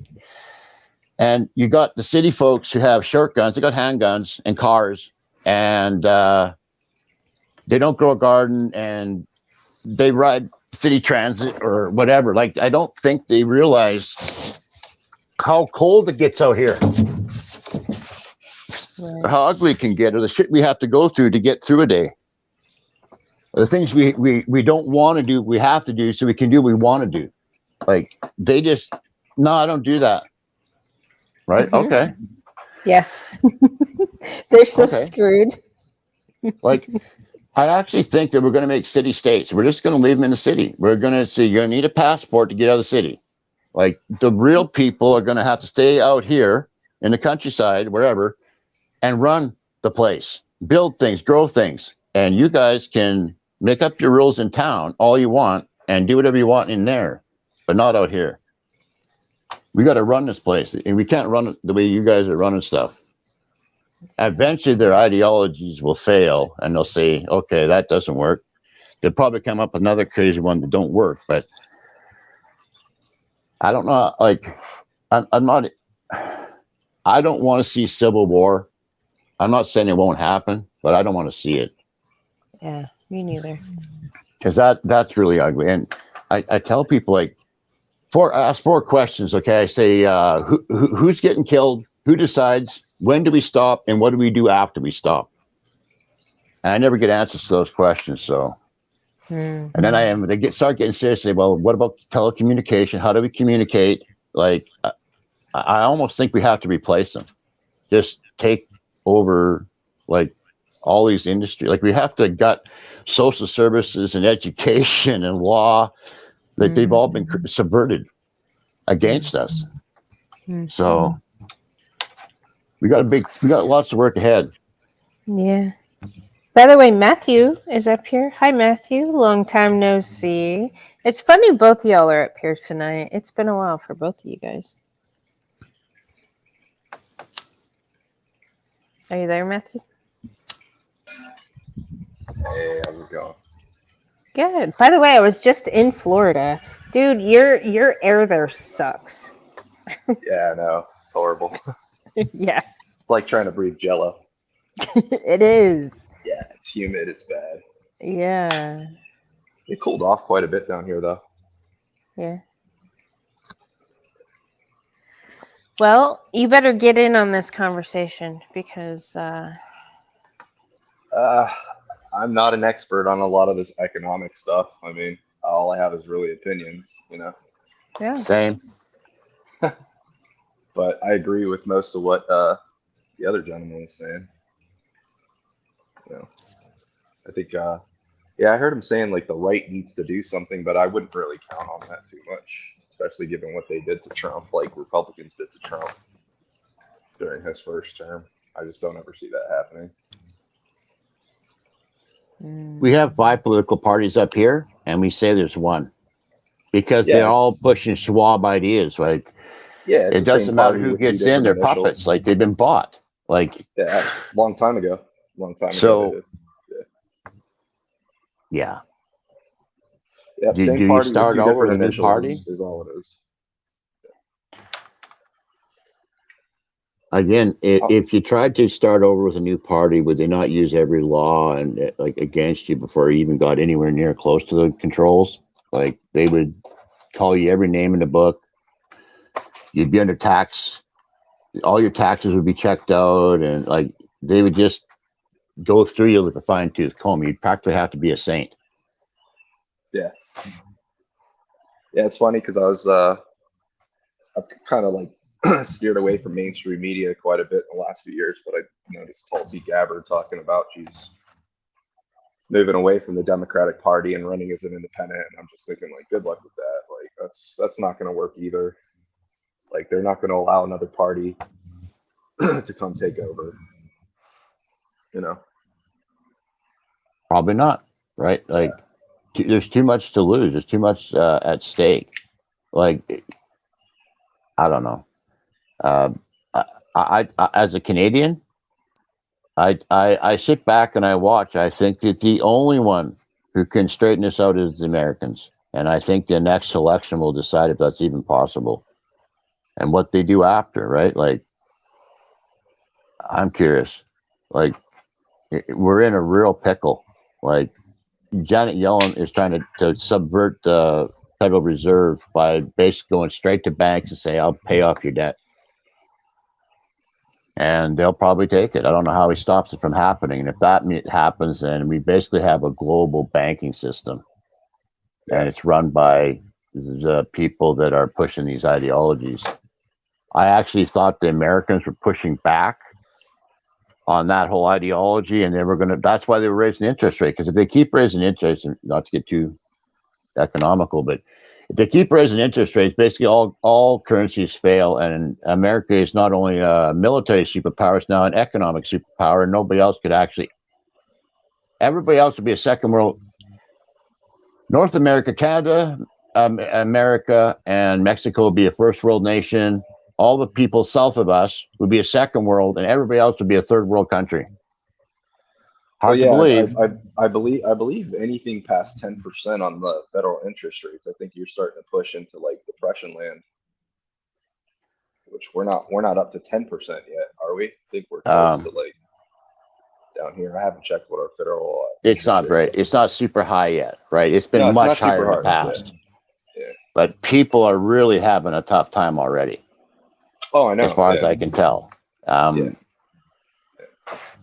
Like, what's their plan for homelessness in the West? Do they have one? I've I heard don't know. I've heard a couple people talk about homelessness, and I was listening to something Bill Gates was talking about. Him and some other scholar on the left were talking about, and every time I hear them talk about it, like if you're like me and you pay attention to language real carefully, they don't ever talk about how to eradicate the problem. They talk about how to eradicate the poor people, not the problem, not what's causing the homelessness. And there was another politician, no, it was this black lady, I can't remember her name, but she just made a real bold statement on MSM talking about how she made a connection between abortions and poor people. And she said, well, if you just got rid of poor people, you wouldn't have the issue. You wouldn't, yeah, Abrams, you wouldn't have the issue of, you wouldn't have the abortion issue, and you wouldn't have the problem with like sickness and stuff like that. And, you know, it kind of goes back to what you were talking about, you know, genociding people. I think genocide is part of their ultimate plan, is just to wipe a bunch of us out, because that's just how they see us. They see us as roaches.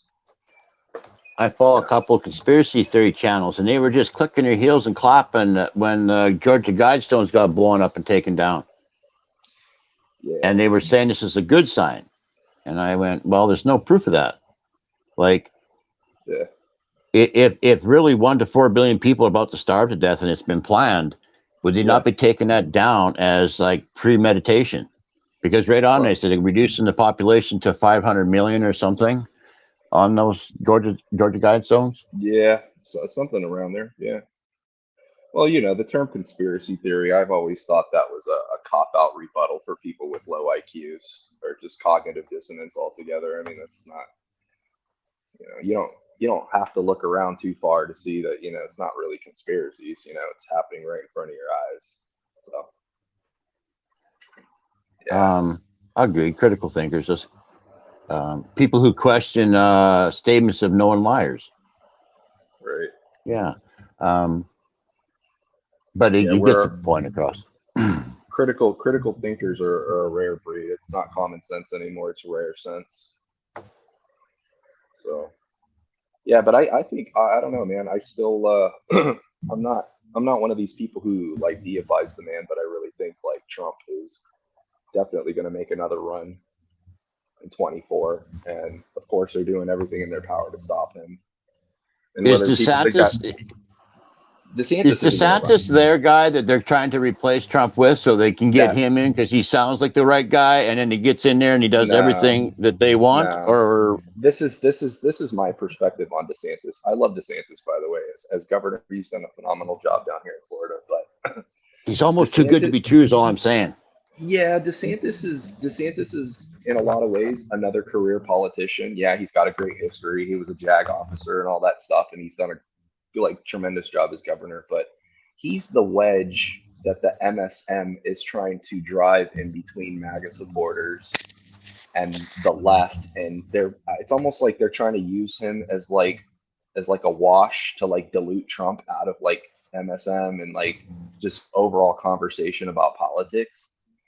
Because I've even seen a lot of leftists like in like mainstream media and like politicians that like hated Trump and hated even the notion of any type of Republican, and talked a lot of shit about Ron DeSantis during like the beginning of the pandemic and stuff like that. And now all of a sudden they're proponents for Ron DeSantis as if he's like this miracle boy. And I'm like, I kind of see like in between, like I'm kind of like reading in between the lines, and I feel like they're just promoting DeSantis to try and steer people away from voting for Trump. And I don't think DeSantis belongs in the White House, not just yet. I just don't think he's the guy to fix the problems that need to be solved. And I'm one of those people that has, you know, this funny saying, sometimes God sends the devil to do his work. And I think Trump is that guy. He's the guy that you need to fight fire with fire in the situations that we're facing right now, because DeSantis is just, all he's going to do is bend and play fair with leftists, and leftists don't play fair. Agreed. And neither do rhinos, because look what they did to Trump during his first term and towards the end of his first term. Do you think Trump is part of the system, or do you think he's trying to fight the system? Because he didn't do as much as he could have. I think Trump is another cool kid in the big club, but I think he's the one that was exiled and now he wants payback. But I think his intentions overall are good. Nobody has clean hands in this fight. Nobody. Someone's got a handful of dirt hanging out behind their back. Everybody does. For sure. Ready to for sure. ready to That swing makes mud sense. balls. Yeah, it's Right, and there's no that's why such they thing can as a always saint take you or a down. martyr. Yeah, there's no such thing as a saint or a martyr in this situation.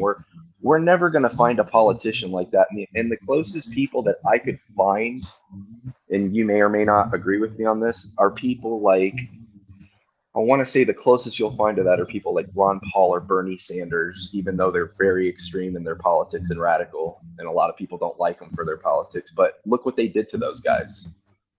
Yeah, The libertarians love Ron Paul. Yeah, I mean, I and even supported some him people for on a the while. right, but Bernie Sanders, oh hell no. They Yeah. think he's a commie, don't they? But I think my point is like the day you actually come across a saint of a politician who has nothing but good intentions for the people, they will either John Lennon his ass, or JFK. or JFK his ass, or they'll just rub him out of the race in one way or another, dude. I mean, look, the DNC cheated against Bernie Sanders. Okay, but did they not try to do that to Trump? I think they didn't take him Oh, serious yeah. at first. No. Right? Yeah, and then when they finally did, it was too late. He already had figured it out. No, they underestimated Trump big time because they treated him like the stupid kid in class, and he played 5D chess with their asses. And he still does. He still does. And that's why the MSM just, they constantly seethe over this guy because they just cannot smear him out. They cannot. I follow like lots of talking heads channels, and most of them are on the left, or they pretend to be in the middle, but they're leaning left, or they're far left, like globalists. Like I listen to them because I want to know what they're saying.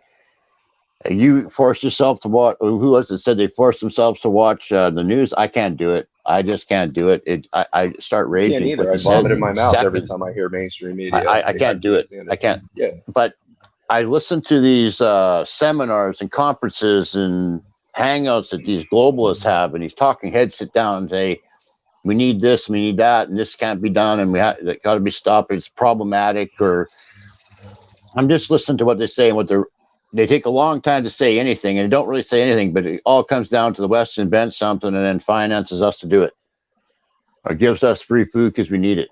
I'm thinking, well, that's been going on for 7 years. I don't think that's going to be even possible in the future. Like, there's just too much demand out there for anyone to save. Like, this is going to get bad, in my opinion. Yeah, like I'm one of those people that I'm not. I wouldn't say I'm nihilistic or a fatalist, but I think every day that passes, we're headed closer and closer to like full kinetic civil war in this country, at least, because we are just so fucking split down the middle. Like, we cannot have dialogue openly, like on open forum between the left and the right, just because it's just so polluted with so much shit ideology. Right, but it's not the right that's not having the conversation. The left refuses to talk. Oh yeah, to you. No. When I say the right, I and it's such a weird conversation now, man. It's like when I say the right, okay, when I think of the most level-headed people, like the most level-headed conservatives, or even like moderate Democrats,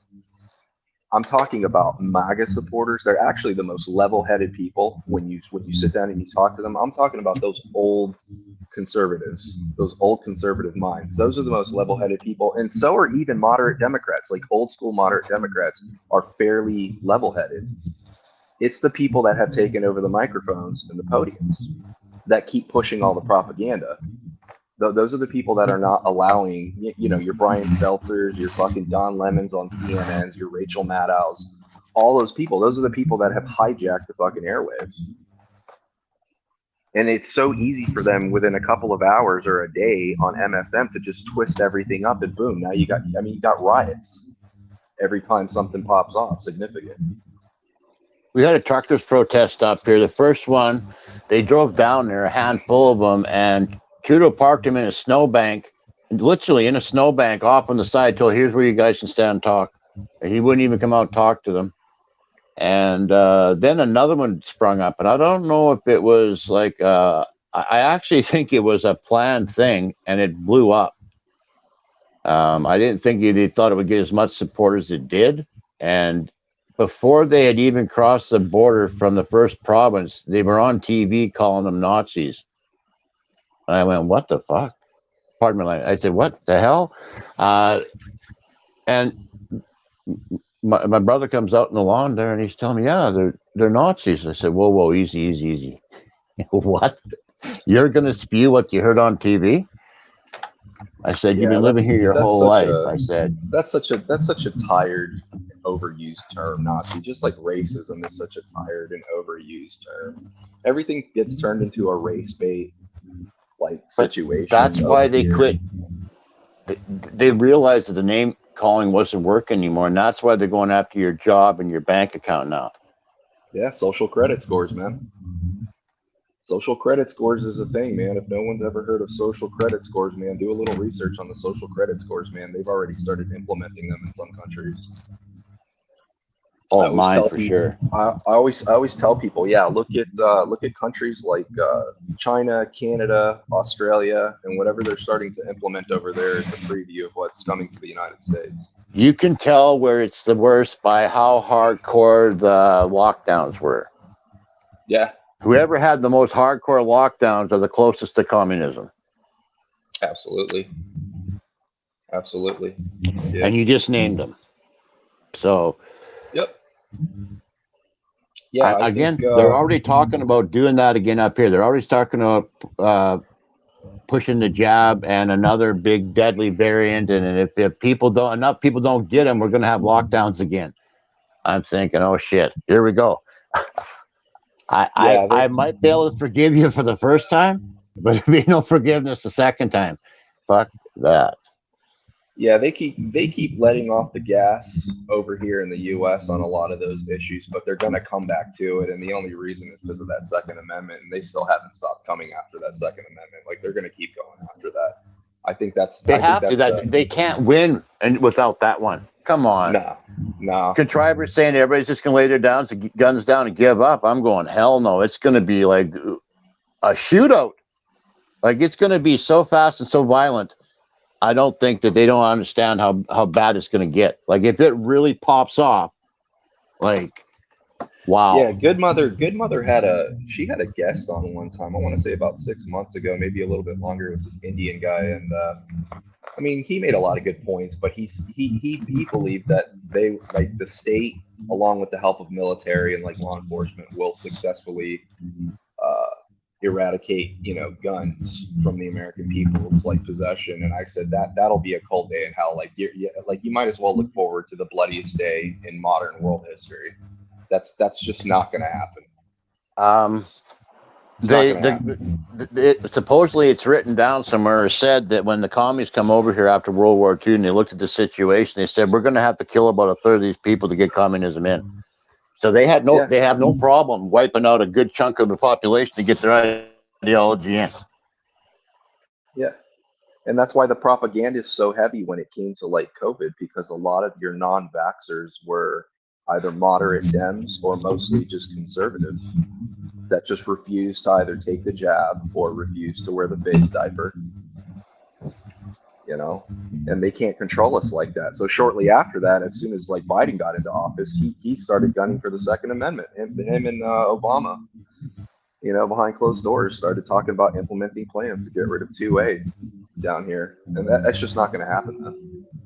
Well, up here they're making leaps and bounds. They've banned a whole bunch of guns, 150 now, 1,500.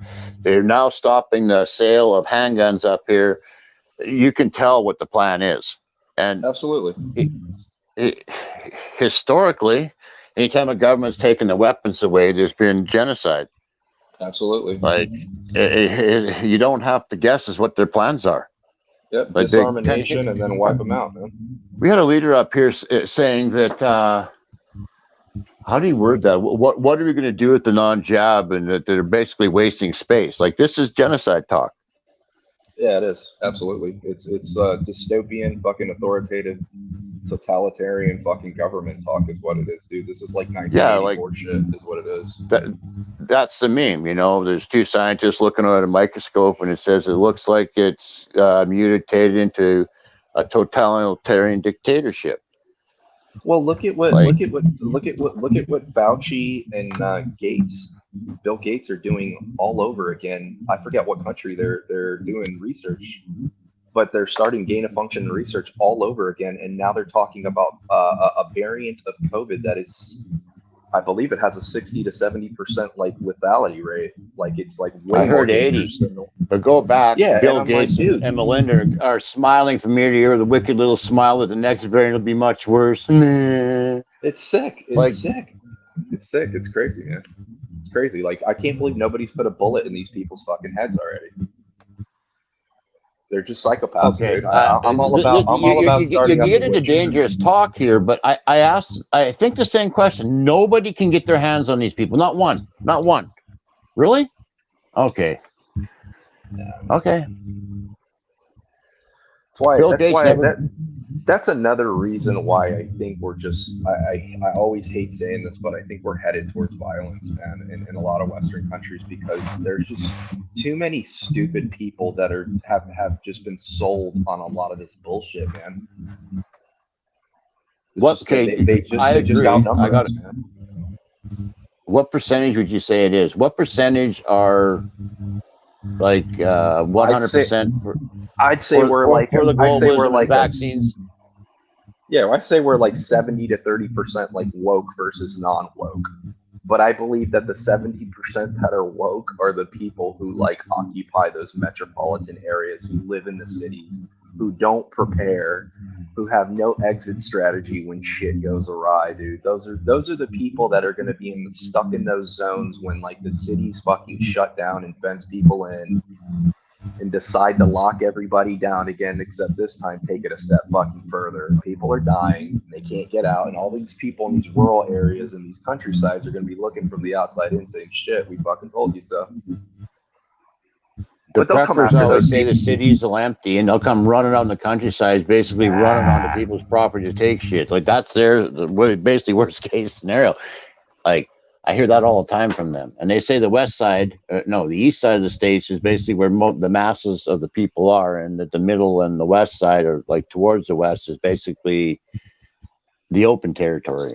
And they'll get mowed down in the process, unfortunately, man. Like they'll get mowed down in the process. I remember when all the riots broke out, the BLM riots and Antifa riots broke down here in Florida. And Polk County Sheriff Grady, he told his citizens, I don't know if you ever saw this, or Good Mother, if you ever saw this, but Sheriff Grady said, listen, if you come into our towns, I give my citizens full fucking authority to just shoot indiscriminately towards anybody who's running on their property. And there were people who were fucking trying to go into rural areas, small country areas down here in Florida, and were getting shot at, man. People just standing on their fence lines with their rifles. Like, and that's just a small preview of what could happen, man. Just a small preview. And it sucks that it's got to be that way, man, but that's just the way it is. For a long time, I really neighbors. I just never thought it would get to that. Like, I just never thought it would get to that. Like, I understand that that's where everybody's buying. Oh, we'll just revolt. I said, yeah, that's so hard to do. It's such an ugly outcome. Nobody really has the cojones anymore. Like, our forefathers would be up. Like, God, they would have triggered so much earlier. Like, when you go look back to what they like went and grabbed the pitchforks and guns over, it was like raising the price, putting tax on tea, or like they didn't put up no shit. And look at the crap we're going through. Like, even our forefathers that fought in World War II have to be turning over in their grave watching this shit. So to think that they will, I think it would have to be, like you say, when they get hungry, like it's going to have to be really bad. It doesn't look like people want to go there. Like, I don't know. Yeah, I don't. It just seems like people want to don't put up too much these days. I don't. Like, Well, I think hunger will do it, though. Yeah, I was gonna say I don't think this nation, like the United States, my nation, I don't think we're gonna put up a revolt due to like political cause or like genuine beliefs, that our system's broken, anything like that. I don't think it's gonna come down to ideology. It'll come down to desperation and necessity, like you were talking about earlier before I jumped on. I think I personally, I believe the system of capitalism is broken. It's been broken for a long time. I don't think it functions the way it was intended to function. I think it's been predatory and just broken for a long time, man. It's just a You're broken system. 100% correct, because it's not free market capitalism anymore. Like, you got corporations that are allowed to do business across borders, and that you can't do it because you don't do the research, or you haven't got enough money to pay $1 million to get this study done, or whatever. Like, and then they get tax breaks. They get 99-year tax breaks. It's not a coincidence. It's not a coincidence that the U.S. is mostly a fucking gig economy now. Almost all jobs are gig jobs below the $100,000 a year mark, and even then, I would question a lot of those 100K jobs. A lot of those jobs are gig jobs. They're not solid. Like, they're not factory jobs. Unions have gone out the window. Nothing's unionized anymore. There's no stability in jobs anymore. We turned into a gig economy. I want to say shortly after Obama got into office, that's when we started turning into a gig economy. It's been broken for a long time, man. It's an exploitative form of capitalism, and it has been for a long time. The people with money, which is why we don't make anything over take here an anymore. interest-free loan out, dump it in the stock market, make X% on it, take it out. It's all profit, right? They just keep doing it. Why would they go to all the risk and labor and whatever it takes to build a factory like Elon Musk? Oh my God, what a dumbass. Like, when you can just dump your money in the stock market and come out richer every time. Like, they've quit making money by building things. And once that happened, you're on a slippery slope. I think you just said it. I think the day that we started using the Federal Reserve to print money, the people who started printing the money, making obscene amounts of money they were making, probably counted on the fact that none of these countries that we borrow from were ever going to cash in their chips. That's one aspect of it. We China through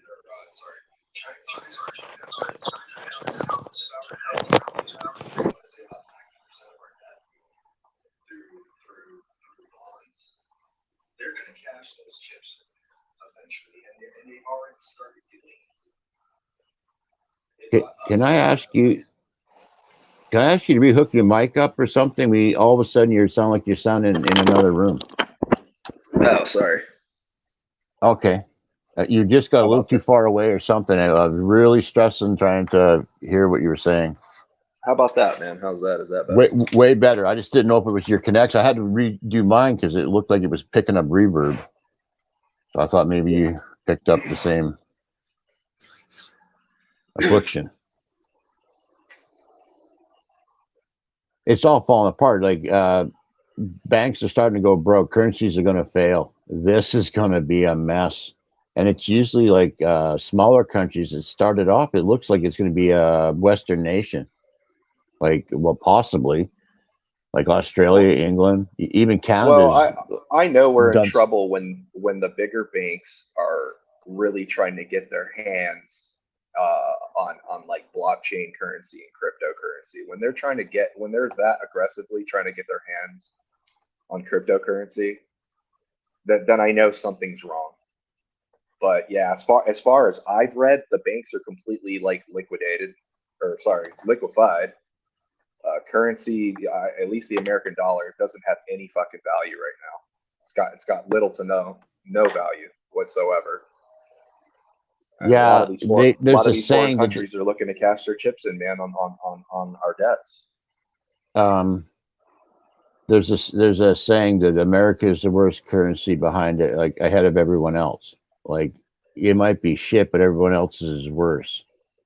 And the fact that they're raising interest rates, it gives a billionaire somewhere to park their money and get 3 to 5 to 10%. Well, who knows?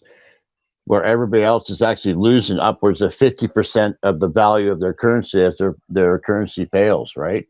So what happens is that the rich people from other nations just start dumping their money into America. So America's been able to basically get out of a lot of mistakes because of it. This is why the BRICS, like Brazil, Russia, India, China, and now supposedly Argentina. Really, Argentina, you're not going to stay in there. America won't let you stay. Just an FYI. It's probably not going to. Oh, I was gonna say 1 second. I'm gonna go, but you guys can stay as long as you like, and yeah, the stream will just end once everybody leaves. So Okay. you guys are All free right. to stay and chat though, as long as you like. Thank you. Sounds Yeah. good. All right. Later, Matthew. Good to see you. Good to see Later. you up here, Yeah, you Pseudo. too. And I Thanks for might inviting me. drop. Yeah, I might drop Frank off because I think Frank's gone or he fell asleep or something. I don't know. He hasn't responded in a long while. So I think I'm going to just drop him. Oh, he's still there. Frank, you're still there. Okay, I'll leave you up then. Sorry, Frank. Gordon. Gordon. All right, gentlemen. Have a Yeah. good chat. I'll catch the replay after I get up. Thanks. Later, Gator. All right, bye.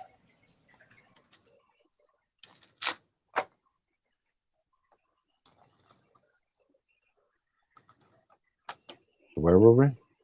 Yeah, so I was gonna say we'll see what happens after these midterms coming up in the U.S. anyway, and then general election. I think it's Yeah. gonna get real weird and crazy. Well, of course, because both sides are going to say the other side cheated. And we have a pretty good idea what's going to happen when the left do it. They're going to break shit and burn shit, and if the right go ape shit, they're going to start shooting people. That's my prediction. But if the right doesn't do it, then everybody fails. Like everybody might have a plan or wish or have strong feelings or really dislike their situation, but if America doesn't take the lead, it's not going to happen. So, and Janet Yellen, one person has the ability, in my opinion, to crush it if she does what she says she's going to do. And I don't know how Jerome Powell can stop her from turning. They're basically going to turn her like their treasury into like the Federal Reserve. It's going to be the step above it. Instead of the Federal Reserve being the Federal Reserve, it'll be the Treasury Reserve, and Janet Yellen will decide what you do and don't do. Yeah. Which is a nightmare. In my Yeah, opinion. it'll be interesting, man. I agree with you though. Republicans have to fight back, but I'm so pessimistic about Republicans and the right. I think they've lost all backbone. Yeah. So I personally don't count on that, man. When the time is always necessary and the right things need to be done, they always cowl away. Yeah, okay, but it's all planned. Like they put the silliest looking people in power so that when they do exactly what they want them to do, it looks like a mistake. And you think, oh, what a dumbass. I could do a better job than him. Well, that's what they want you to think. I think it's all planned, right? So when they say they do nothing, well, they were told to do nothing, right? There's perfect, like we have a minority government up here and the guy's messing up left and right and the other guys won't challenge him or do anything. Like it's obviously controlled. Right. So when you say the right, I didn't necessarily mean unless Trump's some type of saint or Caesar or some shit, and he's going to come in and change everything. You're right. It's probably going to be the people on the ground that change it, not the political class. Like it works for them. Why would they change it? Yeah. Well, Trump is that bulwark though, man. He's that wedge. Like that's why I keep telling people that I speak with on a daily basis. Like I don't see any other candidates right now on either side that can run against Trump, whether that's a good thing or a bad thing. But point is nobody can run against him. And I believe Pence was just asked on an interview if he would run as VP again for Trump, and he just laughed and made a joke, took a shot at Trump, and it's like that's how crazy it's gotten with Republicans. Like, okay, but then they know that he owns the GOP. He owns the GOP, man. Plain. Well, that's what Salty Cracker says, that they've kicked all the rhinos out of the gunner. Like that's why Liz Cheney got kicked out. But I don't follow politics, period, very much. Since that election, I followed that election because I could tell something was going to happen because one channel was saying one thing, another channel was saying the opposite. Well, both can't be right. So one side is going to be really pissed off that they lost. And sure as shit, that's exactly what happened. Yeah.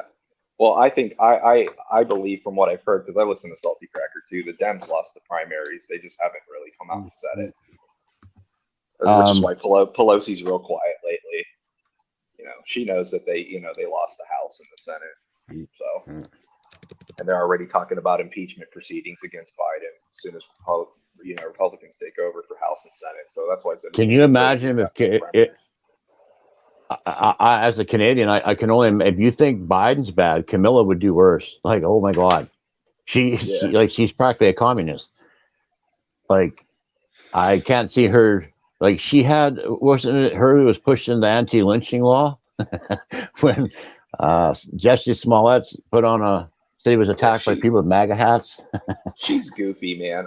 I think she's like kind of like a patsy in the whole situation. It's the goofy ones that do the damage. Yeah, her presence throughout this whole presidency has been almost non-existent. You haven't heard anything from her, and whenever she. What the fuck happened?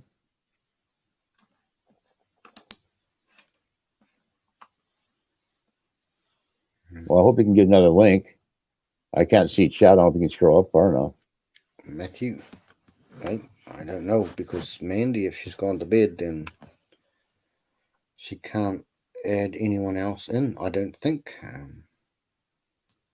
Well, if the link's in the chat, you could hit it again if you can scroll up far enough. Yeah, I think, yeah. But that would be an hour or two. I'm sorry, Bert. Don't know. I got it. Hang on, Bert.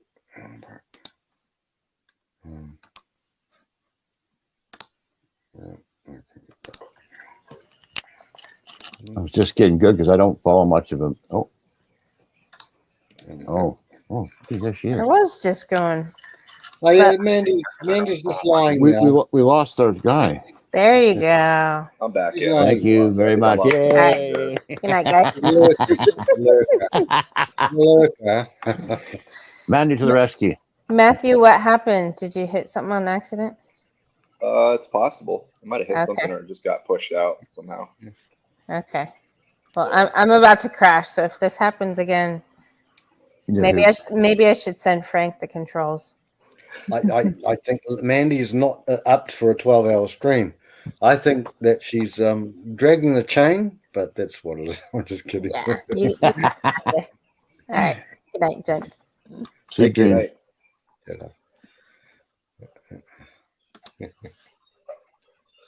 Is there any more? So is Trump? Let's cut to the chase. If Trump gets in, is he actually gonna like shake up the boat? Like, is he really like?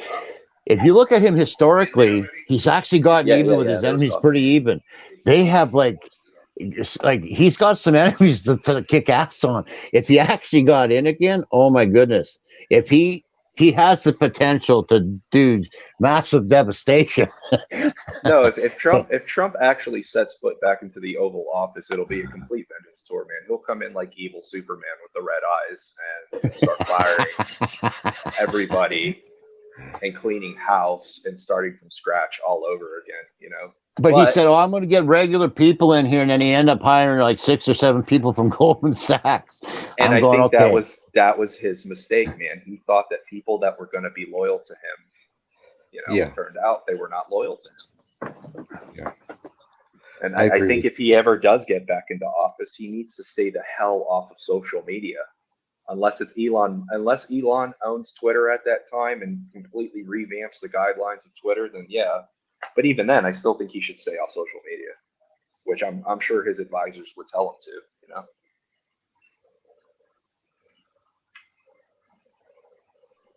to, He seems so.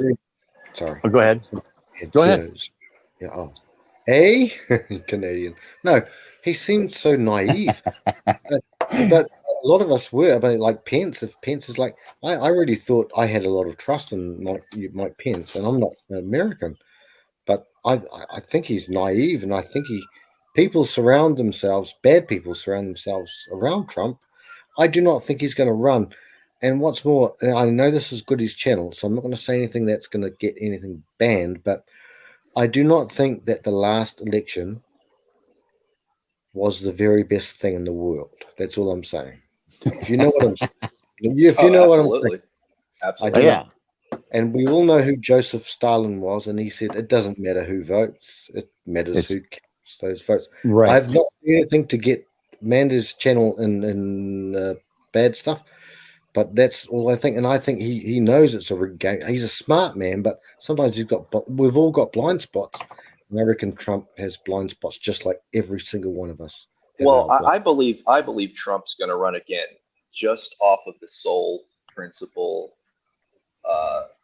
that he believes he was cheated, and I think there's an element to Trump that probably manifests itself in the form of narcissism and egotism, and I don't think he can let it go.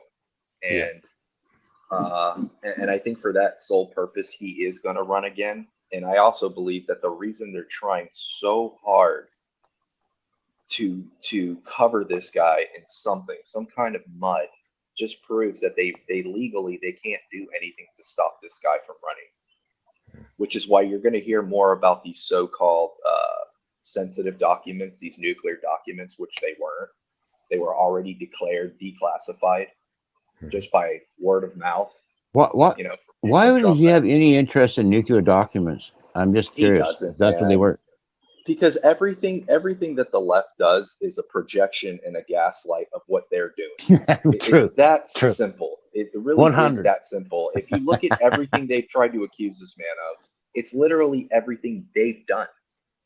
Yeah. And it's funny because Biden's already been outed about three major issues that they try to accuse Trump of, which was collusion and shady dealings with foreign governments, even all this bullshit with like COVID and stuff like that. And the media goes silent when it comes to Biden. They never want to say anything, and that's just proof. It just shows you how deeply involved the whole system is together between media, corporations, and politicians. They don't want someone who can help the American people or who can better the West. They're just interested in selling us out, man, and having us fall in line like good boys and girls and following their crazy, psychotic, authoritative rules, man. Agreed, Maddie. Agreed. Yeah. Yeah, I can't disagree with that either. Yeah, but I also think people are waking up, man, in mass. I think worldwide people are waking up. Well, that medical thing. If that medical thing didn't wake you up. Yeah. 2 years. 2 years. They did an experiment. They shut down the world for a medical thing for about 2 years. Medical thing, or UER, or COOF, or whatever people call it. And they were testing. They were testing the waters, I think. Absolutely. I think they were testing the waters. I've got to be careful. We've all got to be careful about the channel, but they were testing. They were testing the fence. Mm-hmm. My opinion. And they're not done. They're not done. Like I was telling Pseudo earlier.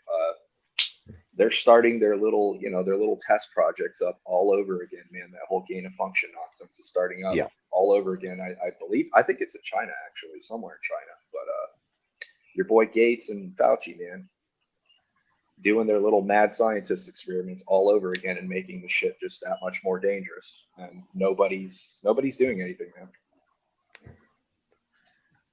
Let's theorycraft here for a second. What if the next one is like 60-80% like nasty and the right refuses to take any protection and we're the ones that get wiped out? Is that their plan? I mean, I don't know, man. I'm not a prophet. I can't project that far. I mean, I could only expect the worst if they were to unleash something like that. I don't think they could control something like that to where they just target specific people, part of certain like political ideologies or certain sides of the fence. I don't think they could accurately like take people out. I think they would just, I don't know. That's the thing. I don't know, man. I couldn't tell you. I really couldn't tell you. They say they would never release anything that nasty because it would like variations would come off and they would come back after them. That's why they say right, exactly. Which I just nasty, heard someone. Right? I just heard someone say something in those same exact words that they couldn't control it to the point where it would backfire on themselves. So, that's the thing about that whole thing. So I'm less likely to think that would happen. Yeah, me too. And you know what? I personally think that the poison is not in the thing itself. I think it's in the supposed remedy. You Of know? course it is. Of Yeah, course You know, it is. so On that kind of like on the that, cure becomes the ailment type of situation, if you get what I mean. Yeah, got right. fully. Like, And that's why there were so many people. There was more people to jump on board with it than there wasn't, and that's a scary thing. But you know what? Sometimes you have to thin the herd out a little bit. I sometimes, like, I often heard people, well, I had to do it for my job, or I did it for my mom, or I did it for my kids, or whatever. Like, there's some people who didn't want to do it, but did it because they thought, well, I better. You know what I mean? I don't think that will happen this time. I don't know. I could be wrong. No, they'll I'm have to sure change their. 9, 15, 30% will take it. Like, there's going to be a percentage that just get running over there and take it right away. But I think the numbers will be smaller. Like, if you look at the progression, I think it was like 60% or something that took the first one, and only 40% of the second one, and like 15% of the third one. Like, people were It got dropping less off and like less. flies. Yeah. Yeah, they're definitely going to have to change their playbook up quite a bit, man. But Yeah. that's the thing, man. I think people that don't even want to wake up to the nonsense are actually starting to wake up and seeing like what's really going on. I also, fellas, I wonder if people that started taking the first stuff, and we're treading on cautious territory here because Good Mother's channel, but I've seen a lot of people, and I've known a lot of people, and in those last few years, 2 years, whatever, they're not here with us anymore. And either they're not here with us, or they've had very bad health conditions that just came out of the blue. I've seen that, and it's unfortunate. It's painful, actually, very painful. And then who's the number one? I shouldn't say that, but you've got, oh well, here's next one and the next one, and now we're going to have the church singing monkey. With all due respect, I'm just saying another thing that's going to come out. I'm not hitting TFM, but we've got another thing that's coming out, which is going to hit a certain proportion of male sexuality induced people, and it's going to hit again. They're going to keep on doing this, I think, and I do think that they want to get rid of a lot of people. And Margaret Sanger said this a long time ago, and Bill Gates, other people, Microsoft people. Let's just say that.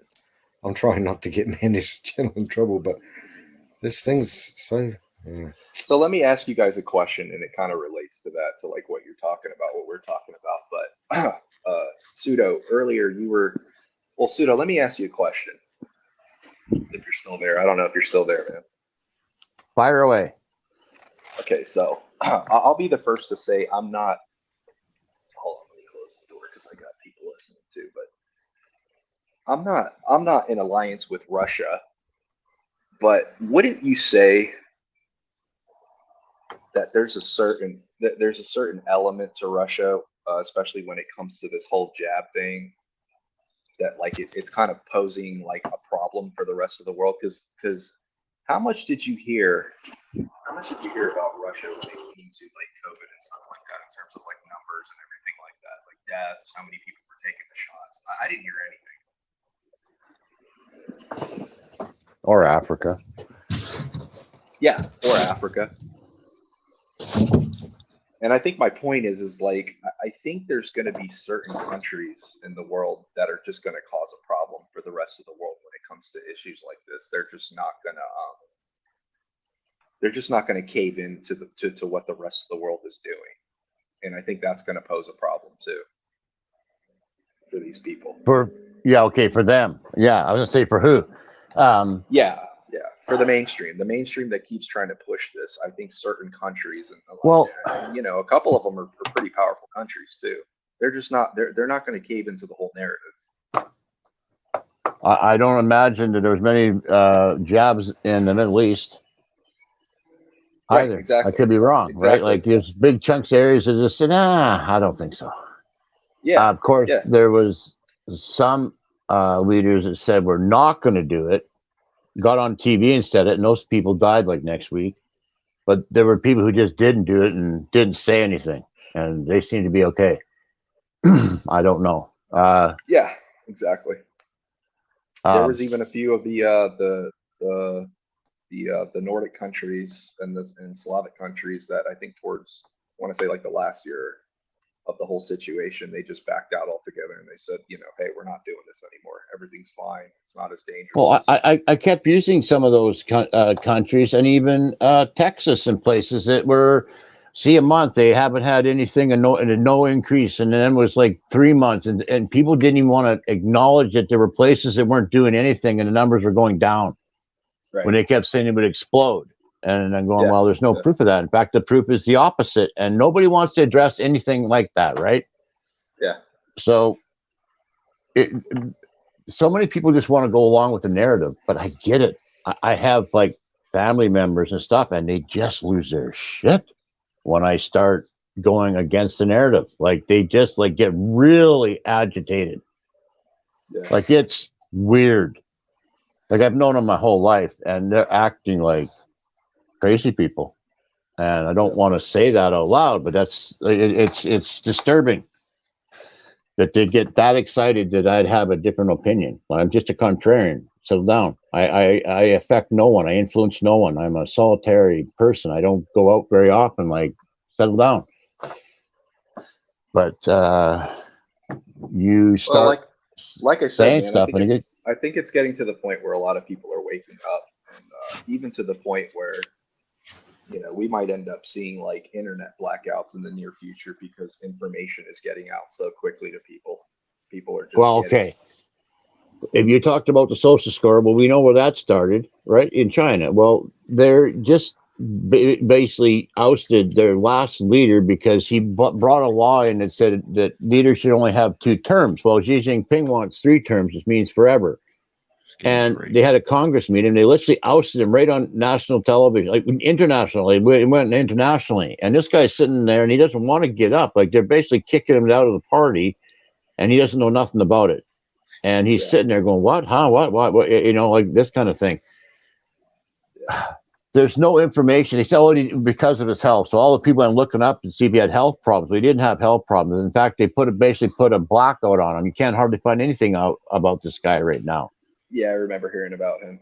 Yeah. I can't even say his name. I won't even try. I'll just. I know butcher it, exactly but, who you're talking about. I heard about him about 6 months ago. well, he just happened just 2 days ago. This okay. just happened 2 days ago. I thought you were talking about that reporter, that Chinese reporter. No. This is the last leader of China. He's like the last president or whatever they call them over there. He was passed the law anyway. They just kicked him out on that. It was the most humiliating thing I've seen in a while. And the G's sitting there with a smirk on his face, and his other guy's like mouth's hanging open. He's so shocked. But they put a blackout on the information on this dude, and they're kicking foreigners out, like not like literally, but they're making it so uncomfortable that people that like as soon as they can get on a plane, they're gone. And only the ones that have a wife or something there are probably still around. Like people are getting out. Lots of companies are getting out. It looks like he's about to shut the doors. Like he's about to throw a temper tantrum because everybody's Japanese companies, American companies, certain countries are basically just pulling lots of the stuff that China made, they're bringing it home. And he's going to basically throw a temper tantrum and say, you don't get anything then. If you can't, you know, if you're not going to support us, like we're just going to take our ball and go home. I have a feeling that that's the potential. And if he goes after Taiwan, that would probably be the outcome anyway, watching what's going on to Russia having done what they did to Ukraine. Like I think that most of those sanctions were to let China know what's coming for them if they decide to take Taiwan. Like it is working against Russia slowly, but internet blackouts, I think they're coming because you're gonna, as soon as some Western nation ever shows people how to revolt and it's successful, they'll shut that crap down because they won't want it to spread. Because that's how they do it. Okay, people, let's go. No, those like we've already passed laws up here that they can shut the internet down if it's basically saying anything they don't like. They haven't pulled the trigger yet, but they're going to do a massive shutdown. They could just shut the whole thing down, and we can only get stuff like from our local propaganda stations, right? Yeah, that's the thing, Pseudo. I think the revolt has already started happening, and I'm sure you've heard people say this before, but I don't think World War III is going to start off in kinetic warfare. I think you know, fourth, fifth generation warfare it manifests in terms of like information warfare. So I've heard people say that before, and I kind of see that happening again. I mean, already. So like I kind of see Marxism and communism, at least modern Marxism and communism, falling apart at the seams already, because there's so much information being sent back and forth that's going against that narrative, that radical Marxist narrative, that they're already getting desperate on that side. I think the people who are pushing the Marxist and Communist Manifesto, they're kind of starting to see, oh shit, like people are waking up. They're seeing what's going on. They're sharing all this information with each other. They're kind of like onto us type of deal. And I think that's where you would end up seeing like an internet blackout eventually.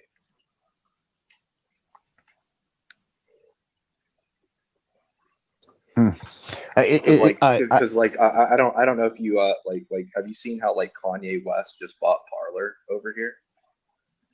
I laughed when I heard that. I laughed so hard because why? Trump started his own media thing. Leon's going to buy Twitter. He's going, shit, I see how they're doing it. So he just went out and dropped it. How much did he pay? He's got the coin, but I'm just curious. How much did he pay for that? Does anybody know? I don't know. I think it was either in the high millions or maybe pushing like the billion like era. But the guy's got lots of money, and yeah, I know his sanity seems. Yeah, he's like Oprah. Yeah, he's got money. But the thing is like that's what it's taking for people to like wake up. I mean, the guy, like I said, you can question Kanye West's like sanity, because even I do, but like just shit like that is just kind of like leading me to believe that like people are waking up, man. Something weird's going on in humanity right now. That's why I said I don't think warfare is really going to be fought kinetically for the most part. It's going to be fought through ideology. And like well, you want to know the problem with modern warfare is that people don't want to be a target. People don't want to die for like tranny bathrooms and rainbow colored flags. Like it doesn't. Even Chinese people don't want to go to war. Like the idea of the past of World War II, where the farm boy would just grab his satchel and head to the train and get on and go die. No, people are like the millennials are going, no, hell no. I don't want to do that shit. That sounds like worse than work. That's right. Well, I don't want to do that. And I think that's why I was asking you the question about Russia. I couldn't really frame the question too well, but I'm one of those. I guess I'm one of those Americans or Westerners that don't fully buy into the propaganda of, well, you know, Russia and China are like part of the axis of evil. Yeah, if we're talking about their governments, then yes, but their people. And I think what's happening is their people are waking up too, or they've been awakened maybe longer than we have over here in the West, and we're not really fighting them. I think it's more so we're fighting our governments and trying to stop them from fighting those governments. Okay. Which is why when you were talking about you're smart, dude. You realize that this is very complicated, right? Because we're not the saints. Everybody wants to be on a good side, but we have the globalists on our side. Well, that's why when you were talking to Mother about Russia, I don't know, maybe I heard you wrong. I think you were kind of making them out to be like the perpetrators of what's going on. But like this whole thing with Ukraine, like I don't know if you read what I put in the comment section, but I can't do both or I get distracted. I do know for a fact that it was our government that implemented or placed a puppet government on their front doorstep through Ukraine. So I'm thinking to myself, well, if I was a Russian president, if I was the leader of Russia, how would I deal with that situation if I see NATO and the rest of the world trying to push Western ideology on me? I see how much damage Western ideology has done to their own countries. What would I do to stop that from coming into my country? Because a lot of people don't realize most of those Ukrainians are actually Russians. They're not Ukrainians. They're actually Russians through lineage and family lines and stuff like that, and they want to be a part of Russia. So it's no coincidence that now we have a so-called president. I hate saying that, but we have a president who's been doing like a lot of dealings with the Ukrainian government for decades, long before he even got into presidency. And then he had that whole debacle with him and his son. you know, trying to sway or overthrow their government over He's large on sums tape of on money. YouTube bragging that he threatened them that they wouldn't get $1 billion from the U.S. government if they didn't fire the lawyers that were trying to persecute him and his son and everybody else for the Right. shit that they were doing over there. He's right on Right. YouTube saying it. I've seen it. There's no Yeah. hearsay. He was. There's a story that he might have. No, he could be persecuted just for that tape alone. But he's on the left. The loopholes are for them. We don't talk about that. Shush. Right, But Trump and Russia. Which is why I haven't jumped on that whole bandwagon of let's because I mean think about it. You're probably about as old as I am. How many times have we done this whole dog and pony show where it's like, okay, yeah, let's get involved in this proxy war, this war between this smaller country and this bigger country, and let's arm them to the teeth with American weapons and American technology, and then next thing you know, we're rebuilding their country with our brand of democracy, and there's a McDonald's and a Starbucks on every fucking corner, and repeat and rinse, and we do it all over again every 20 fucking years. That's why I say I think the American people really need to wake the fuck up and like not involve, because first of all, there's nothing in it for us as a country, that whole war. And if Putin is crazy enough to push the big red button, well then there you go. That now we have serious fucking problems. I agree. You know, so that's why I've steered away from being that gung ho red, white, and blue blooded American that's like, yeah, fuck it, like let's defend people at all costs, because we've seen how that's worked out for us, from Vietnam to Afghanistan to Iraq all the way up till now. Okay, so I see this as the military complex going, Jesus Christ, we can sell 30-year-old gear and make money on it. Hell yeah, let's do it. And we get to shoot them at communists. Oh my God, even better. Hell yeah, they're doing that, and we're supposed to feel guilty because Putin picked Ukraine to go into first. He's not going to stop there. If he doesn't get stopped there, he's got 5 or 6 more or 7 more countries he needs to occupy and submit to get his old borderlines back. That's probably not going to happen because 5 of those 6 are NATO nations. So at some point, the Germans and the rest of them and France and whatever, they're going to have to jump into this fight. And it looks like America, it's a rumor they've got troops over there, like they're looking to help out, and I don't know where they are. I don't know if it's true. I really, really hope America stays the F out of this. But if they don't, and then Germany and France don't, they're not going to, because it's not Americans running the show. It's the American government, which is it's probably the worst facet of this country. There's a lot of great things about the United States, but one of them is not the fucking government. No. And how do we stop that? How do we stop that arm of this country? How do we stop the military-industrial complex? The only thing we can do is what Goodmother was saying. It's just simply say no. But I can't ever count on the American people collectively getting together and saying, no, this is a bad fucking thing. And if they did, what would happen? Nothing. Nothing. Absolutely. They're going to carry on their plans, regardless. Right. So that's why getting too emotionally or detached to these problems when I don't really understand them that well. Like, yes, Stalin put a whole bunch of Russians on the east side of Ukraine when he come in and stole all their food, and they're still there. And yes, some of them were, but he handed out Russian passports like candy for free. There was no questions asked. He handed them out to anybody who wanted to go to Russia, go to Russia. So anybody who wanted to be is in Russia.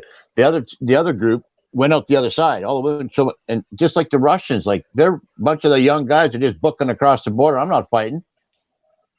Why? Because they have relatives in Ukraine and stuff too. Like A, they don't want to die. B, they know something. They don't see Ukrainians as the enemy is a problem too, right? They're actually fighting people with the same gear, the same equipment. Like it's craziness. This is another reason why I appreciated Trump and why I thought he did a fantastic job as president. How much diplomacy was there between him and Russia? This was not an issue before Biden got into office at all. Imagine if Trump went on national TV and said it would be okay if Putin took those 2 eastern provinces. It wouldn't be that bad, like Biden did. and then he went in like a week later or 2 weeks later, or whatever it was. Oh, there'd be And this cities is after burning down. Biden, like you said, has had dirty dealings in Ukraine Yeah. for a decade or more. Right? Yeah. His son's over there. He's on some Russian gas company board or something. What? And imagine if that was Trump's kid. Imagine if Trump was in there doing that stuff, right? But There would be cities burning down. They would Literally.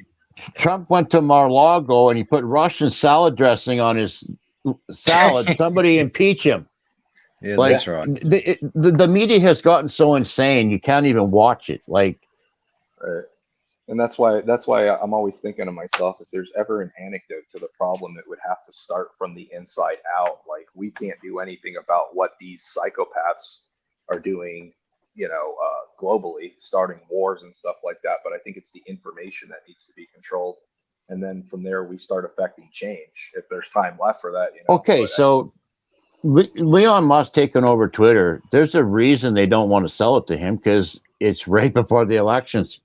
Right. And they used it to manipulate people, just like they used YouTube and everything else. They did everything in their power to cheat. No, Well, most fair election ever. Elon Musk also stupidly fucking announced that he would reinstate Trump's account if he bought Twitter, which is stupid. Why? Just keep that to yourself, man. You keep that to yourself. Keep that to yourself. So that's the problem. Where I think conservatives are giving away their playbook way too easily, where the opposite side doesn't do that, man. They don't reveal. Well, that's not true. I don't know, man. Agreed. It's crazy. But let's say that Leon Musk takes over Twitter and he really does enact free speech. Can you imagine the tromping the left's going to take on there? Because the right will come flooding in there. I'm not going on until I see all the rules change and I hear from other people that it's like a fist fight in there. I'm not going in until then, because I went and I permanently deleted all my accounts, man. I'm like, I've never been on there. It's like, I did. I mean, sadly, I have to admit, like, I had the Facebooks, I had the Twitters, I had the Instagrams and shit like that, and I went in and I permanently just deleted all my accounts, because I did that to my Facebook account. Yeah, I'm the type of person that's like, I'm not going to endorse you in any kind of way. I'm not giving you my rating. I'm not giving you my support if your ideology doesn't match up with mine. Like, if you're that radical to where you won't even allow the opposite side to speak their mind, then is that not the only way we can protest, is by not giving them any of our attention or money or time? You hit them in their wallets. That's the best way to do it, because these people don't. The only language these people speak is money. Yep. Yeah, right. Go really, when it all comes down to it, they speak money. And if you can hurt them in their wallet, then you hurt them in their wallet every fucking way you can. Just like Coca-Cola. Coca-Cola took a hit. All these companies that went woke and were pushing this anti-white male propaganda bullshit, they're losing, and they're losing bad. And good. They lost billions of dollars in revenue. And I hope to see more of it. Yeah, that's where it starts, man. You fucking hit them in the wallet, dude. But again, I sit back and I go, okay, the Red Guard crushed old customs, old ideas, old habits, and old something else, like anything. It didn't matter what it was, they crushed it. I see them doing the same thing. They're trying to wreck it. They're just trying to make as much money off it as they can before it hits a face plant into the ground. Like, look at Twitter. Like, I think companies like Twitch, Twitter and YouTube are fucking done for anyway, because when you've got companies like Parler and Rumble starting to grow and build their base, they're going to turn into something a lot more powerful than older companies like YouTube and Twitter. I'm waiting for one to take off and then I'll jump over. I haven't jumped over. I'm still in here, but I didn't. Once I did the Facebook thing, I didn't try any of the others. I had enough. Like, okay, I've seen enough. Well, it's just going to come down to free speech, man, because companies like Rumble and Parler, they don't censor free speech at all, man. I mean, they have their guidelines in their community to keep things respectful, and I think that's about all they monitor. But other than that, you have free speech. You're allowed to say what you want, man. And I think Well, that's where a lot of things are going to change is with these companies. absolutely. If you don't think that we're losing because they got us pinned in the corner here by saying we can't say this or do that or go there or whatever, their lies are crushed by the truth, right? That's why free speech is so important. They can't. They don't have debates because they know they can't win a debate. Like, I mean, listen. Till till this day, you cannot go on YouTube and find any alternative story about the whole demic. You know what I'm talking about? The whole point. That whole thing. You can't find anything alternative on YouTube. And if you look at the sources, they're literally all from the same fucking sources: MSNBC, CNN, ABC. There's no opposing arguments on any fucking issue, whether it's about an election, whether it's about COVID, anything that they deem to be conspiracy or terrorist language. They censor everything till this day, even after all this bullshit. well, that's probably because they plan on doing it again. Oh yeah, they plan on keeping on doing it. Yeah, they're not going to stop, man. They'll never stop. They'll never stop. And I've never seen a time like this before, man. Even when social media was in its initial conception, I've never seen this much censorship on opposing arguments or information. It's so, you talk about fucking fascism, dude, Nazism, dude. It comes from that side. But the TV, movies, and music worked so good for so long. Like, they could basically string us along like a carrot. We did whatever and thought whatever the hell they wanted. They were so good at it. Yeah. We were willing. We going, yeah, that's a great idea. Let's go. And now they've gone off the deep end into the grass, right? And their ideas are garbage. And we have an alternative narrative. It's called YouTube and Rumble and all this. And they're going, no. And this is why all these alternative news channels and it's called conspiracy. Why? Because they're pushing mainstream media on everybody on the internet because they're trying to get control of the narrative again. Yep. Trying to control what people think by controlling what they see, hear, etc. That's why I laugh my ass off every time I see someone new. It's almost like once a week now, man, where you see somebody from the Democratic Party or the left, whether they're from Hollywood or a politician or just some sort of thinker from the left. They're coming out and saying, you know what, that's it. I'm done with the left. I'm done with the Democratic Party. You know who Rob Schneider is, right? The actor. Yeah. He just went on Fox News, I think, like last week, saying, I'm done with the Democratic Party. I'm done. It's kind of like Tulsi Gabbard, but everybody's done with the left. Yeah. They took a hit when Tulsi, like, I know who Rob Schneider is. Okay, don't get me wrong, but Tulsi Gabbard's a figure, and when they lost her, that hurt.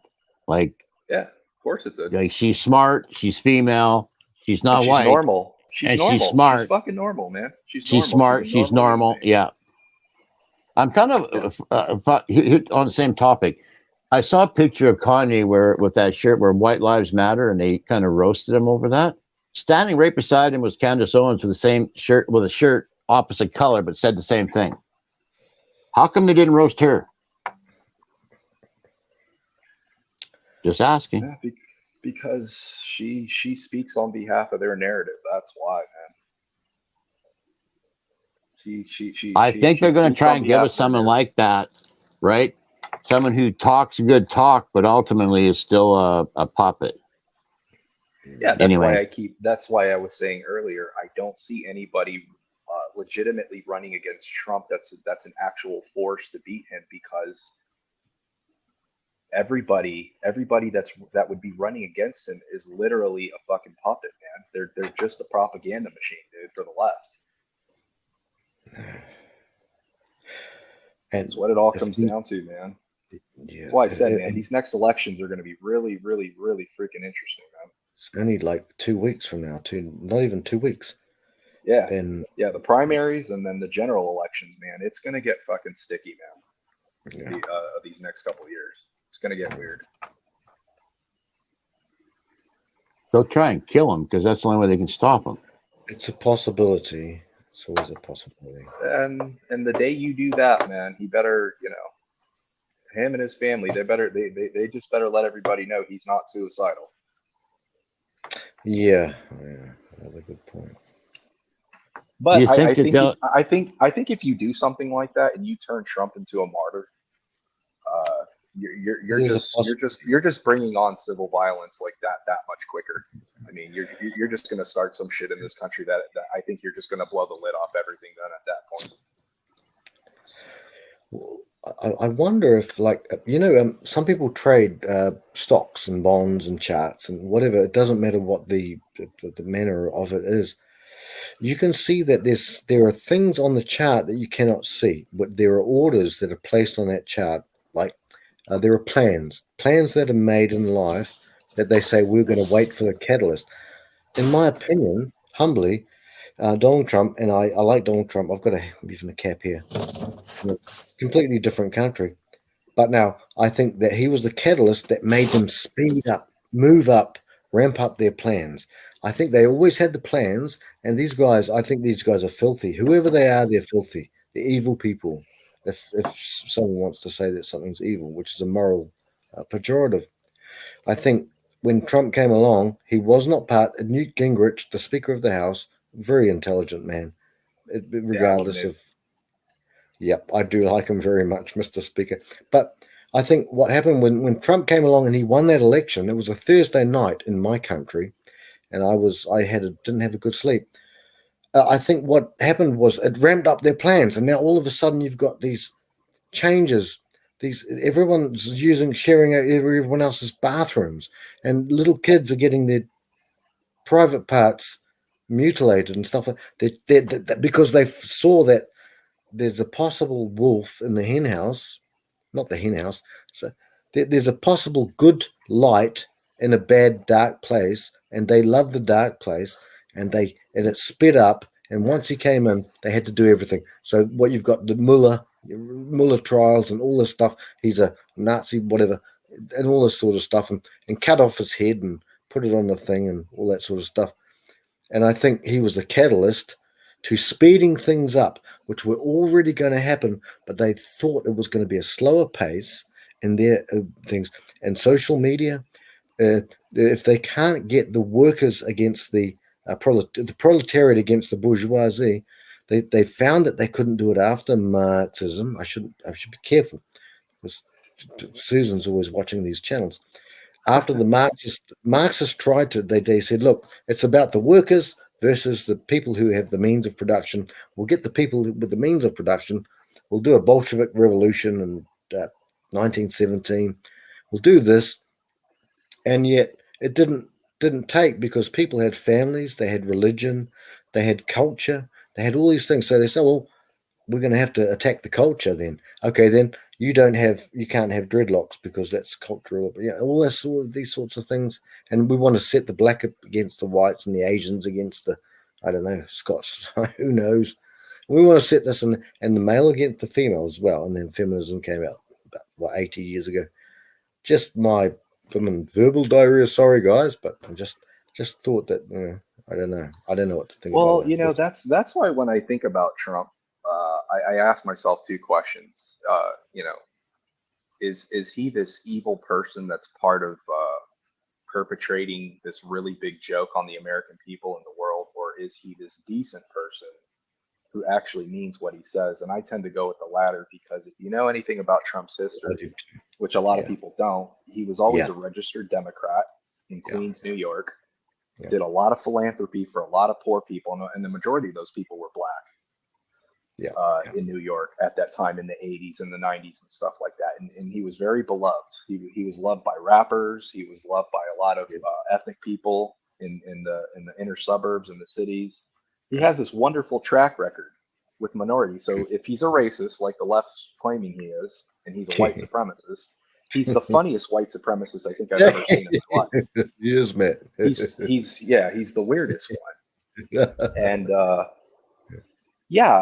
when he said he was going to drain the swamp, I believe that's exactly what he was going to do. Now, he may have been part of that swamp, but like I was telling Pseudo, I think he was one of the cool kids in the big cool club, and people crossed him, and now he had a vendetta, And now he was dead set on cleaning house when he took Oval Office, man, when he took the office. Yeah. And now he's got this vendetta that he's just not going to let go.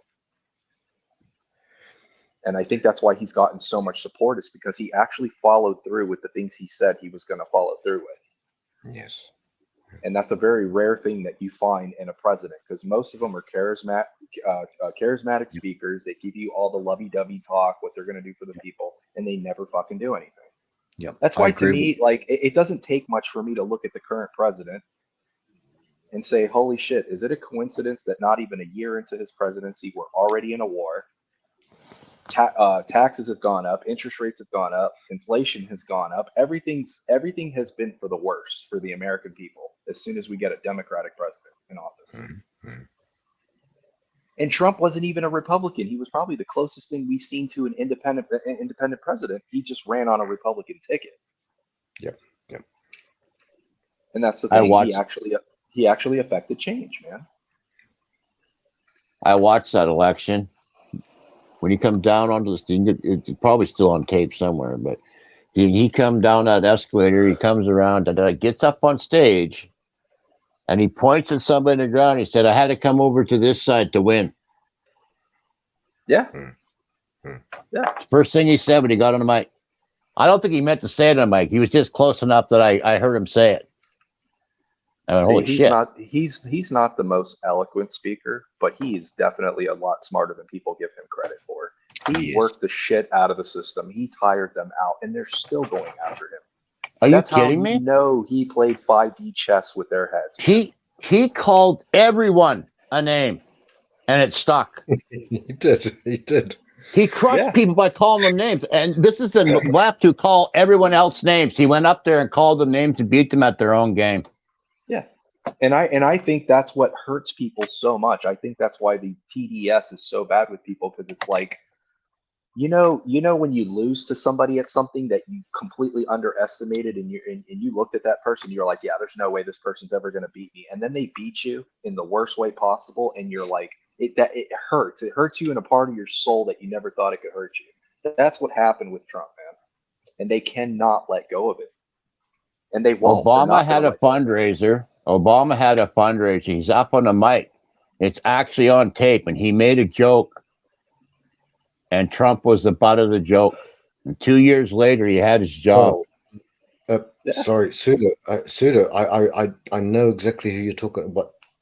There was also the fundraiser. It was the political. The media. The media. They went up there and they had Seth Meyer and Obama, and they made the mockery out of him in front of his wife. His wife was sitting right there, Melania. I remember that. I remember watching. That was 2014 or so. Is that what you're talking about? Or it was a couple of years before the election. I went, holy shit. Yeah. And like you say, if he gets back in, they're shitting their pants for a reason, because all they have to do is go back on his history. It'll be scorched earth. I watched that. It was on the AJ channel. We all know who AJ is. He's just had to. Yeah, okay. I don't remember where I seen it, but my jaw dropped when I saw it. He just sat there and took it like a champ. He took it like a champion. He really took it on. He did. I went, wow. And then 2 years later, he had his job. I went, holy shit. Fellas, look at it like this. Look at it like this. Historically, in American elections, whether it's primary or general elections, most candidates, if not all of them, will announce their run for presidency long before the fucking primaries. If DeSantis is as popular as they say he is, okay, and they're gassing him up as much as they're gassing him up, don't you think DeSantis would have announced his run for presidency already? People like him, they would have said, okay, I'm running for president.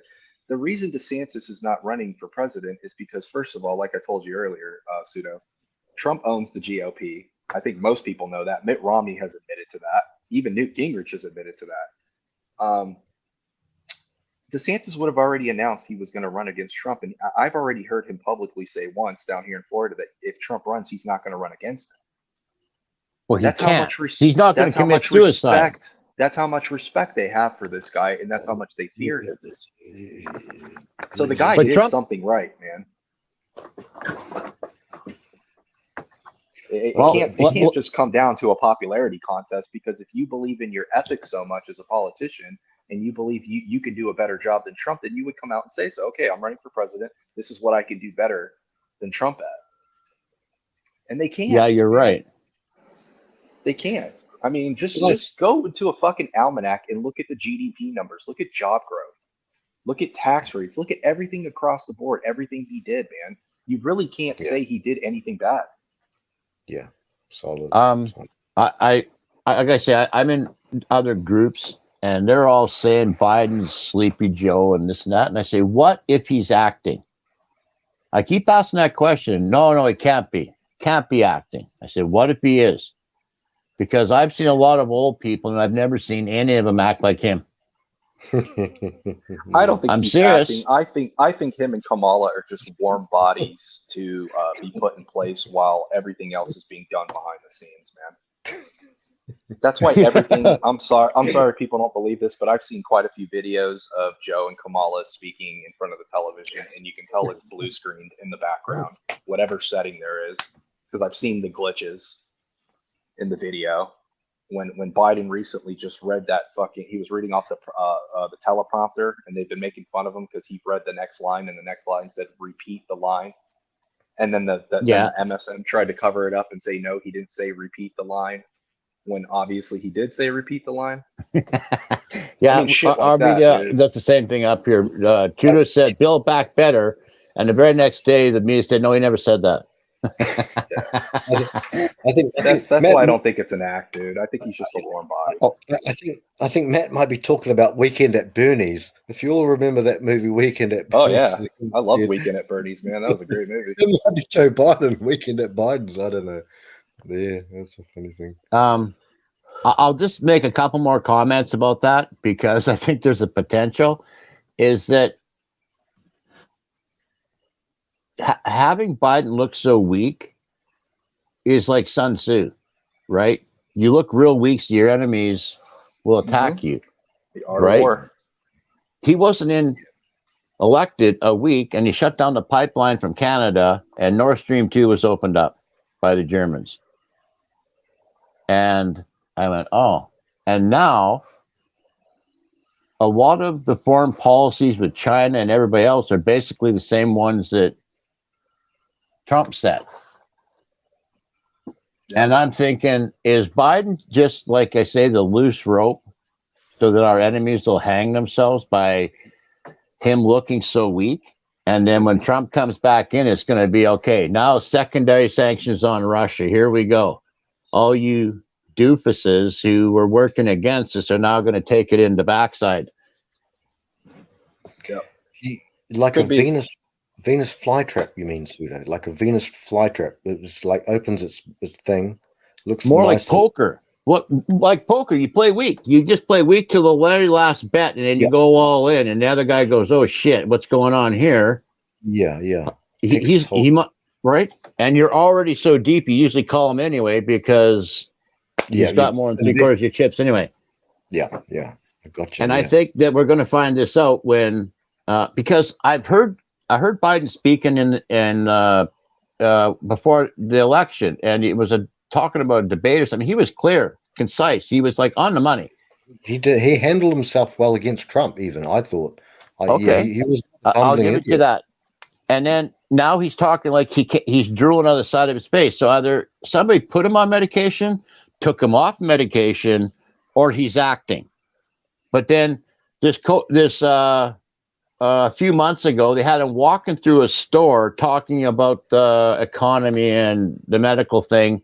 And again, just like the debates, clear and concise, and it was bang on the money. And I went, okay, something's going on here. Like, how can he be like fully functioning and then like hands together walking around like he doesn't know the alphabet in another situation? These two things don't add up to me. Something's up. And then it's elder abuse if they're playing with his medication, or he deserves an award from Hollywood if he's acting. I don't know, you man. guys- That in itself is crazy. You guys remember in New York? I'm sure there are many people here from, and actually Eric Zombra was in here before, and I wanted to say something, but I just hope everything's going well with him. He's had a bit of a thing in his life. He's had quite a few things. Anyway, But in New York, he was a cop in New York, Eric Zombra, a brother of ours. But they had 5 families, 5 mafia families. One of the heads of their families was a guy called Gigante, Gigantic or Gigante, Chin. They used to call him the Chin. For like 30 years, 40 years, even though he'd been arrested and stuff like that.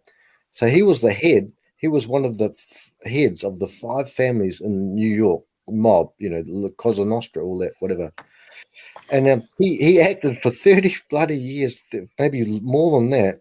He would walk down the streets in his bathrobe. He would talk to the lampposts. He would talk to the letterboxes, talk to the plants.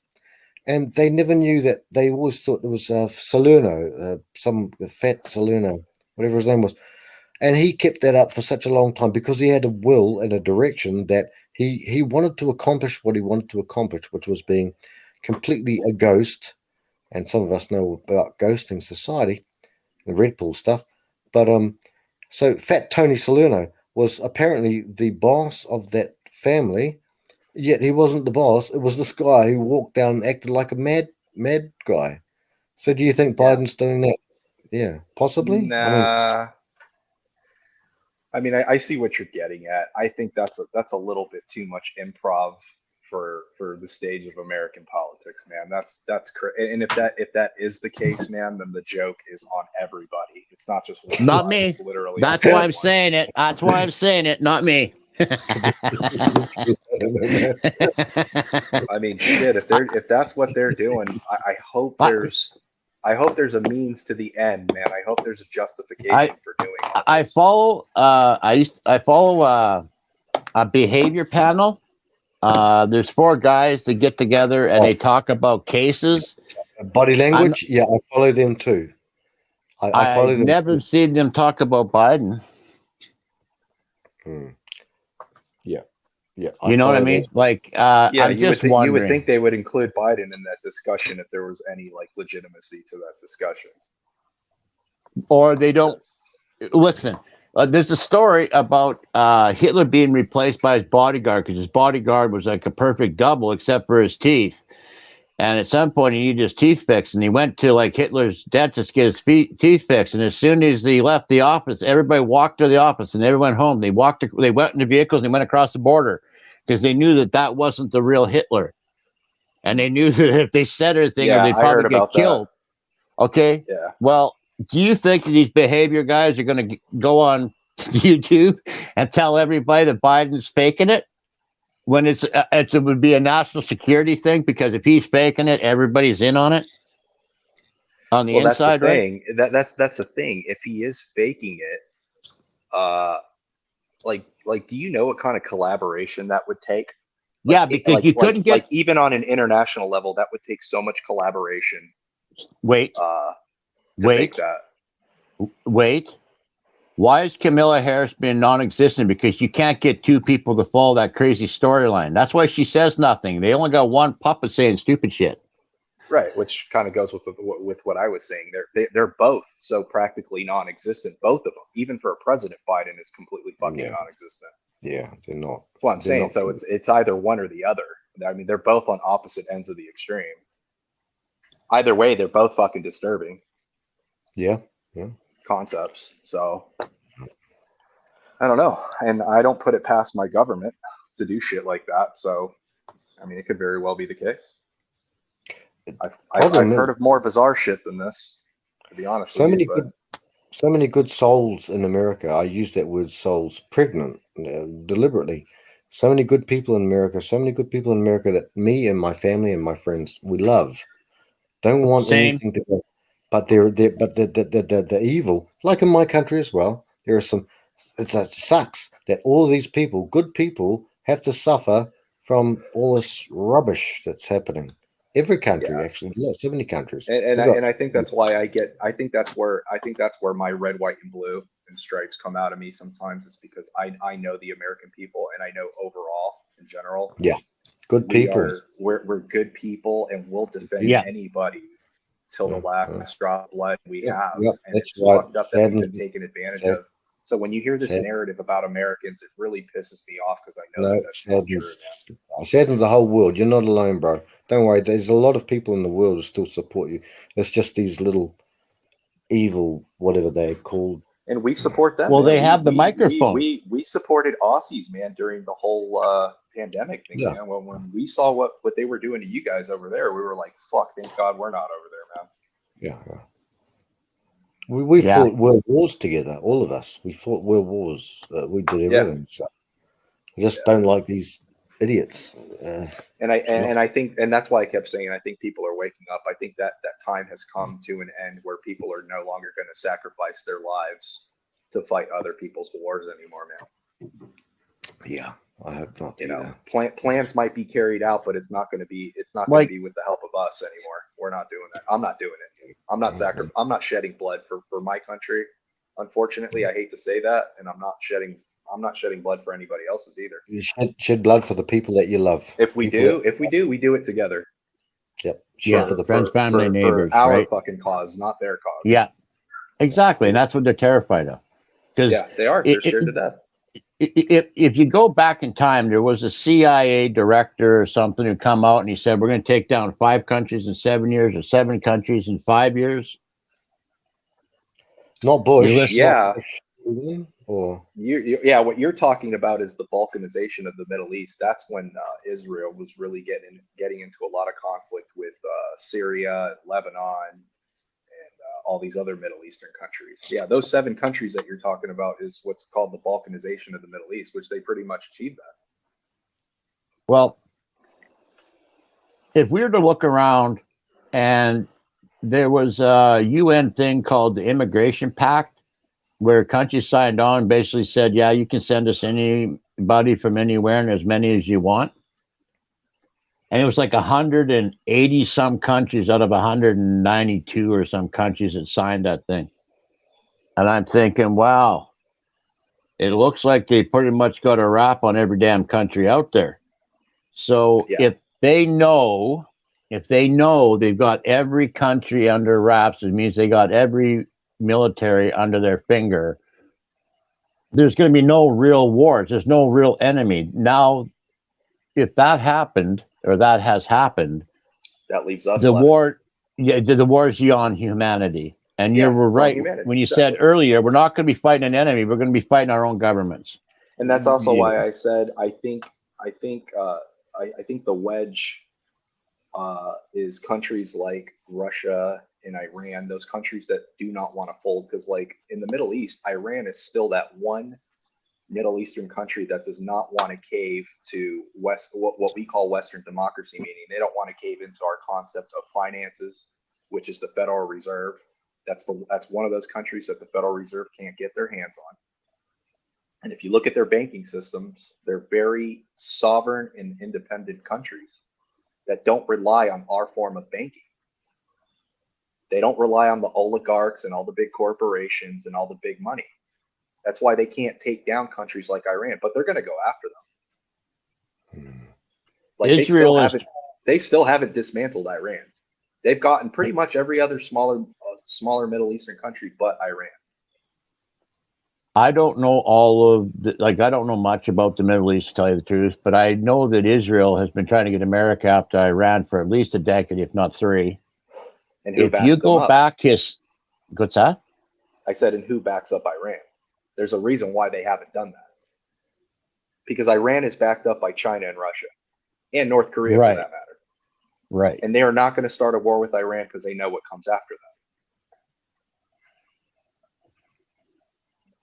That's why we haven't gone after Iran. Iran is actually a legitimate superpower. It may not be as big as us, but they're backed up by 3 really big dogs.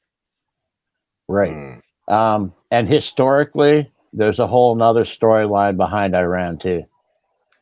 It involves us, believe it or not. Anyway, I won't get into it. It's very conspiracy theory, but there's anthropologists that can back the story.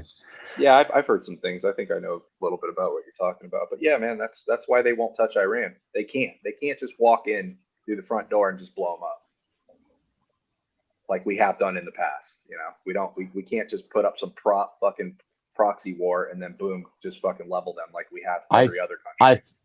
I was watching to see what was going to happen because I if America keeps raising interest rates, it's going to crush everybody's currency, including Europe's, everyone's. I don't know if there's going to be many that could survive it. Yeah, and if In that's which the case, then case, the whole if that's the case, then the whole Titanic goes down. There's no lifeboats for anyone. We're all dead. right, We're all dead. right. No, it's a great reset, but does it not crush communism and globalism and the Great Reset? Does it not crush everything at the same time? Yeah, that's including capitalism. Capitalism goes down. Correct. Right. I get it, but Right. it's a restart. If you go back historically, there's only been a few groups that were really good at building civilizations. So I think some people are basically going to fall back on our ancestry and say, "Well, we know we can rebuild civilization. Can you?" I think it could get that bad. That's a nightmare, though, for the majority of the world, considering most of the world is a progressive first world nation, or at least they operate under those pretenses. You know, technology and whatnot. Like that would be devastating for most of the world. So Elimination. like you were saying earlier, like most of the people that don't know how to live off the land or grow a garden or hunt and process meat or clean water, they're going to starve to death, and they're going to fight over whatever's left of the scraps, and that's a crazy thought. Okay, well, the West has increased medicine to stop dying, and we've increased agriculture exponentially and have exported it to the East, which have had a population explosion. If that ends, you know what I mean? Yeah. There's going to be I've seen graphs as to seeing how much food China goes through. If everybody gave China their food, it wouldn't be enough. And then there's going to be India. It's going to have fertilizer issues, and Africa, which is a big desert in the middle of it. And again, without fertilizer, some countries like Southeast Asia are not going to have big farm equipment. If this all falls apart, and it looks like it's all falling apart. Well, I think it's a double-edged axe, though, too. So I think the people that are pulling all these geopolitical strings, they also have some common sense. So they know that they can't eradicate everybody. And the reason I say that is because why do you think they're importing so many immigrants, like Middle Eastern immigrants, Muslims, and Africans to other countries, to like predominantly white Western countries? Because they know that you can't. They still need their chattel.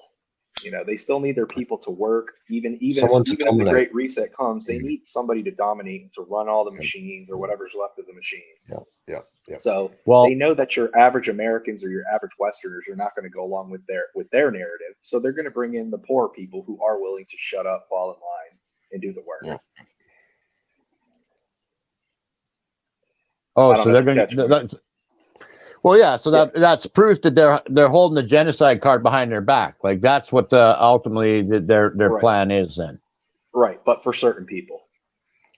Yeah. Which makes sense, because when Biden was bringing in all those Afghanis, okay, and they've been letting all these people in from the southern border down here in Mexico, they're not requiring any of those people to be vaccinated. Which is why I keep saying I don't think the issue is with COVID. I think it's with the vaccine, with the mRNA. I'm not sure which countries south of us have communism in their government, but they won't let those people into America because they know what communism is and they'll fight against it. Right? Just like they're not importing Dutch or German farmers from Africa that are getting genocided because they would be fit into our group. They want to bring in fundamentalists. It doesn't matter where from. As long as they have a strong ideology that goes against ours, good enough. Right, exactly. Yep. I don't know. We'll see. We'll see how the cookie crumbles, man. There's really not much we could do about it right now. I just think the whole house of cards is destined to come down in one way or another. What happens after, I don't know, man. I'm going to throw something at you, okay? If you feel like doing it, of course, like this is just do as you please. There's a guy named Peter Zeihan. Have you ever heard of him? No. Zeihan. You'll find him on YouTube. He has his own channel about geopolitics. He has a book out now called The End of the World is Just the Beginning. and he basically 14-hour audio version of it. There's a free one on YouTube if you dig hard enough. Basically says that North America, Canada, Mexico are going to be a first world nation. South America, Brazil, Argentina be a second world nation. Everybody else is going to be a third world nation. Unless Janet Yellen wins and subverts all the banks. Yeah, good luck with that, man. Listen, there's a lot of ideologies out there, and this is what's in play. When globalism fails, when the top dog goes down, all the little gangs are going to fight for their thing, and that's where we're at. We're going to have a whole lot of fighting over which ideologies we're going to go with in the future. Yeah, probably, man. Well, Without fellas, a doubt. I'm about to exit. It was great chatting with you, but I got to hit the gym. Matt, okay, dude, great talking to you too, Matt. Yeah, you too, fellas. I'll try and catch you guys on the next stream. Yeah. Yeah, good to see you, bro. Yeah. Absolutely. Take care of yourselves, okay? Yeah. Thanks. Have a good day. Take care, brother. Well, that was good. I like talking to him. He's well informed. I liked him a lot. I really think he's a nice guy. Nice guy. He's going to hit the gym now. He's going to do some bench press and some deadlifts. I don't know, but no, yeah. I'm also the same thing. I think that the whole world has gone mad. But what I think, and I was listening to it, I had to be 2 hours away, but I was in and out. What I was thinking is that we concentrate. This is a red crimson capsule place. I think if we concentrate too much on the things that we can't change, it's good to know what's coming at you. Like, it's good to know what oil prices are. It's good to know what's happening in Russia. I know where you're going with this, and I agree with you. Yeah. But we need to talk about the answers. We need to talk about the way out. Quit dwelling on the negative. That's exactly right. Yeah, solutions are important. I don't think we have the solutions because we've got a voting bloc, which is females, and they'll vote for their university. Are you saying females should lose their voting rights? Because I got red pill or black pill guys that are saying that. I don't think there's any monkey out there who has ever said anything like that. If you know what I mean, any monkey. But no, yeah, the 19th repeal it. But I'm for that, but it's never going to happen. TFM was wrong. He's not wrong. He's completely right, but he's idealistic when he says that repeal the 19th, which is his classic standard. We all agree with it. It's never going to happen. It could never happen. So what I think is, I think to myself, because I'm almost 50. I'll be 50 soon, very soon. And I think to myself, well, what can I control? I can do some gardening. I can make sure no one comes to my door. I think you, sir, as well. In Canada, I don't know about the gun thing in Canada, but you've got friends in Canada like Chris Mitchell. You had One Fast Deck. You got boys up there that and it's very liberal. You're part of our country too, Commonwealth country, New Zealand, Canada, Europe, Britain. We're all cousins, right? We are. Australia. We're all the same. So I think to myself, the older I get, I think to myself, why am I stressing so much about? I've got people that I love and care for. I shouldn't say that I love anyone because they'll break my alter ego. I'm just kidding. But I think to myself, what can I change in life? And there's not much I can change. I can't do anything about global affairs. All we can do, I think, sir, is do the best we can with what we got. I mean, if they give you a fishing rod, well, you can fish. But I mean, what I mean is we can't change all of these big things. It's like the alcoholics, what are they called? Grant me the serenity to accept things that I cannot change things I can, and the wisdom to know the difference. Well, my wisdom to know the difference, I'm here in the red crimson capsule areas to help people and make sure that no one gets too disheartened and too forlorn that they are in a bad place. Good mother wants me to start a channel, and I don't know what. I don't know. I was thinking, I don't know what I could talk about that wouldn't get me into a whole bunch of cock huggers. I don't like to piss around. I just like to go right to punch right to the throat. So I don't like to talk for hours about some stuff, but I can talk endlessly. I'd like to come on with answers, though, right? Because I can talk endlessly about the problems, but I think that there needs to be people showing others that there's a way out. There's ways to get through this, right? And most of the answers are in our grandparents' lifestyles. Like growing a garden, cooking our own food, dancing, playing cards. I think we're going to be doing a lot of that in the future because we're going to have a little money, but we can still have fun and have a shot and swing a girl around and eat good food. I 100% agree with you, Pseudo. And I've seen you. My name, today I've called myself Gordon Fauntleroy. I don't know why I did that. I just call myself stupid names. I like to do it. I like to bring joy into people's lives as well. You know, I'm sure you're talking about our grandparents, great grandparents. They would have had a lot more, even though they had wars, horrible wars that they had to do. But they would have had a lot of fun in their lives as well. Their lives would have been full and complete. You know, our lives are kind of like social media and this and that, and I think not me much, but our lives are different from our grandparents, and they would have had good times. What's more, you get some girl, Peggy Sue, or Linda Lou, and she's got like to choose from about maybe 50 guys in her town because her town's so small, and she'll choose a guy. Let's call him Chad, but she gets her man Nigel, and she lives with him for 60 years, and it was a good friendship and marriage and loving relationship. We don't have that now. Now we've got OnlyFans. Now we've got all the Ukrainian women jumping on OnlyFans and stuff like that. And so that's sad. We can't change a lot of these things that have happened. You know, but what we can do is we can look after the people that we love in our lives.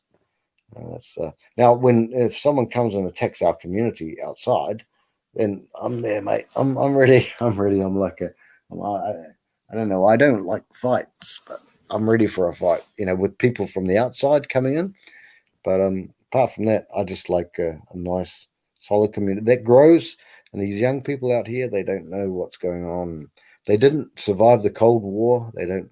In fact, my opinion is this is the slowest war that's ever Ukraine over there. You know, Europe. That war, that things that's happening over there.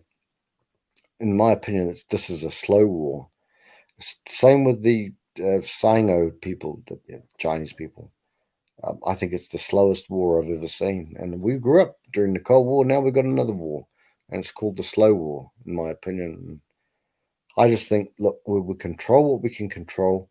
What we can't control, we can't control. There are people out here. There's a guy out there, Terrence Pop. He's saved well over almost 500 people, possibly more, from taking themselves out. And that's a big, he's made a dent in his universe. And that's what I think is, wow, I think there's something to live for at least until the day that we're called to die. You know, so, but yeah.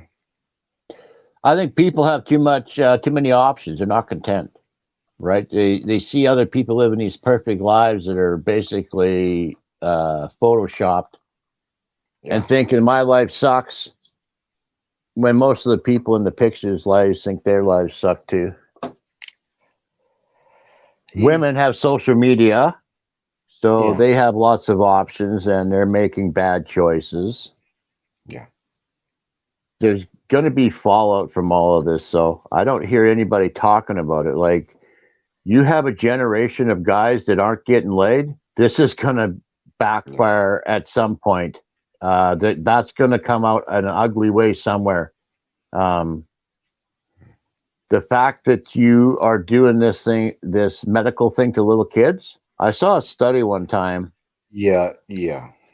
Where they had little babies and mothers, and they sat a little baby down, or they sat the mother down and put the baby down. I don't know which one went down first, but the mother would smile at the baby, or the baby would smile at the mother, mother would smile at the baby, and the baby would smile back. He was just happier than ever.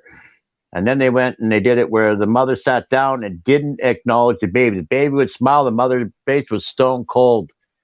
The look in that baby's eyes, I've never forgot it. I'm thinking, you put a mask on a woman, I'm going to think that there's going to be some side effects to younger people that we're not going to see for a decade or three. I don't know why anybody isn't talking about this stuff, but I have a feeling we're going to have some younger people coming behind us that aren't going to be, well, they're going to have issues, okay? And how that forms or expresses itself, like the guys that aren't getting laid, like in the Middle East, they put a Quran in their hand and send them across the border, and all kinds of shit happens. Yep. Here, what's going to happen here? Like, I don't know. Is there going to be a backlash against women, society, the government? I don't know. I wish I could start a brothel just so young guys can get laid. Boy, there's a lot to unpack there, Suda. Oh, I didn't mean to throw that in your lap. No. I'm happy. I'm happy. Yeah. There's just to help the conversation. There's a guy by the name of Wilhelm Reich. He wrote a book called The Mass Psychology of Fascism. And in that book, if I had to sum it up, not that I've read it, but the best I understood it was, he said that fascism was caused from bad sex or no sex. Yep. And proceeded to try and prove it. And I guess he did. Because they banned that book. They pretty much banned most of his books. He had 14 of them. He had other topics I won't get into. They'd be called conspiracy theories here. So I just won't even go there. But that one I find very interesting because I never hear anybody on the left say anything about that book. But I think they should probably look at it. Like, the 60s had to be very terrifying to the globalists if there's truth in that book. Because it was free love and mind-altering drugs that sent people into spirituality. Oh, my Lord. They must have lost their mind. Watching people reverse all of their programming in 1 weekend at Woodstock. Yep. Right? Like, they had to put a kibosh to that as quick as possible or subvert it, right? So enter cocaine. Yeah. Like, I don't know. Maybe that was a coincidence. Maybe that was just a coincidence. I don't know. For their goals, they would have to co-opt whatever the 60s, the hippies were doing. They would have to co-opt that to their agenda. So everyone has a purpose and a plan in life. They want to get the hippies on board. So they'll co-opt anything that the hippies are doing, or anything that their agenda is striven and written down in structure. They need to get the hippies on board. The hippies are going out of thing, and they're free love, another party for the hippies to ruin, and so they have to co-opt the hippies. So what happens? 20 years later, all those hippies that were hippies, burning their bras and I don't know, doing whatever they were with the and with Jimi Hendrix, 20 years later, they're all run for politics, and they'll work themselves into the very best spheres of human life that they can, because they're all hippies, and they might have a flashback in 1991 from 30 years prior. Yeah, that's what you would do. Yeah, co-opt the hippies. And then you get a Charlie Manson to go and do some freaky stuff and get someone to make him look bad. Right. Kill John Lennon, by the way. There's John Lennon. He's talking about this and that. Even though I'm not, I love John Lennon, but I don't like John Lennon. There's two different ways to go about that. I like the Beatles, anyway. But yeah, but they'll just use it as a thing. That song "Imagine" was probably enough to get him a dirt nap. I think so. I think he got a dirt nap from that. You do what Terrence Pop? Yes, I've heard of him. I don't follow him. I'm not even sure what he looks like. So, but I have heard of him. So I know that he does have a following, but I don't even know what he covers. Is he red pill content, or what is he? It's all red pill. Yeah. Terrence is a good man. Terrence Pop is a good man, and he's been in 3 theaters of war: Iraq, South America, and I don't know, Afghanistan maybe. I like him. He's a good man. He's one of the original kind of guys in the red crimson place sphere, and he's a good man. He's a good man. Yeah, he jokes a lot and he drinks a lot. So do I. But you know, you might like him, but choose whoever people that you like to follow and like to get along with. But no, he's a good man. Yeah. When I was gaming, I got into it late, so I wasn't ever really that good at it, but I found it enjoyable. And I would join these multiplayers, and they'd have voice chat, right? So you go in there and you try to find your group. And I didn't fit in with the military guys very well because they got all orders and just be a peon in the front and die for us. And then there's all these other groups. And then I used to find that I liked the older guys that drank and smoked and swore. You can hardly ruffle their feathers. So, right. And they turned out because they like to help each other a lot, at least the groups I ran into, they were some of the best in the game. Yeah. Because they didn't take it too seriously, right? Like it was and a lot of fun to hang out with and just play games with. Like, you know, Suda, I found in my life, and I'm not too old and I'm not too young, but I'm on the back nine. Comedy. A lot of these dudes, they have so much good comedy, so much good. I laugh all the time, and it's really healing.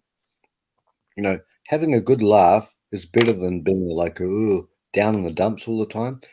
I understand that sometimes you've got to have problems that you've got to target those problems, but not like from the moment you wake up to the moment you go to sleep and do that for months on end. No, I don't think that's the thing. I think you've got to have big breaks in your life with comedy. No, I'm not saying you, but I'm saying I myself need big breaks in my life to have comedy. And I was, so there's a lot of people who have been through a lot of tragic circumstances in their lives. I think to yourself, well, sometimes you just got to have a laugh, have a bit of hope. If that's spiritual or not, people are different. Fair enough. But some of these old fellas, as you're saying, especially gamers as well, and there are gamers on here. I could give you some. And I'm sure I've seen you around. I just go under a different name. I mean, like I don't know what I call myself, Gordon. Whatever. I'm Fauntleroy. I do it to troll people. But there are people out there who do play games. Chaos for you plays a lot of games. Some of the war band. There's a war band out there. They're younger people. They're like in their 20s and sometimes even late teens. Nice chaps, very smart. And there are other people who are gamers. One from your country. From Canada. Chris Mitchell plays a lot of games, and there's a lot of people out there who play games online and just sit and chill. And I find it's very good. Humor is therapeutic, and then get into deeper issues, therapeutic. Then go back to humor again. That's. I stay out of good mother's way. I just stay out of her way because I respect her. Not because I'm threatened or anything. But I have a lot of respect for her, and there's a lot of people who respect her. She could never be MGTOW because she's not a man. But there are a few females out there. It's not about invading male spaces, I don't think, but they're well respected because they're solid people, solid human beings, and I do have a spiritual belief in life, but that's all right. That's beyond the scope of the Crimson Capsule. But yeah. So yeah, gaming is good. Gaming. I only ever played one game, bro. It was a Battlefield 3 Bad Company, and did it pretty well, pretty all right. I love Battlefield. That was one of my favorite games I played. I'm not online right now. I haven't been for over a year and a half, probably. Won't be online again for I don't know how long. I just found it enjoyable because I'm in a fairly rural location, and you can just get on and socialize. You don't, you don't really risk much, right? You're just hanging out with people, shooting the shit, and playing a game. Yeah. It was basically at night, just for something to do, because I don't watch TV, and I do a lot of research, so I do like to get away from that stuff. I said earlier I was through the 80s. I saw what happens when people run out of food, and I don't want to go through that again. I'm not being a coward. I just don't want to punish myself. I know I'll see enough of it without even trying, without having to go looking for it. Like, I switched from politics at the 2016 election. I didn't ever watch the news or politics. My mom watched that shit, and I was at her place, and in one channel she was listening to, they were saying the outcome, 95% chance Hillary Clinton was going to win type thing. On the other channel, Trump was going to win. I'm going, well, one side is going to be really pissed off here because, one of these sides is not going to win. So about 2 weeks before the election, I started watching it, and then I followed it for some time after, and the news and shit, and it's too much. And then I found geopolitics, which is the antidote to news and politics, because it gives you real shit to look at, not just opinions and drama. And I started doing a deep dive on that and followed a few people. And now I think I have a pretty good understanding what's going down and what's going to happen. It's a game in play, so anything can change the outcome or the course of the game at any point, like Janet Yellen, who's got my attention right now. But I've been watching Germany, Turkey, and India. They're the ones in the middle here that have to pick a side. And it looks like Turkey's going with Russia. It looks like Germany has no choice but to go with the West. I think they want to pick Russia. That pipeline says everything to me. And India is pissed off about the English, so they don't want to pick the West, but they're going to have to if they're smart. But they can do whatever they want. I don't get to make that choice. And I'm going to sit back and watch this go down, because right now I see everybody picking sides. And then we're going to have a little kerfuffle. And there could be three sides, right? Like, there's going to be the people that are useful to, like, America, the people who are useful to China, or that group. And then there's going to be the third group that are basically don't have enough resources or whatever, that people won't even go there and mess with them.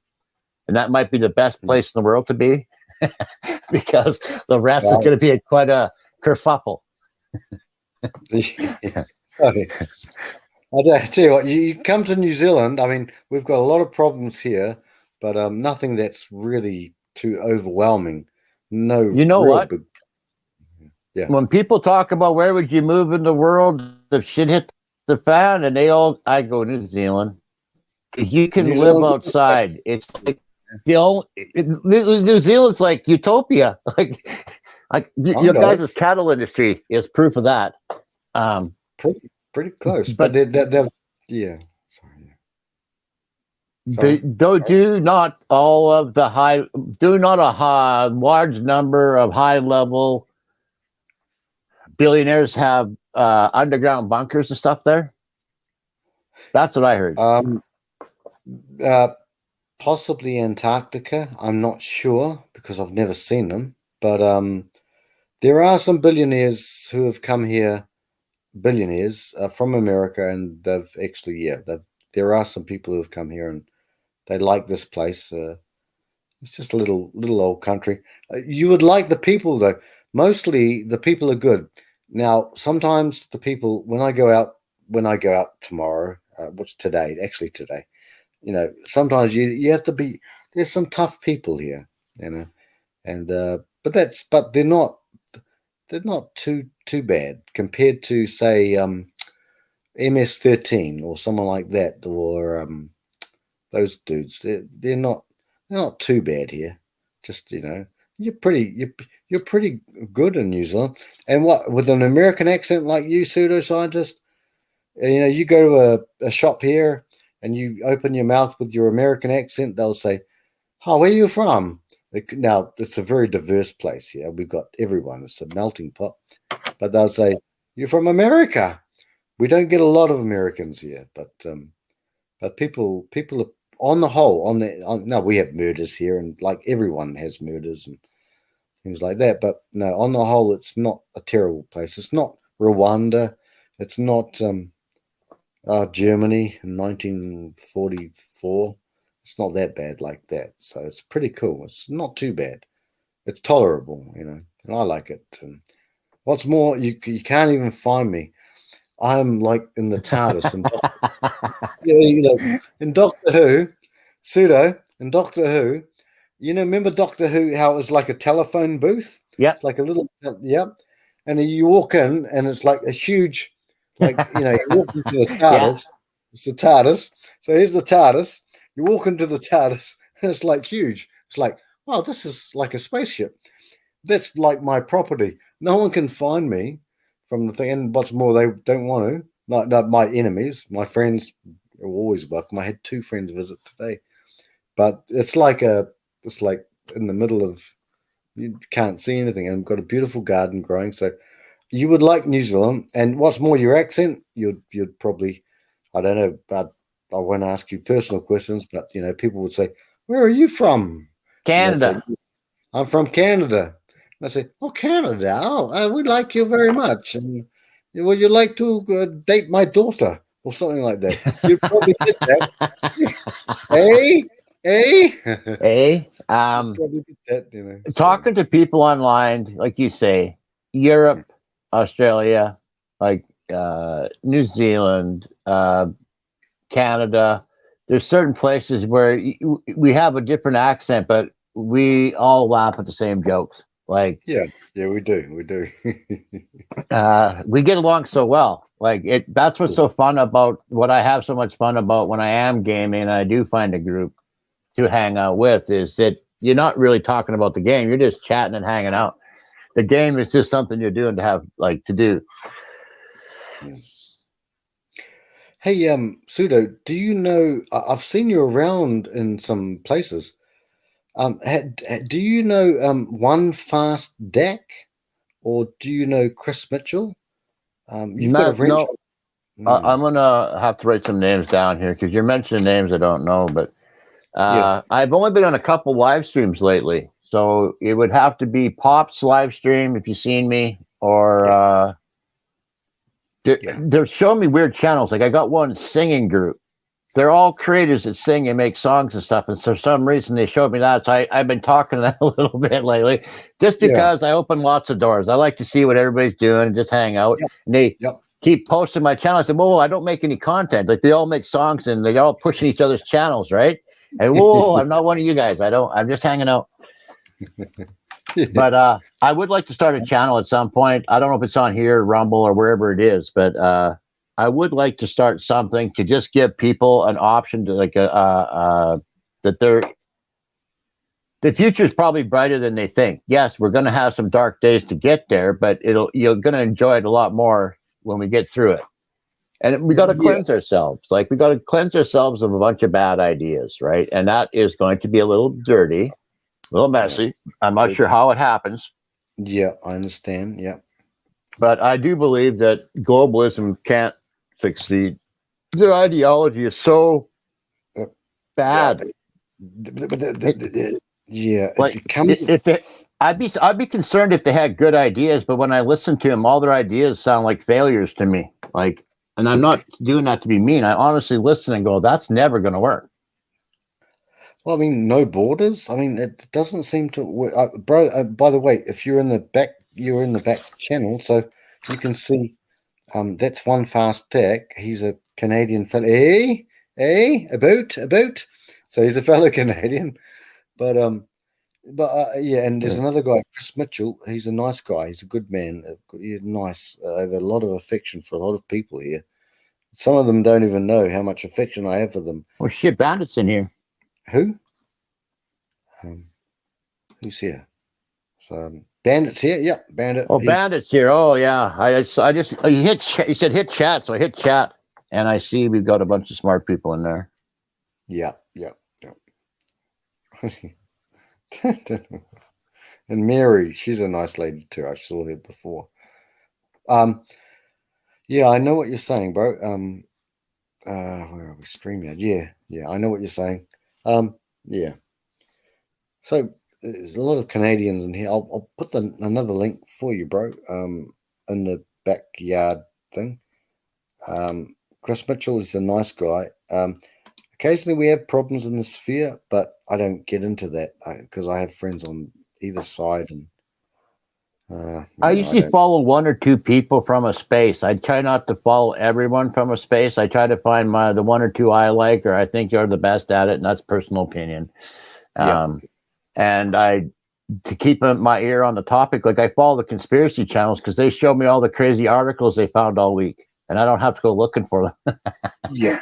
So, and and I just follow different things. I am learning. What I was saying earlier is that I've seen this play before where people get really hungry and don't make it, and I don't want to go through that as much as other people are probably gonna go through it. I plan on, like you say, I'm gonna try and get back into gaming. I'm gonna try and buy a receiver, get into music. I grow a garden. I'm gonna make speakers for outside. I'm not gonna have a diet of bad news here in the future because I will keep, like I say, a handful of channels just to keep up on what's going on. I'm probably going to buy a world map and some pins because it's going to get that interesting. And just keep an eye on it because we're going to have issues in our own places that we're going to have to take care of. Like, it's interesting for me to follow geopolitics and see what's going on here, there, and everywhere, and currencies and food and fertilizer and fuel and more. But that's just like a soap opera to me. Like, I have to kind of pay attention to what's going on here and deal with my situation because I'm kind of in a precarious situation myself, and I'm working really hard to rectify it, but there's no guaranteed outcome here until I'm done. So I got to keep my mind on the ball too. Mind the ball. Yep. Yep. So, but yeah, well, I mean, the thing is, we can't control what tomorrow brings, and why would we worry about something that we have none of that control over? And the unknown is the scariest thing, right? So if I understand what's going on, then it's not unknown to me. I can hopefully deal with it and don't overreact. Like somebody was saying earlier about running around and getting hurt or shot or whatever. Well, the reason that you prep and have some shit at home is so that everybody else, when they get desperate, has to go out and do that stuff. And all that stuff will take on out there while you're sitting at home munching on your crap dinner. And then eventually people will want to group up at some point because then it'll become about the biggest group. Yeah. So I'll just hang out and hopefully I'll find my group because I do realize you're going to need a group. You're not going to be able to solo this thing, I don't think. Well, yeah, you're right. The thing is, bro, a lot of the world, they are what we call kind of like people who kind of bury their. I don't want to be mean to them, and I don't. I know that they're what people will call NPCs, people call normies, people call shills, or whatever. We all started there, okay? We all started there. I was the biggest blue pill in 18 years in blue pill. That was a shocking for me. But so we all started there. Yes, you're right. And so what we can do is then, instead of burying our heads in the sand, we live our lives and think to yourself, like, this is the radical acceptance. This is the situation we're dealing with. And like, if Putin blows up, I don't know, Europe or something, blows up New Zealand or any country, Australia, you say, I'm not going to be able to stop those bullets. Would I lose sleep over that? Or are there more important things in life to worry about? Or not even worry about? If we worry about things, all it's going to do is lessen our lives. We're going to lose days, months, years of our lives if we worry about. Worrying never got anyone anything, really. Really, I mean, you could worry about something and then come to a solution, maybe like what's his name? Who did Apple? What's his name? The guy who died, but Steve Jobs. But he died young. He died very young. So he accomplished what he wanted to, but he died very young. He must have been in his 40s or 50s. He was quite a young guy. So worrying never brought about anything that was good.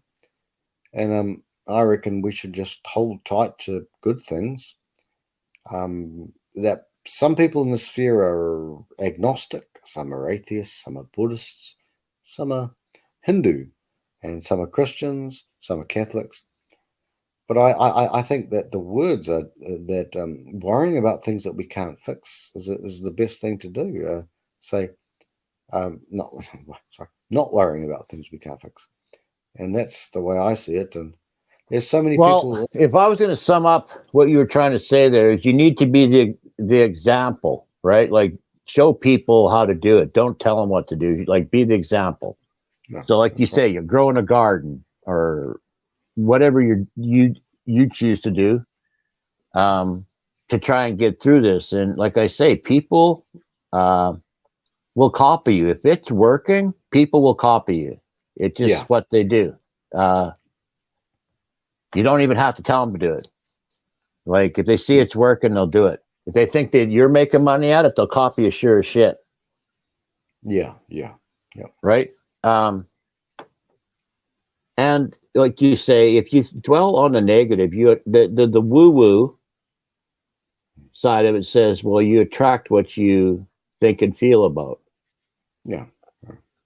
So if you dwell on the negative, you're just going to spiral into the dark side, right? You're going to attract negative people and you're going to basically produce the outcome that you were thinking about. So I don't believe in rose-colored glasses, and I'm not really a new ager, but Neville Goddard's got my attention. And I think that there is something to it. When he can prove, like, the reason he got my attention was I was listening to a guy that followed him when he was actually around. He went to one of his little conferences or talks or whatever, and it was the 60s. And he said, I went to lots of these things, and they all said, I don't want your money, but ultimately they tried to sell you something or they asked for money. And I went to Neville Goddard, and he said, well, same thing. He said, if I can manifest, I don't need to ask you for money. He says, yeah, okay, well, we'll see. Right? Because they all say that. And he never did. And he said to the group, I want you to think, say, and write this down, that you're not going to climb a ladder. You write it on posters, put it in your bathroom, on the wall, say it all day long, like convince yourself that you're not going to climb a ladder this week. Even if somebody asked you or paid you to do it, you wouldn't do it. Got it? Yeah, okay. But right before you fall asleep, I want you to think about climbing a ladder till you fall asleep. What? You want me to think about climbing a ladder when I fall asleep, yet all day long you don't tell me this week don't climb a ladder? Okay, well, you don't want me to climb a ladder, I won't climb a ladder, but okay, you want me to think about climbing a ladder when I go to sleep. Okay, I'll do that too. And then at the end of the talk, he said, come back next week only if you climbed a ladder. And I went, what in the hell is this guy talking about? That makes no sense. Tell yourself you're not going to climb a ladder, like commit to not climbing a ladder, but if you do, come back. But when you go to sleep, think about climbing a ladder. What? I was so confused by that. I was just like, what the hell is this guy talking about? The reason is because if you actually did what he said, you would actually climb a ladder unintentionally. Without thinking about it, you would still end up climbing a ladder if you thought about climbing a ladder before you went to sleep. And I went, okay, what? So he proved to these guys you can actually manifest what you think within a week. Yeah. So I guess if you have the control, you're not too tired, and you can think about something positive as you go to sleep. Yeah, I agree. And I'm thinking, wow, how hard can that be? Well, it's harder than you think. Yeah. Because most of us are exhausted when we go to bed, or we drink, or we smoke, or we do something that alters us, right? But I guess that costs nothing, so it should be given a try. Yeah. If you believe in that kind of thing. I kind of do. I certainly know that what they used to say back in the day was garbage in, garbage out. And it was I don't know if it was a computing term or even if it was before computing. I don't know because I was too young. But what we fill our minds with is what we kind of tend to become. I'm not saying that, I'm not condemning anybody. Some people fill their minds. So what we put a lot of things in our brains and a lot of things. And I do understand this now in the crimson capsule. This is the problem that I struggle with now, is that if I had not contended with these issues and talked to people about, and like Terence as well, and people like that, then sometimes, like, there's a guy out here called Hammerhand. His name is Hammerhand. He's had to go through a whole season of all this rubbish. This when I say rubbish, it's like She-Hulk and other Marvel comics and all this sort of stuff. And they're trying to make men into, I don't know, make Superman, a homosexual and things like that. I think that they have to, they do it. They have to analyze. I made homo Superman. Look, I've got a couple of gay mates, so it's all right. And I'm like, yeah, good on you, mate. Go and be gay. But they have to troll through and just wade through this valley of this. And yes, you're the toughest woman in the world, and you'll beat up 12 men, all 200-pound men. Just beat them up with the flick of your wrist. But these guys, they have to do it. They help other people. So I think what I mean is that it's not about wanting.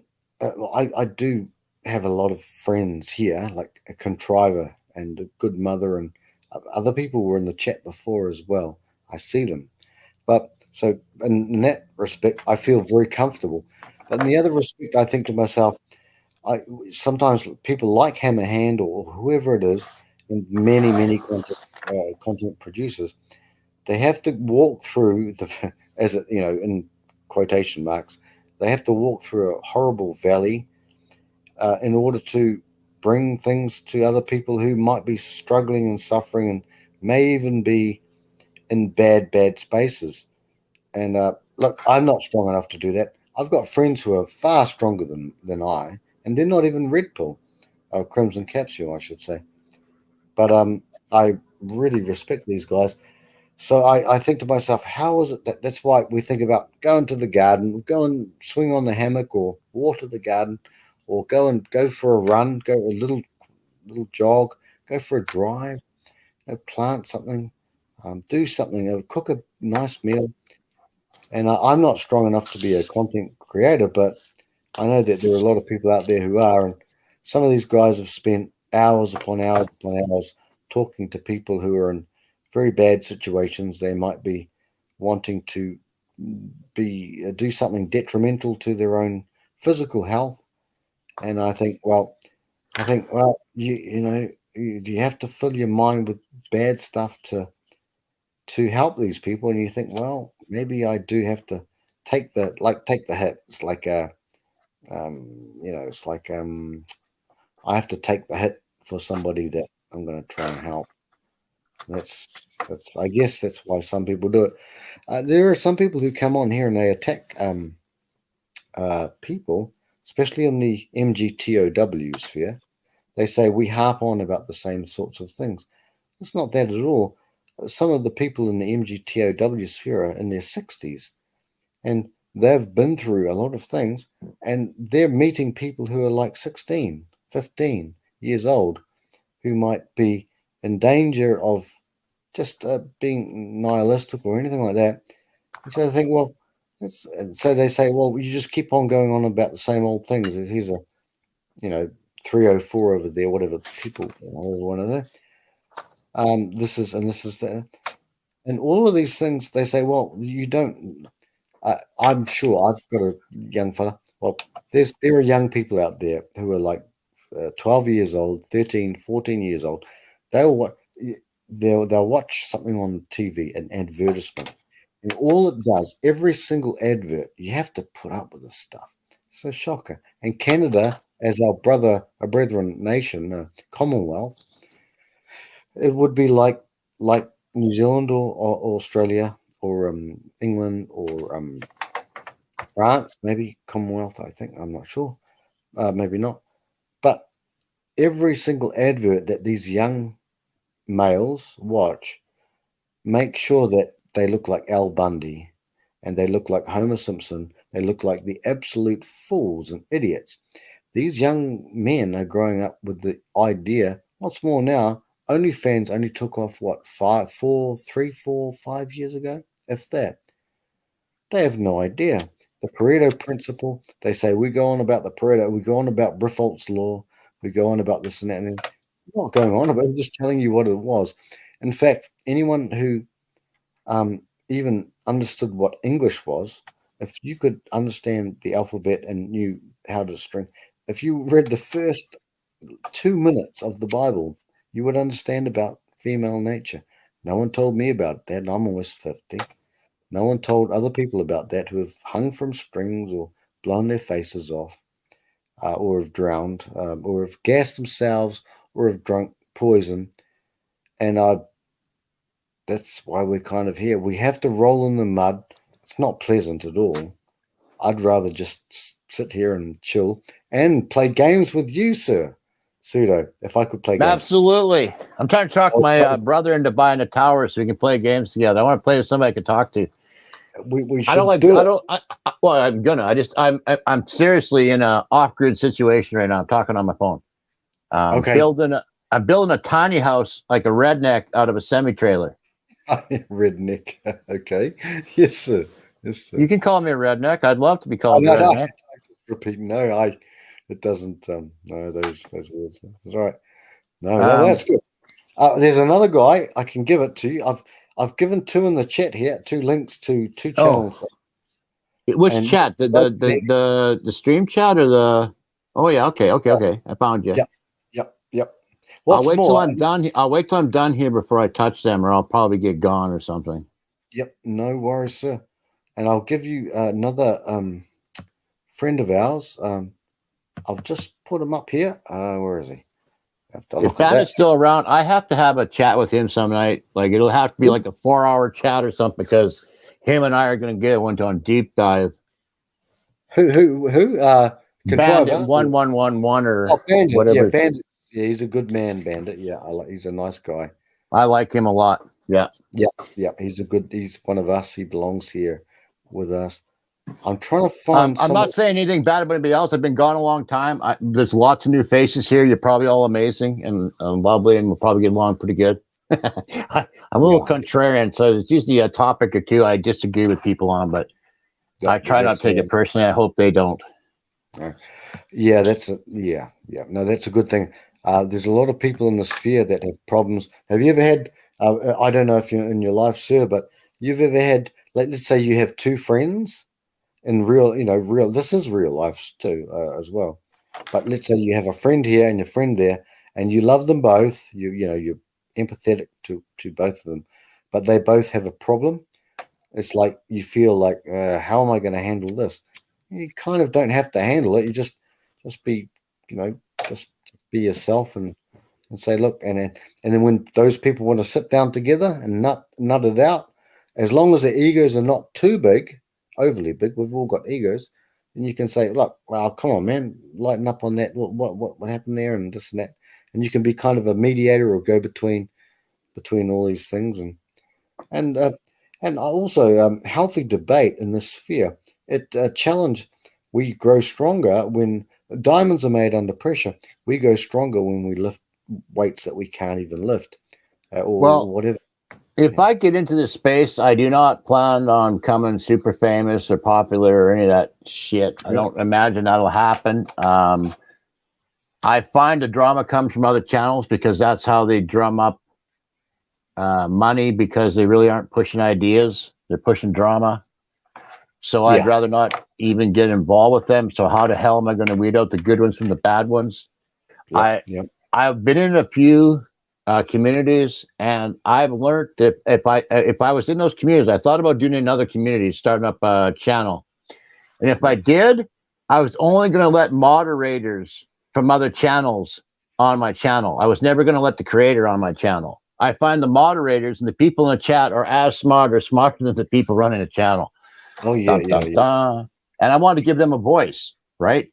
Because obviously they don't have the time or they don't want to start a channel or put their face up like me. Like I don't have it up here right now. I'm not super hideous. I just it's a cell phone. Like I have a cell phone and it's taped, and I used to do it on Xbox. I didn't have a problem there, so it's not like I'm super shy or anything.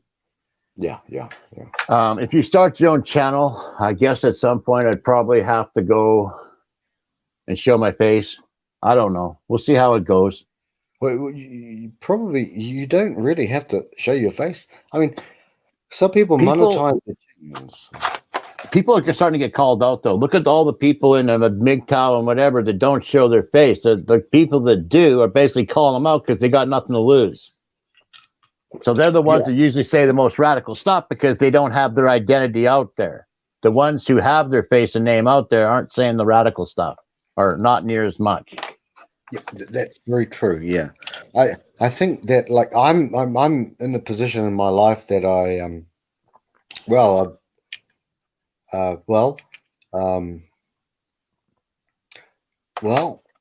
hard to explain, but I don't care. I mean, myself, I'm not a content creator. I could be, but I just my position in life, and I've never really worried about these sorts of things. When I was a young man, I was very shy. I'm not shy about anything really anymore. But some people now, and some content creators, they do an awful lot. They put in an awful lot. Here's one. He's a new chap.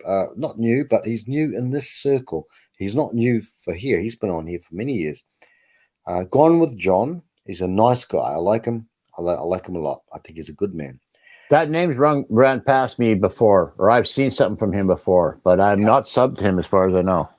Yeah, he wears sunglasses and stuff, and he's a good man. He's a good man. Now, if I give someone $2 or $5, I do it of my own volition, so I'm happy with it. Some content creators, many of them, they put in a lot of time and effort. In my opinion, and I'm sure you'd probably agree with me.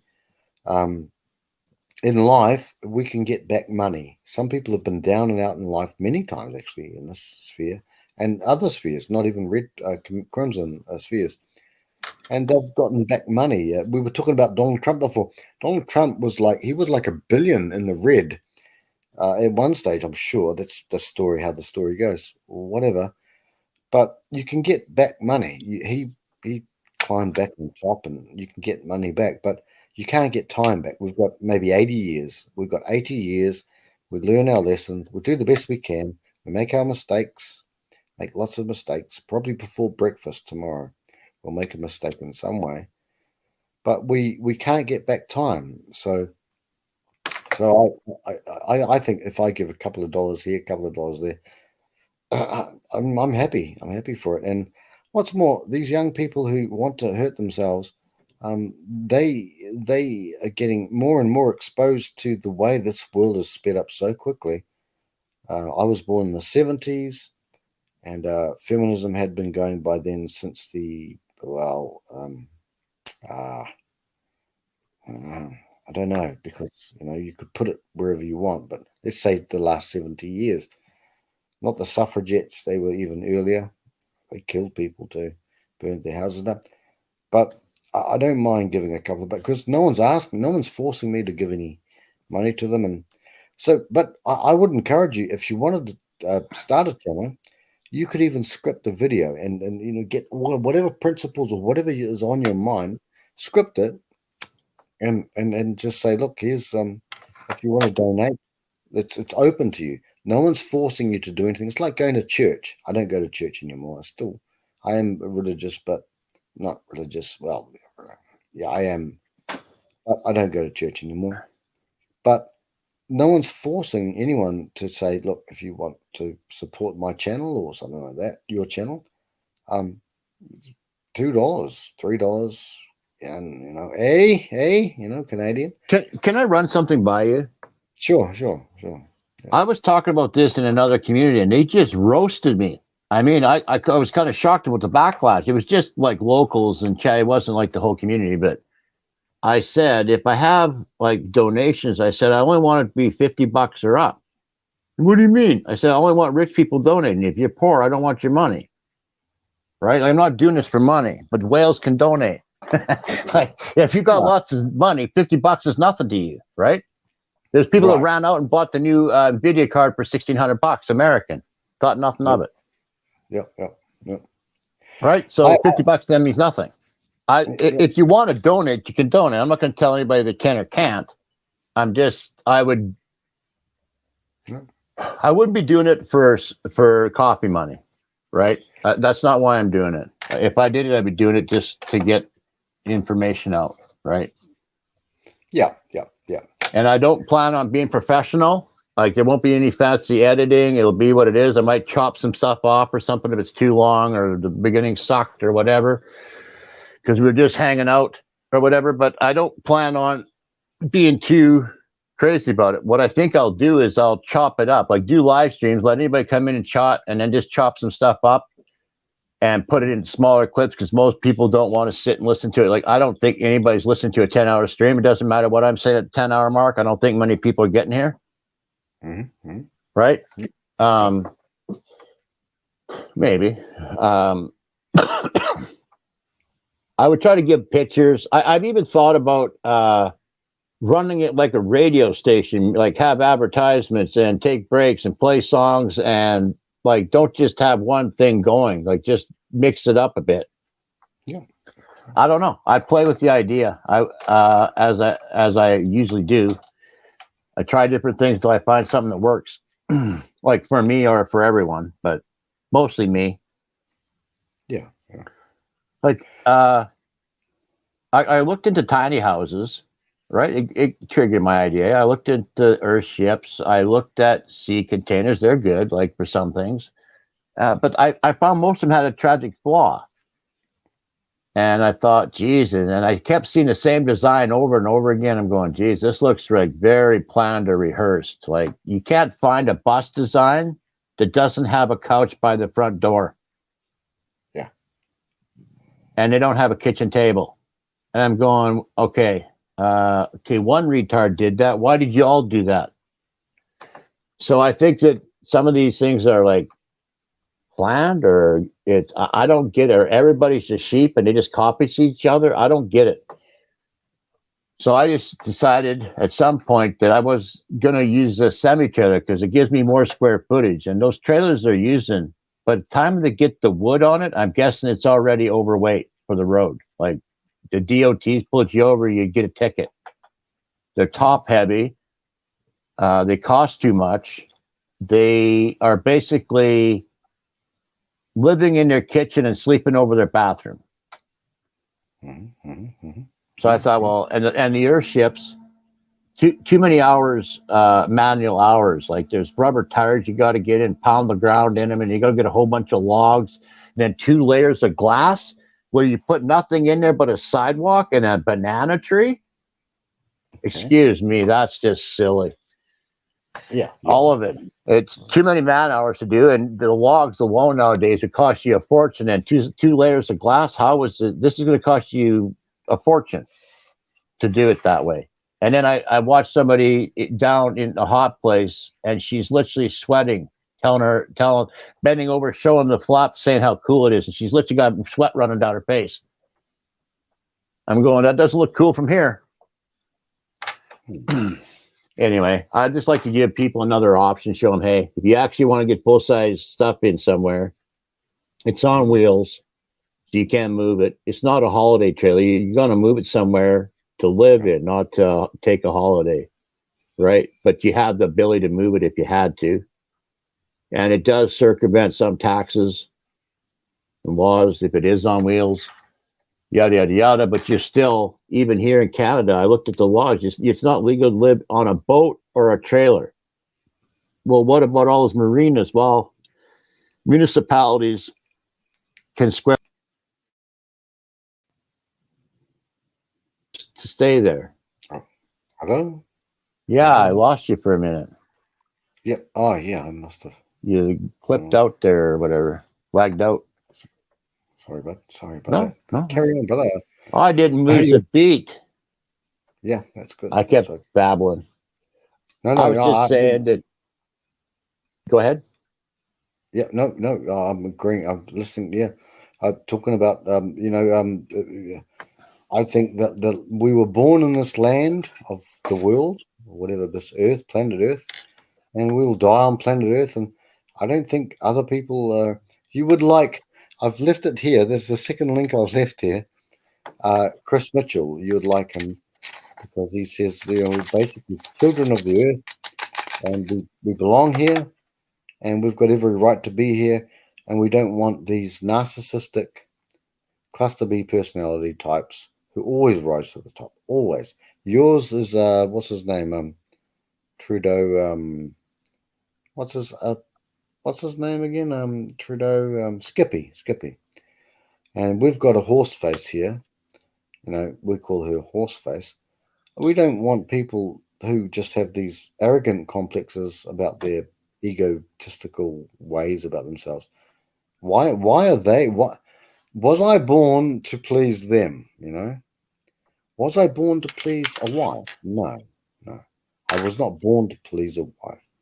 I was born. Was I born to please my best friends? Actually, yes. In my case, I love to please people that I love. And so living on a boat, living in a truck, living in a semi, living in a caravan or anything like that, you're free to do that. Who died and made these people who want to be your boss? God. I can tell you the answer to that question, actually. Okay. It's bloodlines. They actually believe that they're like descendants of either Jesus or fallen angels or whoever it is. They actually truly believe that they are the ruling class. And they have a religion that goes with it that you call gross, and we would say was gross, but it's actually a religion to them. Yeah. And I don't know how to argue with it when they've been in power for 5,000 years. I'm not supporting them. I wouldn't do it. It's not my thing. But if you grow up, and you have to grow up in it. You have to be anointed before the age of 6, I believe. Or your brain just doesn't work like theirs. Well, they have lots of minions. They have lots of minions out here talking shit and doing things and getting away with it, but that's not them. Like to be a part of that group, as far as I understand, you get in really young, or you're basically born into it. That's possible. It's possible.